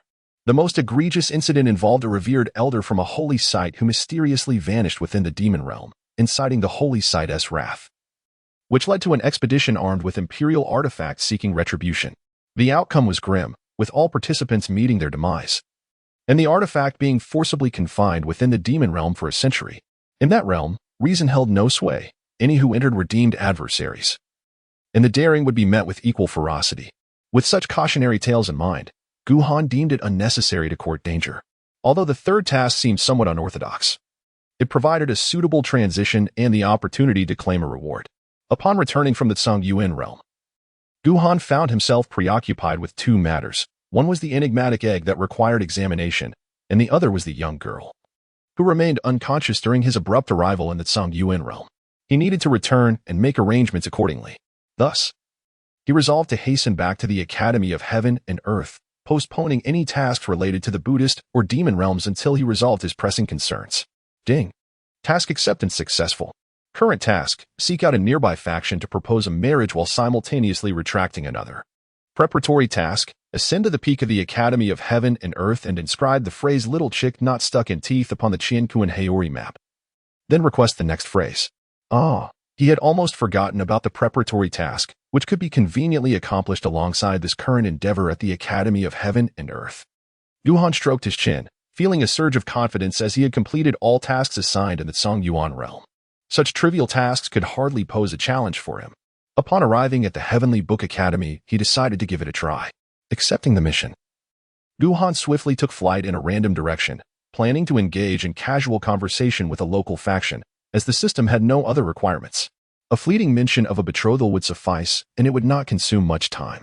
Before long, Guhan spotted a grand city nestled against the mountains, bustling with people, many of whom were humanoid, but a greater number were beastly creatures, some even exhibiting distinct characteristics among the humanoids. Tenhu City? What a coincidence! Upon reading the large characters at the city gate, Guhan was momentarily taken aback, realizing he had inadvertently entered the monster domain, and fortuitously arrived at the city of the nine-tailed fox clan. Recalling the words of the Supreme Emperor of the Void, Guhan made his way toward Tenhu City, knowing he could simultaneously fulfill the Emperor's request. Why not seize the opportunity? Chapter 55. In my youth as he entered Tenhu City, the vibrancy and liveliness of the place unfolded before him. Apart from a few isolated regions like the demon domain, interactions among the various domains were quite frequent. Guhan ambled through the streets, attracting little attention from the beastly denizens. Instead, he was captivated by the myriad of creatures that filled the monster domain. It was his first visit, and he found himself intrigued by the diverse forms of the beasts, many of which were their true selves, imparting a sense of enlightenment. After wandering for a considerable time, Guhan found a tavern renowned for its unique beastly cuisine and indulged in a lavish feast. The dishes were prepared from the freshest monster meat, for in the monster domain, the principle of the survival of the fittest reigns supreme, with various clans routinely preying upon one another. Aside from the core members of their clans, the various factions in the monster domain seldom intervened in such matters. The weak became food for the strong, a truth ingrained in their very essence. This notion reminded Guhan of Long San, who had suffered considerable humiliation at his hands. Yet no news had surfaced regarding any retaliation from the Qingjiao clan. Having satiated his hunger, Guhan arrived at the gates of the Nine-Tailed Fox clan's palace, announcing his name to the guards. Shortly thereafter, an elderly man approached with purposeful strides, his deep-set eyes gleaming with kindness. Upon seeing Guhan, he broke into a warm smile and exclaimed, "The Holy Son of the Void has graced us with his presence. We of the Nine-Tailed Fox clan have failed to offer a proper welcome. Please, come in." "You're too kind, esteemed elder," Guhan replied courteously. Following the old man into the palace of the Nine-Tailed Fox clan, the city was built against the mountains, and the palace itself was perched atop, resembling the layout of the Heavenly Book Academy. Under the elder's guidance, Guhan arrived at the audience hall, where a banquet had already been prepared. Once seated, the elder raised his cup and remarked, "The name of the Holy Son of the Void resonates far and wide. May I inquire the purpose of your visit?" Guhan lifted his cup and drank deeply before stating, "I have two matters to discuss. First, I wish to request the hand of the current saintess of the Nine-Tailed Fox clan, and second." Before he could finish, the elder interrupted him, his expression turning slightly peculiar as he gazed at Guhan. "Are you indeed proposing to court our saintess?"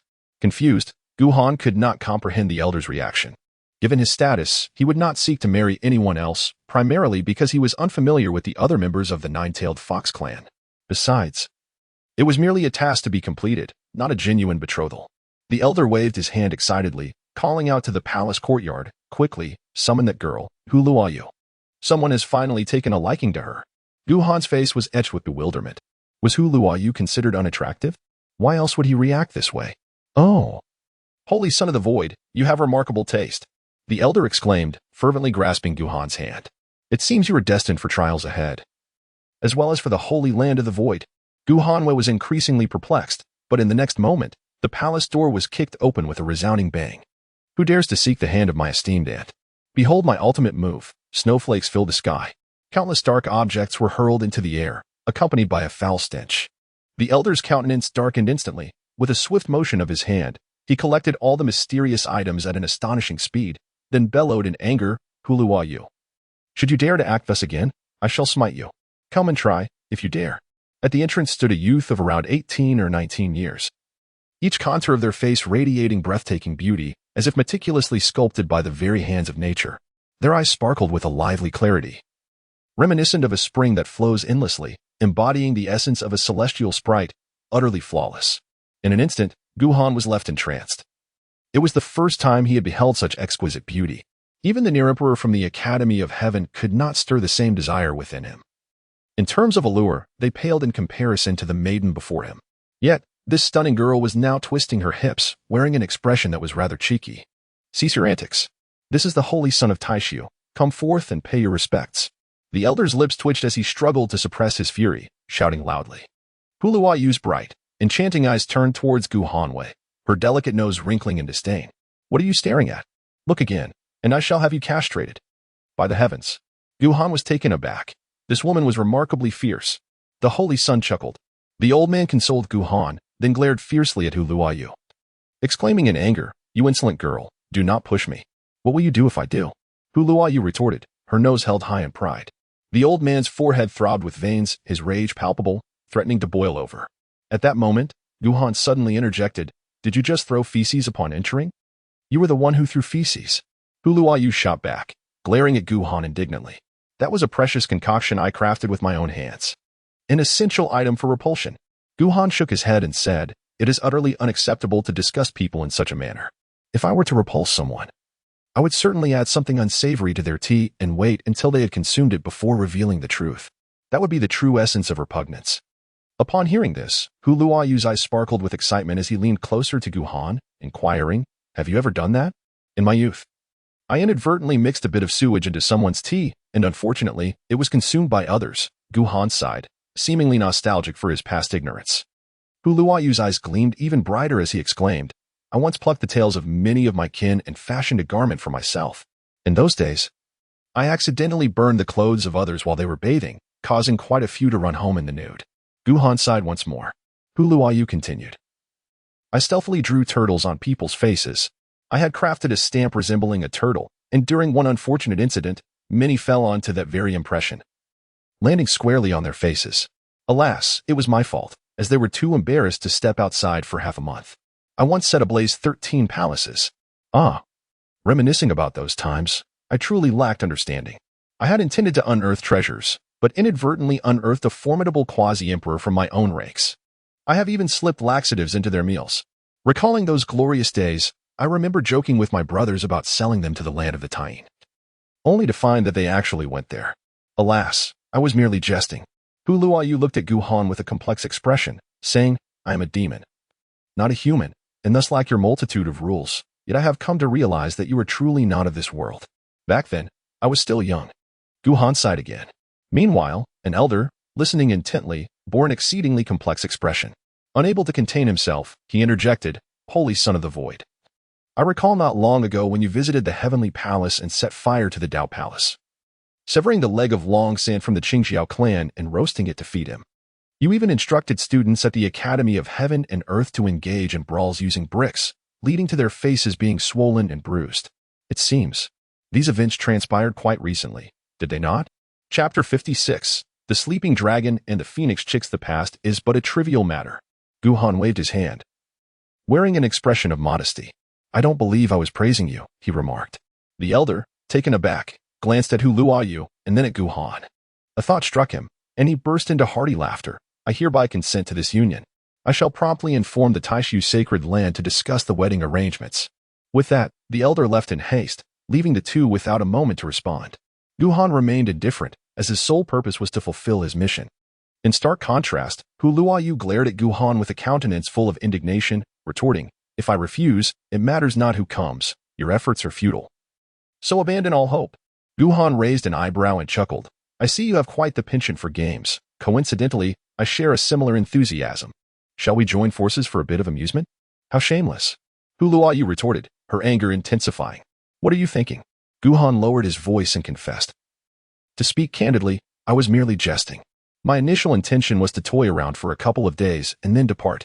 However, witnessing your evident enjoyment, I pondered whether we might embark on a grander escapade together." Hu Luoyu gazed at Guhan in surprise, her expression shifting to one of intrigue. "You truly are only jesting, with no genuine intention of forming a partnership with me?" "You may inquire about my reputation," Guhan replied with remarkable composure. "Very well. I shall place my trust in you." Hu Luoyu nodded earnestly, then quickly inquired, "What do you propose we do?" She paused to contemplate. Guhan pondered thoughtfully, stroking his chin. It was a sudden inspiration that led him to consider joining forces with Hu Luoyu, yet he had not fully devised a concrete plan. System. Does this task count as completing the first step of the proposal? To err on the side of caution, Guhan decided it prudent to clarify the status of the task to avoid futile efforts later. Not quite. The successful proposal requires, at the very least, the presentation of a betrothal gift and the establishment of a wedding date. Is it really that complicated? Mere words are insufficient? Guhan furrowed his brow. Host. These are merely the most basic requirements. An ordinary proposal is even more intricate than this. Guhan let out a sigh, recognizing the truth in the situation. What he had initially perceived as a straightforward task had unexpectedly become complicated. If it were to escalate, it would transform into a significant matter between two powerful factions. No longer a trivial affair. Should he abandon the endeavor altogether? Just as Guhan wrestled with his thoughts, the system's voice suddenly chimed in. The rewards for this task varied immensely, contingent upon the host's approach. The simpler and more mundane the execution, the lesser the reward; conversely, the more intricate, the greater the potential reward, with the possibility of acquiring something of imperial caliber. Upon hearing this, Guhan felt a surge of motivation. What about the annulment of the engagement? What constitutes a successful outcome? Simply dissolving the marriage arrangement, regardless of the method, would suffice. In this light, it appeared that annulling the engagement was indeed less challenging than proposing. However, it seemed he would have to make sacrifices for the Taishu sacred land once again. Have you made up your mind? At that moment, the somewhat impatient voice of Hu Luoyu broke through his contemplation. Guhan regained his composure, a smile gracing his face as he inquired, "To what extent can you go?" "What does that mean?" Hu Luoyu, with her arms crossed protectively over her chest, regarded Guhan with a wary expression and retorted, "If you are foolish enough to covet my body, you might as well dream of chasing the wind. What I mean is, I intend to indulge until the day of the wedding." "Ah?" Hu Luoyu looked at Guhan with a distrustful gaze, questioning, "Are you planning to deceive me, turning pretense into reality?" If it were anyone else, Guhan would have undoubtedly fired back with a sharp retort, dismissing the absurdity of requiring him to blur the lines between acting and reality. However, upon beholding Hu Luoyu's exquisite visage, the words of reproach lodged in his throat. She indeed possessed the audacity to voice such sentiments. Guhan, feeling helpless, patiently remarked, "If we are to indulge, let us do so in grand style. On the day of the wedding, a multitude of guests will be present, and the stage will already be set for an audience. The manner in which we choose to entertain them is entirely up to us. Are you merely fond of trivial amusements?" As he spoke, Guhan employed a touch of provocation. Should Hu Luoyu refuse to cooperate, he suspected that his proposal would be difficult to realize. Hu Luoyu shook her head, her eyes sparkling with remarkable brilliance and a mischievous smile gracing her lips. "I find you quite intriguing. Indeed, if we are to play, let us play big. Now, let us deliberate on how we shall proceed. Share your thoughts, and let us collaboratively devise a plan." The two began their clandestine discussion, each presenting their ideas. The more they conversed, the more Guhan's admiration for Hu Luoyu grew. While he was a troublemaker solely due to his tasks, Hu Luoyu was a natural mischief maker, her very essence embodying chaos. Even the audacious notion of forcibly subduing that elder to transform into a bride was within her realm of consideration. Such a person was undeniably a born troublemaker, unconcerned with the repercussions, driven solely by her pursuit of amusement. Guhan felt a profound sense of shame. He realized that his mindset needed to elevate. In comparison to this innate calamity of a holy body, he appeared merely as an ordinary mortal, and without diligence.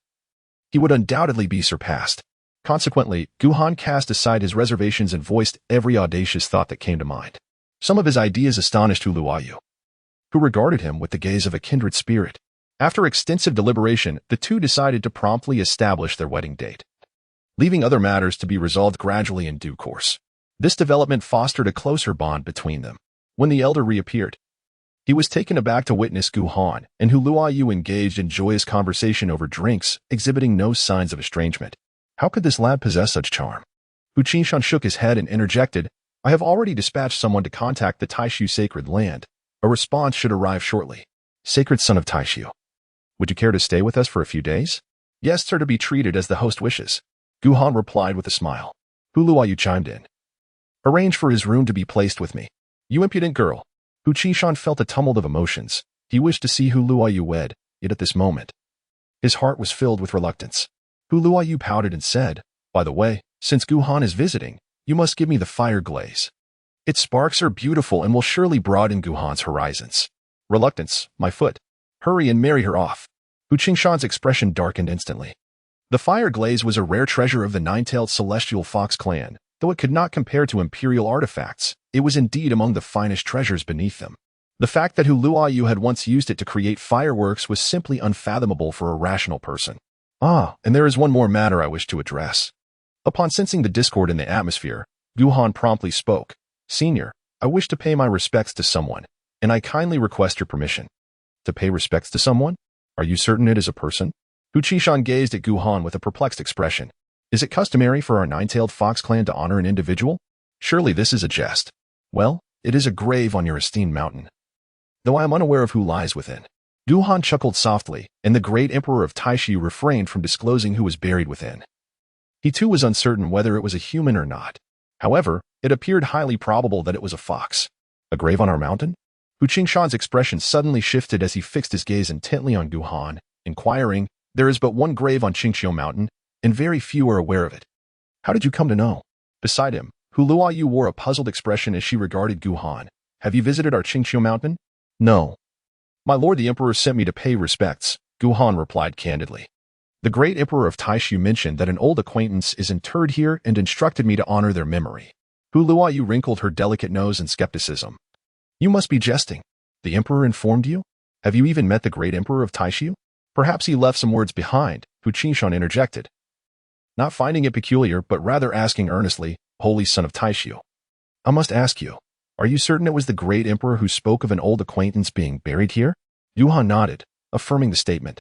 Upon witnessing this, Hu Qingshan also nodded in agreement, then turned and bellowed towards the outside, ensure that the patrols at the entrance of the imperial tomb are relentless, and summon 2 Saint Realm experts to guard it. The imperial tomb? Guhan felt both speechless and surprised. Is there truly an imperial mausoleum here? It has long been said that the holy son of Taishu is a rogue, and today's encounter has proven that to be true. Hu Qingshan looked at Guhan with an expression of knowing, chuckling. Even our imperial mausoleum has caught your eye, holy son of Taishu. Do try to behave yourself. Are you trying to deceive me? Guhan retorted, somewhat displeased. Since when does your nine-tailed celestial fox clan possess an imperial mausoleum? I merely wish to pay respects to a venerable emperor. Do I truly need such an excuse? Hu Qingshan regarded Guhan with a puzzled expression. You genuinely do not know? I know your granduncle. Hu Qingshan's face darkened. The sight of these two rascals together truly seems like a match made in heaven. Taking a deep breath to suppress his rising temper, Hu Qingshan finally spoke. Our clan's emperor is interred on Qingxiu Mountain. The entire mountain serves as the imperial mausoleum. The emperors do not meet, and you claim it is the Taishu emperor that has summoned you to pay respects to an old acquaintance, yet buried here, you must ask. Who else could it possibly be besides our clan's emperor? The entire mountain is indeed an imperial mausoleum? Guhan was taken aback. He had merely assumed that the other party was jesting with him. To his astonishment, the entire mountain was an imperial mausoleum. If that were the case, it would indeed be impossible to inter anyone else here who would dare to bury themselves above an emperor. Could the imperial artifacts be summoned? Guhan hesitantly spoke up. The great emperor of the void mentioned that your divine artifacts are aware of this and suggested that if you do not permit it, I should seek out your imperial artifacts. Hu Qingshan gazed at Guhan with a look of incredulity. Hu Luoyu has gone to the sacred land of the void. requesting an audience with your divine artifacts. Will you permit it? Guhan wore a look of helplessness, utterly unable to find any points of rebuttal. For the people of his sacred ground, it was an arduous task to even catch a glimpse of the imperial artifacts, let alone for individuals from other factions. Very well. My son, take some time to rest. For the next few days, allow Hu Luoyu to accompany you on leisurely excursions. Once the individuals from the Taisu sacred ground arrive, I shall notify you to gather. Hu Qingshan waved his hand grandly and departed with a certain lightness in his demeanor, evidently in good spirits, especially since Hu Luoyu had not put up any resistance. Come. Let us return to my place first. With a mischievous glint in her eyes, Hu Luoyu seized Guhan's hand and dashed outside. Arriving at a vast courtyard nestled halfway up the mountain, they found themselves amidst picturesque lakes and pavilions. Sitting in one of the pavilions, they could behold the splendid view of Tianhu city below, which was quite delightful. As they settled into the pavilion, Hu Luoyu whispered conspiratorially, Guhan, do you wish to visit the imperial tombs? Me. Guhan gazed at Hu Luoyu in astonishment. For him, as an outsider, it mattered little, but for Hu Luoyu, the Fox clan emperor was akin to her own ancestor. Was she truly contemplating disturbing the grave of her forebear? How audacious! Hu Luoyu's eyes suddenly sparkled with excitement as she exclaimed, I have longed to explore it, yet I have never found the opportunity. What I meant was. Guhan was about to elucidate, but before he could finish his words, he was interrupted by Hu Luoyu. You are from the Taishu sacred land. Proficient in the laws of space, and I possess the means to conceal all traces of our presence. Together, we can undoubtedly gain entry. By the way, what do you mean by your statement? I agree. Guhan immediately chuckled. As long as you can conceal your aura, our collaboration should pose no difficulties. Truly. A kindred spirit. Hu Luoyu gave Guhan a thumbs up, exclaiming, I admire your audacity to tackle anything, you endearing fool. I too appreciate your boldness and determination. You delightful simpleton. Guhan replied with a smile, remarking that it was not as if he were desecrating his ancestral grave, so he had no reason to be apprehensive. Let us dispense with trivialities and discuss our plans, said Hu Luoyu, exuding a calm demeanor. While I possess the ability to conceal my presence, there are guards stationed at the entrance. Can you utilize spatial techniques to enter directly? Without coordinates, I can only arrive at visible locations. Guhan responded with a shake of his head. Hu Luoyu's exquisite brows knitted in displeasure as she retorted, Why are you so inept? Can't you simply transport me through space to reach the imperial tomb? Guhan suppressed his urge to strike out and remarked, Spatial pathways are not as simple as you claim. To achieve what you suggest, one must first possess a spatial coordinate. Furthermore, the imperial tomb must lack any protective barriers. Given your intellect, it is highly improbable that you could conceive of all this. Whom do you look down upon? Hu Luoyu stood up in dissatisfaction. Her expression imbued with pride as she retorted, Quite unfortunately for you, I inadvertently acquired the spatial coordinates within the imperial tomb. With the mastery of spatial pathways, one could enter directly. If I were capable, would I even seek your assistance? Are you certain? Guhan regarded Hu Luoyu with skepticism. With a huff, Hu Luoyu tossed forth the gray stone. Upon encountering the gray stone, Guhan's expression shifted dramatically. He swiftly seized it and began to scrutinize it closely. After a brief moment, his demeanor transformed into one of peculiarity. This was not merely a stone, it was a directional teleportation array, a one-time use artifact. While it is said that such arrays are exclusive to the Supreme Void Sacred Land, this particular piece undoubtedly originated from there. The method of activation requires the Supreme Void Emperor's scripture. Furthermore, according to his calculations, the coordinates of this teleportation array reside deep within the mountain's core. Guhan looked at Hu Luoyu with great curiosity and inquired, Where did you acquire this item? Hu Luoyu nonchalantly replied, I found it while digging a hole. While digging a hole? Guhan cast a skeptical glance at Hu Luoyu, sensing that the mentioned excavation was surely not for any noble purpose. Holding the stone in his hand, Guhan furrowed his brow, pondering whether the Supreme Emperor of Taishu had indeed directed him to pay homage to the Emperor of the Fox clan. Chapter 58. The marriage proposal. I shall ask you once more, are you truly intent on visiting the imperial tomb? To ensure prudence, Guhan reiterated his inquiry to Hu Luoyu, aware that it was a sacred ancestral site. He wished to avoid any complications before the mission was accomplished. However, should Hu Luoyu remain insistent, he would have no choice but to acquiesce. Who do you think you are looking down upon? Hu Luoyu shot Guhan a disdainful glance, then exclaimed with excitement, You claim to have unearthed a quasi-emperor, yet today, I shall uncover a true emperor. Guhan was quite curious to delve into the mind of Hu Luoyu, pondering whether there was something amiss within. Such matters were hardly subject to comparison. After some contemplation, Guhan proposed, "Let us wait until the wedding date is confirmed. Our people from the Holy Land should arrive in the next couple of days." "Very well." Huluayu nodded, as she was in no particular rush. Within the grand hall of the Taisu Holy Land, the Holy Master gazed in astonishment at the envoy from the nine-tailed fox clan, his voice tinged with uncertainty. "Are you saying that Guhan has gone to your clan to propose? Moreover, you have acquiesced?" "Indeed," the clan elder replied with a smile. "The clan leader originally intended to come personally, but since the Holy Sun requires hosting, I was dispatched in his stead." "Allow me a moment," the Holy Master said, closing his eyes in deep reflection. From his position, he had to consider the broader implications. A union between two powerful factions necessitated thorough contemplation. After a lengthy pause, the Holy Master finally spoke. "I have but one question. How will your clan respond in the forthcoming competition for the title of Emperor?" "Rest assured regarding this matter," the clan elder reassured with a smile. "If our Holy Maiden has no ambition for the title, we shall staunchly support the Holy Sun's claim. However, should our Holy Maiden wish to contend, that would be a matter for the couple to decide. Our duty would be to safeguard them." The Holy Master nodded in approval, for this was the response he sought. Many within the Holy Land harbored great expectations for Guhan. Regardless of his faults, he belonged to their Taisu Holy Land, and such fundamental support was essential. With both factions offering protection, it would suffice to allow that rascal to stir trouble outside. This matter was of grave significance, and as fortune would have it, Guhan was currently at their location. "I shall prepare to discuss this matter thoroughly." The Holy Master, exhibiting great courtesy, arranged accommodations for the clan elder before swiftly convening the senior leadership of the Holy Land. In particular, the Holy Master sought out the elder who had valued Guhan from the very beginning, elucidating the situation. The nine-tailed fox clan, indeed, with the elder's nod of approval. The colossal entity of the Taisu Holy Land began to mobilize. The wedding of the Holy Sun was an affair of monumental importance, affecting the dignity of the Holy Land. Without delay, the Holy Master led several high-ranking elders to the nine-tailed fox clan. In the reception hall, Huchi-shan and the Holy Master sat opposite each other, while others took their places on either side, with Guhan and Huluayu standing in the center. Upon seeing Guhan, the Holy Master adopted a serious tone. "Guhan, such matters are not to be trifled with. Are you certain you are serious? If this is merely a jest, you may still retract your intentions." "I am serious," Guhan affirmed, his gaze toward Huluayu brimming with affection. Huchi-shan, too, addressed Huluayu gravely. "Luayu, I wish to convey the same. If you are unwilling, you may still retract your decision once the moment arrives.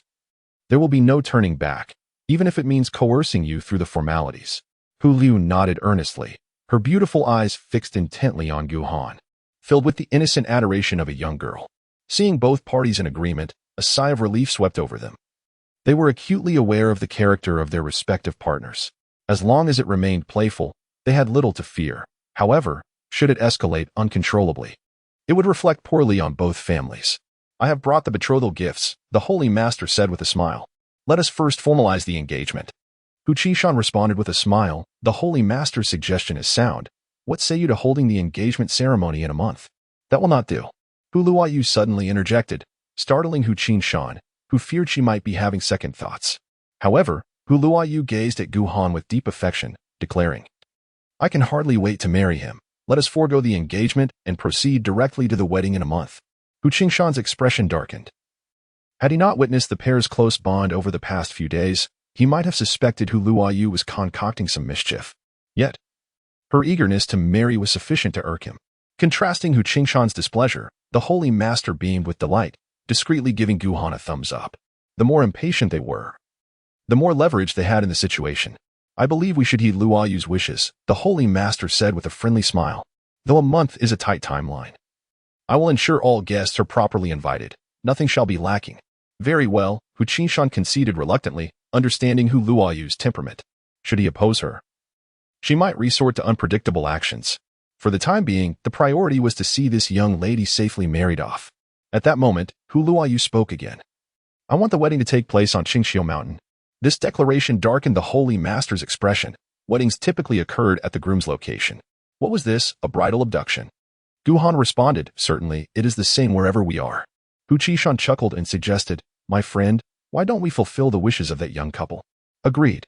The Supreme Master of Taishu shot Guhan a glare, gritting his teeth in agreement. He was well aware of Guhan's temperament. if his wishes were thwarted. Who could predict what Guhan might do? Thus, the arrangements were settled, and a month's time, though tight, was designated for preparation by both factions. Many tasks required attention, as numerous disciples from the Taishu sacred land entered Tianhu City to prepare for the wedding. The members of the Nine-Tailed Fox clan were busier than ever, each striving to accomplish the work of two. The marriage of the Holy Son and Holy Maiden was not merely a matter of draping a few red cloths. Simultaneously, both the Taishu sacred land and the Nine-Tailed Fox clan sent out invitations to various factions. The Holy Son of Taishu and the Holy Maiden of the Nine-Tailed Fox clan are getting married. No way. Is that true? When did the Holy Son of Taishu become involved with the Nine-Tailed Fox clan? Haha. They truly are a perfect match.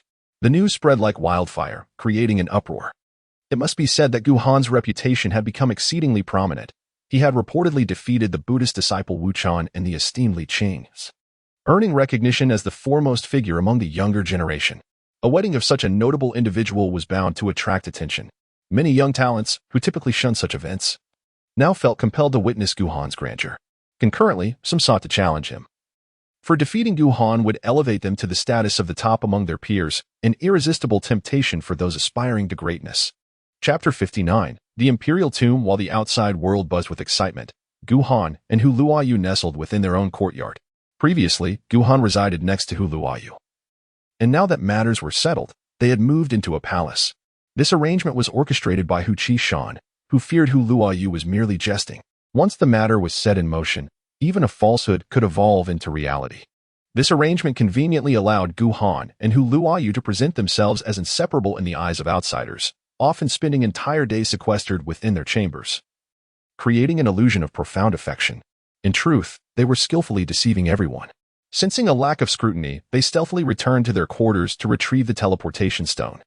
Ready to embark on their task, Hu Luoyu was brimming with excitement. Over time, Guhan had come to understand her nature. She resembled a playful child, eager to try anything she deemed enjoyable. Her tenacity was evident, as she was determined to surpass him after having unearthed the quasi-emperor. Guhan himself was indifferent, after all. It was not as if he were desecrating his ancestral grave. Even if caught, the principal offender would be Hu Luoyu. He was merely acting out of a fervent love for his wife, compelled to allow Hu Luoyu to act recklessly. Thus, he departed. Guhan retrieved the teleportation stone and activated it, a radiant light enveloping both him and Hu Luoyu. In the blink of an eye, the two vanished from the room. They suddenly found themselves in a tomb passage, illuminated by eternal lamps. They exchanged glances before meticulously surveying their surroundings, where the stone walls were adorned with exquisite murals narrating the tale of a little fox's journey to becoming an emperor. The story was captivating, however. Their attention was not overly captured as they pressed onward, eager to reach the grand hall where the emperor's remains lay. After a considerable distance, the narrative depicted in the murals approached its climax. The final mural illustrated the little fox, now an emperor, seemingly facing an adversary, abruptly halting the tale. Disappointment washed over them. Hu Luoyu pouted slightly. Their lack of focus did not imply ignorance. They had heard and seen countless tales of emperors. Yet the notion that this one encountered an enemy after ascension piqued their interest. Regrettably, the mural ended abruptly, but ahead, the path opened into a grand hall. At the heart of the hall stood a stone coffin, and if they were not mistaken, it housed the remains of the Fox clan's emperor. A wave of confusion swept over Guhan. Where were the accompanying treasures? By all accounts, an imperial tomb should be replete with offerings, with valuable artifacts in abundance. Yet, their journey had yielded nothing but an unfinished story. Regardless, he thought, let me see the visage of the emperor.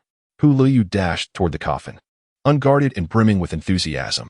Guhan felt a sudden twitch at the corner of his eye and hurriedly followed suit. The bones of the great emperor were indeed terrifying. Even a wisp of corpse energy could easily claim the life of Hu Luoyu. Should Hu Luoyu perish here, he would have no choice but to wait for the nine-tailed celestial fox clan to hunt him down, as he would be unable to explain how he arrived at the emperor's tomb. The two approached the coffin, and Hu Luoyu, devoid of any reservations, immediately attempted to pry it open, while Guhan stood by, surveying the surroundings for any treasures. After laboring for a considerable time, Hu Luoyu found the coffin unyielding, and Guhan, after much observation, discovered nothing of value to take. Both were profoundly disappointed, and Hu Luoyu, discontent, remarked, Guhan, can you not open this coffin?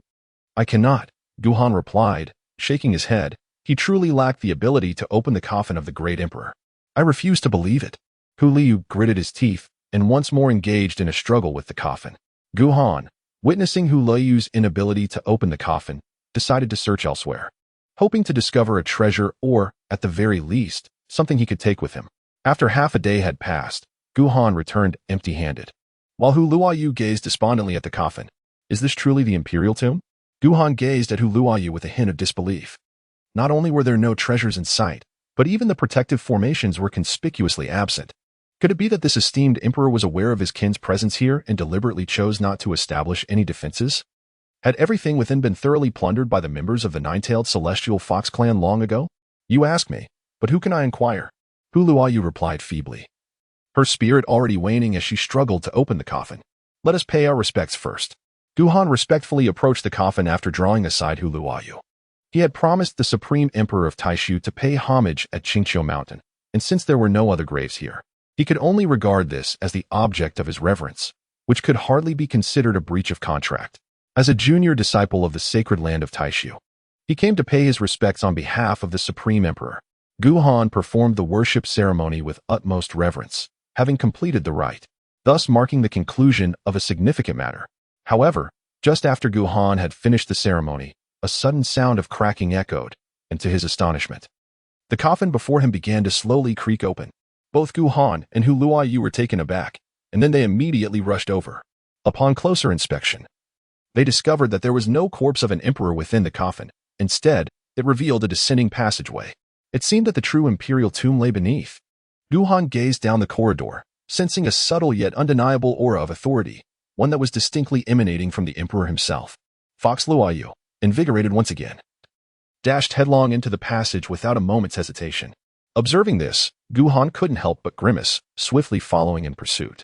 As they traversed the lengthy corridor, it felt as though they had stepped into an entirely different realm. The brilliance of the outside world faded into a profound darkness, imbued with a chilling atmosphere. Even Fox Luoyu, typically oblivious, displayed a hint of trepidation, pressing closely against Gu Han. "So, you are afraid now?" Gu Han shook his head, his expression tinged with seriousness. There was something peculiar about this place. Ordinarily, the presence or absence of light mattered little to him. Yet here, his vision extended no more than 2 or 3 meters. Even the use of flames could not penetrate the oppressive darkness that surrounded them. "I'm not afraid," Hu Luoyu insisted, though her actions betrayed her. She stayed close to Gu Han, unwilling to stray too far. "Just keep talking bravely, stay close, and don't lose yourself." Gu Han strode forward with determination. Having arrived at this place, it would be a disservice not to explore it thoroughly. He resolved to bring something back, no matter what. After a brief walk, Gu Han suddenly halted, his pupils constricting sharply. Before him lay a corpse, humanoid in shape, yet adorned with 9 tails protruding from its rear. As if this were not peculiar enough, the body was impaled to the ground by a short blade, piercing its head, chest, limbs, and the 9 tails. Chapter 60. The eerie female corpse. What is the meaning of this? Gu Han, filled with suspicion and uncertainty, meticulously scrutinized the lifeless form before him. It was a female corpse of extraordinary beauty, ranking as the second most exquisite he had ever encountered, the first being Hu Luoyu. A dagger pierced through her forehead, leaving only the hilt protruding, while a similar fate befell her heart, nestled within her chest. Her limbs and the 9 tails were afflicted in the same manner. Could it be that she had transformed into a corpse and was subsequently subdued in this place? Gu Han surmised that this method was clearly designed to suppress a corpse. Under normal circumstances, unless there was a deep-seated enmity, who would resort to thrusting daggers into the head, heart, and limbs? Furthermore, being within the imperial mausoleum, the only plausible explanation for such a phenomenon would be a transformation of the corpse. Suddenly, Hu Luoyu let out a piercing scream, clinging to Gu Han in sheer terror. Gu Han was taken aback, immediately glancing around, fearing the emergence of some peril. However, after a thorough inspection, he found nothing unusual. Hu Luoyu pointed at the corpse on the ground and screamed, A corpse." Gu Han's expression darkened, and he retorted, "Is this the first time you've seen one? Besides, if you intend to excavate the remains of the great emperor, how can you be frightened by such a mere corpse? Who is afraid?" Upon hearing this, Hu Luoyu promptly leaped down from Gu Han, her heart still gripped by fear, yet she feigned composure on the surface. Gu Han shook his head and continued to scrutinize the lifeless body. Suddenly, he noticed something amiss. On the neck of the female corpse, there was an exceedingly fine mark. nearly imperceptible to the untrained eye. Guhan stepped forward and crouched down to observe closely, a bold conjecture suddenly emerging in his mind. Could it be possible that the head of this female corpse had been severed from the body? Guhan immediately scrutinized the limbs of the female corpse, discovering a fine line at the shoulders. If this line was indeed a wound, it suggested that the body had likely been dismembered and affixed here by someone. Yet, this was merely conjecture. Guhan dared not draw a dagger to validate his hypothesis. What if the corpse truly came to life upon the blade's extraction? That would spell disaster. He resolved to proceed onward, contemplating that it was unnecessary to unearth the circumstances surrounding the corpse, however peculiar it may appear. His objective remained the treasures within the imperial tomb. My aim is the remains of the great emperor, Hu Luoyu promptly echoed, following Guhan as they circumvented the female corpse and continued their exploration. After a considerable time walking, they encountered no further bodies. Yet both felt an increasing chill in the air.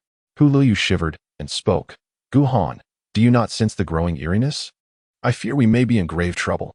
Having traversed the Songyuan realm, Guhan considered himself quite audacious, yet here, a disquieting sensation gripped his heart. The surrounding darkness was oppressive, rendering visibility abysmal, and an inexplicable feeling arose within him that something unseen was observing both him and Hu Luoyu. The more formidable the cultivator, the sharper their instincts. Guhan sensed with certainty that something lurked in the darkness, watching them. He had attempted various methods to illuminate the obscurity, but to no avail. Now, they could only advance cautiously, step by step. Suddenly, Guhan felt a hand resting on his shoulder. Initially believing it to be Hu Luoyu, he dismissed it, until Hu Luoyu's irritated voice broke the silence. Guhan, why are you resting your hand on my shoulder? This statement sent a shiver down Guhan's spine. He had not placed his hand on Hu Luoyu's shoulder, and her words indicated that her hand was not upon him either. Then, who was this hand upon his shoulder? Guhan slowly turned his head, only to be met with the shocking sight of two severed hands resting upon his and Hu Luoyu's shoulders. The centers of the hands still bearing the remnants of gaping wounds. Good grief! Guhan's heart skipped a beat, and he immediately swung a fist toward the severed hand resting on his shoulder. However, before his fist could reach it, the hand vanished into the darkness with astonishing speed. What happened? Hu Luoyu looked at Guhan in confusion, but as his peripheral vision caught sight of the severed hand on his shoulder, he froze in place. Then, Hu Luoyu let out a blood-curdling scream. With the sound of his scream, the hand quickly disappeared into the shadows. Hu Luoyu clung tightly to Guhan, his face a mask of terror, tears welling in his eyes. Guhan, I don't want to play anymore. Let's go back. You really are both inept and a playful spirit. Guhan, feeling exasperated, attempted to pull Hu Luoyu down, yet Hu Luoyu clung on stubbornly, leaving Guhan in a state of utter helplessness. Just as he was about to devise another plan, he was taken aback by the sudden appearance of a familiar visage before him, one of striking beauty, marred only by a peculiar indentation on the forehead. Goodness gracious! Guhan was taken aback, swiftly retreating, but with a loud thud, he felt as though he had collided with something. At that moment, Hu Luoyu let out a piercing scream, burying her head directly into Guhan's clothing, resembling a turtle withdrawing into its shell. Guhan, disregarding what lay behind him, gazed intently at the visage ahead. In the air floated a severed head, unmistakably that of the female corpse. Taking a deep breath, Guhan turned to look behind him, only to discover the upper half of a body bereft of its head and arms. What a sight! Guhan truly wished to close his eyes like Hu Luoyu and simply resign himself to the situation. Who could possibly inform him that such a bizarre entity would manifest within the imperial tomb? It felt even more uncanny than anything from the Songyuan realm. In the next moment, Guhan sensed a chill around his neck. Upon glancing down, he discovered a tail coiling around his neck like a scarf. Guhan attempted to tear it away, but regardless of how hard he exerted himself, even with all his might, he found it utterly futile. Not even a single hair could be plucked from that tail. Moreover, the head before him gradually drew closer to Guhan. Hey, Hu Luoyu, do you have any countermeasures regarding your ancestral grave? Guhan struck Fox Luoyu on the head with a resounding smack, eliciting a pained response that made Fox Luoyu involuntarily lift her head. Tears welled in her eyes as she pouted, wearing an expression of sheer indignation, one hand incessantly rubbing her head, casting a pitiful gaze at Guhan as if to accuse him. She appeared remarkably beautiful, evoking a spontaneous urge to offer sympathy. However, Guhan had no time to dwell on such sentiments. If he delayed any longer and failed to utilize his trump card, he feared for his own life. With another sharp slap, He reprimanded. Look at the situation. Quickly bring out anything that might save us, or we shall both perish here. This time, he did not exert much force. Though Fox Liu felt wronged, she obediently glanced around. Upon witnessing the flying heads, her eyes rolled back, and she fainted. Now you choose to faint. Chapter 61. She collected the corpse of the great emperor. Gu Han roared, gazing at the unconscious Huo Liu clinging to him. A tumult of 1,000 alpacas charged through his mind. He regretted ever embarking on this expedition to the imperial tomb with this individual. At that moment, a disembodied head loomed before Gu Han.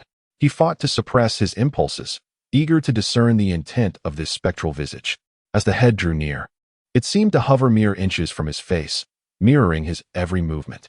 Just as Gu Han was on the brink of losing his composure, a vivid scene unfolded within his mind. In this vision, two figures stood atop a mountain peak amidst a sea of clouds, gazing down at the billowing mist. The image revealed only their silhouettes, yet Gu Han immediately recognized one of them, the great Emperor Taisu. The other figure remained indistinct, but it was evident that it belonged to a woman. The scene shifted to Qingxiu Mountain, where the two silhouettes reappeared. At the foot of the mountain, a multitude of people labored to construct palatial edifices, reminiscent of the early days of Tianhu City's establishment. The vision then transitioned once more, this time plunging into darkness. Faintly, within the obscurity, the silhouette of the great Emperor Taisu appeared, his gaze imbued with compassion, as though he were peering through the veil of time to observe Gu Han. Was this the memory of the female corpse? Gu Han felt a profound sense of bewilderment, as if the images flashing in his mind belonged to another's memory, particularly the final scene, which depicted a figure lying on the ground, gazing up at the great Emperor of the Void. This resonated deeply with the appearance of the female corpse he had just encountered, which was pinned to the earth. The Void, a successor, has seen me. Why, do you not bow? Suddenly, a voice emerged, sounding as if it had not spoken in a long time, filled with an unfamiliar hesitance. Gu Han was taken aback as the image abruptly vanished. When he turned his gaze forward, the head of the female corpse had receded approximately half a meter from him, and her body was intact, with 9 tails swaying gracefully behind her. The tail that had been coiling around Gu Han's neck had also vanished without a trace. The contemporary saint of the great void pays homage to the esteemed elder. Gu Han, without a trace of hesitation, performed a respectful bow. It was evident that this was the individual whom the supreme emperor of Taishu wished for him to venerate. The female corpse nodded slightly, and her voice resonated once more, this time far more coherent than before. Since someone has come to pay homage to me, it signifies that Taishu has not forgotten me. It is the emperor who has specifically entrusted me to receive your reverence. Gu Han immediately lowered his head and proclaimed, I have accomplished all that I am capable of. I owe no one anything. As soon as his words fell, the female corpse before him abruptly vanished. Gu Han was taken aback. He had hoped to inquire further. This being, who still possessed self-awareness and recognized the supreme emperor of Taishu, was undoubtedly a formidable entity and likely privy to a multitude of secrets. At this moment, his foremost desire was to unravel the mysteries concealed within the sacred land of Taishu and to discover what lay within the wooden box bestowed upon him by the emperor. Alas, it was a missed opportunity. Gu Han sighed, casting a glance at the fox feather cloak draped over him. He was about to continue his exploration, for the most significant source of instability had dissipated. However, as he took a step forward, he beheld the lifeless body before him. It was still that same female corpse, her forehead, chest, limbs, and tail impaled to the ground, just as he had first encountered her. Gu Han was taken aback, hurriedly turning around to discover that he was merely a short distance from the entrance of the passageway. It felt as though everything that had just transpired was merely a dream. Was it all an illusion? If it were indeed an illusion, it was far too vivid. Gu Han still vividly recalled the chilling sensation that lingered within him. Gu Han took a deep breath, bowed again to the lifeless female form, and then cautiously maneuvered around the corpse to delve deeper. It was not long before he encountered a glacial coffin, within which lay an extraordinarily beautiful woman. In terms of appearance, she was no less striking than Hu Liu, perhaps even possessing a greater allure with an added touch of mature elegance. The Empress? At that moment, Hu Liu suddenly opened her eyes and, with an exuberant leap, dashed towards the ice coffin, as if her previous fainting spell had been nothing but an act. Gu Han felt somewhat speechless, yet he promptly approached the ice coffin, scrutinizing the woman within. After a moment of observation, he furrowed his brow. Why did this woman's visage bear a striking resemblance to Hu Liu? Although the similarities were few, her mouth was an exact match. Hu Liu, What is your true identity? Gu Han suddenly inquired. While he had previously harbored a degree of curiosity, he had not delved too deeply into it. However, reflecting now, it was evident that her lineage must possess a compelling reason for enduring Hu Luoyu's antics. Mere talent could not suffice. Hadn't he witnessed Hu Luoyu being expelled from the Taishu sacred land merely for unearthing a quasi-emperor? A soft crack echoed in response to Gu Han's thoughts. And to his astonishment, Hu Luoyu indeed opened the coffin. An icy aura instantly enveloped the surroundings, while a subtle yet overwhelming imperial majesty permeated the air. Gu Han's heart trembled at the thought of the emperor. While that female corpse might not belong to the emperor, this woman is undoubtedly the esteemed emperor of the nine-tailed fox clan. I have truly unearthed the remains of the emperor. Hu Luoyu was immensely exhilarated. Wholly unafraid of the emperor's majesty, and with a provocative expression, she gazed at Gu Han, exclaiming, "Do you see? I am far more formidable than you. Impressive, isn't it?" Gu Han raised his thumb, encountering such a character. It was truly impressive, and calling him foolish was a gross understatement. He was utterly devoid of common sense. "You say you've taken the corpse of the quasi-emperor?" Suddenly, Hu Luoyu's eyes gleamed with mischief. In the midst of Gu Han's astonished gaze, she effortlessly lifted the body of the great emperor and stored it within her own space. At that moment, Gu Han found himself at a loss for words to express his feelings. What on earth? She just took the emperor's corpse. This girl was not only lacking in sense and wit, but also utterly brainless. In a certain sense, the emperor's corpse was far more terrifying than imperial artifacts. The faint aura of death it exuded, coupled with the overwhelming might of the emperor, was something an ordinary person could not withstand. This was precisely why, despite the presence of many emperor tombs, no one dared to take the emperor's corpse. Out of respect, but also due to the fact that a single misstep could lead to the death of the one who dared to claim it. The phrase "emperors must not be insulted" was not mere rhetoric. You unearthed a quasi-emperor, while I have obtained a great emperor. Hu Luoyu declared with an air of pride, as if she were completely unfazed by the gravity of the situation, looking at Gu Han with a triumphant expression. Gu Han silently took a few steps back and inquired, "Are you not afraid of the collapse of space and meeting a tragic end? Whom are you trying to intimidate?" Hu Luoyu scoffed, "Is it not simply envy that has arisen because I unearthed a great emperor? If you possess the ability, why not go and excavate one yourself? I lack such capability." Gu Han shook his head. Possessing a coffin was one thing, but the act of directly carrying the corpse of the emperor was beyond his capabilities. Suddenly, Gu Han sensed an anomaly and fixed his gaze intently on Hu Luoyu, inquiring, "Are you the daughter of the emperor? Who among ordinary folk could so audaciously transport the emperor's body? Such a feat could only be accomplished by the offspring of the emperor, those with a blood connection to him," thus explaining Hu Liyu's remarkable maneuver. Chapter 62. The heritage of Hu Liyu, the daughter of the emperor? Impossible. Hu Luoyu shook her head and recounted truthfully, "I remember being led by the elder clan leader. She mentioned that my parents perished in battle for the nine-tailed celestial fox clan, which is why the entire clan dotes on me so. Nonetheless, it seems our fates are not intertwined." Gu Han shook his head. In his estimation, Hu Luoyu was most likely the emperor's daughter. Yet whether it was true or not mattered little to him. Approaching the ice coffin, Gu Han swiftly collected it. Realizing the danger posed by the emperor's body while recognizing that a coffin for the emperor's burial was undoubtedly a prized possession. "Look at you, a mere slave to wealth," Hu Luoyu remarked disdainfully, lifting her chin with pride. She had seized the emperor's corpse. A mere coffin could hardly compare to her accomplishment. "I cannot compete with you. If I dared to carry the emperor's body as you did, I would likely have met an untimely demise." Gu Han let out a huff, displaying no envy towards the corpse of the great emperor. No matter how extraordinary it may be, one must possess life to make use of it. With this coffin, he felt utterly content. Gu Han wished to continue exploring, for the darkness enveloping the surroundings suggested that not all places had been thoroughly investigated. Moreover, the imperial tomb undoubtedly housed numerous precious treasures interred alongside, and it was inconceivable for there to be merely a solitary coffin. Just then, both Gu Han and Hu Luoyu were momentarily blinded by a flash, and upon regaining their senses, they found themselves back in Hu Luoyu's chamber. They stared at each other in bewilderment and astonishment, pondering the peculiar circumstances. At that moment, Hu Luoyu suddenly closed her eyes and collapsed to the ground. Gu Han was taken aback, hastily attempting to investigate, when a sudden beam of light emerged, obstructing his path. As the successor of the great emperor of the void, "Do you intend to wed Fox Luoyu?" A mirror materialized before Gu Han, its entire surface a resplendent ice blue. encircled by intricate and profound patterns that exuded an alluring aura, invoking an instinctive urge to venerate it. An imperial artifact. Guhan felt a sudden stillness within. The mirror before him was undoubtedly an imperial artifact, and the deities had already awakened. Could it be that his and Hu Liyu's abrupt return to this place was orchestrated by the imperial artifact itself? The voice of the artifact was melodious. A gentle feminine tone, yet it carried an unmistakable air of authority. Guhan gazed at the imperial artifact and spoke solemnly. Is it truly the case that Fox Liu is the daughter of the great emperor? To warrant the attention of such a divine instrument? Indeed, the artifact replied succinctly. Fox Liu is the daughter born in the twilight years of the great emperor.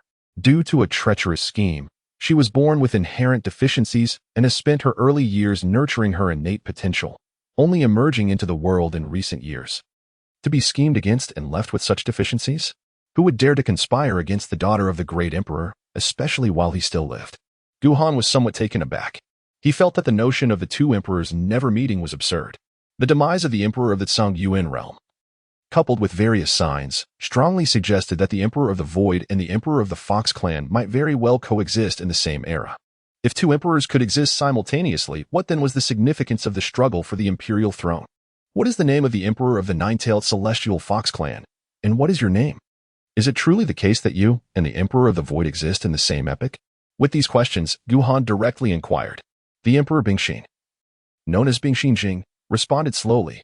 As for your third question, would you first answer mine? Are you intending to wed Hu Luoyu? Faced with the inquiry from the imperial artifact. Even if it was merely a pretense, Guhan could only muster the courage to nod. The task was incomplete, and he could only proceed step by step. She is not a suitable match. Seeing Guhan nod, Bingxin Jing spoke in a calm tone. As the saying goes, extremes lead to reversals. After being sealed for so many years, although I lacked consciousness, my subconscious has grown weary of tranquility. Once I emerge, I shall undoubtedly be exceedingly vivacious. If you choose to marry her, are you truly prepared for the consequences? Having reached this point, Guhan found there was no turning back. To utter a word of dissent now would certainly nullify the marriage arrangement. To prevent further inquiries from Bingxin Jing about the matrimonial matter, Guhan promptly declared, Now, it is your turn to answer my question. Indeed, the Emperor of the Void and the Emperor Bingxin do coexist in this era, Bingxin Jing replied with remarkable clarity. Leaving no room for ambiguity, Guhan furrowed her brows and inquired, Is it possible for two great emperors to emerge in a single lifetime? The Ice Heart Mirror replied slowly, The Great Tao encompasses 50, while the celestial pattern follows 49. Humanity eludes one. In this world, nothing is absolute. As long as you are sufficiently extraordinary, what does it matter if a great emperor rises from your midst? Upon hearing this, Guhan nodded, which reminded him of the martial ancestor. The martial ancestor was capable of defeating an emperor with merely 3 punches, indicating that his era indeed witnessed the emergence of formidable emperors. Furthermore, it is highly probable that the martial ancestor and the Tao ancestor belonged to the same epoch. Considering the Tao ancestor's words, it can be inferred that there were at least 3 emperor-level figures during that time. If one were sufficiently extraordinary, it is conceivable that 2 emperors could arise within a single lifetime. Since you are truly intent on marrying Hu Luoyu, I shall present you with a dowry, personally prepared by the emperor. The Ice Heart Mirror spoke once more, and then a tome of emperor-level scriptures materialized before Guhan. In addition to the scriptures, there was also a jade pendant, entirely imbued with an icy blue hue, intricately inscribed with elaborate Tao patterns. This pendant, a creation of the emperor in his twilight years, is known as the Ice Heart Formula. The Ice Heart Mirror succinctly explained. This jade pendant was forged by the emperor himself. It possesses the ability to withstand a devastating strike from an emperor. As long as it remains intact, it can be replenished with power and utilized again. Guhan's eyes sparkled with brilliance. As for the emperor's scripture, it was unnecessary to mention, for he had no shortage of it. However, this jade pendant, capable of withstanding a supreme strike from an emperor, was truly extraordinary. With no emperor present, who could possibly breach the defense of this pendant? Guhan hurriedly stowed away the imperial scripture and the jade pendant, exclaiming that he had struck a tremendous fortune this time. The Ice Heart Mirror then interjected, The ordinary items will be prepared by the nine-tailed Fox clan. But these 2 treasures, the imperial scripture for refining the heart and the jade pendant for preserving one's life, are of utmost importance. You must diligently cultivate the former and wear the latter at all times, for the emperor does not wish to witness his daughter endure the anguish of losing her husband. Refining the heart? Guhan contemplated the enigmatic clan and cautiously inquired, "Is the Ice Heart technique established by the Ice Heart Emperor intended for the enigmatic clan?" Upon acknowledging your awareness of this lineage, there is no need for further elaboration. The Ice Heart Mirror responded, "Indeed. The Emperor fears not your demise at the hands of external forces, but rather your downfall from within. Huluayu has devoted himself to the Ice Heart technique since childhood, precisely to guard against the enigmatic clan. Thus, you too must diligently cultivate the Ice Heart technique." Excellent. Guhan nodded earnestly, recalling the moment he nearly self-destructed. The powers of that clan were indeed terrifying. The emergence of the Ice Heart technique perfectly compensated for this deficiency. Suddenly, Guhan spoke up. "Are you truly allowing Huluayu to take away the corpse of the Ice Heart Emperor?" Chapter 63. Now. "Raise your rear. Who told you that is the corpse of the Ice Heart Emperor?" The Ice Heart Mirror replied nonchalantly. "That is the remains of an ancient ancestor of the nine-tailed celestial fox clan, a formidable emperor from a time long past. If Huluayu has taken it, so be it. Having an imperial corpse in tow is sufficient to instill fear in many. Yet, that is also the ancestor of Huluayu." Guhan felt an urge to voice his discontent, yet the others remained indifferent. Should he speak up, it would only seem like unnecessary meddling. "The demon clan differs fundamentally from you." The Ice Heart Mirror, perceiving Guhan's thoughts, took the initiative to elucidate. "Some of your moral considerations are ill-suited for the demon clan. Their foremost principle is survival, no matter the actions taken. The imperative is to endure." Guhan nodded, acknowledging the truth in the statement. It is not uncommon for ordinary beasts to consume their offspring, driven by the instinct to sustain themselves. For creatures accustomed to the law of survival of the fittest, the foremost priority is merely to exist. Then, the Ice Heart Mirror spoke once more. "I possess my own mission and cannot be by Huluayu's side at all times. Since you have married her, it is imperative that you protect her. She is but a lonely child who has endured the absence of parents since her youth. That is only natural," Guhan replied earnestly. Regardless of the circumstances, even if this were merely a charade, he would ensure Huluayu's safety. The reasons were twofold. Firstly, their approaches to life were strikingly similar, both being rather unscrupulous. Secondly, he had indeed reaped benefits from this encounter, and the Ice Heart technique along with that life-preserving jade pendant could not be taken without due consideration. "Very well, when she awakens, do not disclose her origins. Keep that knowledge to yourself to spare her any sorrow." With that final admonition, the Ice Heart Mirror vanished from Guhan's sight. As soon as the mirror disappeared, Huluayu stirred awake, a look of confusion on her face as she rubbed her head. "What happened? Why did I suddenly fall asleep?" "Because you were as foolish as a pig," Guhan retorted, somewhat exasperated. After the appearance of the Ice Heart Mirror, he realized that everything had been meticulously orchestrated. Who, after all, would casually stumble upon a teleportation stone leading to the Imperial Tomb? It seemed likely that even if Huluayu had not taken the Imperial corpse with her, the Ice Heart Mirror would have arranged other treasures for her, as it was essential to create opportunities for Huluayu without revealing her identity.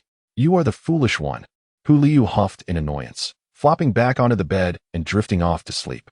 Guhan observed for a while, noting an intriguing aspect of Huluayu. Whenever she fell asleep, her body would autonomously commence cultivation.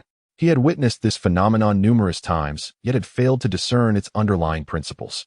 Now that he understood Huluayu's true identity, he surmised that this was likely a preparation by the Ice Heart Emperor for his daughter, which diminished his curiosity. Sitting on the opposite side of the bed, Guhan closed his eyes and began to cultivate. His current focus was on the primordial visualization diagram. The deeper he contemplated, the more he recognized its extraordinary nature. However, having recently acquired the Ice Heart technique, Guhan resolved to master it first. For him, cultivating any fixed method posed little challenge. It was only the primordial visualization diagram, relying on personal insight, that yielded varying sensations with each attempt. As time flowed steadily, Guhan continued his cultivation, while the external world grew increasingly vibrant. The union of two powerful factions prompted various allied forces to pay early visits, eager to assist wherever possible. Such connections, after all, were cultivated gradually. 3 days before the wedding, someone from the Heavenly Book Academy arrived, accompanied by an individual. Guhan emerged from his secluded meditation and entered the grand hall, where he spotted a young girl. Upon seeing Guhan, the girl immediately rushed over, exclaiming with exuberance, "Brother, brother!" The presence of several individuals, including the Supreme Master of the Void, rendered the atmosphere somewhat peculiar. as they observed a young girl addressing Gu Han in such an affectionate manner. Was it possible that he had a penchant for recognizing siblings? Nevertheless, Gu Han smiled warmly, gently ruffling the girl's hair. This was a matter that had long occupied his thoughts. He had previously dispatched someone to the Academy of Heaven and Earth, ensuring that the moment the girl awakened, she would be brought to him. Coincidentally, the Supreme Master of the Void was also present. Gu Han turned his gaze towards him and inquired, "Shall we take on a disciple?" The Supreme Master of the Void shook his head, acknowledging that while it was permissible to accept a disciple, it was not suitable for the Void's sacred land. Gu Han understood the underlying sentiment in the Supreme Master's response. Gu Han nodded, choosing not to elaborate further. The Celestial Maiden had yet to arrive. He intended for her to take the young girl under her wing. With the Celestial Maiden present, the little one would not face any adversity. "What is your name?" At that moment, Hu Liu, filled with curiosity, approached the young girl. The little girl, equally intrigued, gazed at Hu Liu and inquired, "Are you my sister-in-law?" "Yes," Hu Liu affirmed, displaying no hint of embarrassment, as it was merely a charade that would conclude in a few days. "You still haven't answered my question," the young girl said, furrowing her brow as she turned her gaze towards Gu Han. Gu Han was taken aback. What was happening? Could it be that the little girl's forgetting dust body had caused her to forget her own name? At that moment, a voice resonated in Gu Han's mind. Perhaps for her, this signified a new beginning. "Master." Upon hearing this voice, Gu Han immediately recognized it. She was surprised that the master had arrived so early. Reflecting on the master's words, Gu Han pondered for a moment before replying, "I am Gu Shernyan." "Gu Shernyan, that is my name." Upon hearing this, the little girl beamed with joy. Compared to before, it was undeniable that the little girl had undergone a tremendous transformation. She had once been a wild child, but now she exuded none of that untamed essence. "Then I shall call you Xiaoyan." "Come, Xiaoyan, let us go play," Hu Luoyu exclaimed, pulling the little girl along as they dashed outside. Gu Han couldn't help but admire Hu Luoyu for her ability to think of play at such a moment, while he had already begun to prepare for the grand performance ahead. Suddenly, a figure strode in from outside the hall. Wu Chun entered with a sinister grin, his gaze fixed intently on Gu Han, completely disregarding everyone else around him. Gu Han was taken aback internally, yet maintained a smile as he spoke. "My friend, how have you fared since our last parting?"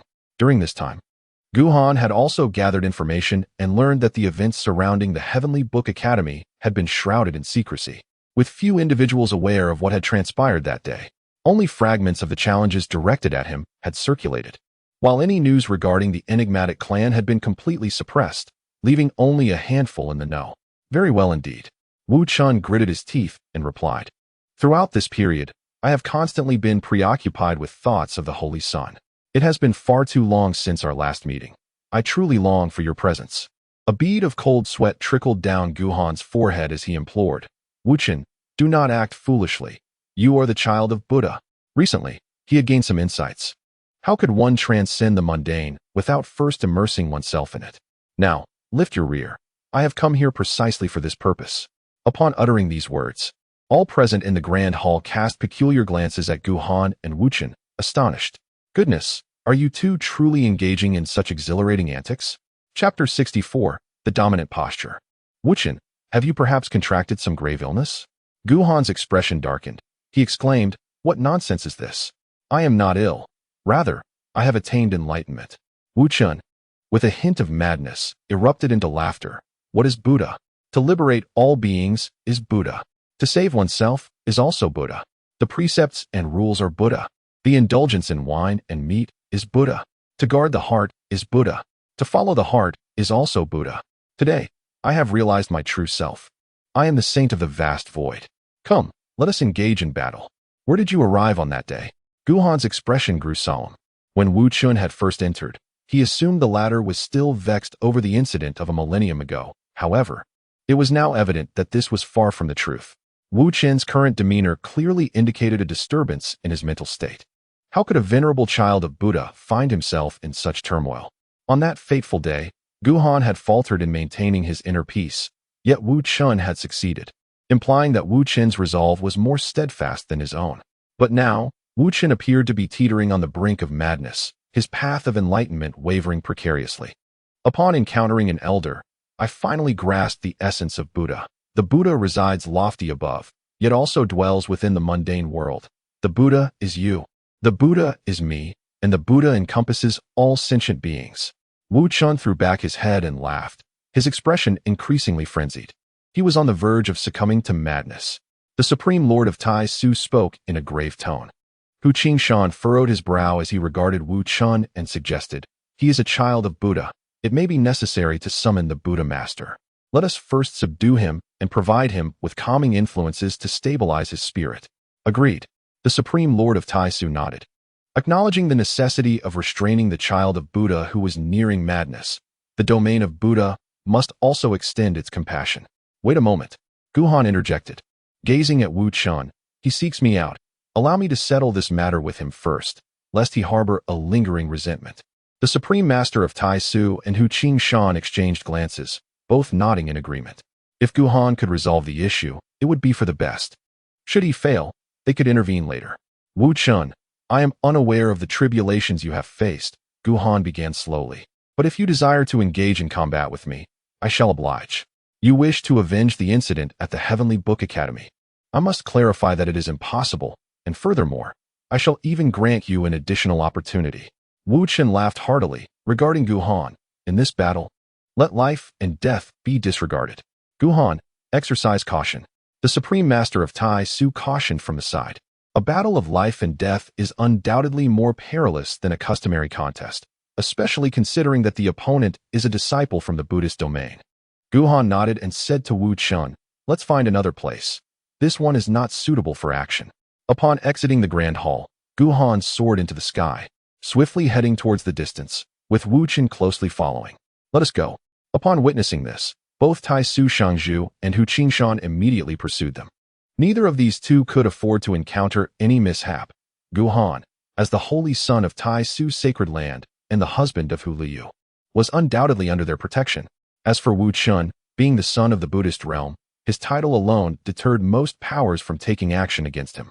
Guhan led Wu Chun to a desolate land several thousand miles away from Tianhu City. Turning back to the closely following Wu Chun, he spoke. "This will suffice. Wu Chun, how do you wish to engage? With your physical form or through divine powers?" "With all my might." Wu Chun's body radiated a brilliant light of Buddha, and his gaze sharpened considerably. "In this battle, regardless of life or death, allow me to witness your full strength." "Very well, but should you lose, you must reveal to me what has transpired." Guhan nodded in agreement, but stipulated a condition. The reason behind Wu Chun's actions must be clarified. If it were indeed the work of the enigmatic clan, it was imperative to uncover the truth. Otherwise, if someone of Wu Chun's caliber, already a paragon among the elite, displayed such behavior, one could only ponder the severity of the situation for others. What if everyone succumbed to darkness? That would be catastrophic. "Very well," Wu Chun affirmed, unleashing an overwhelming aura that radiated from his being, revealing the pinnacle of the venerable realm without reservation. Any other prodigy present would have been struck with terror, yet Guhan merely narrowed his eyes. The venerable peak surpassed his expectations. When he inquired in Tianqing, Wu Chun was merely a half-step venerable, while other prodigies were largely at the dragon transformation or fish leap realms. It appeared that those truly worthy of contending for the imperial throne had already attained the venerable realm. The rest, in comparison, were mere embellishments. "Shall we proceed with the demonstration?" At that moment, the Lord of the Void and Hu Qingshan arrived. Upon hearing the exchange, the Lord of the Void promptly interjected. Wu Chun cast a glance at both the Lord of the Void and Hu Qingshan, nodding in agreement. "That is acceptable, but unless one of us concedes, you must not intervene." Agreed. Both the Lord of the Void and Hu Qingshan nodded. Their objective was to avoid casualties. The outcome was inconsequential. Even if Guhan were to lose, it mattered little, for there existed emperors with flawless records, as well as those who endured multiple defeats. The transient nature of victory and defeat held no ultimate significance. "Lord of the Void, I shall make the first move," Wu Chun declared in a low voice. As a celestial radiance enveloped him, manifesting 3 heads and 6 arms, each hand gripping a precious artifact, and then he charged towards Guhan. "Just don't cry." Guhan narrowed his eyes. Since he was required to exert his full strength, he would indeed do so. With a thunderous crash, he pressed his hand against the head of Wu Chun, sending him crashing to the ground, creating a substantial crater in the earth. Wu Chun's 3 heads were filled with rage, and the 6 treasures in his grasp erupted with astonishing power. However, what awaited Wu Chun was yet another resounding impact. Gu Han, in a relaxed manner, placed a foot upon Wu Chen's head, applying a slight pressure that fractured the ground further, deepening the crater. Wu Chen's formidable three-headed, six-armed form faltered, and he spat out a mouthful of blood. Full strength? This is not even my true power. If this is all you possess, I could easily slay you as one would a mere dog. Gu Han's voice was as cold as ice, offering no semblance of respect to Wu Chun. Both the Supreme Lord of Taishu and Hu Qingshan were taken aback, staring in disbelief at Gu Han. Is this truly the prowess of the younger generation? The pinnacle of the venerable realm, reduced to a mere plaything beneath his feet? My dear relative, I believe this era's sovereign is none other than him. Hu Qingshan's throat bobbed, his face etched with astonishment. Gu Han's display was merely a testament to his physical might. Such a dominating posture suggested that he had undoubtedly reached the revered saint level. The mere thought of a young prodigy at the revered saint stage sent shivers down one's spine. Generally speaking, the realm of a holy master equates to that of a revered saint. Ascending to the saintly realm permits one to become a figure of substantial influence, availing oneself of all resources as a priority. This implies that Gu Han, in a mere span of 3 to 4 years of cultivation, had already attained the rank of holy master. Good heavens, this rascal is advancing at an astonishing rate. The Supreme Lord of Taishu felt a lump in his throat. He was aware of Gu Han's exceptional talent, or rather, the higher echelons of Taishu were cognizant of it, for otherwise, the ancestral figure of the Holy Land would not have placed such immense expectations upon Gu Han. Yet, even with this knowledge, Gu Han's displayed power left him utterly flabbergasted. Such a rate of progress is unparalleled throughout history. Chapter 65. The background of Wu Chun. I will not accept this. Wu Chun roared, his body erupting with resplendent Buddhist light, accompanied by an astonishing aura. However, no sooner had the Buddha's light emerged than a thunderous crash resounded. It shattered as easily as if it were made of paper. Gu Han effortlessly obliterated it, simultaneously driving his foot down upon Wu Chun, forcing him deep into the ground. Gu Han gazed at Wu Chun with an impassive expression and spoke softly. What grievances do you harbor? If this were truly a life and death struggle, you would have perished with the first blow. In an instant, Wu Chun's face drained of color, the spark in his eyes extinguished completely. He remained listless under Gu Han's relentless pressure, devoid of any semblance of the will to live. Gu Han shifted his legs and spoke. Since you have lost, you must reveal to me what truly transpired. If you have lost, then my existence holds no significance. You may as well end my life. Wu Chun merely cast a fleeting glance at Gu Han before once again turning his gaze away, devoid of emotion. Gu Han felt a twinge of headache and said, to lose is to perish. How did you come to embody the essence of a bodhisattva? Enlighten me on what transpired, otherwise, I wouldn't hesitate to deal you a couple more blows of the 1,000-year kill. End my life if you wish. Wu Chun did not even spare Gu Han a glance. Gu Hanliang let out a disdainful snort and, with a swift kick, sent Wu Chun sprawling onto his back. He then sneered, you have tasted the bitterness of the 1,000-year kill. It seems you have developed a certain addiction, eager for me to bestow upon you a few more. With that, energy coalesced into 2 hands, and with a resounding pop, a 1,000-year kill was successfully delivered to Wu Chun. Wu Chun let out a muffled grunt, his expression contorting in extreme anguish as he glared at Gu Hanliang with seething fury. If you wish to kill me, then do so. A dignified holy son should not resort to such humiliation. He demanded, answer my question, what truly transpired later? If you refuse to speak, I shall continue with the 1,000-year kill. Gu Han shrugged. Although his methods were rather despicable, their efficacy was all that mattered. Wu Chun's expression shifted constantly, and eventually, he let out a deep sigh, closed his eyes, and said, Saint of the Void, I pose a question to you. If you were to suddenly realize that you were born with a blood feud, yet your enemies were overwhelmingly powerful, with only the ascendants to emperor offering a glimmer of hope for vengeance, what would you do if you were in my position? Gu Han furrowed his brow and said, then let the emperor seek revenge. But the path ahead is fraught with your presence. Wu Chun opened his eyes wide, fixing a penetrating gaze upon Gu Han. From our encounter at the Heavenly Book Academy, I sensed your formidable strength, one that you have yet to fully unleash. This duel I seek with you is but a means to validate your prowess, allowing me to resign myself to the truth. Indeed, you have long surpassed the younger generation. Therefore, you believe that with my presence, your ascension to the throne is thwarted, which has given rise to your fatalistic resolve. Gu Han gazed at Wu Chun as if he were a fool and said, "Since you bear a deep-seated vendetta, how can you simply relinquish it? If I were in your position, I would go to any lengths to exact revenge. As long as your enemy is not the current sovereign, there is no grudge that cannot be avenged. Even if it is the reigning emperor, with the right maneuvering, opportunities can still arise." Wu Chun trembled slightly, bowing his head to Gu Han, his voice quivering as he replied, "Holy Son of the Void, I am willing to be your follower, just like the Saintess of Tianxian. I will assist you, and you shall assist me in return. Who exactly is your enemy?" Gu Han furrowed his brow tightly. Despite Wu Chen's burden of enmity, his background was formidable. As a disciple of the Buddha realm, how could he lack means for vengeance? Setting aside his background, based on their previous encounter, Wu Chen did not strike one as someone easily willing to give up. Even upon suddenly discovering he bore a profound grudge, he should not appear as though his resolve was on the verge of collapse. Wu Chen closed his eyes and slowly replied, "Mount Shumi, the Buddha Lord." "What?" Gu Han was taken aback, gazing at Wu Chun in disbelief. The nemesis was the Buddha of the Buddha realm? The Supreme Lord of Taishu and Hu Qingshan, standing nearby, were equally astonished.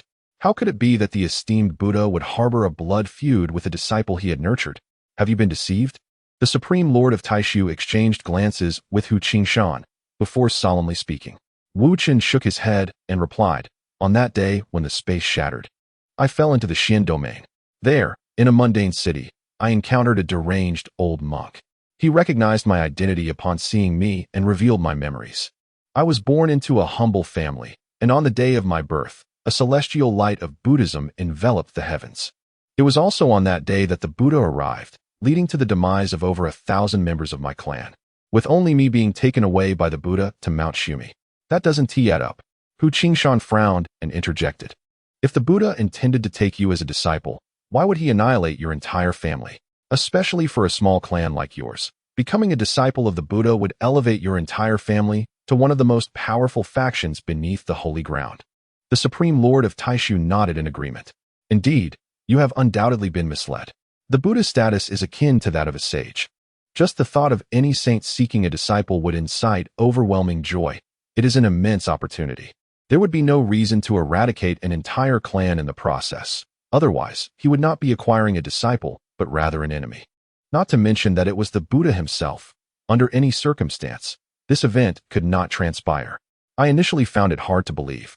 Wu Chun gritted his teeth and stated, "But I witnessed my own memories from childhood, and the one who slaughtered my clan was indeed the Buddha." "Childhood memories?" The others furrowed their brows upon hearing this. Typically, memories from infancy are not retained. Who could possibly recall what they saw at birth? Gu Han seized upon a crucial point and inquired, "Is it that old monk you mentioned who facilitated this meeting?" "Indeed." Wu Chen nodded affirmatively. "Do not presume that everything he revealed to me is fabricated. His memories may be misleading, yet my own recollections are unequivocally authentic. Is such a capability truly possible?" Gu Han directed his gaze towards the Taishu Saint Lord and Hu Qingshan. The Taishu Saint Lord, his countenance grave and brow furrowed, replied, "It can only be said that it is a possibility. Memories from infancy are not entirely forgotten. Rather, they lie concealed in the deepest recesses of the mind. However, the average individual is utterly incapable of unearthing such memories unless they possess extraordinary strength. To assist another in retrieving such memories demands unparalleled mastery of spiritual powers, accompanied by formidable prowess." "What is the name of that eccentric old monk you mentioned?" Hu Qingshan asked, recognizing that someone capable of such feats must surely not be a nameless figure. "His name is Li Shuyuan." "What? It is he." Both the Taishu Saint Lord and Hu Qingshan were jolted, their eyes widening in disbelief. Gu Han observed the reactions of the two individuals and inquired with a hint of perplexity, "Who is he? You seem quite astonished to hear that name." Chapter 66. Li Shuyuan, a figure who should have long since perished. The venerable master of Taishu inhaled deeply and responded slowly. There were two candidates for the current Buddha in this generation, one being the present Buddha and the other, Li Shuyuan. At that time, Li Shuyuan had a greater chance of becoming the Buddha. But why is it said that he should have died long ago? Gu Han questioned, bewildered. Wu Chun also turned towards the venerable master of Taishu, eager to uncover the events that pertain to his deep-seated vendetta, naturally wishing to ascertain the identity of the other. The venerable master of Taishu spoke in a grave tone. Just as the decision regarding the Buddha was about to be finalized, Li Shiyin suddenly went mad, injuring the current Buddha and even slaying 18 arhats. In a single night of insanity, the previous Buddha intervened forcefully to suppress him, seeking to understand what had transpired. However, an unforeseen incident occurred at that moment. Li Shiyin inexplicably broke free and ventured alone into the land of freedom, where he massacred 3 cities in a single night, astonishing the world. Before the previous Buddha could arrive, Li Shiyin was slain by a powerful being from the land of freedom, meeting his demise. Guhan was aware that the land of freedom was one of the 13 domains, notorious for being the most chaotic realm aside from the demon domain, and notably, the only domain devoid of sacred powers. The so-called freedom there meant a lack of rules, where murder and pillaging were commonplace. Conversely, it was also a place teeming with hidden talents, shrouded in mystery. Although it lacked sacred powers, it did not imply the absence of imperial artifacts. It was said that several late-stage emperors had vanished in the land of freedom, leaving behind imperial artifacts and techniques without a trace of their legacy. Previously, the land of freedom had erupted into conflicts over imperial artifacts, yet the identities of those engaged in battle remained unknown even after the dust settled. Generally, few would dare to provoke trouble in the land of freedom, which is why some wayward cultivators sought refuge there. Over time, it became the most chaotic domain of the present day. Li Shiyin ventured into the land of freedom and slaughtered 3 cities. What could have prompted such an action? Guhan could not fathom why. Despite being on the verge of attaining the position of the Buddha, one would not seek vengeance even amidst deep-seated grievances. Would it not be more prudent to exact revenge after assuming such a formidable role? The fact that the individual had not perished, and that he could access memories from his childhood, indicated that his prowess was indeed formidable. Hu Qingshan's expression was grave. As the leader of a faction, the sight of such a madman was most disconcerting. Is it his influence that has unsettled your resolve? The Supreme Master of Taishu inquired further, turning his gaze towards Wuchen. After a moment of contemplation, Wuchen replied, "It is not merely my lineage. It is also the Buddhist principles imparted to me by that elder. The Buddha as perceived by him diverges significantly from my understanding. For that elder, saving lives embodies the essence of the Buddha, while taking lives does so as well. Has he truly succumbed to madness?" The Supreme Master of Taishu pressed on. Although the tumult surrounding Li Shiyin was notorious, the truth of his sanity or insanity remained known only to a select few within the Buddhist realm. Outsiders had seldom encountered Li Shiyin in his deranged state. If one were to entertain conspiracy theories, Wuchen's lineage could suggest that everything might be orchestrated by the Buddha himself. Wuchen hesitated briefly before articulating. His manner of conduct is entirely dissimilar to that of a rational individual. He may indeed be mad, or he may have simply gained profound insights into various matters. Setting aside other considerations, what are your plans moving forward? The Supreme Master of Taishu glanced at Guhan, acknowledging that Wuchen had expressed his intent to ally with Guhan. Such a person could be of great value. Revenge. A fierce hatred ignited within Wuchen's eyes. I shall pursue vengeance at all costs. Even if that person is the Buddha or my revered master, I must avenge my kin. The Supreme Master of Taishu and Hu Qingshan exchanged glances, their expressions laden with concern. Their fates were now intertwined. If Wuchen were to act clandestinely, they could manage the situation. However, Wuchen's approach was overt, and it was inevitable that he would soon encounter the Buddha during the forthcoming matrimonial arrangements. Could Wuchen conceal such palpable animosity? The Buddha was no fool. If he had indeed slaughtered Wuchen's kin, would he continue to nurture Wuchen as before? Now that Wuchen was aware of his lineage, given the circumstances surrounding Wuchen and Li Shiyin, the Buddha could hardly be deemed a benevolent figure. I sense something amiss, Guhan remarked, furrowing his brow. Wuchen, might I request that you bring Li Shiyin here? I can assure you of his safety. The Supreme Master of Taishu and Hu Qingshan exchanged knowing looks and nodded in agreement. Both our factions can guarantee your protection. If the Buddha is indeed of such a nature, then the Buddhist order must undergo a thorough cleansing. Wuchen hesitated momentarily, but ultimately nodded. He then knelt before Guhan and declared, Supreme Master of Taishu, having been defeated by you and pledged my allegiance, I shall honor my word. Should you assist me now, I will, in turn, offer my life to aid you in the future.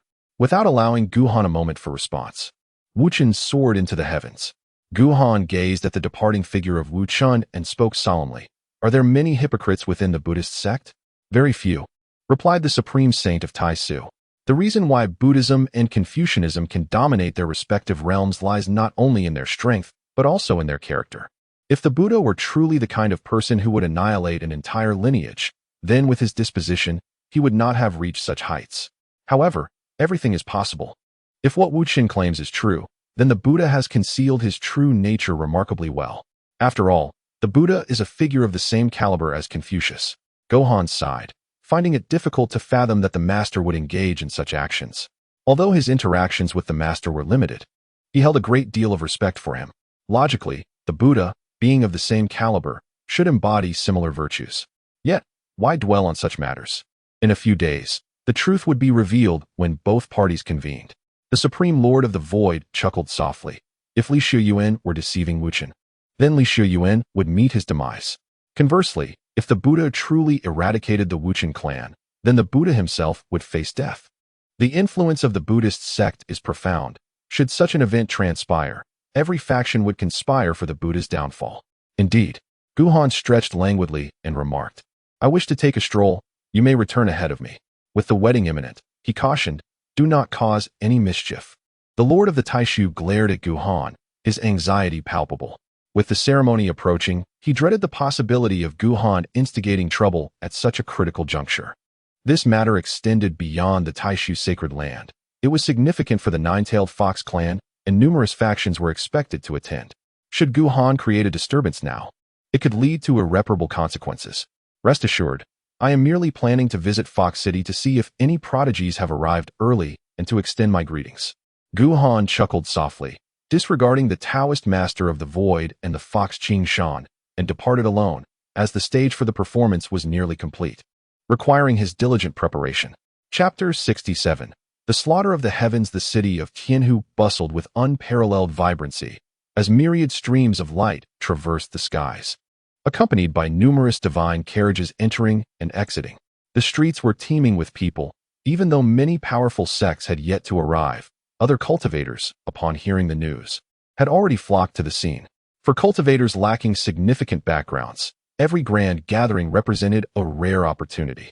Capturing the attention of a prominent figure could catapult them into the ranks of the sacred lands.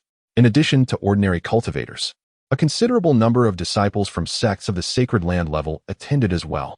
This group occupied a middle ground, neither the most exceptional nor the weakest, with little hope of achieving the status of emperor. Such occasions were primarily for forging connections, ensuring smoother journeys in the future. After all, there is only one emperor per generation. Most would ultimately become elders. Thus, cultivating relationships proved immensely beneficial for one's future, a practical reality indeed. Guhan strolled through Tianhu City, only to discover that no holy sons or holy maidens had arrived ahead of time. He then returned to Tianhu Palace. Hu Liu was reveling in carefree play with Gu Xinian, and upon seeing Guhan's return, Hu Liu exchanged a few words with Gu Xinian before approaching Guhan alone. In a hushed tone, Hu Liu remarked, I must ask, does your sister harbor a grudge against you?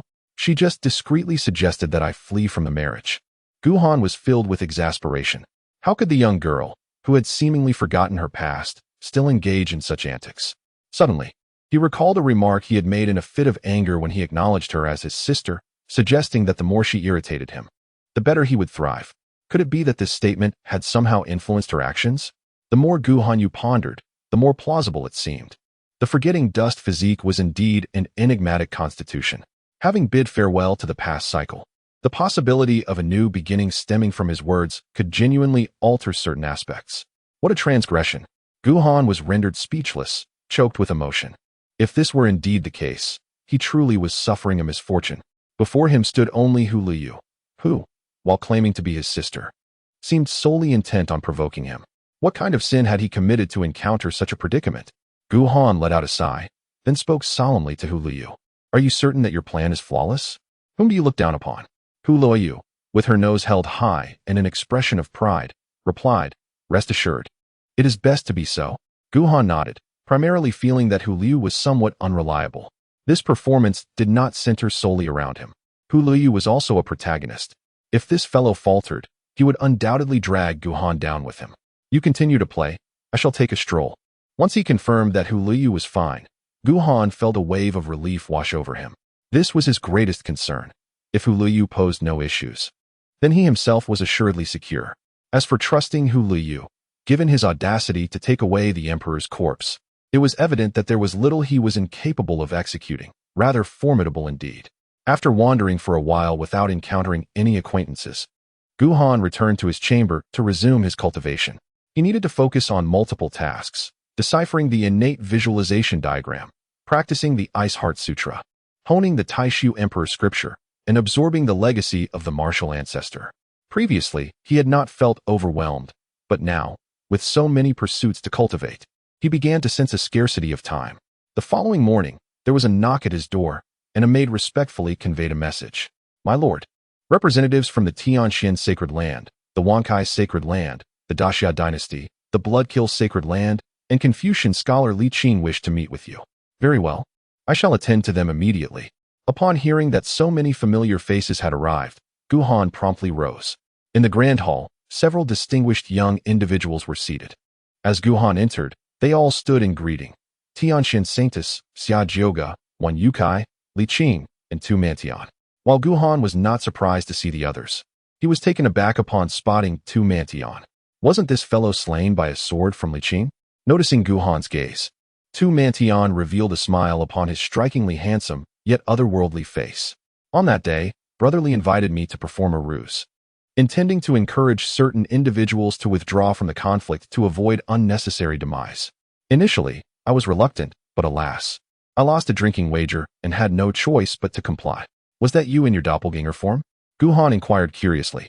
As he had not detected any signs of deception that day, Tu Mantian had certainly appeared to be dead at that moment, leaving only the possibility of a clone. Tu Mantian nodded, chuckling. "The secret arts of the Bloodkill Sacred Land are such that unless one surpasses me by several major realms, it is nearly impossible for others to discern whether I am a clone." "Impressive," Guhan exclaimed, giving a thumbs up. He had to admit, this technique of creating doppelgangers was indeed remarkable. If wielded skillfully, it was undoubtedly a divine skill. Li Qing laughed heartily. "Brother Gu, your day of joyous celebration approaches. Do you mind if we partake in a few cups of wine?" "Brotherly, are you not mocking me?" Guhan let out a hearty laugh and promptly instructed his attendants to prepare a banquet. Now residing within the Nine-Tailed Fox clan, he felt akin to a half-master. Such trivial matters were easily resolved with a mere word. In no time at all, the feast was ready, and as the guests took their seats, the atmosphere became exuberant with lively toasts. "Guhan, I raise this cup in your honor," declared Wan Yukai, the first to stand, a look of contrition upon his face. "I am aware of the affairs concerning the Xiankai Pavilion. That matter was indeed our fault, and I wish to express my sincerest apologies. On the occasion of your grand wedding, the Wankai Holy Land shall present you with a magnificent gift. Let bygones be bygones. Those present here are all friends, and we shall let the past remain in the past." Guhan let out a hearty laugh and raised his wine cup, draining it in one go. After drinking from Wan Yotsai's cup, Xia Jiugao stood up, her expression inscrutable as she gazed at Guhan and declared, in a battle of the same realm, "I fear you not. Next time, I shall accompany you for a proper duel." Guhan continued to laugh heartily, dismissing her challenge entirely. His realm was that of a venerable, with physical prowess reaching the level of a saint. Among the younger generation, he had long lost his competitive spirit. It was akin to an adult regarding a child. No matter how much the child protested, could the adult truly take it to heart? Tu Mantian raised his wine cup with a smile and said, "Brother Gu, I too wish to engage in a duel with you. But since Brother Li has already been thoroughly defeated, I shall not humiliate myself further. My purpose here is merely to forge a friendship." "Well said," Guhan replied with a smile. At that moment, the Saintess of Tianxian turned her gaze towards Tu Mantian and inquired, "Bloodslaughter Saint's son, do your dual pupils possess the legendary power?" This question left others momentarily stunned. "Legendary dual pupils?" The Saintess of Tianxian explained, "Our Tianxian sacred ground is quite ancient, possessing ancient texts unknown to the outside world.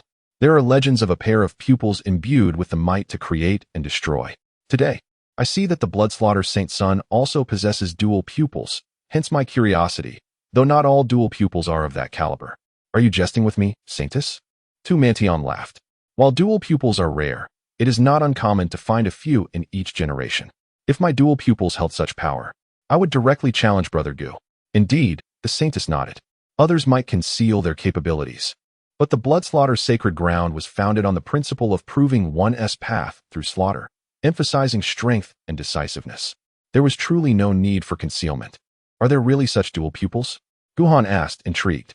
The saintess replied with a smile. It is akin to various physical constitutions, yet with subtle differences. As I mentioned, dual pupils are innately endowed with great powers. Besides dual pupils, ancient texts also recount similar phenomena, where certain body parts are born with divine abilities. This bears resemblance to the demon race. Such things exist? Guhan raised an eyebrow, intrigued by the notion of being innately endowed with divine powers, something he had never heard of before. When Yukai interjected, I have not heard of dual pupils, but I have seen similar records. It is said that there were individuals born with 6 ears, able to hear the heavens and the earth. The Buddhist concept of heart perception originates from this. Those are tales from long ago. Discussing them now serves little purpose. Let us drink. Li Qing laughed, raising his cup as they continued to drink merrily. Although Guhan was somewhat intrigued by such matters, his curiosity did not compel him to delve deeper. Thus, he engaged in merriment with Li Qing. The focus of the gathering remained on Guhan, who chose to forego further discussion on the topic, allowing it to be set aside. The atmosphere was lively as they exchanged laughter and conversations. Upon the conclusion of the banquet, Guhan arranged for others to be escorted back to their resting quarters, leaving only the celestial maiden of Tianxian behind. Guhan held a considerable trust in the celestial maiden, who had sworn an oath to the heavenly Tao. He led her to meet Hu Liu and the young girl, gesturing towards the latter as he spoke to the celestial maiden. This is my recognized sister. I hope you can take her back to the Tianxian sacred land. Everything else is of little concern, just ensure she is not mistreated. A trivial matter, indeed. The celestial maiden smiled and nodded, then cast an admiring glance at Hu Liu, saying, Guhan, you are truly fortunate. This young lady from the nine-tailed fox clan is a peerless beauty among mortals. This brings me to the second matter I wish to discuss with you. Guhan gazed solemnly at the holy maiden of Tianxian, casually conjuring a barrier as he spoke. What transpires between her and me is merely a charade. This marriage shall not come to fruition. The holy maiden of Tianxian stared at Guhan in astonishment, her throat constricting slightly, and her expression shifted to one of incredulity. They say you are a scoundrel. And it appears to be true. Do me a favor, she added. Guhan chuckled softly. Without a bit of chaos, this matter cannot reach its conclusion. The holy maiden of Tianxian took a cautious step back, watching Guhan warily. Though I have sworn an oath to follow you, it is a personal commitment. This affair is far too monumental, and my Tianxian holy land shall not partake in it. You are overthinking it. She and I have devised a plan. Guhan articulated his thoughts, suggesting that if the celestial maiden could collaborate with him, the feasibility of his plan would significantly increase. Regardless of the circumstances, he was resolute in withdrawing from this marriage for the sake of the system's task. Upon hearing Guhan's ideas, the celestial maiden gaped at him, a reaction utterly unbecoming of someone who had been groomed since childhood to be a paragon of excellence. Staring blankly at Guhan, she inquired, Are you serious? Guhan nodded emphatically, affirming his stance. With a heavy sigh directed towards the heavens, the celestial maiden remarked, If you were to become an emperor, it may not necessarily be a blessing. It appears you have agreed to assist me. Guhan smiled faintly, dispelling the barrier, and called out to the little girl. Come here. Not just the little girl, but Hu Liu also hurriedly approached. The little girl looked at Guhan and inquired, Brother, what is it? This is the saintess of Tianxian, Guhan stated. I have already informed her that you will accompany her to the Tianxian sacred land for cultivation. Absolutely not. They both exclaimed in unison. Hu Liu, displaying a protective demeanor, positioned herself in front of the little girl, asserting, She will remain with our nine-tailed fox clan. Do not forget our agreement. Guhan regarded Hu Liu with a serious expression. Once this matter concluded, those connected to him could not remain here. Though the place was indeed quite pleasant, Hu Liu was momentarily taken aback, her face clouded with disappointment as she stepped aside, acknowledging the truth that the little girl was not suited to stay here any longer. I refuse. The little girl stubbornly gazed at Guhan, declaring, If you send me to the Tianxian sacred land, I will not go. I want to stay here. It was evident that she was a contrary spirit destined to infuriate those around her. Very well, then you shall remain here for cultivation. I will not. I want to return to the Academy of Heaven and Earth. Not only Guhan, but also Hu Liu and the Saintess of Tianxian exchanged exasperated glances at the little girl. The Saintess sighed. No wonder you consider her a sister. The resemblance is striking. Guhan sighed, pondering why she had been so indiscreet in the past. Perhaps she should take her out for a day of enjoyment. Guhan wished to say no more, for words would prove futile. Upon hearing this, Hu Liu immediately took the young girl and rushed outside. Time was of the essence, and she felt a deep reluctance to part with the girl who had been such a rare companion. I shall leave the task of taking care of the girl to you, she remarked. As the two departed, Guhan turned her gaze toward the celestial maiden of Tianxian. The celestial maiden nodded in acknowledgement. It is a trivial matter. Your sister seems to do everything in opposition to your wishes. I shall go and familiarize myself with her, which will surely make it easier to console her later. Guhan was filled with skepticism. Did this girl truly require coaxing? Nevertheless, it was a matter that weighed on his mind, and he found solace in it. Having acknowledged her as his sister, he felt an inextricable bond forming between them. Just as the Saintess of Tianxian had departed, before Guhan could fully comprehend the situation, the figure of the sage suddenly materialized before him. Guhan looked at the master with confusion and inquired, "Master, have you summoned me for a reason?" The master, bearing a trace of fatigue upon his countenance, replied, "The Confucians, the celestial realm, the Buddhist sect, the sacred land of the void, the nine-tailed fox clan, and the 5 great powers have woven an intricate web of vigilance." What does that imply? Guhan pondered for a moment, suddenly realizing the implication. Was this a precaution against his potential elopement? Almost immediately, he grasped the gravity of the situation, his expression growing more solemn. Are you suggesting that the anomalous clan is involved? The master nodded, affirming, that clan you have encountered before harbors no fewer than 3 quasi-emperors. Should they arrive, your wedding may very well be fraught with upheaval. As Guhan recalled the overwhelming emotions he experienced in the presence of the anomalous clan's powerful beings, his demeanor became increasingly grave. Guhan inquired in a low voice, what transpired afterward? 3 quasi-emperors emerged, and we lost 3 eminent scholars. The sage sighed deeply, then spoke earnestly. I initially had no intention of seeking you out, but a notion has been proposed. If you were to serve as bait, combined with our arrangements, it may be possible to eliminate 1 or 2 quasi-emperors, perhaps even future quasi-emperors. Now I ask you, are you willing to take this risk? In confronting them, we cannot guarantee absolute safety. Chapter 69, The Handling of Blood Eggs. I am more than willing. If we can indeed ensnare their quasi-emperors, I would not mind even the gravest of dangers. Guhan nodded solemnly with a serious expression. The master looked at Guhan in surprise. I truly did not expect you to agree so readily. I thought you would be fearful and attempt to raise the stakes. Guhan chuckled. I once heard a saying, the death of a warrior lies in chivalry and righteousness, not in self. What a profound statement about chivalry and righteousness, exclaimed the esteemed sage, smiling. If that is the case, then the matter becomes quite simple. At present, you are the most promising young genius poised to achieve the status of a great emperor. They will undoubtedly set their sights on you. The last time, your reputation had not yet reached its zenith, and they acted hastily, allowing you to evade disaster. This time, however, their intentions will be explicitly directed at you. What is it that you require of me? Guhan inquired. The sage replied, I need you to amplify the commotion surrounding the wedding. It would be ideal if you could engage in one-on-one duels with some other prodigies. This way, should they arrive, they will seize the opportunity to strike at you. A trivial task. Guhan's eyes sparkled with excitement. Was this not an opportunity for him to showcase his abilities? However, he quickly turned to the master with a perplexed expression and inquired, Master, why do I get the impression that you are already convinced I will be unable to complete this wedding? If the enigmatic clan arrives, do you truly believe you can proceed with the ceremony?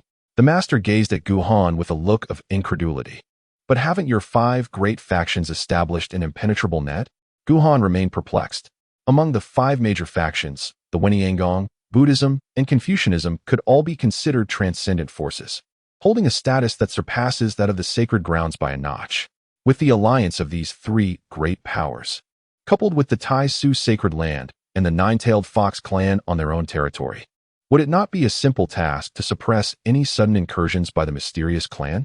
Is it truly as straightforward as you believe for a tribe that even the emperors could not eradicate? The master shook his head and sighed, stating, to this day, no one knows how many formidable warriors the mysterious clan has concealed, nor the extent of their hidden trump cards. On the surface, they appear to seek emergence, aiming to undermine the resolve of all, yet in the shadows, who can fathom their true intentions? A simple truth remains: with their capabilities, they can quietly infiltrate talented children into the various factions. Over time, what positions might these individuals ascend to? How many others might they elevate into their own ranks? Upon hearing this, Guhan was taken aback, initially feeling indifferent, yet upon reflection, the gravity of the situation struck him as profoundly terrifying. Not to mention the selection of prodigies of saintly caliber. Even choosing individuals with mere potential who ascend to the status of elders within the sacred grounds could result in an overwhelming number of prodigies under these elders. Thus, it follows that, gradually, a significant portion of the elders in a sacred domain might belong to that enigmatic clan. Master, is what you say true? Guhan's throat constricted, and a bead of cold sweat trickled down his forehead. The master regarded Guhan with a steady gaze and replied calmly, "If you were indeed one of that clan, would you be so foolish as to act only in these moments of selection? What I proposed earlier was merely a conjecture. Yet it remains a possibility. The world is not populated by fools. Could it be that?" Guhan's forehead was drenched in cold sweat. If such an event were to transpire, the situation would indeed be dire. However, there is no need for excessive concern. The sage suddenly chuckled and said, "The greatest trump card of the Holy Land is the imperial artifact. The divine beings associated with the imperial artifacts possess their own thoughts. I share this with you merely to convey that you should not underestimate that enigmatic clan." "I shall not underestimate them," Guhan replied. Guhan wiped the cold sweat from his brow, resolutely determined that he could not allow the tragic events of the Tsang Yuan realm to unfold within the 13 domains. As the memories of the Tsang Yuan realm flooded back, Guhan suddenly recalled an important matter, his expression instantly turning grave. "Master, on that day, I inadvertently entered a realm and obtained something from there. I wish for you to examine it thoroughly." "Oh," the master inquired with keen interest. "From which formidable being's miniature world did you acquire this, and what exactly did you obtain?" "The Tsang Yuan realm." Guhan gazed intently at the sage, articulating each word with precision. The sage's expression shifted dramatically in an instant, and in the blink of an eye, Guhan found himself amidst an endless expanse of lake. The horizon melded seamlessly with the sky, and the surface of the water resembled a flawless mirror, devoid of any ripples. "What realm is this?" Guhan gazed at the venerable master before him, a look of perplexity etched upon his features. The master, bearing an expression of utmost seriousness, spoke in a low yet commanding tone. "The realm of righteous spirit has conjured a microcosm, where none from the outside world may glean its secrets. I ask you, have you truly arrived at the Tsang Yuan realm?" Guhan nodded, his expression growing grave. "The creatures of that realm have been slaughtered almost to extinction, their corpses piled high beyond sight. Furthermore, I discovered several arrangements there, and from one of the blood pools, I retrieved this blood egg." Upon finishing his statement, Guhan produced the blood egg. The scholar fixed his gaze upon the blood egg, his eyes igniting with a remarkable brilliance, as if attempting to peer directly into its essence. After a prolonged silence, the radiance in the scholar's eyes dissipated, yet his demeanor grew even more somber. "This is nurturing a being, sustained by blood and infused with resentment. Once it emerges, it will undoubtedly herald a great terror." Guhan contemplated the blood egg, pondering how best to destroy it. He felt no pangs of remorse. After all, it served him no purpose. The scholar pondered for a moment before speaking. "There are two potential solutions. The first is to destroy it outright, which, while challenging, is not entirely impossible. The second option is to nurture it further with the righteous energy of Confucianism or the faith of Buddhism. As long as the influence of resentment is purged, this blood egg could become a valuable asset in a critical moment. Of course, this blood egg belongs to you. How you choose to handle it is entirely your decision." "Two solutions?" Guhan pondered for a moment and said, "Then I shall leave it to you, master. At present, I hold no trust towards the Buddhist sect. The incident concerning Wuchen has just transpired. Even if I were to destroy this egg, he would never relinquish it to the Buddhists. Moreover, with you right before me, it is only reasonable, both emotionally and logically, to entrust it to you." The master nodded, casually gesturing, causing the blood-red egg to sink directly into the placid, mirror-like lake. At this moment, Guhan curiously inquired, "Does the sage know of the Tsang Yuan realm?" The sage nodded and replied, "Since the Old Ancestor ascended to the heavens, countless imitators have followed suit. Some have ventured forth only to return, bringing back fragments of news. The myriad realms exist, and ours is not the sole one. The Tsungyuan realm is among them. That realm has been ravaged by a terrifying existence, and moreover, there are other realms that have met a similar fate. It is with this knowledge that only an emperor can breach the barrier and depart, lest we invite formidable enemies to our 13 domains. As he spoke, the sage's expression grew increasingly grave. Your ability to reach the Tsungyuan realm amidst the spatial storm suggests two possibilities. Either the barrier between the two realms has grown exceedingly thin, implying that those from the Tsungyuan realm can likewise traverse to ours with ease, or the great emperor of the void has left behind some means within you. Given the prowess of the great emperor of the void, it could indeed facilitate your arrival at the Tsungyuan realm. Chapter 70. The Mystery of the Great Emperor of the Void. The great emperor of the void has long departed. How could he possibly have left a means within me? Guhan let out a faint laugh, but soon his smile froze upon his face. The great emperor Tai Su had long since departed. The summoning card he used in the Tsungyuan realm also bore the essence of the great emperor, yet it was not the true great emperor Tai Su. However, during the incident at the Wentian Palace, it was indeed the authentic consciousness of the great emperor Tai Su. Although his presence was fleeting, it was undeniably the great emperor, and he had also taken away the quasi-emperor that Guhan had unearthed.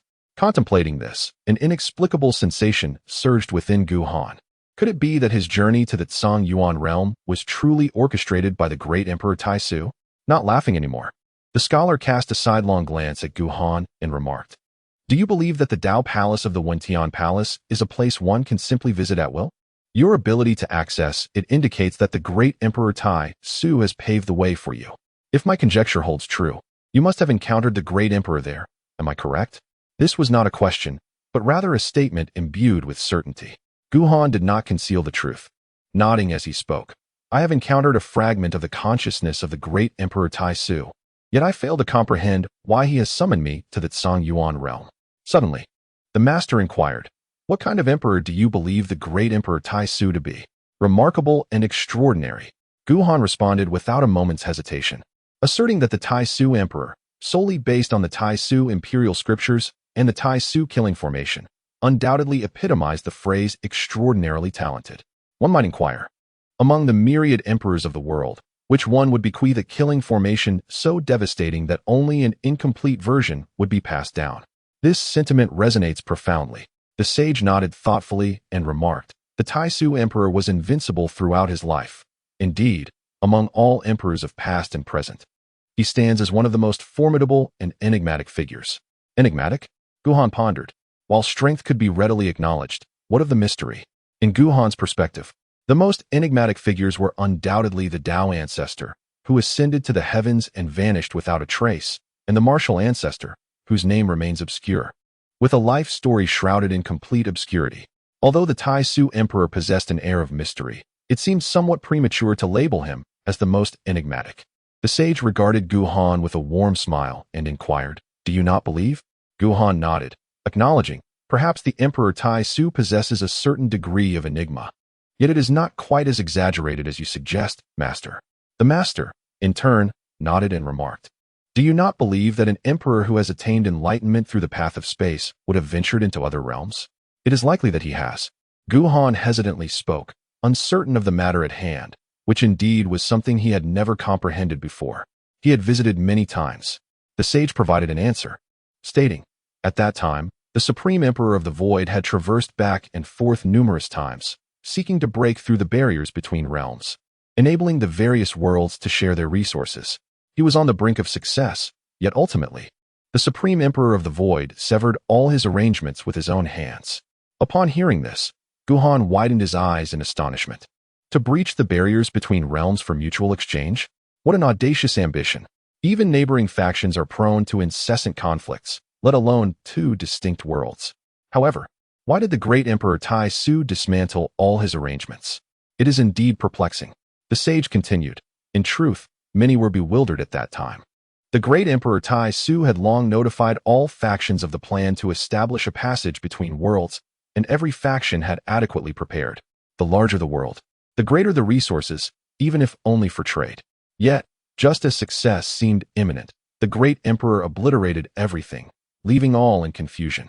Following this destruction, the great Emperor Tai Su frequently traversed other realms, setting foot in every corner of the 13 domains, leaving no stone unturned.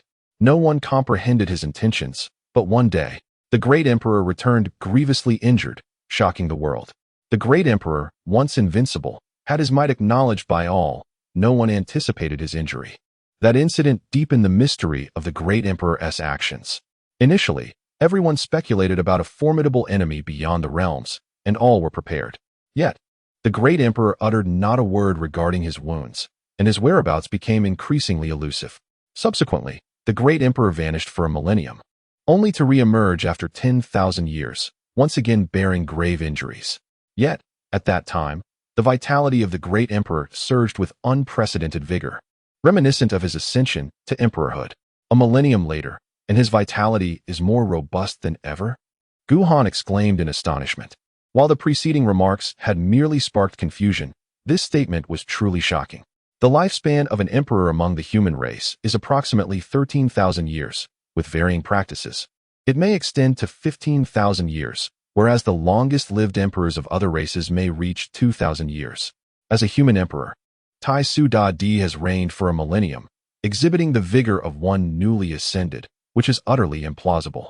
Under normal circumstances, Tai Su Da Di would be in the twilight of his years by now, with his vitality long since waned. Indeed, all of this is recorded in the annals of our Academy of Heaven and Earth. The master nodded and remarked, upon his return after a millennium, the first act of Tai Su Da Di was to establish a lineage, namely the sacred land of Tai Su. Furthermore, he visited several factions, with the Celestial Palace, the Academy of Heaven and Earth, and Mount Shumi being the first 3 locations he sought. According to the records of our Academy, Tai Su Da Di engaged in prolonged discussions with divine artifacts, seemingly plotting something monumental, a matter of immense significance. Various evidences corroborate that Tai Su Da Di was indeed orchestrating plans. Aside from you, there have been manifestations of the methods he left behind. Such an emperor, one might wonder, is he not enigmatic? The master gazed at Guhan, awaiting his response. Guhan nodded. Such words indeed carried an air of mystery. To this day, no one truly knows what the Supreme Emperor of the Void encountered or what he is currently engaged in. If it were the Supreme Emperor of the Void who deliberately left his mark upon you, guiding you to the Tsangyuan realm, what do you suppose his intentions might be? The sage inquired. Guhan shook his head, reflecting on the occasion of the Emperor's summoning card. He recalled that the Supreme Emperor had already left something behind in the Celestial Palace, which should correspond to the time spoken of by the sage, when the Supreme Emperor returned after a millennium of disappearance. As he reminisced about the events surrounding the appearance of the Supreme Emperor, Guhan pondered whether the Emperor had ever ventured into the Tsangyuan realm. Logically, it seemed unlikely. Otherwise, the blood egg would have been taken by the Supreme Emperor. Thus, it followed that his arrival in the Tsangyuan realm could not be attributed to the Supreme Emperor's influence unless the Emperor had somehow retained that memory. System. Could the essence of the Emperor summoned by the Emperor's summoning card possess that memory? Upon this thought, Guhan hastily inquired of the system.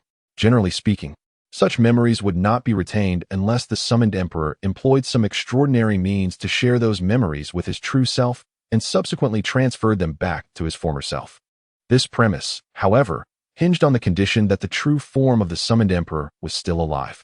Still alive? Could it be? Guhan was enveloped in uncertainty. According to the system, the Supreme Emperor of the Void was still alive and had restored his former memories after the shared recollection. Such a phenomenon seemed implausible. This time, I surmised that the issue lay within the barriers of the realms. Guhan spoke, pondering that if one were to deduce according to his thoughts, everything seemed exceedingly implausible. If it were indeed a matter of the boundary wall, it would imply that we could traverse freely between our realm and the Tsangyuan realm. The teacher responded slowly, suggesting, of course, it is also possible that there exists merely a weak point that you fortuitously encountered. However, as one who cultivates the path of space, you are aware of the inherent probabilities involved. The likelihood is nearly negligible. Guhan understood this well. After all, even entering a small world left behind by a powerful being is an arduous task without a designated entrance. The chance of being swept away by chaotic spatial currents and fortuitously stumbling upon a weak point in a vast world is even slimmer than finding a way out of the void after being exiled. If the boundary between the Songyuan realm and our realm were to be completely breached, would that terrifying being not also be able to arrive in the 13 domains? Given the capability to annihilate an entire realm, that formidable entity could easily identify the spatial nodes leading to the Songyuan realm and thereby reach the 13 domains. Almost a month has passed without any response, indicating that the issue does not lie with the boundary wall. Is it possible that the great emperor of Taisu is not dead, and that the summoned version shares memories with the original? Furthermore, could the original have utilized a special method to transmit this segment of memory to the past incarnation of the great emperor of Taisu, thus creating a closed loop? Guhan shook his head, acknowledging that matters concerning prominent figures were beyond someone of his humble stature. It was best to focus on his own responsibilities. Master, for this wedding, is it sufficient for me to merely steal the spotlight? Guhan shifted the topic, unwilling to delve further into matters beyond his reach. Knowing well that he could not intervene, the master hesitated before nodding. Well, it is indeed necessary for you to exhibit your extraordinary prowess in one-on-one combat. Only then can you effectively provoke them into action. Understood, master. I shall take my leave to rest for a while and prepare to fulfill my role as the bait. Guhan cupped his hands in farewell, possessing a legitimate reason that rendered any actions he took on the wedding day excusable. Thus, the original plan required some alteration. The master waved his hand, and the two returned from the serene, mirror-like lake to reality, simultaneously advising, do not act too recklessly. Understood. You can rest assured.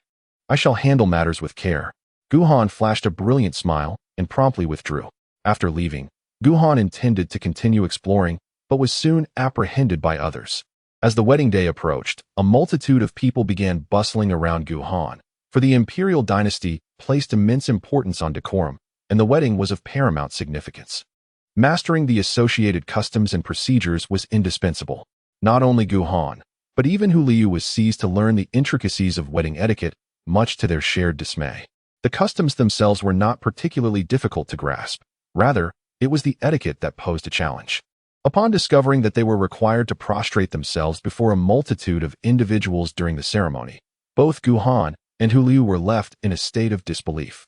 Furthermore, they were to perform these bowing rites at the very commencement of the wedding, which meant kneeling at the outset of the ceremony. Why must they bow before so many people?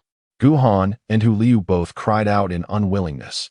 Neither of them was inclined to submit to kneeling. Especially Guhan. To be compelled to kneel for the sake of a task was a fate more unbearable than death itself. An explanation was offered.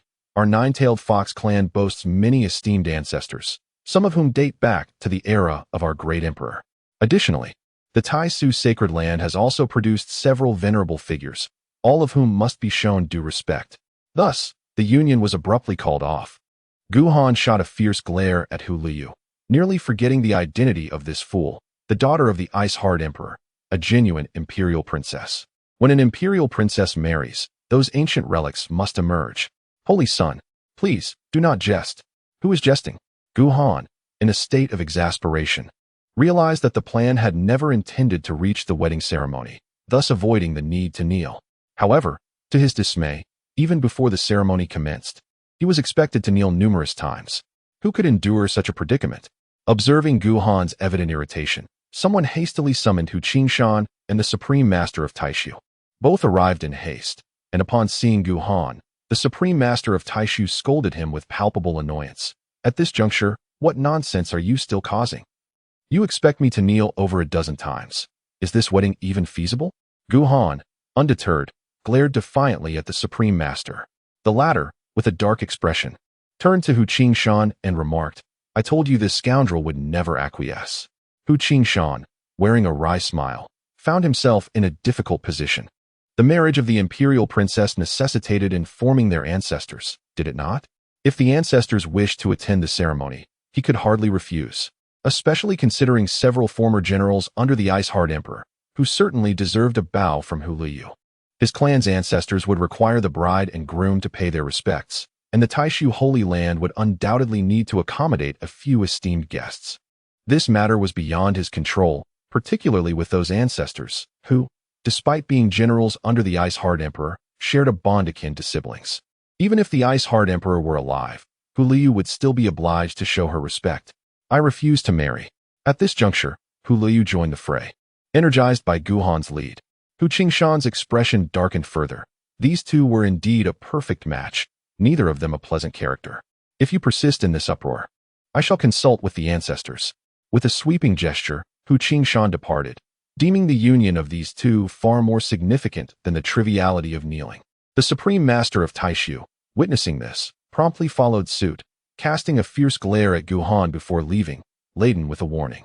Guhan merely smiled at this, then nonchalantly leaned against the side, disregarding the rules while observing many others bustling around. After about an hour, a servant hurried over.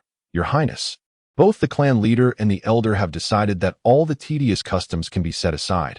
However, the wedding ceremony itself is unavoidable. Well, that simplifies matters, he thought. Let us focus on the essentials. After the lesson, I will still have some time to indulge in leisure. The learning resumed, and this time, it was solely about the wedding ceremony, an indispensable aspect of the nuptials. While other customs could be overlooked, this one must be adhered to. It was non-negotiable. Even though there was a possibility that this marriage might not materialize, it was crucial to prepare adequately, just in case the enigmatic clan decided not to attend. Guhan held no objections to this, for he knew that he would never reach the altar. As time gradually passed, he initially believed that mastering those skills would suffice. However, he soon discovered that he was also required to try on the groom's attire along with a myriad of trivial matters that rendered him utterly immobile. At last, the day of the wedding arrived, and Guhan was early on dressed in splendid ceremonial garments, ready to commence the procession to greet the bride. Chapter 72. The wedding commences in the city of Heavenly Fox. The atmosphere was adorned with vibrant decorations, and the red carpet stretched throughout the city. Countless fireworks illuminated the sky, while numerous auspicious beasts and celestial maidens danced gracefully, creating a scene of jubilant celebration. The streets were teeming with people, drawn in droves to witness such a grand occasion, leaving only the central thoroughfare unobstructed. Guhan, adorned in a resplendent crimson robe, rode a majestic dragon steed, followed by a procession of disciples from the Taisu sect. Each disciple carried an assortment of items, extending far into the distance, rendering the end invisible. According to tradition, this was the moment for the groom's welcome, yet both parties had consented to hold the wedding within the Nine-Tailed Fox clan, allowing Guhan to merely fulfill the formalities of presenting the betrothal gifts, thereby adhering to the customs. Upon entering the city, Tianhu City erupted into vibrant festivities. Beautiful fireworks illuminated the sky, while countless auspicious beasts, akin to true dragons and cheelants, roared melodiously, enhancing the celebratory atmosphere. Holy son of Taisu, congratulations. Congratulations to the groom. The crowd erupted with continuous blessings, and Guhan, not one to be stingy, had prepared an abundance of red envelopes which he scattered like petals in the rain, filled with either spirit stones or elixirs. Thank you all. Guhan smiled warmly, repeatedly clasping his hands in a gesture of respect. This was a necessary formality. People gathered to share in the joyous atmosphere, and as a disciple of the supreme sacred land, he could not afford to be stingy. Today was all about maintaining a prestigious facade. As Guhan's red envelopes were completely dispersed, the disciples following closely behind continued to collect the ceaseless rain of envelopes.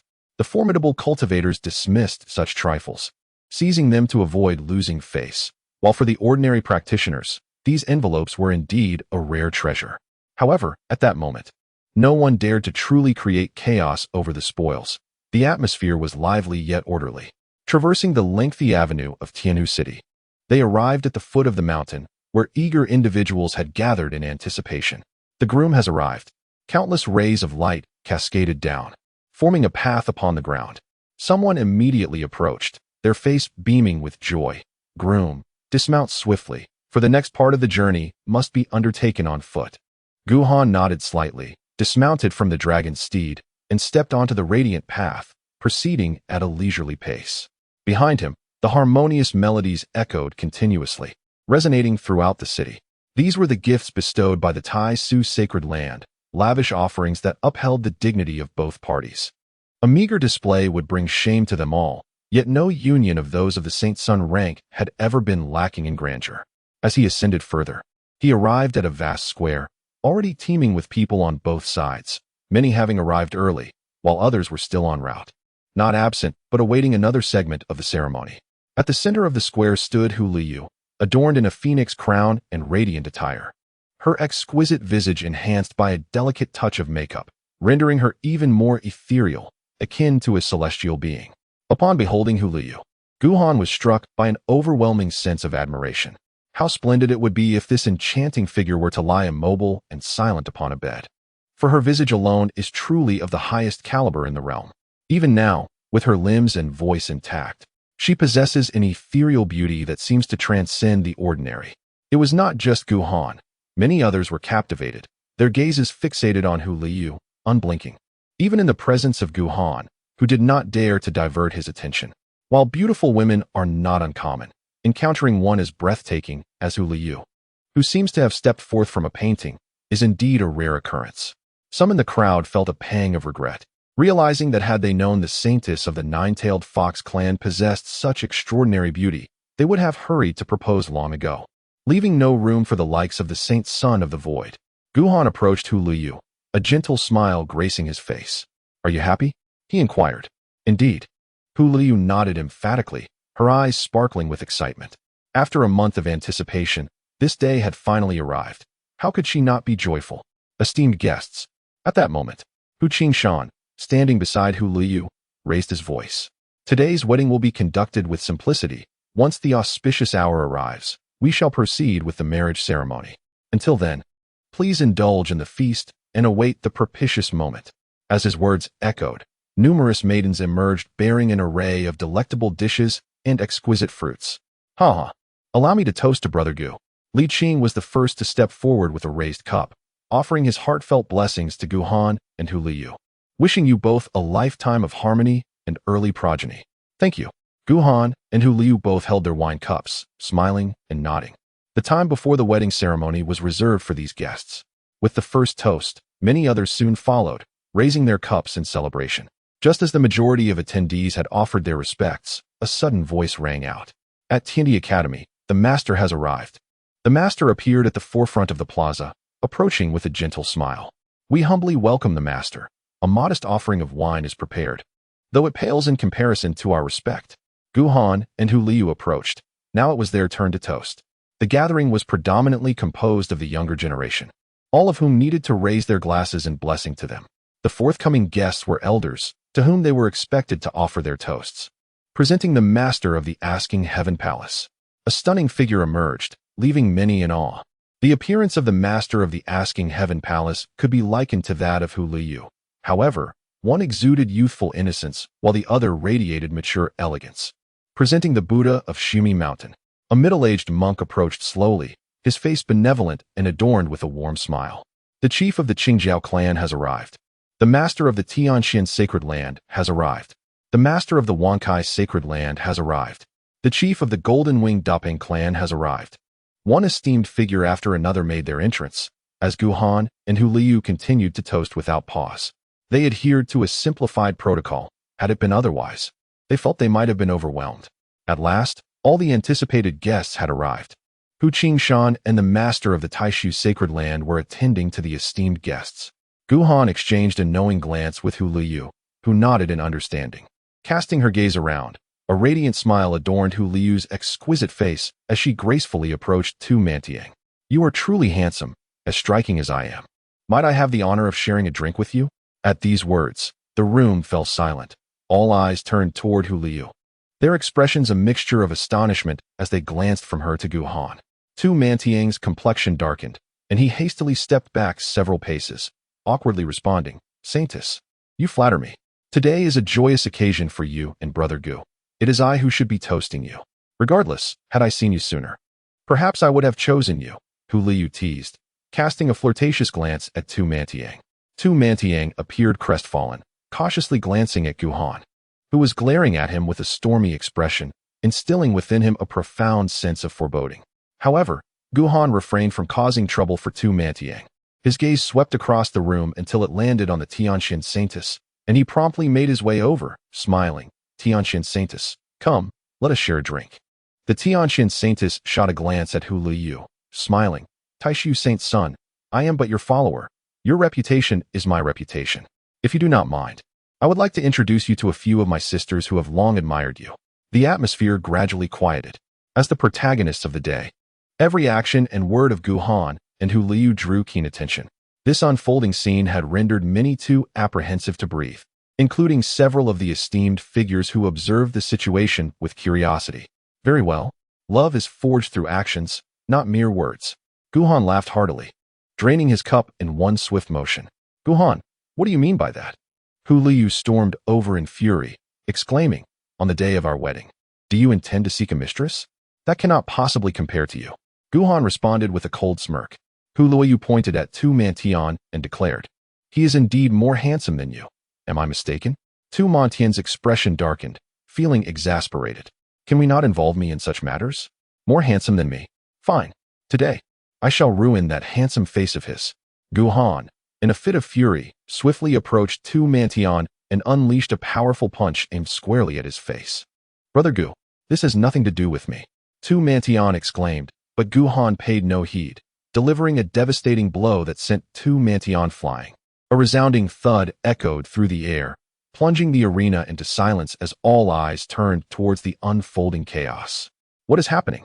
Hu Qingshan and the Supreme Master of Taishu approached with stern expressions, bewildered by the unexpected turmoil. Guhan glared at the two individuals, his expression seething with anger as he pointed an accusing finger at Hu Liu. Inquire of her what she has said, he demanded. Hu Qingshan turned his piercing gaze towards Hu Liu. With a huff of indignation, Hu Liu retorted, Guhan claimed he intends to take a dozen women as concubines. What? The Supreme Lord of the Void glared furiously at Guhan. Is this true? I shall elucidate. At that moment, the battered Tu Mantian came flying in, a considerable swelling marring his visage. With a woeful countenance, he recounted the unfolding events, his voice tinged with grievance as he lamented. Why must I bear the brunt of that punch? Who have I wronged? Hu Liu. Hu Qingshan's tone shifted to one of fierce anger as he bellowed. Do you comprehend what day it is today? Hu Liu shrugged dismissively. I did not speak untruths.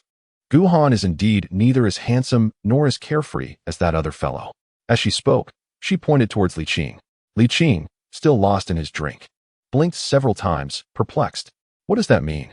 In an instant, Guhan's fist sent Li Qing hurtling away. Guhan stared coldly at Hu Liu and said, Come on, tell me what I lack compared to others. He felt inferior to his calm demeanor. Hu Liu candidly pointed at Chen Gui. Chen Gui's expression drastically changed. After all, he belonged to the legalist school, the most rule-abiding of all traditions. He insisted on decorum, yet you all cannot disregard reason. Sure enough, with a loud thud, Chen Gui was sent flying. Instantly, all the young ones felt a wave of anxiety, involuntarily stepping back. What on earth were you two playing at with such life-threatening name-calling? Enough. Just as Hu Liu continued to point at others, Hu Qingshan furiously intervened. He glared at Hu Liu, saying, It's one thing to be reckless on ordinary days, but if you continue this nonsense today, you will be confined for 3 years. And you? Hu Qingshan then turned his gaze to Guhan. Originally, as the holy son of the void, I refrained from saying much, but today, as you wed, you are considered half a member of the nine-tailed celestial fox clan.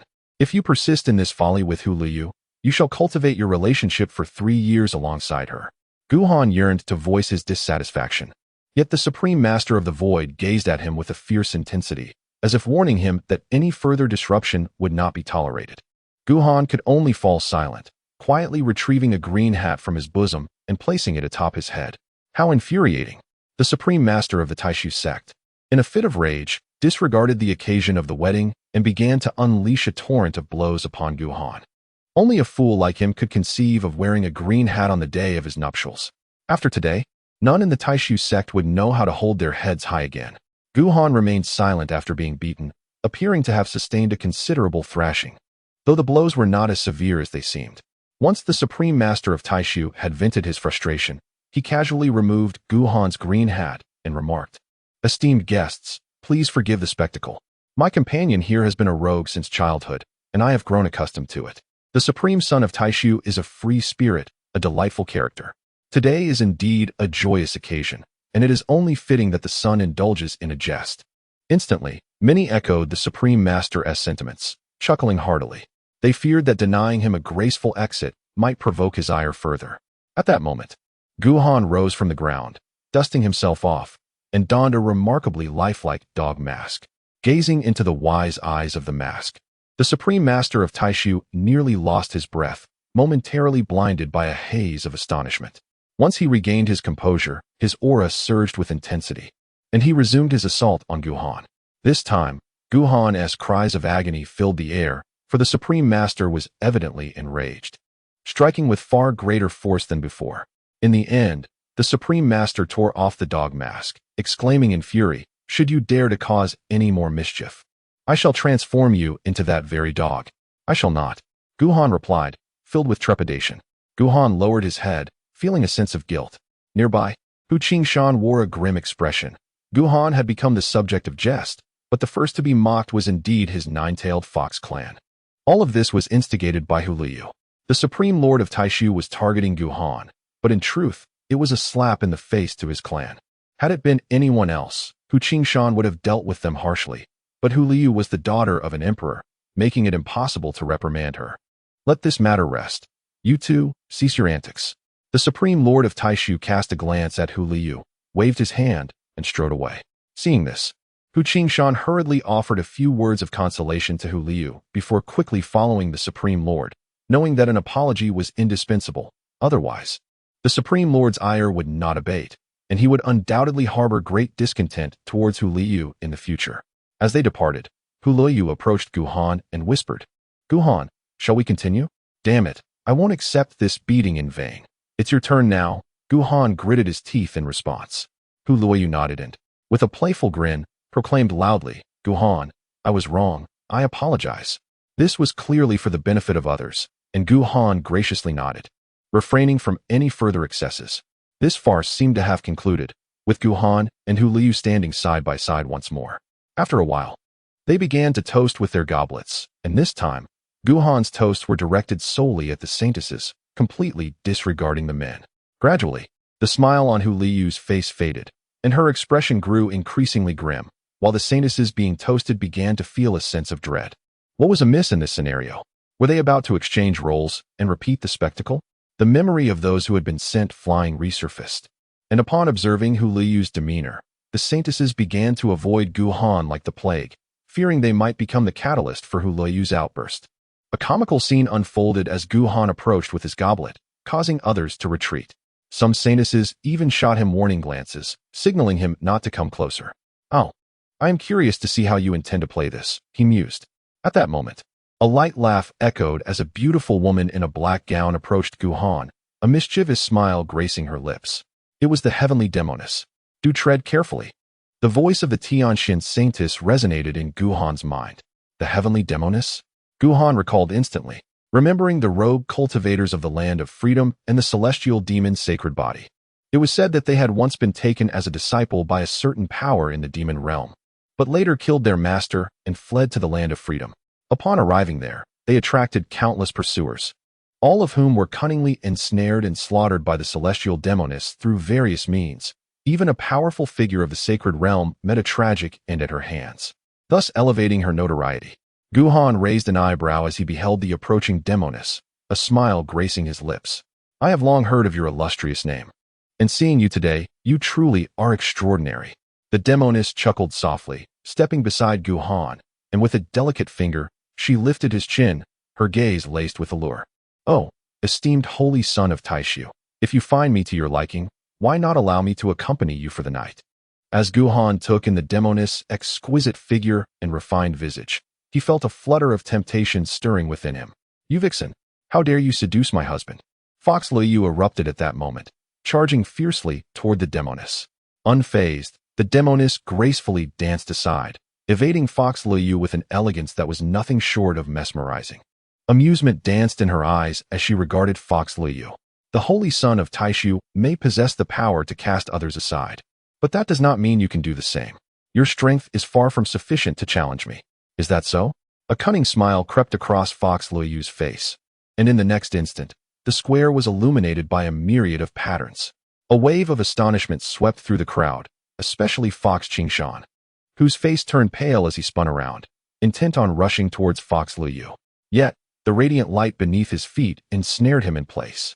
"Fox Liu, this is the Emperor's formation. Do not act recklessly," Fox Qingshan shouted, realizing trouble was imminent the moment the formation activated. This intricate array was left behind by the Ice Heart Emperor, and since the emergence of Fox Liu, its control had been transferred to her by the Imperial artifact. This was why so few were aware of her identity as an Imperial maiden, and why she was able to cause chaos within the Ninetales Celestial Fox clan. No one dared to question the decisions of the Imperial artifact, nor did anyone dare to confront Fox Liu. Those who did risked her displeasure, which could lead to the formation's activation, a consequence that had occurred before. The demoness found herself ensnared by the Emperor's formation as well, and Fox Liu, brimming with pride, approached her. "You vixen, continue your escape if you can. Ah, it seems you are the true vixen here." The demoness remained unperturbed, her laughter joyful. "I never anticipated that today would bring such a splendid spectacle. Humph, watch as I capture your pretty face." Fox Liu huffed in displeasure, lunging forward to seize the demoness' face. Yet in the next moment, a surge of Imperial-level aura erupted, and the Taishu killing formation materialized, enveloping the demoness within its protective embrace. Gu Han positioned himself in front of the heavenly demoness, his expression tinged with displeasure as he admonished Hu Liu. "What nonsense are you indulging in? Hurry and dismantle the formation. You would shield another woman." A myriad of emotions danced across Hu Liu's exquisite visage, 3 parts grievance, 3 parts disbelief, 3 parts fury, and 1 part exhilaration. In the next moment, the brilliance of the formation erupted in its entirety. Gu Han regarded Hu Liu with cold disdain, the brilliance of the Taishu killing formation emanating around them. In a chilling tone, he declared, "Your jealousy before our marriage is intolerable. I must teach you a lesson today. Do not act recklessly. Lives are at stake." Hu Qingshan shouted hoarsely. Despair etched across his face. It was one thing for Hu Liu to cause a ruckus, but that scoundrel Gu Han had summoned the Taishu killing formation. The collision of these 2 Emperor-level formations would unleash enough residual energy to claim the lives of most present. The Taishu Saint Master also roared in anger, "Gu Han, do not be foolish." Gu Han and Hu Liu remained oblivious, their gazes locked solely on one another. This was not part of their original scheme. Hu Liu intended to capture 2 individuals to impersonate the wedding ceremony, while Gu Han aimed to disrupt the nuptials before they could commence. After some deliberation, they resolved to create a disturbance prior to the ceremony. However, when the scholar approached Gu Han with revelations regarding the enigmatic clan, Gu Han abruptly altered their plan. If they were to cause a ruckus, then let it be a grand one. Gu Han coldly declared, "You were the one who first entangled with others, and now you exhibit such jealousy. If that is the case, then this marriage shall not come to fruition. You wish to annul the engagement." Hu Liu, as if struck by lightning, gazed at Gu Han in disbelief. Gu Han's expression was frigid. "Indeed, having witnessed your actions today, it is evident that we are ill-suited for one another. The vastness of the world pales in comparison to the weight of one's duties.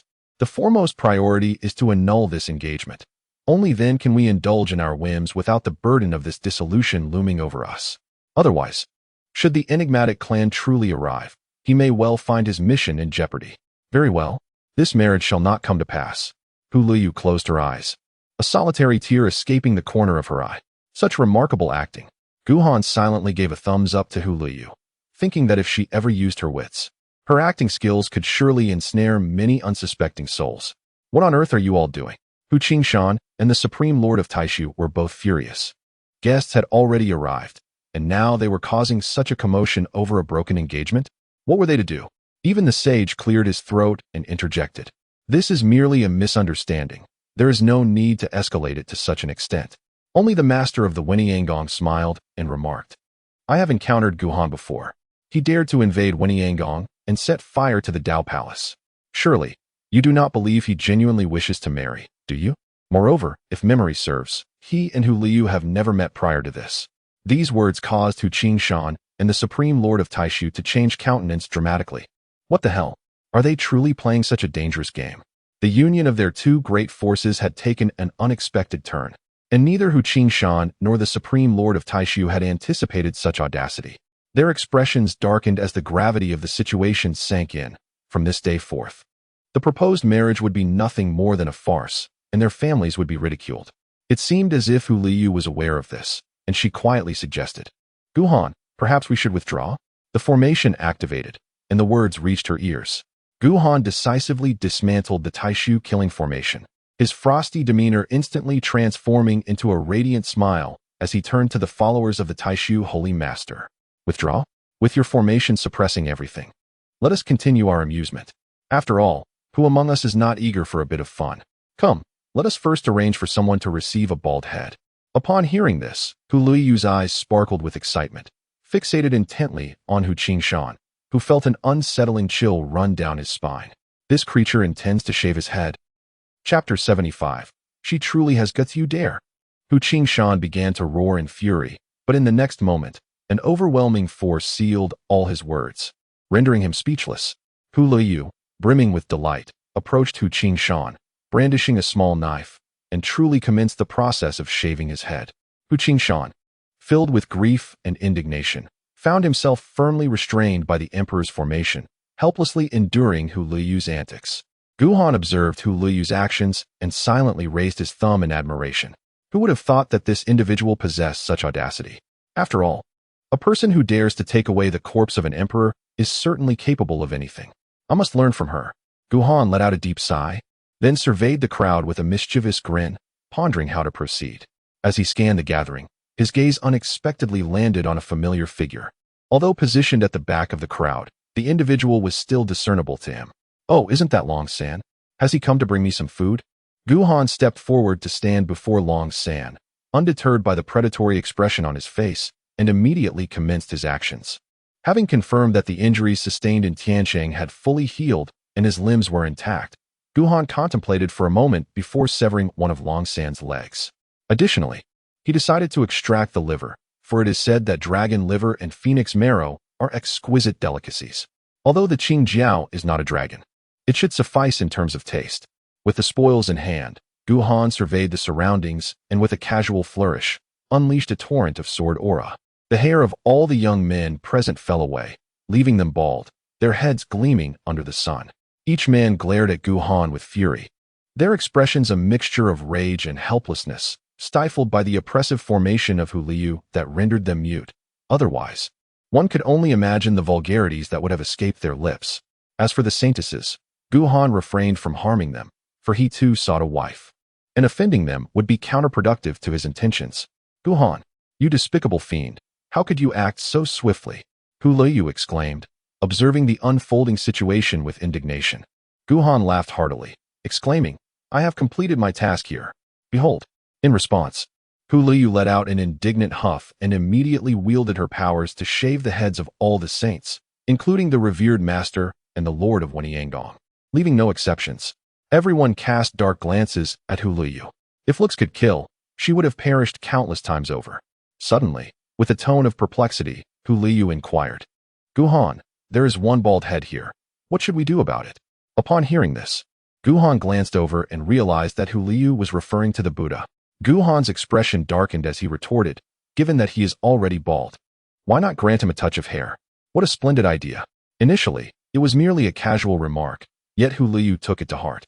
The ground was strewn with freshly shaved hair, and without hesitation, he seized a substantial handful, channeling the power of the emperor's formation to forcibly affix the hair upon the Buddha's head.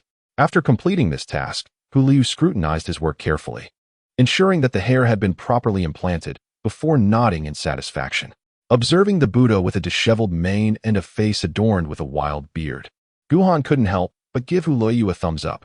Truly, he was a genius bereft of common sense. Is there anything else amusing left to do? After this escapade, Hu Luiyu still felt unsatisfied and immediately turned his gaze towards Guhan.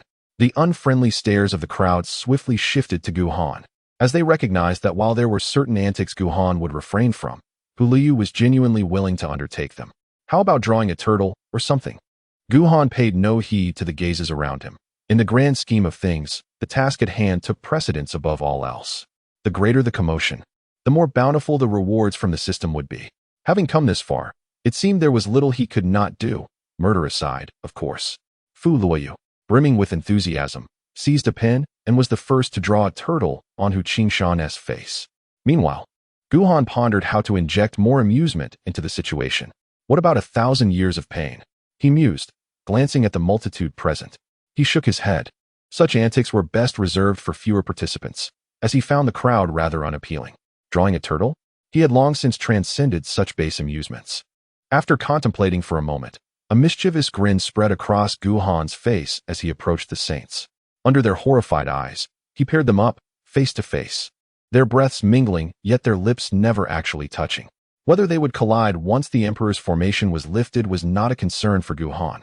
This time, the saintesses were not spared either, as he arranged them in a similar fashion.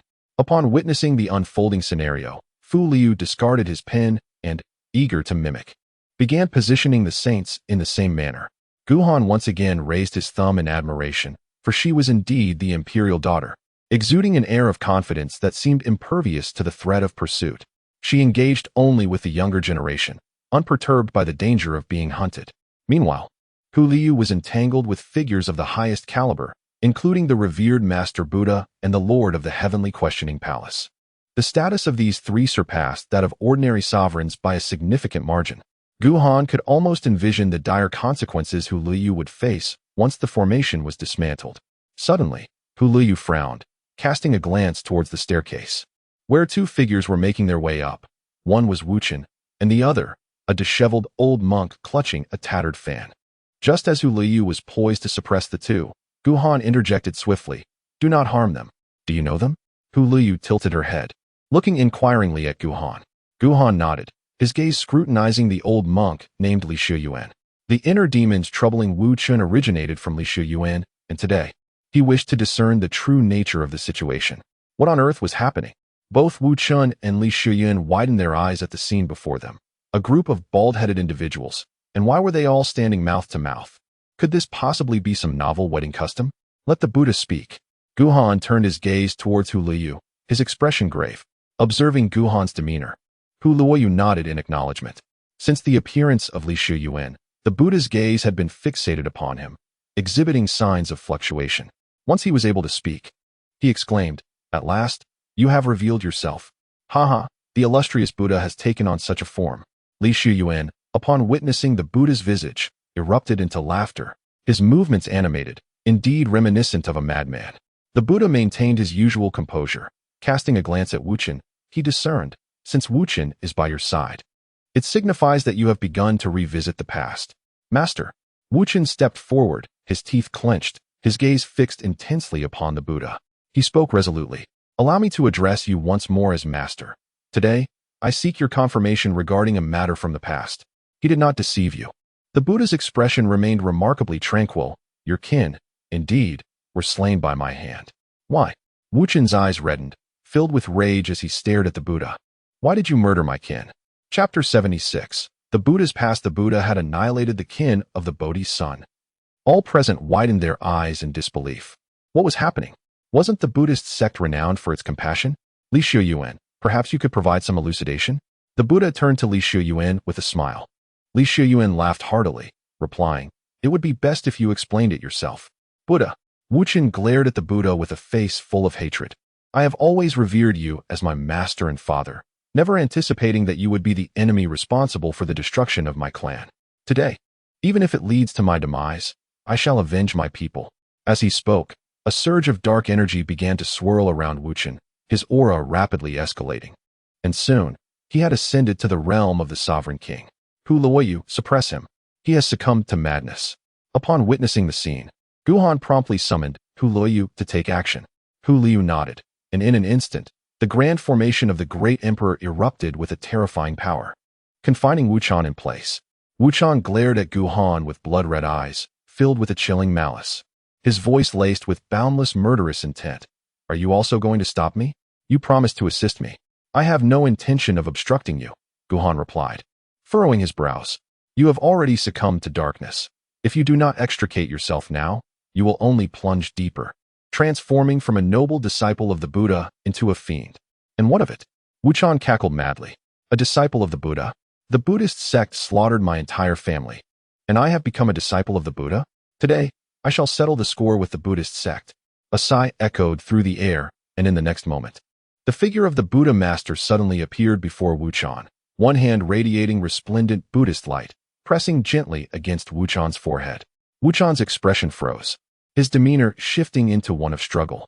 Gu Han cast a perplexed glance at Fu Liu, pondering how these individuals had escaped the confines of the emperor's formation. How had the Buddha managed to break free? Hu Liu blinked her large eyes, filled with an innocent bewilderment, clearly as clueless as Guhan regarding the unfolding mystery. Guhan glanced at the master once more. The master offered a slight smile, his hand making a subtle motion, conveying a clear message. The formation had failed to subdue them entirely.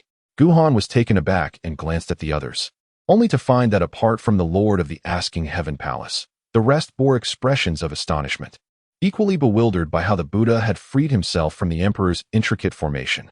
This revelation eased Guhan's mind slightly. Had these prominent figures remained unshackled, the fate awaiting him and Hu Liu would have been dire. Initially reluctant to divulge this matter, it now seemed imperative. Failure to inform you would only deepen your descent into madness.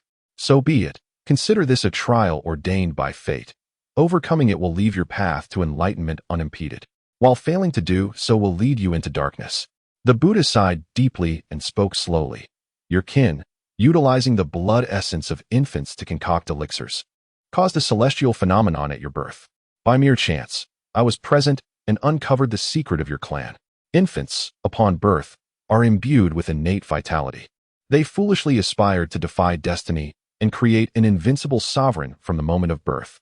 And you, my dear, are the embodiment of their ambition. Impossible. The previously calming expression of Wuchen twisted back into a snarl as he bellowed. You need not fabricate such excuses to deceive me, whether I deceive you or not. You may inquire with him, the Buddha replied, directing his gaze towards Li Shiyuan. Li Shiyuan laughed heartily, declaring, what he says is the truth. Your kin brought this upon themselves. However, he cast a meaningful glance at the Buddha, continuing, the Buddhist path is rooted in compassion, eschewing the taking of life. Yet you slaughtered an entire clan. What rationale supports this? You were right from the beginning. The Buddha sighed again, then solemnly performed a gesture of respect towards Li Shiyuan. At this, Li Shiyuan erupted into a fit of manic laughter, his eyes glistening with unshed tears. The knot in the heart is untied. The knot in the heart is untied. What on earth is happening? Guhan was filled with curiosity. Clearly these two individuals shared a complicated past. The Buddha turned his gaze toward Wuchen, who appeared to be in a state of utter disarray, his eyes vacant, reflecting a shattered state of mind. The Buddha shook his head and spoke. There was once a philosophical dispute on Mount Sumeru. A philosophical dispute? Wuchen, with his lifeless eyes, did not even glance at the Buddha, evidently disinterested in such matters. Should Hilo Yu release Wuchen from his constraints now, it was highly likely that Wuchen would succumb to despair. The Buddha continued to speak softly. One philosophy embraces compassion, refraining from causing harm to any living being, while the other believes in sacrificing one to save many, wielding a knife to rescue all sentient beings. These two divergent philosophies represent entirely different paths for the Buddhist teachings. I once believed that compassion was the essence of Buddhism, while Li Shiyuan held that killing could also be considered a form of Buddhahood. At that time, there were no disciples of the Buddha. It was just Li Shiyuan and I advancing together. However, due to our differing ideologies, I became the Buddha, while he departed from Mount Sumeru. It wasn't until your birth that he led me to your family's vicinity. And it was only when the extraordinary signs surrounding your birth captured my attention that I ventured to your home and uncovered the secrets of your lineage. There, I discovered the remains of countless infants, and my heart began to change. I felt compassion for your kin, but who, then, extends compassion to those children? I share this not to urge you to relinquish your hatred, but to convey that entering the demonic path is akin to entering the Buddha's path. The Buddha manifests in myriad forms and faces numerous trials. If you cannot overcome this obstacle, it merely indicates that my previous teachings were insufficient and your resolve in pursuing enlightenment has not been steadfast. Upon concluding his words, the Buddha quietly observed Wuchen, awaiting his reaction. Initially, confusion flickered in Wuchen's vacant eyes, which then began to reflect a struggle. A torrent of demonic energy surged within him, while simultaneously, radiant Buddhist light blossomed. Gradually, both forces claimed half of Wuchen's being, one side shining brilliantly with Buddhist radiance, the other roiling with demonic energy. Suddenly, Wuchen let out a furious roar, his head thrown back, as the constraints of the emperor's formation dissolved. With a fierce expression, he charged toward the heavens. Swiftly vanishing from sight, Li Shiyuan turned to the Buddha and asked, will you not pursue him to see what transpires? The Buddha shook his head, stating, that is sufficient. This is his trial, and all that unfolds is subject to his own fate. No one can perpetually dwell beneath another's wings. As for you, why did you provoke this trial for him? The Buddha inquired of Li Shuyuan. Li Shuyuan, brushing off the dirt from his attire and yawning, replied, "It was merely a chance encounter." Afterward, he cast an amused glance at Gu Han and laughed heartily. "You, my friend, pique my interest. What do you intend to do next? Play? What nonsense." Upon witnessing Wu Chen's departure, Gu Han comprehended the situation. The Buddha had undoubtedly brought forth an imperial artifact. Otherwise, it would be inconceivable for the Buddha to breach the emperor's formation, let alone Wu Chen. Only with the covert assistance of the imperial artifact could Wu Chen have possibly escaped the constraints of the emperor's formation. With an imperial artifact in play, what was there left to do but await misfortune? Chapter 77. The emergence of the enigmatic clan. Gu Han gazed at the chaotic hair and unkempt beard of the Buddha, a smile tugging at his lips, yet it remained unexpressed. "Gu Han, witness my power as I subdue him." Hu Liu suddenly erupted, the formation's brilliance surging forth, once more enveloping the Buddha.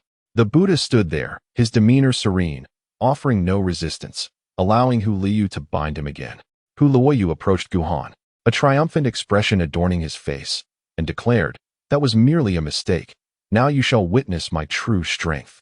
You are formidable. Prepare for your demise." Gu Han was reluctant to engage in conversation with this fool. Had she not yet realized the reason her grand imperial formation had been breached? Gu Han cast another glance at the bald head of the sage, feeling a wave of incredulity within. The sage, remarkably composed, remained utterly still despite the situation's absurdity. Now, how would this all conclude? Suddenly, Hu Luoyu's eyes sparkled mischievously as he remarked with a grin, "Why don't we bury them all in the cesspit?" What a splendid idea! Gu Han raised his thumb. After all, the matter was not of his doing, and at most, it was merely a case of misplaced anger. He feared nothing. "I shall dig a pit. Wait for me a moment," Hu Luoyu exclaimed, bursting forth with enthusiasm, leaving Gu Han alone in the company of others. Once Hu Liu had departed, Gu Han offered an awkward smile to the onlookers, saying, "Ladies and gentlemen, you have all seen that this outrageous idea was not conceived by me." Everyone glared at Gu Han with indignation, as if to say, "Do you think we are unaware of how many of your reckless ideas have led us here? If it were not for the suppression of the emperor's formation, they would have surely unleashed a torrent of words. My young friend, would you indulge me in some fun?" Li Shuyuan said with a cheerful grin as he sidled up to Gu Han. Gu Han cast a glance at Li Shuyuan and smiled. "How does the senior wish to play?" "Quite simply," Li Shuyuan replied, raising his hands in a gesture of indifference. Suddenly, with astonishing swiftness, Li Shuyuan lunged forward, his hand piercing directly through Gu Han's chest before he could even react. Gu Han gazed at Li Shuyuan in disbelief. Judging by the Buddha's earlier demeanor, he clearly did not regard Li Shuyuan as an adversary, nor did he instruct Hu Liu to subdue him. With a nonchalant smile gracing his face, Li Shuyuan wiped away the blood and spoke, "I know you are all waiting for the emergence of the anomalous clan. Look, I have already made my move. You are one of the anomalous clan." Gu Han spat blood, his body collapsing to the ground, a tumultuous force raging within him, rendering him utterly powerless. Indeed, just as the two of you, the protagonists of this marriage, are embroiled in this chaos, now you can only await your demise at my hands. Li Shuyuan's gaze turned frosty, but before he could strike again, a radiant light of the Buddha enveloped the area, and the figures of the master and the lord of the Winting Palace materialized before Gu Han. "I knew you had laid a trap, yet we never intended to approach stealthily." Li Shuyuan swiftly evaded the luminous aura, his form soaring into the air. The master administered a pill to Gu Han and then turned his attention to Li Xing, stating such eloquent words, "Alone, you may find it challenging to escape." Alone? Li Shuyuan chuckled, and suddenly, the space around him fractured, allowing figure after figure to emerge, each exuding immense power. Above, a crimson moon gradually ascended, transforming the daytime into night. Finally arrived, a terrifying aura erupted from Hu Qingshan as the ice heart mirror appeared in his grasp, breaking free from the constraints of the emperor's formation, simultaneously liberating the other sovereigns from their bindings. As for the young saints, Hu Qingshan chose not to assist them. The anomalous clan excelled in manipulating emotions, and these individuals lacked the cultivation to resist. "Youngster, we shall settle the score later. Shave your head and bury yourself in a pit. Your fate has already been scripted." A sinister glee danced across the faces of the sovereigns as they turned their gazes toward Gu Han in unison, causing his scalp to tingle with unease. Damn it! This has gone awry. Guhan felt an icy chill in his heart. Although he was aware that this was a trap, the thought of being targeted by these powerful figures left him apprehensive about his future. Master, let us engage in battle once more. The woman who emerged from the Heavenly Book Academy, a potential empress, beckoned to the master with a graceful gesture, her demeanor exuding unparalleled charm. Guhan felt a stir of emotions, and not only him. Even the saints were stirred, unable to remain immune to the manipulative tactics employed before the quasi-emperor. Yet, they managed to maintain a semblance of control. At such an advanced age, to have such captivating beauties in one's thoughts is indeed no small fortune in life. The master laughed heartily and charged forward, igniting an intense battle in the skies. It was then that Guhan realized the master was, in fact, a formidable quasi-emperor, standing his ground against the female quasi-emperor with remarkable prowess. Buddha, come forth. Another quasi-emperor stepped forward, directly addressing the Buddha. Without hesitation, the Buddha ascended into the fray, and yet another epic clash among quasi-emperors erupted. Guhan stood in astonishment. These individuals were all quasi-emperor level powerhouses. Guhan turned his gaze towards the master of the Weniangong, who was presumably a formidable presence at the quasi-emperor level. Do not be deceived by my apparent restraint. The master of the Weniangong furrowed his brow deeply and spoke. Something feels amiss, young one. Be vigilant and ensure your survival. What does that imply? Guhan was momentarily taken aback. Before he could fully comprehend the situation, a massive blade materialized above his head. Bang! A terrifying force surged forth in an instant. Fortunately, Hu Liu had activated the Emperor-S formation, which mitigated most of the residual impact, yet Guhan was still flung away by the aftershock. The Lord of the Heavenly Question Palace intervened, intercepting the formidable blade, but in the wake of that singular strike, the mighty weapon vanished without a trace. Guhan spat out a mouthful of fresh blood. Although Li Shuyuan had nearly recovered from the injury inflicted by the Master-S elixir, he was once again struck by the residual force of the quasi-emperor, leaving him gravely wounded. Swift resolution. Hu Qingshan, wielding the imperial artifact, the Ice Heart Mirror, charged toward the aerial battlefield. One imperial artifact was insufficient. The enigmatic female quasi-emperor, noticing Hu Qingshan, revealed a faint smile. In the next moment, a crimson long spear shot through the air, directly targeting Hu Qingshan. A terrifying aura erupted, revealing that the spear was also an imperial artifact. The Ice Heart Mirror immediately radiated its imperial might, and the two artifacts collided rapidly, creating a thunderous explosion that seemed to shake the very heavens. And what of the void-killing array? The Lord of the Void roared, and the enormous void-killing array gradually materialized, sealing off the entire Tianhu city. If it were the complete void-killing array, we might have felt fear, but a mere incomplete version is hardly enough. An authoritative voice resounded as space tore open again, revealing a man holding a black small tower. How is this possible?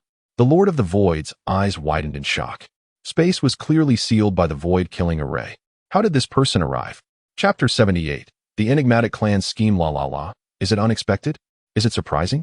The middle-aged man holding the black tower appeared with a grin, radiating mirth, as the unique fluctuations of an imperial artifact flowed from it.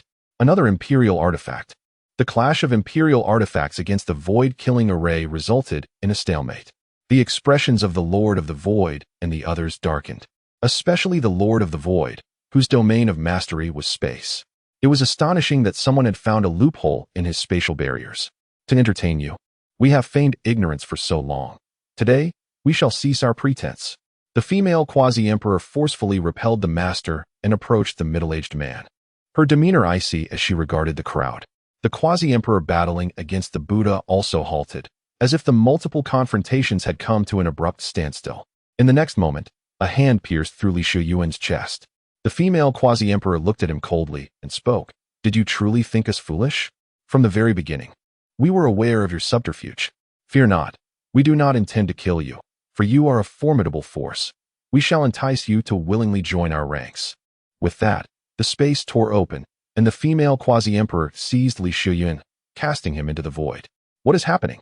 Many gazed at this scene in shock, while only the Buddha, the master, and the palace master of the Wenting Palace displayed expressions of sympathy. Seeing their faces, the crowd fell into silence. What is it that you truly intend? The master spoke with a composed demeanor, his gaze sharp. The female quasi-emperor turned to the master, giggling, "Master, you have always targeted us. May I ask, are we meant to perish by nature?" The master fell into silence at her words. The female quasi-emperor then directed her question to the Buddha, asking, "Buddha, are we destined for death? The causes of yesterday lead to the fruits of today. The malevolence you have sown is now your consequence," the Buddha replied, his gaze calm, yet resolute. The female quasi-emperor burst into laughter, saying, "You can tolerate the existence of the demon domain and all others, yet you cannot abide our presence. What benevolent deeds have those you accept ever sown? You call us strange. The nine-tailed celestial fox clan can also bewitch hearts, yet we have not seen you take action against them. Ultimately, you are but hypocrites. Our only fault lies in our strength, which incites your fear." Enough with the empty words, the palace master of Wenting Palace interjected coldly. "Since your clan's emergence, the slaughter you have caused is immeasurable. How could we not eliminate your entire clan for this alone?" "Indeed," the female quasi-emperor nodded, a peculiar smile gracing her lips. "Do you know why we, despite being aware of your traps, still chose to come?" The palace master furrowed his brow, admitting, "That is something I had not considered." "The wilderness," the female quasi-emperor replied with a playful laugh. "From this day forth, the wilderness shall belong to us." "What do you mean?" The palace master frowned deeply. Although the wilderness was desolate compared to other realms, it was home to several imperial-level forces. She doubted the enigmatic clan could seize control from them. "Is this difficult to comprehend?" The female quasi-emperor laughed heartily. "Those few clans have consented to our dominion over the wilderness. As long as you do not interfere, we shall re-emerge into the world with dignity." The crowd's expressions shifted dramatically. The clans of the wilderness had allied with the enigmatic clan. The master narrowed his eyes and spoke, "A clever tactic. You are using their lives as leverage against them." "Indeed," the female quasi-emperor acknowledged openly. "We may not be able to defeat them, but we have been operating from the shadows, making subtle moves. These years have been exhausting, pretending to be fools to draw your attention while plotting for the wilderness." In the 13 domains, each had its own characteristics. The wilderness was distinct from the others, composed of several great nations that were not like traditional dynasties. Their essence was formed by a single surname, indicating that all were bound by blood ties. Referring to them as nations might be less fitting than calling them tribes. Holding the lives of the majority in their grasp is tantamount to controlling the lifeblood of a clan. Once the population dwindles, such a nation is bound to collapse. For unlike the holy places that disregard bloodlines, one must rely on their lineage to thrive in the wilderness. "So you deliberately came to negotiate with us?" the Buddha asked, his expression devoid of emotion as he regarded the female quasi-emperor. The female quasi-emperor nodded, stating, "Indeed, their mere agreement is insufficient. We also require your consent. Otherwise, you may swiftly turn against us, and we would be unable to hold our ground. However, should you refuse, we would not hesitate to eliminate the majority of the population in the wilderness and continue our concealment." The scent of threat permeated the air, and the expressions of the crowd grew grim. Though the wilderness had a relatively sparse population compared to other domains, it still numbered in the astronomical figures. "Is this your confidence?" The Buddha suddenly chuckled. To save thousands by sacrificing one is to embody the essence of Buddhism. To kill thousands to save one is also a Buddhist act. Today, you ought to ponder how to depart safely. As soon as he finished speaking, an overwhelming aura erupted from the Buddha, and a towering statue of a Buddha appeared in the sky, exuding an imperial-like presence. The Buddha bone relic. The expressions of the enigmatic clan members turned grave. If imperial artifacts were to be categorized, the Buddha bone relic belonged to the highest echelon.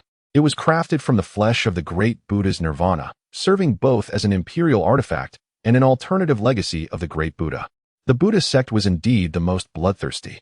The middle-aged man holding the Black Tower sighed. Then the Black Tower in his hand soared skyward, transforming into a towering edifice. Its dark aura cascaded like a waterfall, confronting the colossal Buddha statue with terrifying intensity. "If you have made your decision, then from this day forth, one domain shall be removed from the 13 domains." The expression of the female quasi-emperor turned exceedingly frigid, her gaze beginning to shimmer with the desire for slaughter. "We can acquiesce to your demands," the master of the Asking Heaven Palace suddenly interjected, "but there is one stipulation. Your clan shall never leave the wilderness domain. Those who venture beyond shall face death, including all of you. Never to leave the wilderness domain." The members of the enigmatic clan furrowed their brows in unison.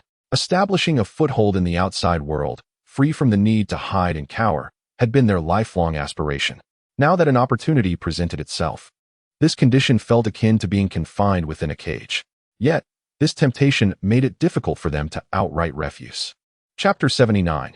Conditions from all sides. Is this condition excessively harsh? The female quasi-emperor inquired, her brow knitted in concern. The master of the asking heaven palace regarded her with a frigid demeanor, stating, harsh? If one domain falters, all 13 shall descend into chaos. We are acutely aware of the pros and cons. Should we permit you to leave the wilderness domain, it would be tantamount to declaring war. Our losses would be minimized. Master, this cannot be. The Buddha interjected gravely.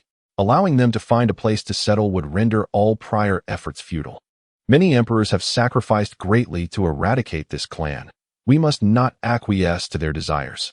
I believe it may not be entirely unfeasible, the sage suddenly suggested. This clan's emperors have proven elusive. Rather than remain ensnared, we might as well expose them to the light. Regardless, should war ensue, the wilderness domain would suffer substantial casualties. In the event of conflict, these quasi-emperors may not escape unscathed, the Buddha asserted. To eliminate the opposing quasi-emperors would render the enigmatic clan incapable of recovering for at least a millennium. Even if sacrifices are made, it is preferable to compromise. The risks of concession are far too great. If calamity befalls us, it would not merely be a matter of the wilderness domain, but rather concern the entirety of the 13 domains. First and foremost, you cannot confine us, the female quasi-emperor declared. We have mastered the art of spatial manipulation. Otherwise, do you think we would dare approach with the void-killing array in place? Upon hearing this, the expressions of the gathered individuals varied. The Holy Lord of the Void wore a face of disbelief. The Void Emperor, undefeated throughout his life, wielded unparalleled imperial scriptures. How could anyone's spatial prowess surpass that of the Holy Land of the Void? Even if he remained unaware of how the enigmatic clan traversed the blocked space, it was inconceivable that they could rival the Holy Land of the Void in spatial capabilities. The sage, the Buddha, and the master of the asking heaven palace fell silent. Once the void-killing array was activated, they had already sensed something amiss when members of the enigmatic clan managed to breach the spatial barriers and make their presence known. Now, however, their words sparked a newfound belief. Guhan gazed at the female quasi-emperor and suddenly spoke. The methods bestowed upon you by the great emperor of the void? The quasi-emperors of the enigmatic clan were taken aback, turning their attention simultaneously towards Guhan. The female quasi-emperor narrowed her eyes and, regarding Guhan, inquired, young man, what leads you to believe that our esteemed emperor would impart such techniques to us? It's quite simple, Guhan replied calmly. When it comes to the realm of space, I believe no one throughout history has surpassed the great emperor of the void. He has traversed every inch of the 13 domains and given his spatial prowess. No matter how well you conceal yourselves, it would be impossible to evade his perception. Yet, you have managed to remain hidden until now. The only explanation for this is that the great emperor of the void has not taken action against you. Guhan, do not speak recklessly. The holy master of the void hastily interjected, attempting to halt Guhan's words. If this were to spread, it would imply that the great emperor of the void is aiding the enigmatic clan. You are the holy master, the current steward of the great emperor of the void's legacy. If the great emperor indeed has other plans, as the holy master, you should be all the more attuned to his intentions. Guhan calmly gazed at the Lord of Tai Su.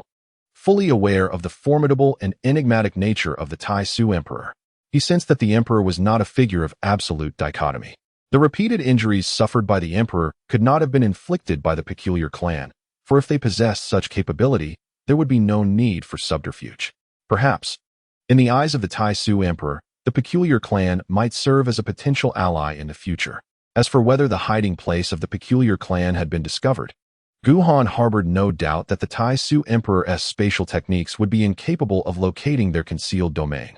In the brief span of a mere minute within the Tsang Yuan realm, the Tai Su emperor traversed through space to suppress the formidable adversaries lurking in the depths, which clearly illustrated his mastery over spatial manipulation. This left the Lord of Tai Su somewhat flustered by Guhan's remarks. Logically, one must sever ties with the peculiar clan. However, as the inheritor of the emperor's lineage, it was imperative to follow in the emperor's footsteps. Indeed, the female quasi-emperor suddenly nodded, stating, The Taisu Emperor has indeed imparted knowledge to us, ensuring that we do not perish under your siege. The expressions of all present shifted dramatically. Why would the Taisu Emperor share knowledge with the peculiar clan? The scholars furrowed their brows, and after a prolonged silence, one of them solemnly remarked, "We ought not to question the decisions of an emperor. Yet how can we ascertain that it was the Taisu Emperor who bestowed this knowledge upon you?" Simple. The female quasi-emperor snapped her fingers, effortlessly tearing through space, rendering the Taisu killing array's restrictions irrelevant. She declared, "This is the method taught to us directly by the Taisu Emperor to confront the Taisu killing array. Although the killing array is formidable, it remains flawed. This is the path of vitality. Were it not for the teachings of the Taisu Emperor, I ask, who among you could possibly traverse through space within the confines of the Taisu killing array?" No one dared to refute this statement. Even a flawed killing array was renowned, and it would be a daunting task for even an emperor to discern its vulnerabilities. Guhan also concurred with this notion, thus surmising that the great emperor of the void had imparted something to the enigmatic clan. The flawed version of the void slaughter array indeed possessed its shortcomings, a fact he was acutely aware of, for he had mastered the complete version of the void slaughter array, its intricacies now fully comprehended. Were it not for the great emperor of the void's teachings, few in the world would be capable of discerning the deficiencies in the incomplete void slaughter array. Given that the great emperor of the void has permitted your presence, we shall consent to your settlement in the wilderness domain. The Buddha spoke slowly. However, apart from your unwavering commitment to never step beyond the wilderness domain, I have one additional condition. You must not lay a hand upon the beings of the wilderness domain.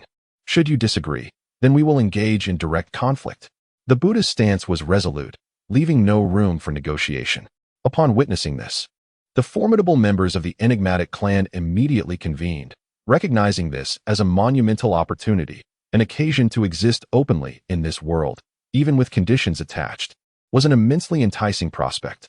After a considerable pause, the female quasi-emperor nodded and stated, "We can acquiesce to your terms. But we too have a condition, no aggression towards my clan. Should we emerge and you immediately launch an attack, would it not be the same as before? I can assure you of this." The master interjected, "As long as you adhere to the rules, we shall never strike against you. However, should any member of your clan transgress these rules, do not blame us for arriving with imperial weapons." Excellent. Thank you all. The members of the enigmatic clan erupted in joy. At last, they had reached an agreement. The female quasi-emperor displayed a radiant smile, turning to Guhan and said, "Young man, I invite you to visit the wilderness domain and see if you possess the courage to accept." Guhan raised an eyebrow, contemplating a visit to the enigmatic clan. Quite intriguing, he thought, especially considering his curiosity about why the Supreme Emperor of the Void would orchestrate such an arrangement. Moreover, a sudden voice interrupted his thoughts. "Hand over Li Shuyuan." Impossible. Chapter 80. Do you still wish for us to marry? The rejection from the female quasi-emperor was astonishingly resolute. The Buddha fixed his gaze upon her, his voice low and intense. "Would you refuse even if the agreement were to be annulled? This is all his own choice." The female quasi-emperor retorted coldly, "Having mastered our clan's techniques, he belongs to us. Since he has betrayed us, he must face the consequences." It seemed inevitable that a confrontation would ensue. The Buddha snorted softly, his quasi-emperor aura surging forth. The female quasi-emperor stood her ground, her own formidable presence rising to meet him directly. At that moment, Guhan interjected, "May I inquire what Li Shuyuan has done to betray you?" "Surely, it cannot be regarding the techniques. Typically, supreme techniques, such as the Imperial Sutra, would leave behind restrictions in the practitioner's mind to prevent dissemination. Given Li Shuyuan had been outside their grasp for so long, it was clear that his alleged betrayal did not pertain to the techniques. If there was a betrayal, it could only be that Li Shuyuan had not killed him outright, which, according to Li Shuyuan's principles, would likely have been necessary to maintain his cover as an undercover agent. The fact that he had not done so suggested the enigmatic clan had no intent on taking his life. The female quasi-emperor huffed. "He has been relaying our information to the outside world. Did you truly believe we were unaware? It was merely to help you understand us better, to prevent you from painting us as irredeemably evil. That is why we have refrained from taking action against him. Today marks the culmination of our long-term plans, and from now on, he will no longer convey messages. Hence we must impose punishment." "Will he die?" the teacher inquired. "Will he be subjected to relentless torment?" The female quasi-emperor shook her head. A half-step quasi-emperor is a rare asset. He will likely be imprisoned until we can make use of him. Of course, should our relations improve, we would be willing to return him as a gesture of goodwill to Mount Shumi. If he dies, a battle will ensue. His life lamp remains on Mount Shumi. The Buddha tempered his overwhelming aura, though the chill in his eyes deepened. With matters standing as they were, a conflict seemed improbable. As long as Li Xiuyuan remained alive, there was still room for negotiation. Thus, I extend my gratitude to you all. The members of the enigmatic clan solemnly bowed to the assembly. Then, the female quasi-emperor turned once more to Gu Han, stating, "Our invitation for you to visit is genuine, and Li Xiuyuan's sparing of your life was at our behest. Should you possess the courage, you may venture into the wilderness." "Very well, I shall go," he replied. Gu Han nodded, surmising that the Emperor of the Void must have left something behind for the enigmatic clan. Otherwise, such a formidable being would not have extended multiple invitations for him to visit. "Esteemed guests, let us cherish our commitments. And we hope that all of you will honor the agreements as well." With those words, the members of the enigmatic clan shattered the fabric of space and departed. The atmosphere grew suddenly desolate, as everyone exchanged glances, ultimately directing their attention towards Gu Han. Gu Han felt a tingling sensation at the back of his head as he faced the gazes of the crowd, an ominous sense of impending misfortune creeping over him. "Are you enjoying yourself?" the Supreme Master of the Void inquired, his tone remarkably serene as he regarded Gu Han. Gu Han let out a couple of awkward chuckles, remarking that Hu Liu seemed to be enjoying herself even more than he was. The Lord of the Void nodded and replied with a smile, "If she is happy, then let the wedding proceed." Gu Han was taken aback. The wedding was to proceed. The Supreme Lord of the Void gazed at Gu Han with a perilous smile. "Do you truly believe that your mere jest could nullify this wedding? Hu Luoyu, where is your grand imperial formation?" Upon witnessing the scene, Gu Han immediately shouted, urging the need to suppress these individuals and flee, lest everything be lost. At that moment, the imperial artifact, the Ice Heart Mirror, suddenly manifested, casting a radiant light that revealed the figure of Hu Luoyu. How splendid! The bride, adorned in her phoenix crown and colorful robes, now found herself bound hand and foot, her mouth silenced. It appeared that Hu Luoyu had been captured the instant she departed. Hu Luoyu struggled incessantly, yet to what avail? Hu Qingshan cast a cold glance at her before turning to Gu Han, stating, "Today as protagonist, let the wedding proceed. Rest assured, that formation is under the control of the Ice Heart Mirror. Hu Liu cannot assist you." "Master." Gu Han immediately looked towards her mentor, her voice laden with sorrow. "You allowed me to play so recklessly. Why will you not come to my rescue?" The master chuckled softly, replying, "Thus, no matter how much you create a scene, I have refrained from stopping you. However, you must understand one crucial point. The matter of marriage was established before I sought you out." "How splendid, utterly disastrous. If the marriage were to proceed, not only would the task remain unfulfilled, but Gu Han would also bear the responsibility for Hu Liu's future actions." Just contemplating this sent a shiver down her spine. The beauty of that individual paled in comparison to her deeds. Reluctantly, Gu Han gritted her teeth and addressed Hu Qingshan, "My interactions with Hu Luoyu were merely a jest. There are no genuine affections involved. Fear not, a union can still serve as an alliance," Hu Qingshan replied with a smile. "The Ice Heart Mirror has already sanctioned this marriage. Does the presence of affection truly matter?" "Very well," Gu Han declared through clenched teeth. "After our union, Hu Liu and I shall bury a few individuals in the dung pit daily. For amusement, we could prepare some laxatives for you. If boredom strikes, we might venture to the imperial tombs to gaze upon the visage of the great emperor." Though her mouth was silenced, Hu Liu nodded vigorously, her eyes sparkling, as if she nearly wished to give Gu Han a thumbs up. Hu Qingshan's expression darkened instantly, while the Supreme Master of the Void wore a grim countenance. The other masters, however, struggled to stifle their laughter. Based on the antics of the two today, there was little doubt that they could indeed carry out such deeds. "Of course, the two of us could also take leisurely strolls outside," Gu Han continued. "The Qing Jiao clan has delightful offerings. We could take a few cuts from each without risking lives or causing enmity. There are numerous clans in the demon realm to explore, and every sacred ground harbors extraordinary treasures worth our attention." The laughter from the masters ceased, and the expressions of the clan leaders turned somber. Particularly the head of the Qing Jiao clan, who had witnessed Long San being carved earlier. "What say you? Do you still desire us to wed?" Gu Han fixed his gaze intently upon Hu Qingshan. With 3 quasi-emperors present and several imperial artifacts in play, escape was undoubtedly a challenging prospect. The only feasible approach was to compel the opponent to yield voluntarily. If all else failed, he might as well abandon the task altogether and leisurely accompany Huluayu on excursions. After all, the nine-tailed heavenly fox clan would bear the brunt of any repercussions. And with Huluayu's unpredictable nature, she would undoubtedly prove to be a significant asset in future endeavors. Upon reflection, this didn't seem particularly disadvantageous. First, he would take Huluayu to complete the preliminary task by inscribing the phrase "a little chick stuck in its teeth" upon the Qiankuan Haori map. Chapter 81. The cancellation of the engagement. To hell with the engagement. You better leave at your earliest convenience. Hu Qingshan roared, his face as dark as coal. The thought of these two individuals engaging in the activities Gu Han proposed filled him with dread as he pondered the nature of his future. Fortunately, the situation was not yet irrevocable. Their affections were not genuine, and discussions regarding the imperial artifacts and the ancestral lineage could still be entertained. Though he had lost face in front of so many, it was certainly preferable to enduring daily humiliation in the future. With this realization, Hu Qingshan's thoughts crystallized. Marriage? What a farce. This was your idea. Gu Han immediately became excited. With this, the task could be considered accomplished. System, has the task been completed? The system responded. The task rewards will be dispensed shortly, but this matter is not yet entirely resolved. Not entirely resolved? Gu Han was momentarily taken aback, only to be met with the sinister grin on the face of the Supreme Lord of the Void, accompanied by the malicious smiles of the other lords. Since the marriage was no longer to be, it seemed fitting that this farce should come to an end. Ladies and gentlemen, please follow closely. Just avoid killing him, the Supreme Lord of the Void proclaimed, raising his arm triumphantly as he charged towards Gu Han, with a group of disgruntled lords hastily trailing behind. Gu Han's expression drastically altered. He immediately prepared to deploy the Taisu killing formation to escape. However, before he could do so, a terrifying aura ensnared him in place.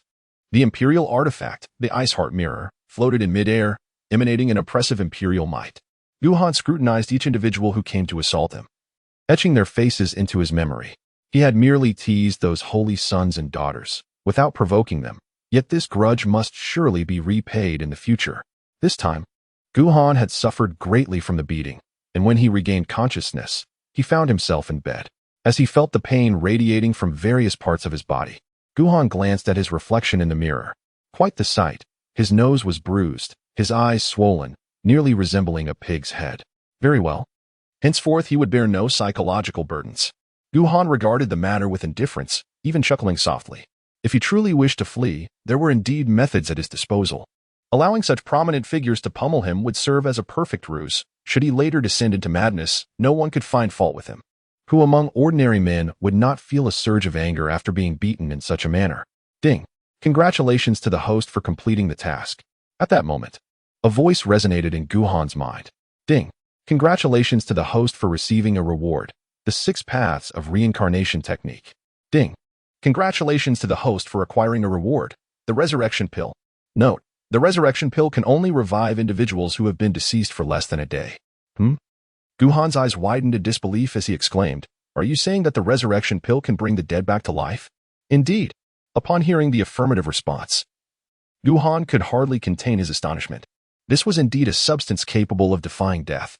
He had heard of death-replacing talismans and knew that emperors could concoct similar elixirs for their descendants through esoteric methods, albeit with limitations that rendered them ineffective against truly formidable opponents.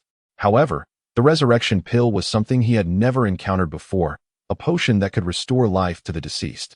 If this information were to spread, the entirety of the 13 domains would be thrown into turmoil, and countless individuals would seek to snatch it from him. System: are there any other limitations to this elixir? For instance, does it pertain to cultivation levels? Gu Han inquired eagerly. System: any being that has died may be revived upon consumption, regardless of their cultivation level. Even an emperor would find it effective. However, those whose lifespan has been completely exhausted will only gain an additional 3,000 years of life. Merely the prospect of those 3,000 years would drive the long-dormant ancient beings into a frenzy. Gu Han was filled with unexpected joy. This was the reward he truly desired. As for the cultivation techniques, he found himself in no pressing need of them at present. Having already comprehended numerous insights from the innate visualization diagram, he sensed there was still much more to explore. With the innate visualization diagram at his disposal, He lacked for techniques. Nevertheless, upon seeing the words 6 paths of reincarnation, Guhan immediately began to delve into their meaning. Reincarnation remained an enigma. And if this truly pertained to a technique regarding reincarnation, its significance would be immense. This time, Guhan had secluded himself for half a year. And the treasures he had acquired were increasingly abundant, yet his time for cultivation dwindled. Even with his prodigious talent, he still required time to refine his skills. When Guhan finally emerged from his seclusion, his aura had ascended to the realm of the sovereign king. And within his eyes seemed to swirl the essence of all creation, though upon closer inspection, it resembled merely a tranquil abyss. Kid, you have finally emerged from your seclusion? As soon as he stepped out of his chamber, Hu Qishan appeared before Guhan. Hu Qishan harbored no favorable disposition towards Guhan and bluntly stated, "Now that you are out, you should leave at once. Our 9-tailed celestial fox clan does not welcome you. What of Hulu are you?" Guhan paid no heed to Hu Qingshan's hostility, recognizing that if such a situation had befallen another, he would likely have been expelled long ago. With a grim expression, Hu Qingshan replied, "You were confined under the watch of a divine artifact. Rest assured, I will ensure that you two never meet again. Then, I bid you farewell." Guhan did not linger, soaring into the sky without hesitation, fearing another beating if he spoke further. Watching his departing figure, Hu Qingshan narrowed his eyes. In just 6 months, he reached the realm of the sovereign king. This young man's talent is somewhat terrifying. Chief, should I eliminate him? A shadowy figure appeared silently from the darkness. Hu Qingshan shook his head and replied, "If we were to kill him, it should have been done during his seclusion. Keep an eye on his movements, and when the opportunity arises, assist the saintess in escaping, while revealing that young man's secrets to her." "What do you mean, Chief? Are you suggesting the saintess seek out that Taishu saint's son?" The shadowy figure expressed confusion. Hu Qingshan chuckled lightly, offering no explanation for his intentions. Meanwhile, Guhan had just departed from Tianhu City when the system in his mind activated once more. "Host, the mission has yet to be released. Shall we proceed with the task now?" "Yes, release the mission." Guhan paused, knowing that accepting the task would clarify his destination. Ding. This mission offers 2 options. One is to choose from 3 tasks, and the other is a unique triggered mission. A unique mission? Upon hearing this, Guhan immediately became intrigued. The host was invited by the enigmatic clan to visit, and intriguingly, half of the clan regarded the host as a harbinger of calamity. To venture into the realm of the enigmatic clan, is it? Guhan raised an eyebrow and inquired, "Is it not possible to accept it later?" The system responded, "This task is the sole current undertaking. Should the host decline, this task shall not reappear. However, if the host accepts and completes this task, new tasks will be unlocked." New tasks? Indeed, the primary task serves as a prerequisite. Only upon its completion will subsequent tasks become available. This piqued Guhan's interest entirely. He had long wished to explore the enigmatic clan, and this task provided the perfect opportunity. Moreover, he was quite familiar with the task at hand.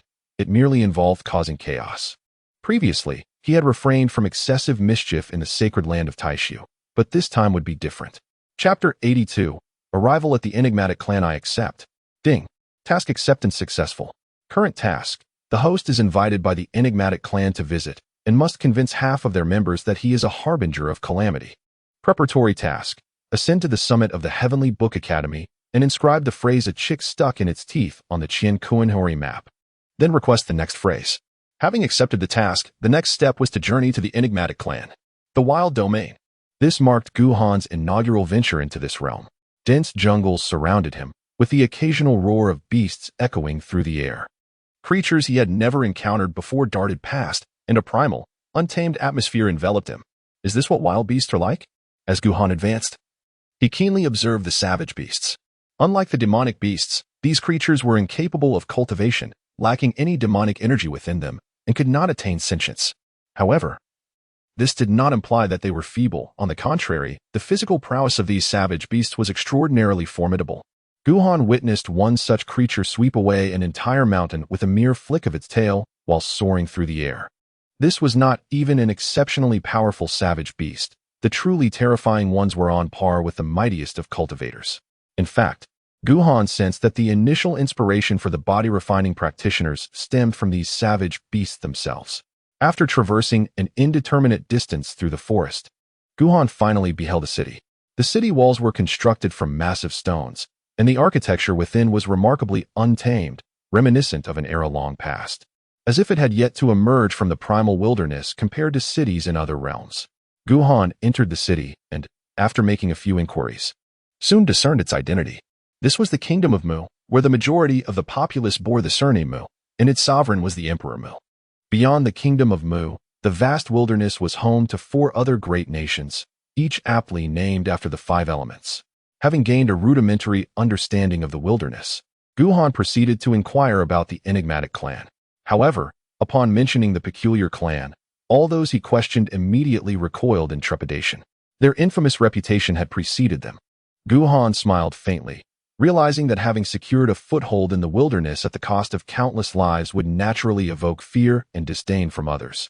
Nevertheless, he knew that if he truly sought information, he could obtain it, offering 1,000 spirit stones as recompense for news regarding the enigmatic clan. He quickly drew the attention of many who had previously kept their distance. Soon, he gleaned the current state of the enigmatic clan.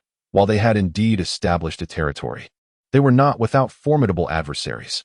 The 5 great nations, having been compelled to yield, had strategically positioned the clan's domain at the very heart of their territories. Should conflict arise, all 5 nations could readily strike at the enigmatic clan, effectively encircling them and making any sortie nearly impossible. With their territory secured, the immediate threat posed by the enigmatic clan diminished. The 5 nations were keenly aware that the clan would not dare to provoke them, for such an act would invite swift retribution, with institutions like the Shumi Mountain and the Tianan Palace poised to intervene. Thus, the enigmatic clan was forbidden from encroaching upon the lands of the 5 nations, while the nations similarly barred outsiders from entering the clan's territory, rendering life quite challenging for the enigmatic clan.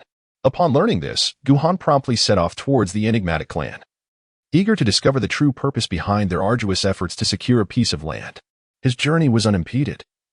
Although the 5 nations forbade outsiders from entering the clan's territory, their vigilance was not particularly stringent. The mere reputation of the enigmatic clan was sufficient to instill fear in potential intruders. As Guhan ascended above the clan's territory, he observed a bustling scene, with numerous individuals diligently constructing cities and dwellings. They appeared no different from ordinary folk, and Guhan sensed no controlling force over their emotions. As he ventured deeper, he was suddenly confronted by a figure who blocked his path. "To think you truly had the audacity to come here," she remarked, her presence commanding. "I came at your invitation. There is nothing for me to fear," Guhan replied, unfazed by the sudden appearance of the female quasi-emperor. He possessed an emperor experience card, and if the enigmatic clan truly sought to harm him, he would not hesitate to employ it to impart a lesson. The female quasi-emperor smiled, introducing herself. "I am Li Wan. You amuse me, young man. Henceforth, you may address me by name. Come, since you are here, I must ensure you are properly entertained." With Li Wan leading the way, Guhan followed closely behind, passing by the burgeoning cities until they soon reached a grandly constructed metropolis, bustling with life and activity. Guhan was somewhat astonished. The enigmatic clan actually boasted such a multitude of members, merely from what he had observed along the way. A rough estimate suggested there were perhaps tens of millions, and that was only what he had witnessed. If there were other locations, also constructing fortifications, the enigmatic clan might indeed possess hundreds of millions of individuals. Li Wan led Guhan into the city, where at its heart stood a grand and towering palace. Initially, Li Wan guided Guhan around the city before they entered the palace. Inside, tea had already been prepared, and after they seated themselves, Li Wan turned to Guhan and inquired, "Share your observations. What is your impression of our clan?" Guhan replied candidly, noting that their demeanor was indistinguishable from that of ordinary people. Li Wan nodded and smiled, saying, "I understand that you all fear our clan's ability to influence hearts and minds. Yet there is one aspect you may not be aware of. This ability is not possessed by all. Many among them are indeed just like ordinary people, bearing no significant difference from you." Guhan took a sip of tea and gazed at Li Wan, expressing his curiosity. "I am intrigued as to why your clan has such a multitude of members. This also explains our urgent need for a foothold." Li Wan sighed and replied, "You will never truly understand. Each household struggles for survival year after year. For the ordinary clansman, giving birth to a gifted individual is the key to a better life, and gradually, the population swells. However, this growth brings about a scarcity of resources for cultivation, resources essential for the daily lives of common folk. While we have opened several small worlds, they cannot sufficiently meet the vast demand for resources. Hence, We desperately require a stable ground in the 13 domains. Even if you present such stringent conditions, we can only acquiesce. For failure to do so would mean starvation for many ordinary clansmen, and those capable of cultivation would face slow progress due to lack of resources. As he spoke, Liwen lifted his gaze to meet Guhan's eyes and asked, "Now, I pose this question to you. We are not the ancestors of old. All we desire now is to survive. Is it a crime to wish for life?" Guhan's expression was rather complex. He could hardly fathom that the anomalous clan found themselves in such a predicament. In his mind, the anomalous clan was meant to be shrouded in mystery and imbued with great power, yet here they were, compelled to bow their heads for the sake of mere survival. "Do you not find our plight somewhat tragic?" Liwen remarked with a self-deprecating smile. In truth, had it not been for the assistance of the great Emperor Taisu, our clan would have long been annihilated, and we would not have endured to this day. Chapter 83. The Origin of It All. I am intrigued. Why did the great Emperor Taisu choose to aid your clan? Guhan voiced the greatest doubt that lingered in his heart. Liwen's expression turned somewhat intricate, and his first words unveiled a staggering secret. Our clan hails from beyond the realms. Beyond the realms? Guhan immediately recalled the Songyuan realm, the only other great world he had ever visited. However, he was not surprised that the Eerie clan originated from another realm. Their sudden emergence was likely a consequence of their origins in a different world. Then, Liwen's second statement left Guhan utterly astounded. "We are, in a sense, a race artificially created." "What?" Guhan stared in astonishment at Liwen. "This clan was artificially created." Liwen met Guhan's gaze and replied, "Is that so surprising? Haven't you already ventured into the Songyuan realm?" Guhan abruptly stood up, her face etched with astonishment as she gazed at Liwen. How could she possibly know about this? "You underestimate the great Emperor Taisu far too much." Liwen replied slowly. He once mentioned that he had a dream, a glimpse into a corner of the future, where he encountered a successor yet to come. System, what is happening? Does the great Emperor Taisu truly recall the events of the Songyuan realm? Guhan inwardly exclaimed to the system. According to the system's previous statements, unless the great Emperor Taisu is still alive and has shared the memories of the Songyuan realm, it would be implausible for him to devise a means to reach his past self. But could such a phenomenon truly occur? If the great Emperor Taisu were not dead, why has he remained elusive all these years? The system is currently retrieving information. Please hold on. Liwen gazed deeply at Guhan and said, "Your journey to the Songlan realm is the path we have paved for you. We noticed you during your time in Wenyang City." With that, Liwen produced a portrait depicting a man whose features were somewhat indistinct. Yet his attire and stature bore a striking resemblance to Guhan. Is this the legacy left by the great Emperor Taisu? Guhan stared in astonishment at the portrait. Although the features were indistinct, anyone familiar with the individual could recognize him at a glance. It was indeed himself. Liwen nodded and remarked, "Indeed, I shall assist you. This is also one of the conditions left to us by the great Emperor of the Void." Guhan remained in a state of shock when the voice of the system resonated. Ding. The Supreme Emperor of the Void does not possess the memory of summoning. The reason he knows you is due to another emperor, the Emperor of Heavenly Secrets. The Emperor of Heavenly Secrets? Could it be that three emperors coexisted in the same era? Yet, this Emperor of Heavenly Secrets he had never even heard of. Guhan took a deep breath, forcing himself to regain his composure.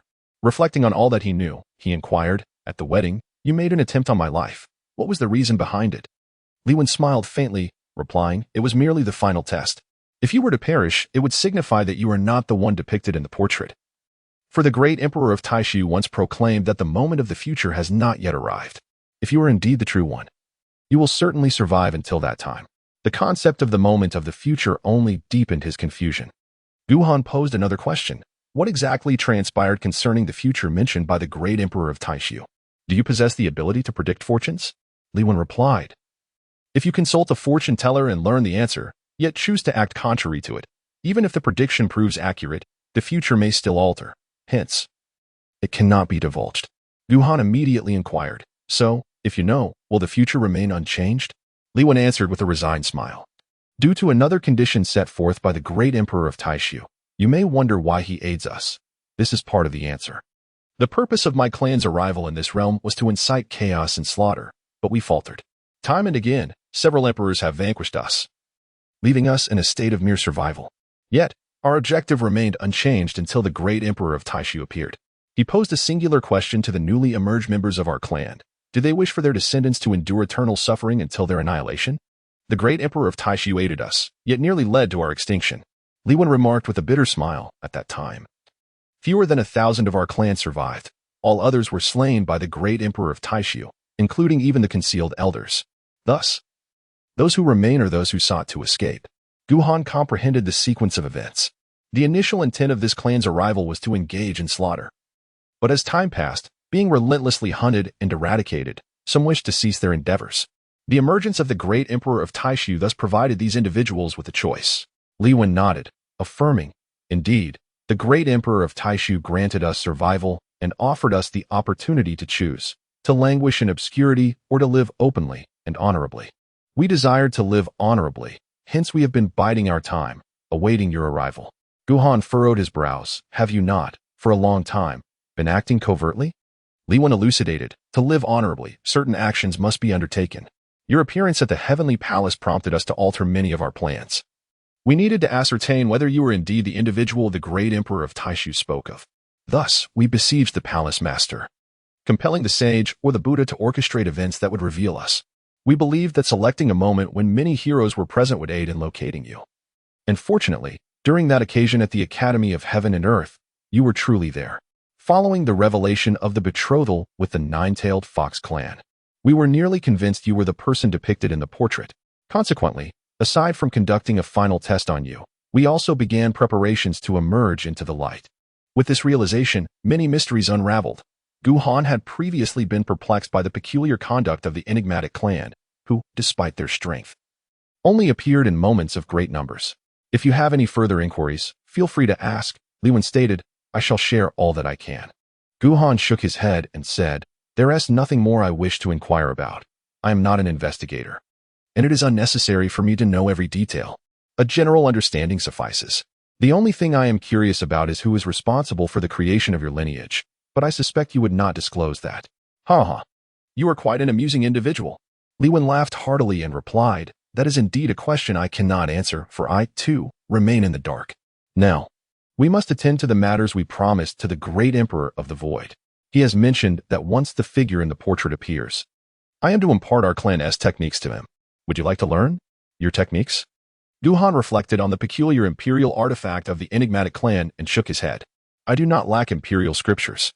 Upon hearing this, Li Wen raised an eyebrow and remarked, "While it is true that manipulating the emotions of others is an innate gift of our clan, this technique is crafted upon that very talent. It is called the 7 emotions and 6 desires formula. Although outsiders may not possess our inherent abilities, when it comes to refining the heart, if this technique is second, none can claim the first." Chapter 84, The 7 Emotions and 6 Desires Formula. Is it truly that formidable? Upon hearing this, Guhan's interest was piqued. He was well aware of his shortcomings. While his physical prowess was beyond reproach, his heart's resolve exhibited considerable flaws.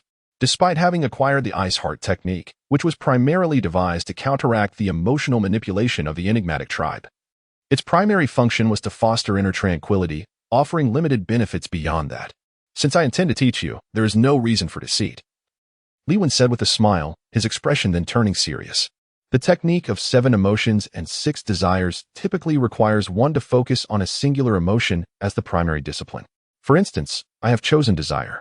If I were to truly unleash my full potential, even a quasi-emperor would find their heart swayed. However, for outsiders who practice this technique, they must experience all 7 emotions and 6 desires. Once one becomes immersed in them, madness ensues, ensnaring the individual within a singular emotional state." "Teach me." I yearned to learn. Guhan Wei grew increasingly intrigued.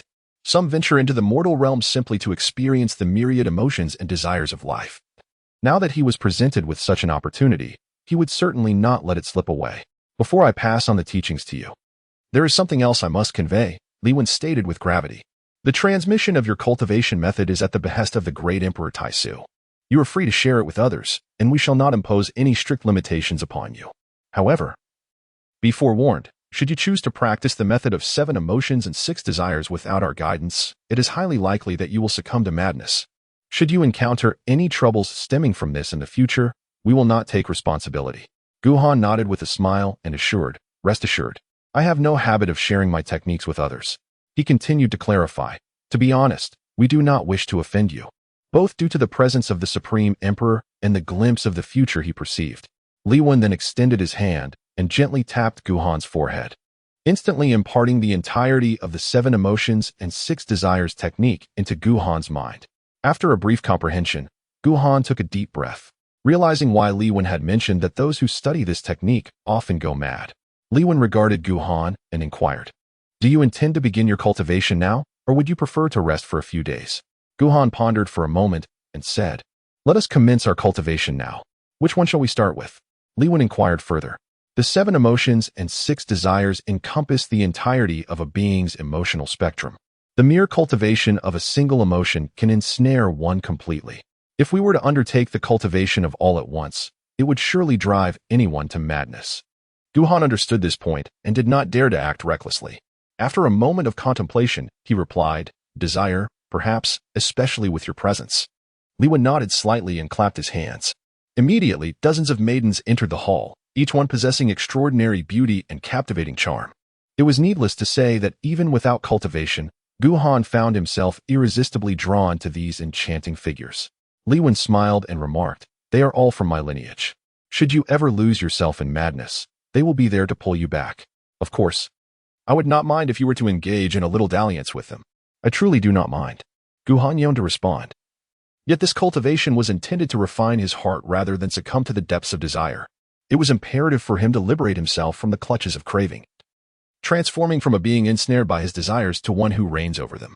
Although this notion is easily articulated, the execution proves to be exceptionally arduous, particularly for someone like Guhan, who traverses through realms. The wise moments of clarity are swiftly erased, leaving behind only the echoes of self-reprimand. Let the journey commence. Guhan took a deep breath and began to cultivate the technique of 7 emotions and 6 desires. Countless emotions surged within him in an instant. Guhan focused on the desire, suppressing all other feelings. In that moment, a terrifying sense of desire flooded his entire mind. Guhan's eyes instantly transformed into a vivid crimson, glaring at the dozen or so maidens with a gaze that seemed ravenous.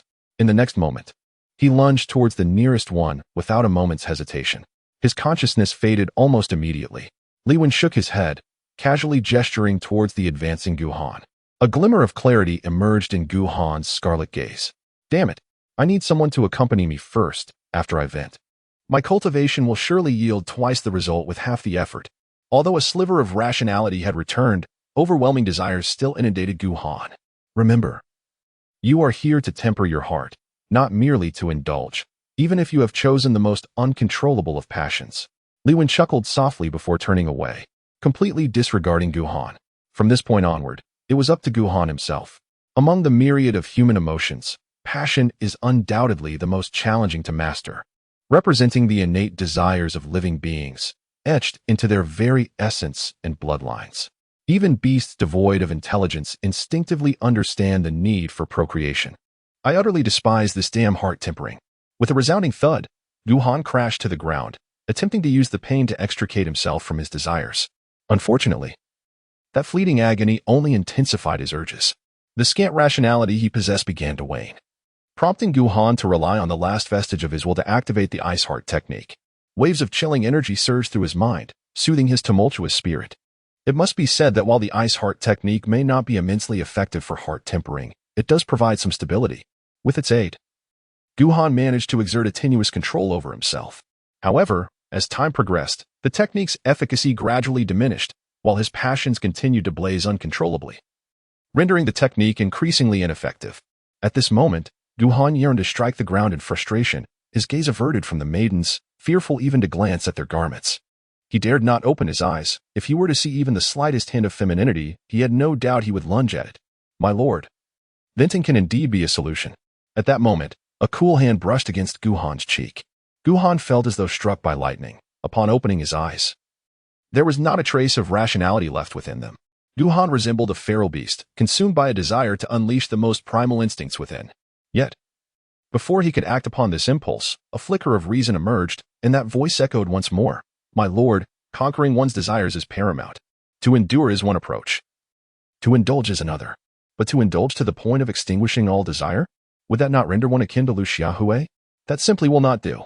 Guhan spoke with a hoarse voice, suppressing his emotions in order to maintain control, while indulging himself until he was devoid of such desires. How could such a thing be permissible? Ah, my lord, you have indeed suffered greatly.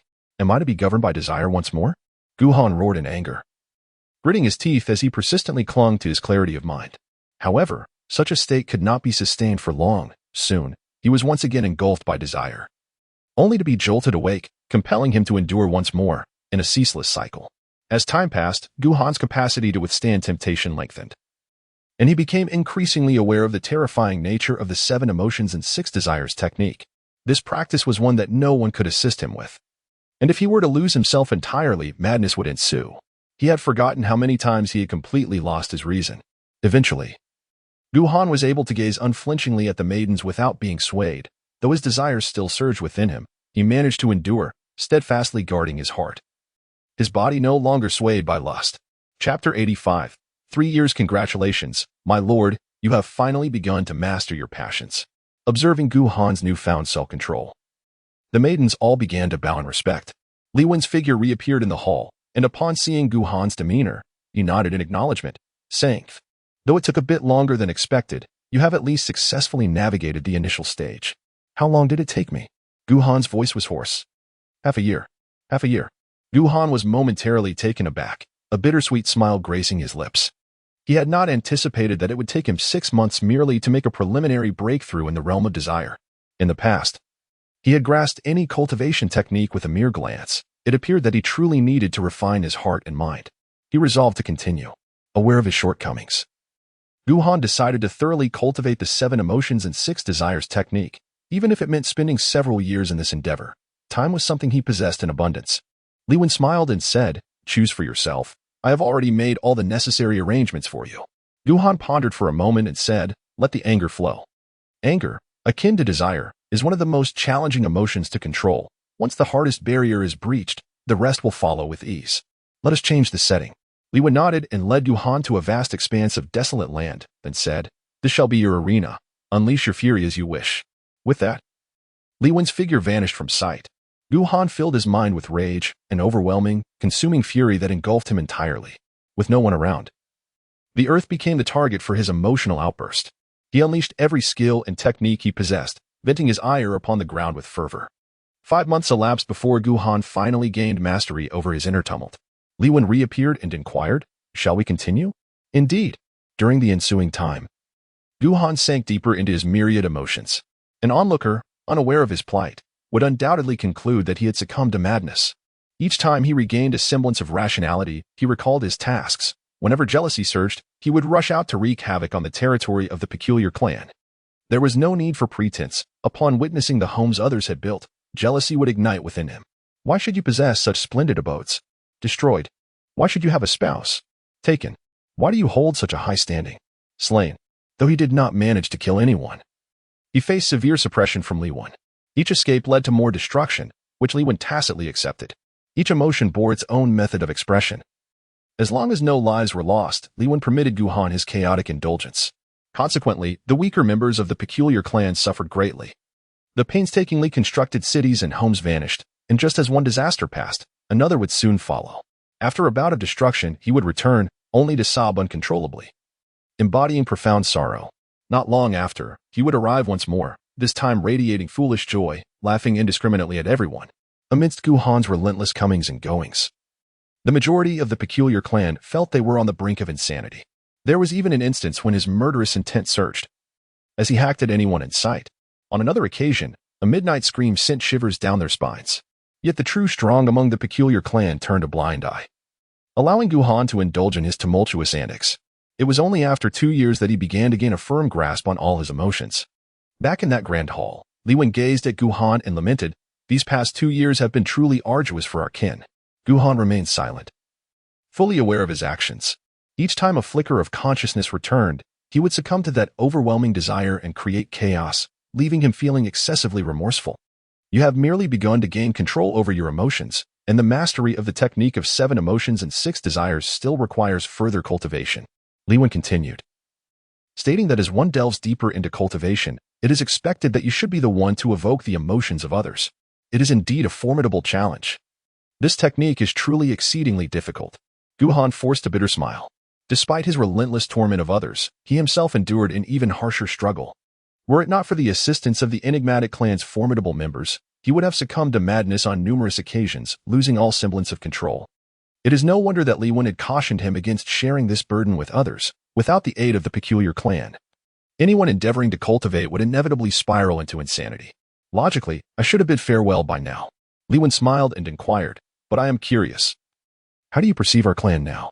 Gu Han chuckled softly and remarked, I have always held the belief that one should not blame the knife for murder, but rather the individual wielding it. What do you think? Ha. Li Wen burst into hearty laughter, exclaiming, I find this statement delightful, Gu Han, based solely on these words. I agree to lend you my assistance once. However, sensing a possible misstep, Li Wen added, in the territory of the wilderness, we must not stray beyond its bounds. What is it that you require from me in the wilderness? Gu Han raised his middle finger and replied, since you've already agreed to assist me once. You may remain within the wilderness, but I require an imperial artifact.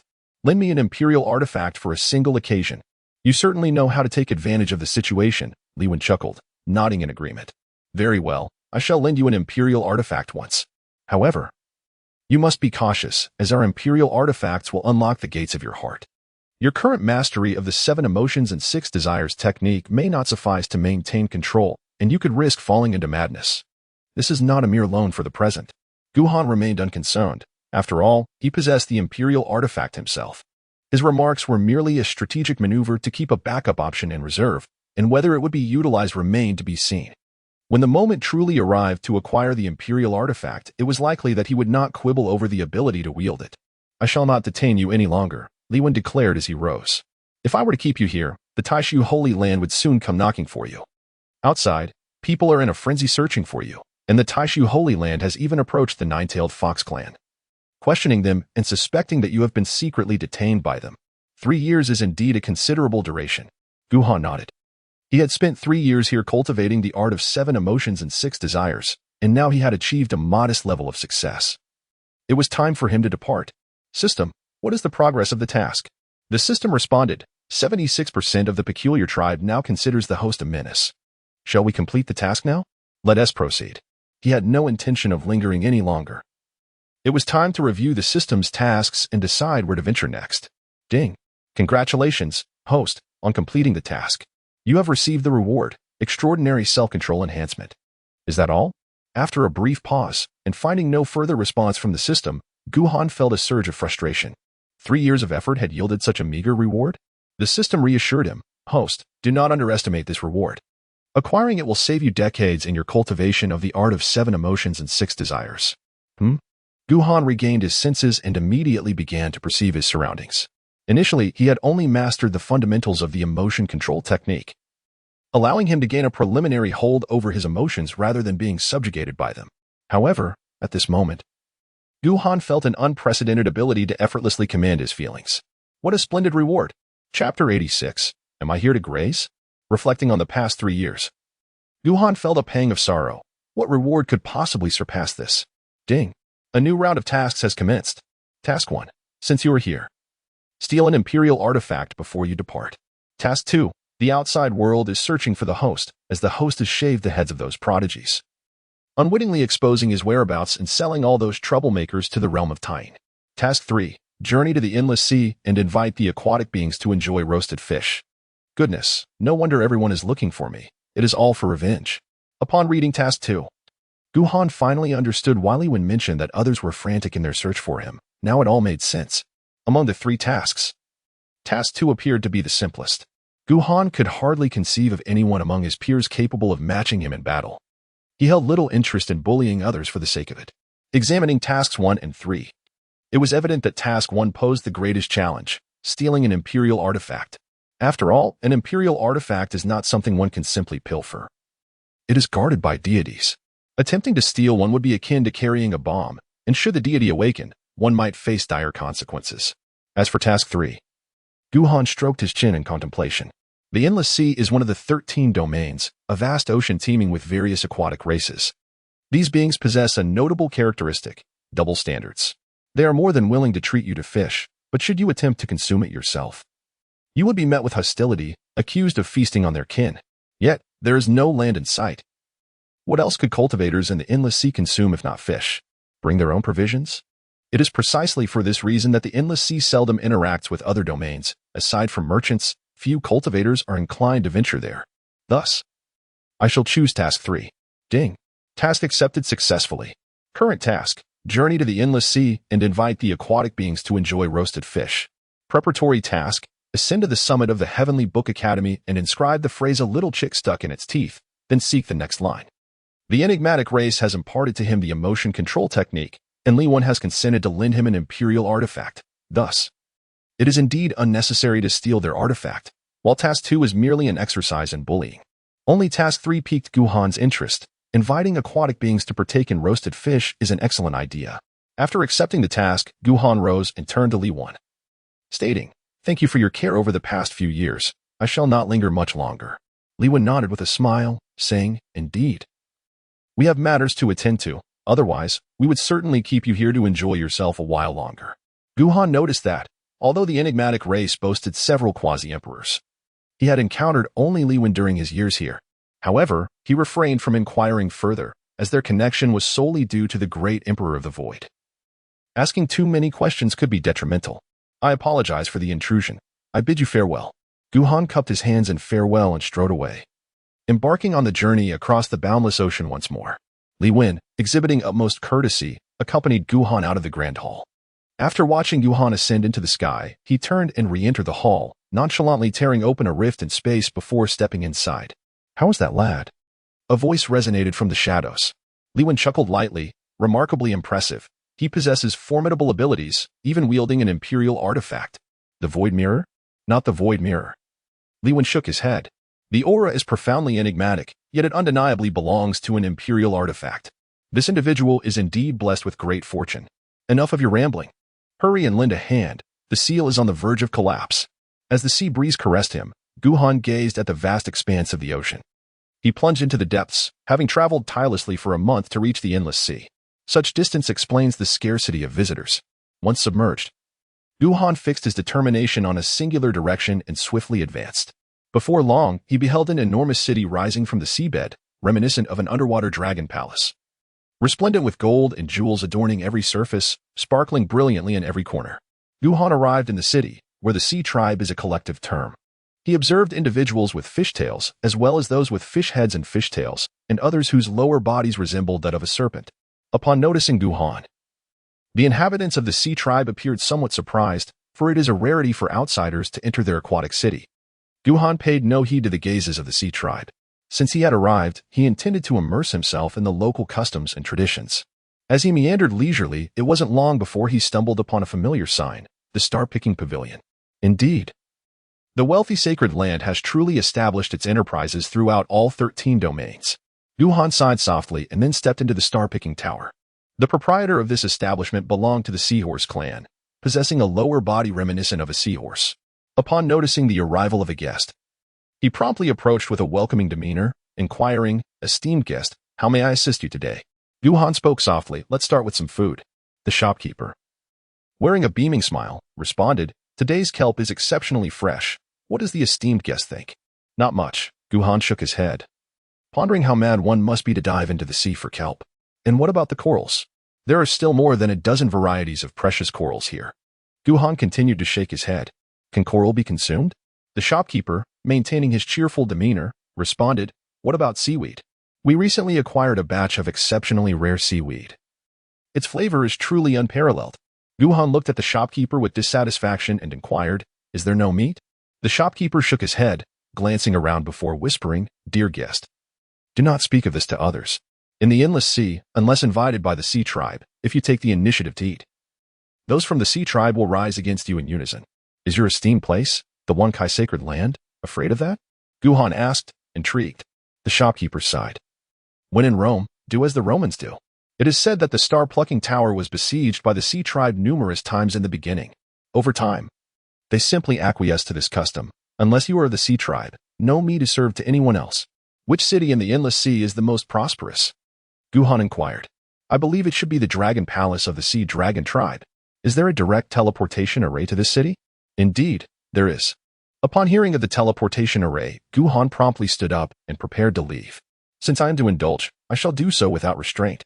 I refuse to believe that I cannot procure fish and meat in the endless sea. After a leisurely stroll, Guhan first departed to catch dozens of large fish, then returned to the city and stepped onto the teleportation array. With a flash of brilliance, Guhan arrived at the so-called Dragon Palace.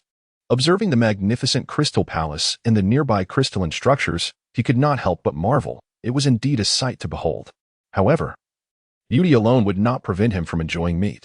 After surveying the area to ascertain where the crowds gathered, Guhan produced a massive barbecue grill and began to roast several fish simultaneously. Chapter 87. So what if I only eat meat? Boldly, an outsider dares to slay my kin. Just as the fish began to sizzle, the passing sea tribe members instantly revealed their murderous intent and charged toward Guhan. Without raising his head, Guhan waved his hand, causing numerous objects to fall from the bodies of the sea tribe members. These items were then placed upon the grill.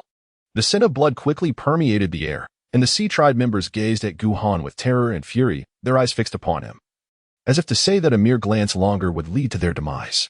Guhan did not indulge these sea tribes. His cold gaze swept over them, causing the sea tribes to flee in panic. What was once a bustling area suddenly became vacant in a large expanse. Although the ordinary sea tribes were filled with indignation, the cautionary tales of the past rendered them too fearful to act. Guhan paid no mind to his surroundings, engrossed in grilling his fish, for he possessed a certain gourmand disposition, particularly when it came to seafood, which he relished. Before long, a contingent of armored merman guards approached him, led by a captain whose expression was as frigid as ice. With a voice laced with menace, he declared, "Dare to consume one of my kin? You seek death." No sooner had the words left his lips than a flash of sword light severed the captain's head from his body. Such a sizable fish head would undoubtedly be delectable, perfect for a savory broth.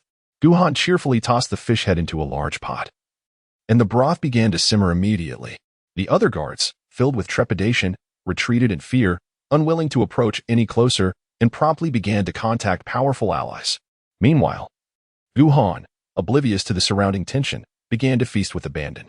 Before long, a sound of footsteps approached, and a man clad in resplendent attire strode forth. This man bore a pair of horns that resembled those of a dragon. Upon reaching Guhan, he seemed to sense something extraordinary about him, and chose not to strike immediately. Instead, he spoke softly, "Friend, your actions are in violation of the customs of my aquatic kin." Customs? Guhan lifted his gaze towards the man and chuckled. Is it the custom that permits you to consume meat while we are relegated to grass? Pray tell, today I shall partake openly. What can you do about it? This is the Dragon Palace, the man reminded Guhan. Guhan responded with indifference. You belong to the Sea Dragon clan, correct? If you intend to strike, then do so. If not, please refrain from disturbing my seafood feast. The man narrowed his eyes at these words and inquired, which sacred land does my friend hail from? The sacred land of Taisu, came the reply. Guhan did not conceal his delight as he feasted heartily. It turned out that the person before him was none other than the esteemed saint son of the void, Long Guang, the prince of the Sea Dragon clan. A smile graced Long Guang's countenance as he spoke. I have long heard of your illustrious name. Why not join me today in the Dragon Palace? The Dragon Palace that Long Guang referred to was the authentic abode of the Sea Dragon clan. Although this place was also called the Dragon Palace, it was, in essence, a grand city. Guhan cast a glance at Long Guang and said, I shall visit once I have thoroughly enjoyed my meal. Long Guang's smile faltered. As the number of onlookers from the sea tribe grew, he spoke again, Holy Son of the Void. I extend an invitation on behalf of the Sea Dragon clan for you to be our guest. I sense a certain discord with those sharing your surname. It would be prudent for you to depart swiftly, lest misfortune befall you. Guhan savored a succulent octopus leg in his left hand, followed by a magnificent crab claw, relishing every bite while casting a sidelong glance at Long Guang. His intentions today were not to fulfill a task, but rather to challenge the hypocrisy of the rules that permitted only the sea tribe to indulge in meat. Long Guang's expression darkened, his voice turning frigid. Taisu Shengzi, it appears you have come here seeking trouble. Indeed, Guhan nodded. A mocking smile plastered across his face as he surveyed the onlookers from the sea tribe, bursting into laughter as he declared, Today, I shall feast on meat before your very eyes. Come, let me see who dares to stop me. What audacity! Long Guang seethed with rage, his hands transforming into dragon claws as he lunged towards Guhan. Guhan smiled faintly, and a terrifying sword light flashed by, severing a dragon's leg that landed on the barbecue grill. At present, he was at the Sovereign King realm, with his physical body having reached the sacred saint realm. Engaging with peers felt like mere child's play. Even against an opponent at the sovereign level, there remained a significant disparity. Dragon Guang let out a piercing scream, gazing at Gu Han as if he had seen a ghost. His hand had been effortlessly severed in an instant by his adversary. Was this truly a figure from his own generation? Standing there, preparing to offer him more parts to consume? Gu Han regarded Dragon Guang with an amused expression. Dragon Guang's face turned pale. He disregarded his own humiliation and quickly retreated, his eyes now filled with a sinister glare, laced with malice as he fixated on Gu Han. How dare he embarrass him so thoroughly? What did it matter if he was powerful? This was his territory. Summon a sacred realm expert at once. Dragon Guang commanded coldly to the guards nearby. Yes. The guards immediately rushed off at great speed to fetch assistance. Meanwhile, Gu Han remained unfazed, leisurely enjoying his meal. Upon witnessing Gu Han actually devouring the dragon's leg, Dragon Guang's expression darkened, his eyes blazing with murderous intent. Such a profound humiliation. Yet, the power Gu Han had displayed earlier left him too fearful to approach. Had he aimed for his head, he would have been dead by now. As time ticked away, an aura of the sacred realm suddenly enveloped Gu Han, and a colossal shark, mouth agape, lunged toward him with alarming speed. Was it said that shark meat possesses a peculiar odor? Gu Han remained utterly still, yet the space above him warped instantaneously, revealing the formidable void-killing array. Before the colossal shark could react, its body was instantly torn asunder. The unique aura emanating from an emperor-level presence radiated through the surroundings, leaving the observing Sea Clan members in sheer astonishment. Even Long Guang wore an expression of disbelief. This individual actually carried with him a deadly array of emperor caliber? Were they not opposed to outsiders feasting upon fish? Gu Han casually roasted a piece of shark meat, then, with a mocking expression, addressed the sea tribes, saying, "Now that I am feasting, why do you not come forth to attack me? Behold, this shark meat is already cooked." The meat sizzled and emitted steam, and Gu Han, wrinkling his nose in disdain, tossed it into the crowd. "This piece of meat is a gift for you." Instantly, the crowd erupted into a frenzy. After all, this was the flesh of a saint-level powerhouse, its consumption surely rivaling that of numerous elixirs. "This meat is mine. Begone. It clearly belongs to me." As they clamored to seize the meat, the onlookers from the sea tribes began to turn on one another, unable to confront Gu Han directly. Long Guang's expression darkened significantly, and he bellowed, "Kill them. Clear the area." Yes. The guards immediately sprang into action, showing no mercy as they began to slay. Many sea tribesmen turned to flee, but those who sought to snatch the piece of shark meat met their demise at the hands of the guards' blades. Gu Han let out a disdainful sound, exclaiming, "I have truly gained a broader perspective. The Holy Son of the Void. Do not think that your possession of the Emperor's killing formation grants you the liberty to act as you please." Long Guang retorted angrily, "This is the territory of my Sea Dragon clan, where both the Emperor's formation and imperial artifacts are at our disposal. So, why not bring them forth and engage in a duel?" Gu Han shrugged his shoulders. Today he intended to address the issues plaguing the Sea Clan. What nonsense. No matter how domineering one may be, such rules are simply unacceptable. Chapter 88. The Mysterious Land. Is the Taisu Sacred Land planning to go to war with our Sea Clan? Suddenly, a commanding voice resonated. "Hail the Dragon King. Hail, Father." Upon hearing the voice, the guards and Long Guang all knelt upon the ground. A being with a dragon's head and a human body approached, radiating an aura of profound authority. Gu Han scrutinized the Dragon King with a bemused smile, inquiring, "So, do you still dare to venture beyond this boundless sea to provoke the Taishu Sacred Land? Is the Taishu Sacred Land truly formidable?" Long Bai's face bore a sneer of disdain as he retorted, "The vastness of the boundless sea cannot be challenged by a mere sacred land.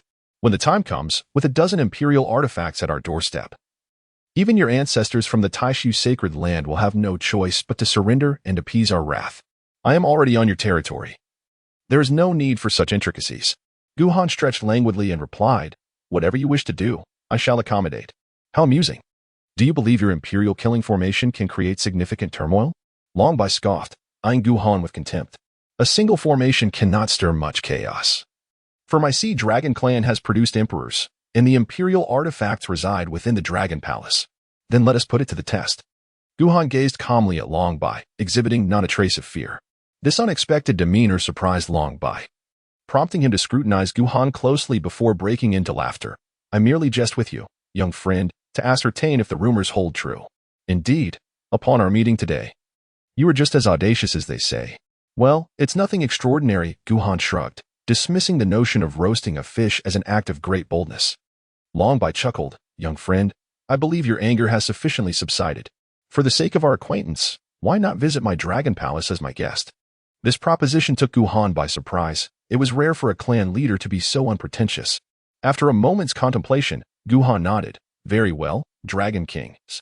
I shall accept your invitation.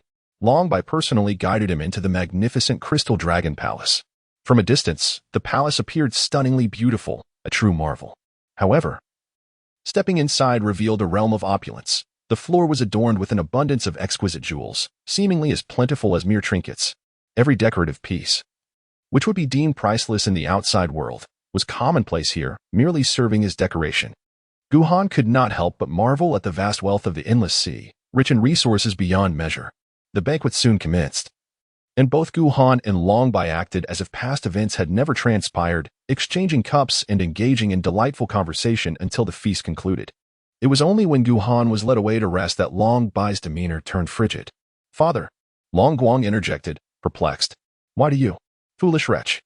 Long Bai snorted angrily, his voice cold. Do you know of that young man's exploits? Long Guang pondered momentarily before shaking his head.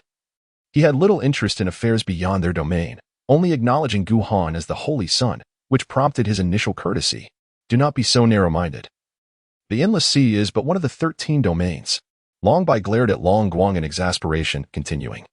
That young man is now hailed as the most promising candidate for emperorship, already followed by figures of Holy Son and Holy Maiden caliber. Moreover, he is audacious enough to set ablaze the heavenly palace and to wreak havoc among the nine-tailed fox clan. Long Guang was taken aback. Could it be that the young man was truly that formidable? Father, why do you not eliminate him? He inquired hastily. Long Bai narrowed his eyes, responding.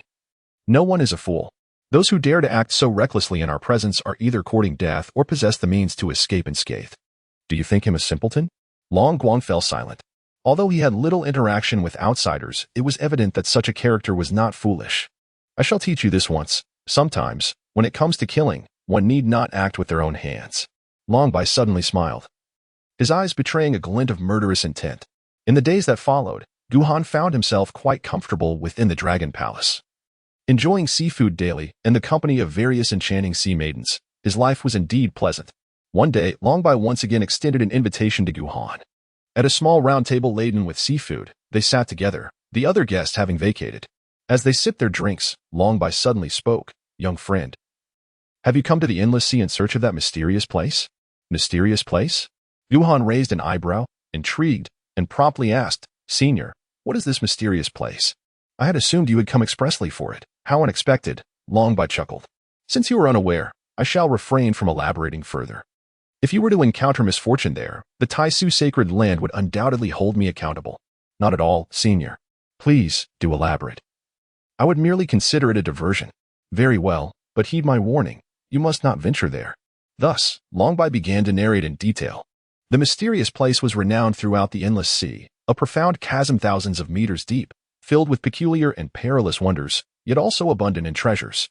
It was said that a great emperor once attained enlightenment there, leaving no legacy behind, with all his treasures remaining in the mysterious place, awaiting a worthy successor. This had led many sea folk to seek the mysterious place, some returning with immense gains while others vanished without a trace. Upon concluding his tale, Long Bai smiled and remarked, I trust, young friend, that you will not be tempted to go there, will you? Gu Han cast a glance at Long Bai and nonchalantly replied, If you wish to go, then go. If not, then stay, depending on your mood. It would be best not to venture there, as it is exceedingly perilous. Long Bai, with a serious expression, earnestly advised. It is said that although the place harbors the imperial scriptures and artifacts left by the great emperor, the entire area appears to be ensnared in a formation, with 9 out of 10 who enter meeting their demise. Gu Han raised an eyebrow and inquired, Why not directly tell me which great emperor it is? Long Bai chuckled and replied, It seems to be someone called the Emperor of Heavenly Secrets. I have never heard of such a name before. I assume you, my young friend, would not find it intriguing. The Emperor of Heavenly Secrets? Gu Han was instantly intrigued. If it were any other great emperor, he might not have been interested, but the Emperor of Heavenly Secrets was different. Being able to glimpse into the future was a remarkable feat, and such an emperor must be encountered. Stop pretending. If you're not weary, I certainly am. Gu Han cast a glance at Long Bai. Although he was a guest at the Dragon Palace, the initial tension between them was palpable. Both parties were acutely aware of each other's intentions. Utility was the only concern. Long Bai chuckled. I presume you are eager to venture into the mysterious realm in search of fortune? Indeed, Guhan nodded, returning Long Bai's smile. Once I acquire the legacy of the heavenly mechanism emperor, I shall revisit your dragon palace. I hope that by then, you will still maintain your pretense. That assertion is misguided, Long Bai replied with genuine mirth. By that time, it will no longer be a fayade, but a true hospitality extended to you. Chapter 89. The terrifying array. Guhan swiftly departed, heading towards the enigmatic realm spoken of by Long Bai. After Guhan's departure, Long Guang's figure appeared, his face a mask of confusion as he regarded Long Bai. Father, why would he still go, knowing full well that you deliberately lured him there? Long Bai replied with a calm demeanor. Observe his actions. They reveal the nature of his character. He possesses audacity beyond measure, as there are few things in this world he would shy away from. Furthermore, he is astute. From the moment I extended my invitation to him at the Dragon Palace, he discerned my concealed intentions. He has been biding his time, assessing my approach to him. His audacious challenge to my Sea Dragon clan indicates he must have some form of backing, which emboldens him and fosters a sense of arrogance. To deal with such a reckless and haughty individual, one merely needs to point him in a direction and provoke him slightly for everything to unfold naturally. Long Guang remained perplexed. I still failed to comprehend why he would venture to the mysterious place. Long Bai shot Long Guang a disapproving glance and coldly remarked, "You ought to read more, yet you squander your days in frivolity. Our clan possesses ancient texts that record the relationship between the Emperor of Heavenly Secrets and the Emperor of the Void. As the holy son of the sacred land of the Void, he must be aware of this obscure emperor and the location of his legacy. It requires little effort. Simply informing him of this matter, even if it is false, would compel such a proud individual to investigate. He understands my intentions, and I have not concealed them. Therefore, he stated he would return to the Dragon Palace after obtaining the legacy of the Emperor of Heavenly Secrets. At that point, it will not be we who strike first, but he who seeks vengeance. If he emerges from the mysterious place alive, then as long as he breathes, our Sea Dragon clan shall never dare oppose him." Can he truly survive? Long Guang gaped in disbelief, struggling to accept that his father could utter such words. The mysterious place, what kind of realm was it? Countless souls had ventured there, none returning, hence it bore the title of mysterious. How can you, who are not foolish, give rise to such a simpleton? Long Bai thought, lamenting the necessity for one in a position of power to think far and deep, while also ensuring an escape route. Should Guhan indeed return alive, he could kneel in submission without shame. As for pride, what value does it hold? In comparison to one's own interests, pride is utterly insignificant. Unbeknownst to Long Bai, had Guhan not fortuitously overheard the mention of the Emperor of Heavenly Secrets, he would have remained oblivious to this figure.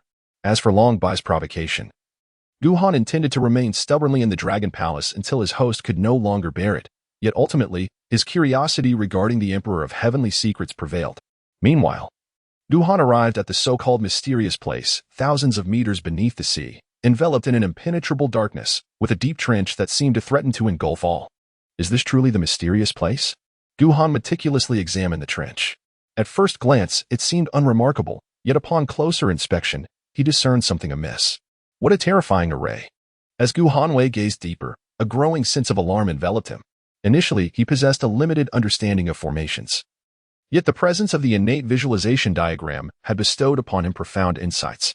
This diagram, embodying the essence of the universe's creation, encapsulated the interplay of yin and yang, the five elements, and the natural currents of primordial energy. The so-called formations are, in essence, manifestations born from the grand design of the cosmos. Had it not been for the innate visualization diagram, Guhan would never have discerned the existence of such a terrifying formation here, an intricate web of interlocking mechanisms. Unfathomably complex and profound, resembling a natural phenomenon yet exhibiting an extraordinary artifice, as if meticulously orchestrated by human hands. Guhan's expression was grave. Although he had comprehended some aspects of the innate forces within the primordial visualization diagram, he felt no confidence when confronted with such a formation. These naturally occurring forces in the realm could be even more fearsome than the Emperor's formations. The enigmatic place before him was at least of the Emperor's formation level. Even if it were artificially arranged, it would require an Emperor to orchestrate it, and only one with profound mastery of formations could achieve such a feat. To step in unprepared would spell disaster even for an Emperor, and for an ordinary person, it would be akin to certain death. Long Bai's assertion that 10 would enter and 1 would emerge was undoubtedly a fabrication. After careful consideration, Guhan resolved to venture inside. The reputation of the heavenly mechanism emperor was not widely recognized. Yet Long Bai's mention of his name suggested that this place was likely indeed arranged by the heavenly mechanism emperor. If one could glimpse a fragment of the future. He pondered, would the heavenly mechanism emperor be able to see my arrival? A smile graced Guhan's lips as he produced the imperial artifact, the Six Paths reincarnation disc. The aura of the artifact enveloped him, providing a protective barrier. Without hesitation, Guhan plunged into the oceanic trench. Upon entry, the previously pitch-black depths of the sea suddenly illuminated. Although he had descended into the trench, Guhan found himself firmly planted on solid ground. As he surveyed his surroundings, he discovered numerous remains of sea creatures, their skeletal forms suggesting they had perished long ago. Nearby, the rocky walls of the trench loomed, and upon glancing upward, Guhan was met with an endless expanse of darkness, utterly devoid of a discernible end. Had he truly reached the ocean floor? Guhan heightened his vigilance to the utmost, traversing along the stone wall in a particular direction. The ability to transport him to the ocean's depths the moment he entered indicated that the array here was far more extraordinary than he had anticipated. After all, he had employed an imperial artifact. Although it lacked an imperial deity, it was still an imperial tool. This was tantamount to directly relocating half of an emperor to another realm. To accomplish such a feat, it was likely that the array in this place rivaled the complete version of the Tai Su killing formation. Guhan traversed the stone wall for quite some time, encountering countless skeletal remains of the sea tribe along the way. As he continued his journey, an unsettling feeling suddenly washed over him. Marking one of the corpses as he passed, he pressed on. Before long, he came across the very same marked remains once again. Indeed, it was not a killing formation but rather a trap, which explained the multitude of sea tribe casualties that had met their demise in this place. Guhan let out a sigh as he grasped the imperial artifact, the Six Paths of Reincarnation disc. The terrifying aura of the artifact surged forth in its entirety, instantly obliterating the nearby withered bones. In Guhan's eyes, a cold light flickered as he summoned the imperial artifact to unleash its most formidable strike.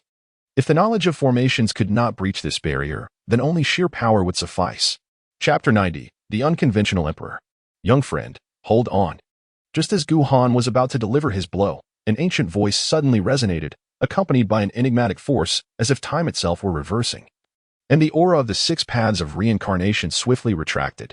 Guhan was taken aback, his face etched with disbelief. What manner of sorcery is this? Has time truly reversed? If you were to unleash such a force, I would find myself in considerable trouble. Suddenly, a filthy Taoist priest appeared before Guhan. Clad in tattered robes, his hair a chaotic mess resembling a bird's nest, and his entire being besmirched with grime. Who are you? Guhan inquired, eyeing the stranger with caution. The filthy Taoist chuckled mischievously. Did you not come here upon hearing my name? Are you doubting me upon seeing my appearance? The Emperor of Heavenly Mechanisms? Indeed, the Emperor of Heavenly Mechanisms affirmed, nodding with a lewd grin, his eyes glinting with mischief. Has that girl from the Nine-Tailed Fox clan retired for the night? Let me tell you, that lineage is truly enticing. Is this truly an emperor?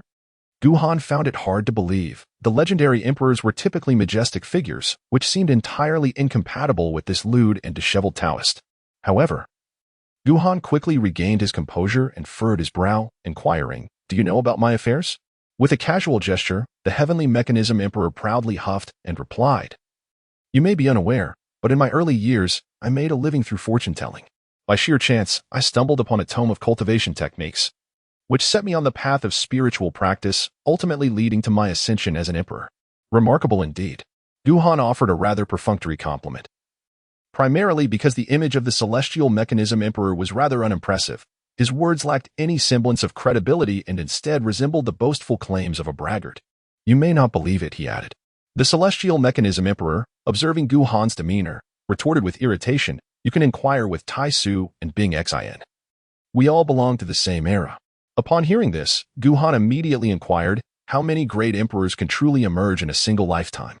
It seems you remain unaware of this deception. The Heavenly Mechanism Emperor, feigning wisdom as he adjusted his beard, replied, Young one, beseech me, and I shall reveal the truth. Heavenly Mechanism Emperor, I implore you, Guhan said helplessly, bowing in respect.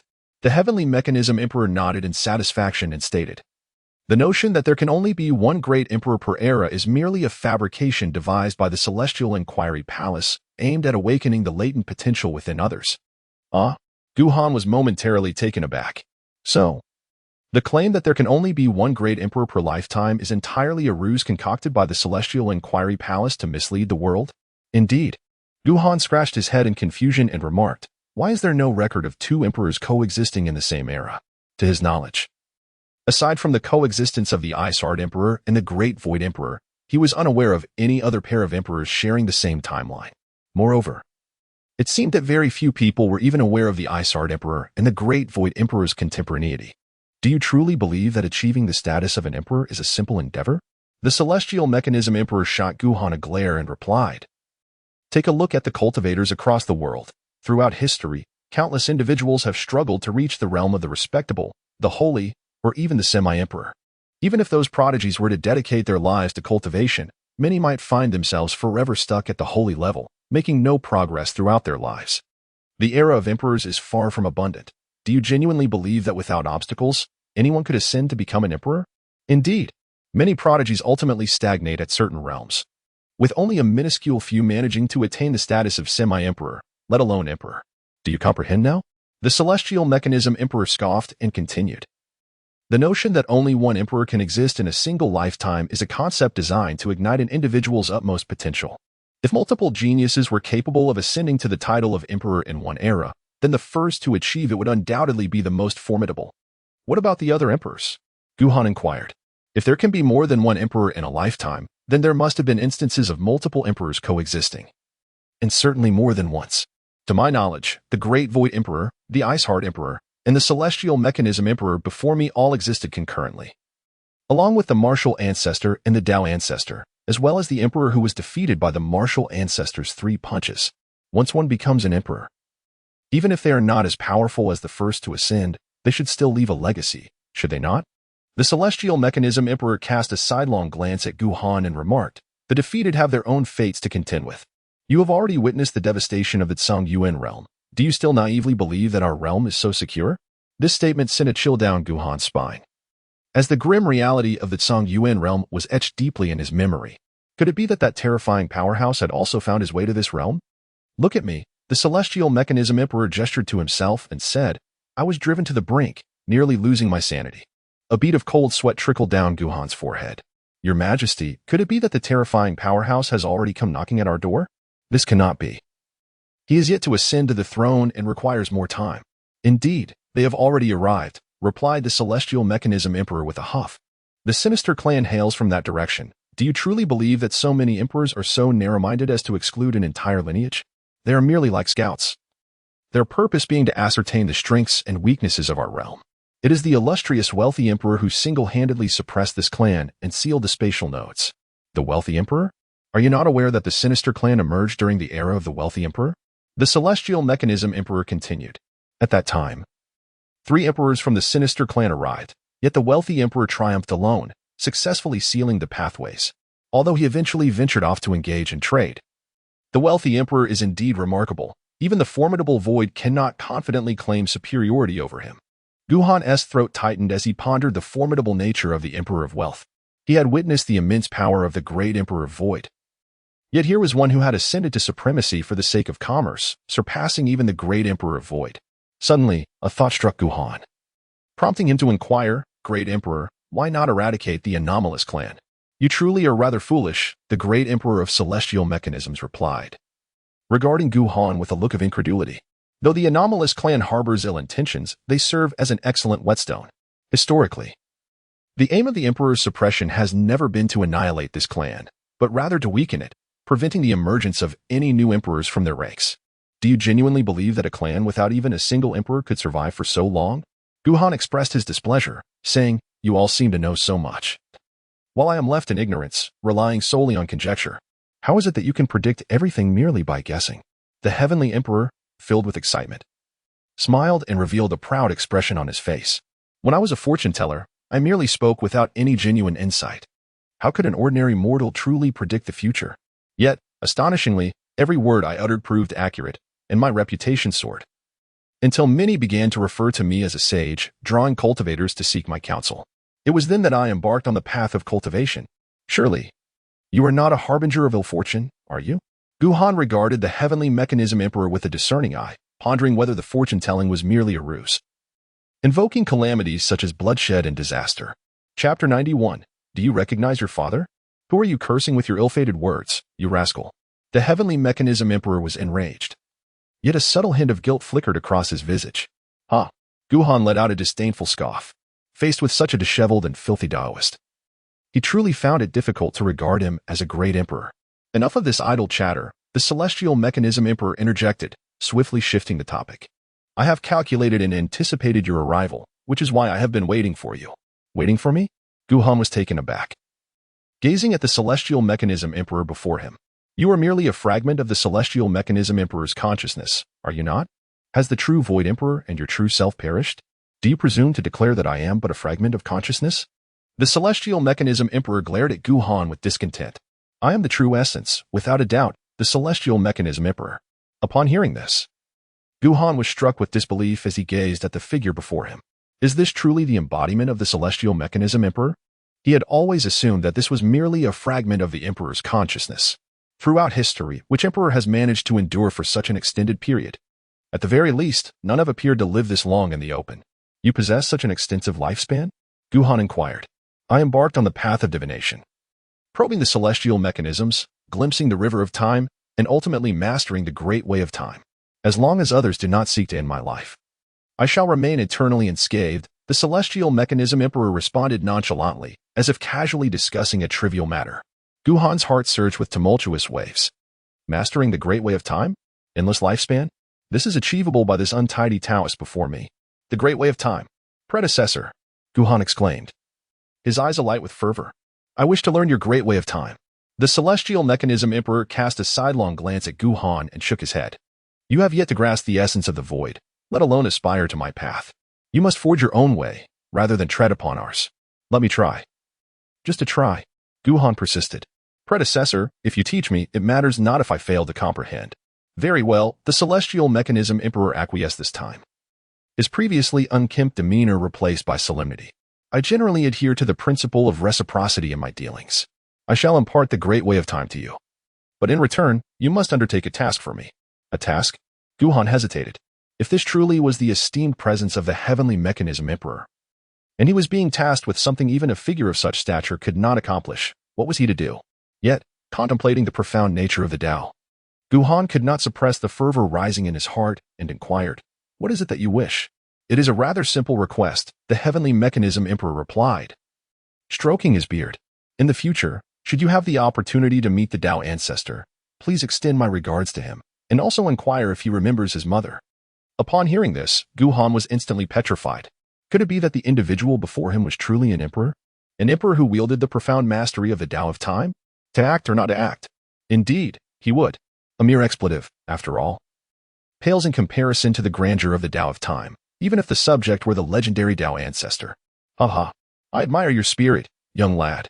The heavenly machine emperor laughed heartily, extending his hand to point at Guhan. In that moment, an array of incomprehensibly profound scriptures manifested within Guhan's mind.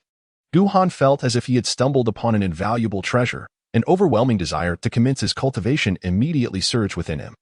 The mere allure of immortality was sufficient to entice anyone into the path of cultivation. However, Guhan was also acutely aware that the heavenly mechanism emperor could not possibly be waiting here solely to impart the secrets of the great Tao of time to him. There must undoubtedly be other motives at play. Guhan gazed at the Emperor of Destiny, awaiting the continuation of his words. The Emperor of Destiny returned his gaze, and after a brief moment, his body trembled slightly, a look of distaste crossing his face as he remarked, You wouldn't happen to have an inclination towards men, would you? Guhan's forehead veins throbbed slightly. Goodness, before uttering such words, shouldn't you consider your own image? Guhan gritted his teeth and spoke, Senior, you mentioned that you have been waiting for me. What is the reason behind it? Indeed, I almost forgot the important matter. The great Emperor of Heavenly Secrets tapped his forehead, his expression growing serious. Is there anything to eat? Something from the land, please. I am on the verge of losing my appetite for fish. With no other choice in the presence of such a formidable emperor, Guhan reluctantly produced ingredients and fine wine. Thus commenced a grand barbecue, during which the great Emperor of Heavenly Secrets feasted heartily, showing no semblance of an emperor. He devoured the food with grease smeared across his mouth, wiping his hands on the sleeves of his robe. Guhan, however, found himself lacking in appetite, as his mind was preoccupied with numerous thoughts. Why did the celestial mechanism emperor extend his greetings to the Old Ancestor? What actions could have prompted such an inquiry? What was the purpose of the celestial mechanism emperor waiting here for him? A multitude of questions swirled in Guhan's mind, yet he refrained from asking. Individuals of such stature undoubtedly possess their own intentions in their actions. They would not disclose them upon inquiry, nor would they remain silent if a question were unnecessary. Having consumed a sufficient amount of food, the celestial mechanism emperor lifted his wine gourd, taking hearty swigs, then casually wiped his sleeve and remarked, "This realm will one day resemble the Songyuan realm." "What?" Guhan exclaimed in astonishment, rising abruptly. The celestial mechanism emperor glanced at him with a smile and said, "Why the excitement? You are not the first to be informed of this. The eternal and unyielding anomalous clan exists to preserve a modicum of combat strength for you. Bing Xin sent her daughter into this world to combat the encroaching darkness. Should the heavens collapse, the first to be spared will be you." Guhan felt a heavy heart as he contemplated the demise of the emperors of the Songyuan realm and the annihilation of countless beings. Would the 13 domains face a similar fate? The heavenly mechanism emperor, observing Guhan's demeanor, shook his head and continued, "I have little patience for pretentiousness and ambiguity. Allow me to speak plainly. Many emperors have collaborated to devise strategies, as you have witnessed in the formations here. This is a manifestation of the cosmic forces, augmented by my own arrangements, all in anticipation of that fateful day. What is it that the emperors desire of me?" Guhan's heart remained burdened. The heavenly mechanism emperor paused for a moment before responding, "I shall facilitate your departure from this realm. Time is scarce here, and our preparations may not guarantee a promising future. You cannot afford to perish. Depart from this realm?" Guhan took a deep breath and spoke, "Senior, have you glimpsed a fragment of the future? May I inquire how I am fated to be in that future?" The Emperor of Heavenly Secrets opened his mouth, poised to respond, when suddenly, a bolt of lightning materialized out of thin air, striking him directly. Guhan did not sense any terrifying aura within that bolt of lightning. Yet the Emperor of Heavenly Secrets spat out a mouthful of blood, his expression instantly becoming despondent. "You damned heavens! I merely wished to express something, and I was struck instead. Am I to slay your father or you? If you possess the audacity, then strike me down directly. I refuse to endure this any longer." Before Guhan could react, the Emperor of Heavenly Secrets leaped up, pointing angrily at the heavens and unleashing a torrent of curses. Guhan stared in astonishment. Yet he comprehended the situation, revealing the secrets of heaven had invoked the wrath of the universe. Once the Heavenly Secret Emperor had vented his frustrations, he spoke with irritation, "I cannot divulge anything now. Inquire when my time arrives. At present, I am not permitted to perish. Damn it. I have endured countless misfortunes to reach this point, and yet I continue to bear the brunt of it." Chapter 92, The Future of the Emperor's Grandeur. Guhan found himself at a loss for words, only able to utter a compliment. "There exists no one in this world more righteous than I." The great Emperor of Heavenly Secrets took this to heart, snorting softly before continuing, "Some matters are best left unspoken, yet others can be addressed. For instance, the Sea Clan's absurd rules are merely a means to hinder those from other realms, preventing outsiders from seizing the resources of the endless sea. Moreover, the free land conceals several imperial lineages, and as for that fellow from the void, he is exceedingly petty. He refuses to endure a lightning strike on my behalf simply because I inadvertently revealed his fondness for Bingxin. What more can be said? What else is there to articulate?" Guhan inquired cautiously, "Is it true that Hu Luoyu is the offspring of the Supreme Emperor of the Void?" "How foolish you are," retorted the Heavenly Mechanism Emperor with irritation. "You have already encountered the granddaughter of the Supreme Emperor. Could it be that his granddaughter is the daughter of that girl? To put it plainly, he failed to pursue her." "Very well, I should not have asked." Guhan cleared his throat and said, "Great Emperor, are you allowing me to depart from this realm solely to spare my life?" The expression of the Heavenly Mechanism Emperor grew intricate.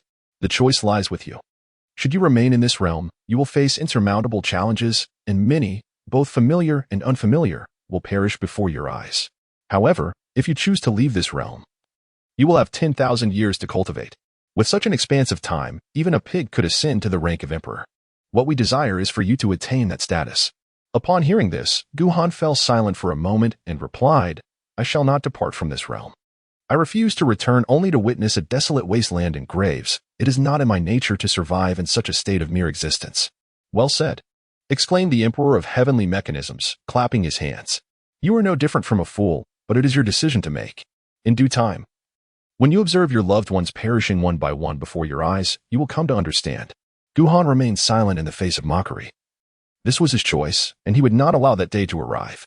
Even if it were to come, he would resist with all his might. After a while, the Emperor of Heavenly Mechanisms spoke again. "Within the 13 domains, there are 13 formations akin to this one, which together constitute a formidable array. This is my trump card for this realm. since you refuse to leave and are aware of what the future holds. I urge you to procure some means of defense for your own sake and for the sake of those around you. Procure means of defense? Guhan inquired, puzzled. If that day truly arrives, what could possibly serve as protection? That is for you to discover, the Emperor of Heavenly Mechanisms replied with a broad grin. Everything I could find has already been secured. Everything you could find has already been secured? Then what is left for him to seek? Guhan found himself at a loss when confronted with such an irreverent emperor, unable to muster any respect. It was difficult to articulate his thoughts, especially considering the individual before him was a great emperor, one who had mastered the profound path of time, perhaps even surpassing the esteemed Emperor of the Void. With a sigh, Guhan said, Your Majesty, let us dispense with the roundabout talk. You are here waiting for me, and I presume it is not solely to convey these matters. He was not entirely naive. The Emperor of Heavenly Secrets murmured something under his breath, then his expression grew solemn as he fixed his gaze upon Guhan, stating in a deep tone, I require something from you, though I am uncertain if you possess it at present. What is it? Guhan inquired. A tome of cultivation. One that is related to the imperial artifact you carry. Is it connected to the Wheel of Six Paths? Guhan immediately thought of the Six Paths of Reincarnation technique and promptly activated it. An enigmatic aura began to ripple around him, as if everything in the surroundings was in a perpetual cycle. The Heavenly Machine Emperor's eyes suddenly sparkled with recognition. Indeed, this was the very technique that Tai Su had searched for throughout the entire 13 domains without success. What do you intend to do with this technique? Guhan inquired. The Six Paths of Reincarnation is undoubtedly extraordinary, yet with one who commands space and another who commands time, it seems illogical to seek out such a technique. Useless? What nonsense are you speaking? The Heavenly Machine Emperor exclaimed with excitement. You may not have heard of the Reincarnation Emperor, but surely you have heard of the legends surrounding reincarnation? Reincarnation was established by the Reincarnation Emperor, and we have discovered its origin. However, we require the technique to activate it. This also serves as a contingency plan for ourselves. Do you understand? Does reincarnation truly exist in this world? Guhan gazed in astonishment at the Heavenly Machine Emperor.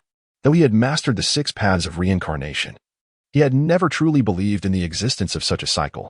The Heavenly Machine Emperor nodded affirmatively, declaring, Indeed. Furthermore, we suspect that you may be the reincarnation of the Reincarnation Emperor. Otherwise, how could both the 6 paths of reincarnation wheel and this technique manifest in your possession? The notion of reincarnation seemed preposterous to him, as he had traversed worlds. As for these two artifacts, they were solely reliant on the system. So, you hold such high expectations of me? Guhan inquired. Not quite, the Heavenly Machine Emperor replied, shaking his head. Your identity is merely conjecture. However, in a glimpse of the future I witnessed, you play a pivotal role. You are unaware of the numerous lightning strikes I endured while trying to calculate your emergence. Otherwise, that girl, Bingxin, would not have been born in this era. What truly transpired in that glimpse of the future? Guhan was deeply intrigued. However, the Heavenly Mechanism Emperor could not divulge any information, leaving Guhan with no choice but to relent. Contemplating the temperament of the Heavenly Mechanism Emperor, Guhan cautiously inquired, Mighty Emperor, what compels you to allow me to meet the Tao Ancestor and utter those particular words? Because he is the origin. The Heavenly Mechanism Emperor replied through gritted teeth. Had he not ascended to the heavens, we would not have encountered so many subsequent troubles. One by one, they aspire to ascend, yet the Tao Ancestor remains blind to it all, instead drawing attention to our realm. Now, we find ourselves laid bare as the main course, awaiting the moment when others come to feast. Thus, it became evident that the Tao Ancestor bore a considerable share of the blame. Guhan paid his respects to the Tao Ancestor in silence, but soon inquired, Have you ever heard of the Martial Ancestor? The Celestial Emperor of Destiny gazed at Guhan with surprise, then, with a look of admiration, replied, I am indeed familiar with the Martial Ancestor. In terms of philosophical discourse, he cannot compare to the Tao Ancestor. However, in the realm of combat, the Tao Ancestor would undoubtedly falter against the Martial Ancestor. If only I had not delved into divination in the past, for that visceral and raw combat is truly what my heart yearns for. Is the Martial Ancestor truly that formidable? Guhan was somewhat taken aback. While defeating an emperor in 3 strikes was indeed formidable, he had never anticipated that the Martial Ancestor surpassed the Tao Ancestor in power. After all, the Tao Ancestor ascended to the heavens, and to this day, he remains the foremost figure in the hearts of practitioners, unparalleled by any. As for the latter remark from the Heavenly Mechanism Emperor, Guhan chose to disregard it. After a moment of contemplation, he inquired, Great Emperor, what secrets does the Taisu sacred land conceal? reflecting on the task previously assigned by the system, which urged him to uncover the mysteries of Taisu sacred land. Guhan had been perpetually intrigued. What could the Taisu sacred land possibly be hiding? Even during the encounter with the nine-tailed celestial fox clan, the Taisu Saint Master had not brought the Emperor's weapon. Upon hearing Guhan's question, the heavenly mechanism Emperor's expression shifted, and he solemnly cautioned, "You must not indulge your curiosity at this moment. That Taisu fellow is exceedingly cunning. He has suppressed an indestructible entity beneath his own lineage. Without attaining the status of Emperor, those who venture there shall meet their demise." Chapter 93. The Madwoman, an existence you cannot defeat. Guhan was taken aback. If even the Emperor could not vanquish such an existence, especially in an era where three emperors coexisted, how terrifying must it truly be? Strictly speaking, it was not that it could not be killed. Suddenly, the celestial mechanism Emperor scratched his head and said, "I cannot elaborate further, but you must understand that your curiosity should remain unquenched for now. You are not yet ready to explore everything. My curiosity has already been piqued by your words." Guhan was quite certain of one thing. The system had indeed issued tasks, and none of these tasks were insurmountable, while they might be exceedingly challenging. Unraveling this mystery was certainly not a matter of life and death. The great Emperor of Heavenly Secrets gazed at Guhan with a furrowed brow and said, "I tend to be rather loose-lipped, which is why I often find myself in precarious situations. However, I find it difficult to speak on this matter, as it pertains to the private affairs of the void. Furthermore, those who inherit the teachings of the void, like yourself, often meet untimely ends when they delve into such matters. To put it simply, this individual shares a profound connection with the void." A profound connection? Guhan Liang's mind sparked with inspiration as she inquired, "The Tao companion of the great Emperor of the Void? This is your deduction, not my assertion." The great Emperor of Heavenly Mechanisms, covering his mouth, adopted a demeanor akin to a defiant pig unperturbed by boiling water, and replied, "Indeed, she is quite the lunatic. Once she descends into madness, no one can restrain her. Even the great Emperor of the Void was left with no choice but to suppress her." Is she truly so deranged? What could have driven her to be subdued by the great Emperor of the Void? The great Emperor of Heavenly Mechanisms displayed an eager expression, brimming with tales to share. "Let me tell you, had we not intervened, that madwoman would have already initiated a blood sacrifice on a grand scale. And that's not all. She charges recklessly into danger, even storming the stronghold of the anomalous clan. I refer to the external anomalous clan, of course. Consider this. 3 emperors have ventured into our realm. How many are present in their stronghold? Consequently, this madwoman found herself besieged, and as if that were not enough, she sought the world's source, intending to annihilate that realm entirely, which provoked the might of all the strong beings of the anomalous clan. The great void nearly perished in that chaos. Moreover, this lunatic boldly proclaimed her plan to configure our 13 domains into a colossal formation, using sentient beings as bait, requiring but a single strike to obliterate that realm. Can you fathom our willingness to endorse such a tumultuous scheme? Though it did spark some inspiration within me. When one attempt failed, she contemplated another blood sacrifice, harnessing the power of countless lives to elevate herself further. It became utterly untenable, thus. The great void had no alternative but to suppress her. Of course, what I have shared with you represents merely the more extreme episodes of her madness. I have yet to recount the ordinary madness she exhibits. Guhan listened, utterly dumbfounded. The blood sacrifice of an entire realm, the annihilation of the world's essence. Transforming the 13 domains into a formation, using living beings as bait to unleash a devastating strike. Who, in fact, is the true villain? The heavenly mechanism emperor. Observing Guhan's astonished expression, chuckled softly. Thus, I advise against your curiosity. You are the heir of the void. That madwoman can discern it with a mere glance. Having been suppressed for so long, she must yearn to devour the void itself. If a successor like you were to arrive, you would be crushed instantly. Guhan's throat constricted slightly as he inquired, might the suppression by the great emperor, the supreme void emperor, pose any issues? The celestial mechanism emperor pondered for a moment before responding, it appears that she shall indeed emerge in this era. After all, that madwoman, though deranged, possesses unparalleled strength. Moreover, her granddaughter is present. No matter how unhinged she may be, she would never direct her wrath towards her own kin. However, others may find themselves in unfortunate circumstances. Unfortunate circumstances? Guhan mused. Consider this. If one were to be suppressed by their own partner for an extended period, and unable to vent their fury due to their granddaughter's presence, what might befall those nearby? Indeed, the celestial mechanism emperor affirmed with a solemn nod. It is likely that there will be no fatalities. However, those within the supreme void holy land will undoubtedly face a thorough beating. Each and every one of them will be dragged out and thoroughly thrashed, leaving them on the brink of death. You may wish to return and witness it. The younger generation shall refrain from partaking in such tumult, Guhan concluded. Guhan chuckled softly, lacking any particular fondness for being struck. Initially, he intended to return to the Taishu sacred land, but it now seemed prudent to forego that journey. Who could fathom when that individual would extricate himself? Should fate conspire for an encounter, especially since he had met the Taishu emperor on several occasions, he would undoubtedly face a more severe reprimand. Suddenly, a thought crossed Guhan's mind, prompting him to inquire, Emperor, is it true that the granddaughter of the Taishu emperor was taken away by a fragment of his consciousness? Is there no cause for concern? None whatsoever, the heavenly mechanism emperor replied with an all-knowing expression. Long ago, it was anticipated that you would unearth his granddaughter. That fragment of his consciousness has merely been awaiting this moment. Should that girl be absent from the sacred land? The very soil of the Taishu sacred land would be thrown into turmoil by that madwoman. Guhan nodded, recognizing that with the presence of the time sovereign, the great emperor of the void had indeed secured numerous advantages, having meticulously arranged many matters in advance.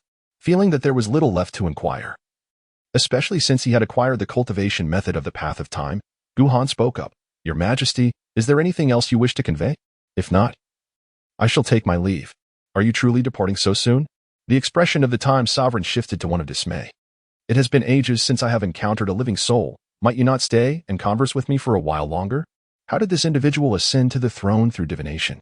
After a moment's contemplation, Guhan replied, Your Majesty, regarding the cause and effect you mentioned, I shall bestow upon you the method of the 6 paths of reincarnation.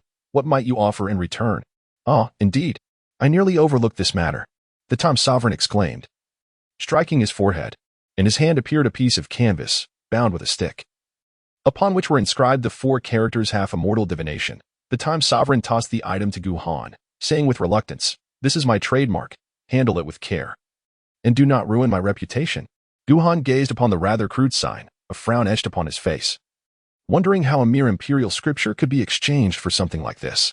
Do not underestimate my sign, exclaimed the heavenly mechanism emperor, noticing Guhan's expression. This item has accompanied me for many years and is worth more than anything else. Could you not offer something of tangible value? Guhan retorted, genuinely disinterested in the tattered canvas. He had observed it thoroughly. It was nothing extraordinary, merely an ordinary object. Is this not tangible? The heavenly mechanism emperor was incensed. Justifiably so. The void has always sought to dismantle my sign, yet I have never permitted it. If it were the void, nothing would be as substantial as my sign. I am not the void emperor. Guhan was rendered speechless. He bore no animosity towards the emperor of destiny and found no reason to tarnish his reputation out of sheer boredom. Indeed, the emperor of destiny swiftly seized the canvas and stored it away, then lamented, I do possess some practical items. Although their power is considerable, they are quite troublesome, disobedient, and prone to perish easily. What divine beast is it? Guhan inquired eagerly, envisioning the prospect of acquiring an extraordinary pet. A divine beast, you say? It is merely a mortal I once managed to obtain. Chapter 94. The Sword Emperor a Mortal? Guhan's eyes widened in disbelief. What on earth was this? A mere mortal? Today, I shall enlighten you. The great emperor of heavenly secrets tugged at his sleeve and immediately began to dig fervently at the spot. Before long, a substantial pit emerged in the ground, and slowly, a crystal stone began to materialize before Guhan's eyes. The crystal was the size of a coffin, and within it lay a man of approximately 30 years of age. At a cursory glance, he appeared to be an ordinary mortal. However, upon closer inspection, it became evident that although his appearance retained a semblance of youth, his life was swiftly approaching its end, with little time remaining. You must conserve your strength. Your days are numbered, the great emperor of heavenly secrets remarked, gazing wistfully at the man, as if he were parting with some grand treasure. Guhan was somewhat at a loss for words and inquired, Great Emperor, who is this person? What purpose does their presence serve for me? The Sword Emperor. The heavenly mechanism emperor lamented, Did you not express a desire for something practical? This individual is exceptionally formidable, unparalleled in the way of the sword, and requires careful protection, as they are prone to peril. Is this truly a great emperor? Guhan was taken aback, utterly astonished that the celestial mechanism emperor would bestow upon him an emperor of such stature. Mortal. The celestial mechanism emperor interjected, correcting Guhan with utmost seriousness. He is referred to as the Sword Emperor, for his swordsmanship is unparalleled, the foremost in both ancient and modern times. Even without cultivation, He can vanquish an emperor solely through his sword and teeth. In terms of combat prowess, he is not inferior to any emperor. It is merely due to his mortal nature that he is susceptible to premature demise. Mortal? His combat strength is on par with that of an emperor. Yuhan inhaled sharply, his thoughts immediately gravitating towards Li Qing. Upon their first encounter, Li Qing was merely a mortal, yet he wielded a sword capable of vanquishing prodigies. Subsequently, he ascended to the realm of a revered being, displaying an extraordinary talent. The individual before him, it seemed, had merely yet to take that fateful step. Once he did, it was likely he would ascend directly to the status of an emperor. Was it truly appropriate for me to refer to him as such? Gu Han's throat constricted slightly. He felt a yearning, yet trepidation lingered, for this was a living person. Upon awakening, he might not extend his assistance, and could very well retaliate, knowing he had been treated like mere cargo. Fear not, proclaimed the Emperor of Heavenly Mechanisms, thumping his chest. Since I intend to assist you, I shall undoubtedly alleviate your concerns. With that, the Emperor gestured towards the Sword Emperor, a beam of light enveloping the latter's mind. Moments later, the Sword Emperor gradually opened his eyes. Initially bewildered, his expression twisted upon seeing the Emperor, and he erupted with anger. You wretched death dealer! I shall cleave you in twain with a single strike. Spare me your threats. I expended great effort to seal you away. Even now, you lack the capacity to wield a single strike. The Emperor of Heavenly Mechanisms retorted with a triumphant laugh, a rather infuriating demeanor. Flames of fury ignited in the Sword Emperor's eyes. Despite being an ordinary mortal devoid of any spiritual energy, Gu Han felt a profound sense of danger wash over him, causing the hair on his neck to stand on end. Who do you think you are scaring? The Emperor of Heavenly Mechanisms suddenly struck the crystal, declaring, If you possess the ability, show me a strike. If you cannot, cease your intimidation, or I shall cast you into a cesspit to slumber. You insolent fool! The Sword Emperor seethed, cursing. One day, I shall emerge, and on that day, I will strike you down. TCH.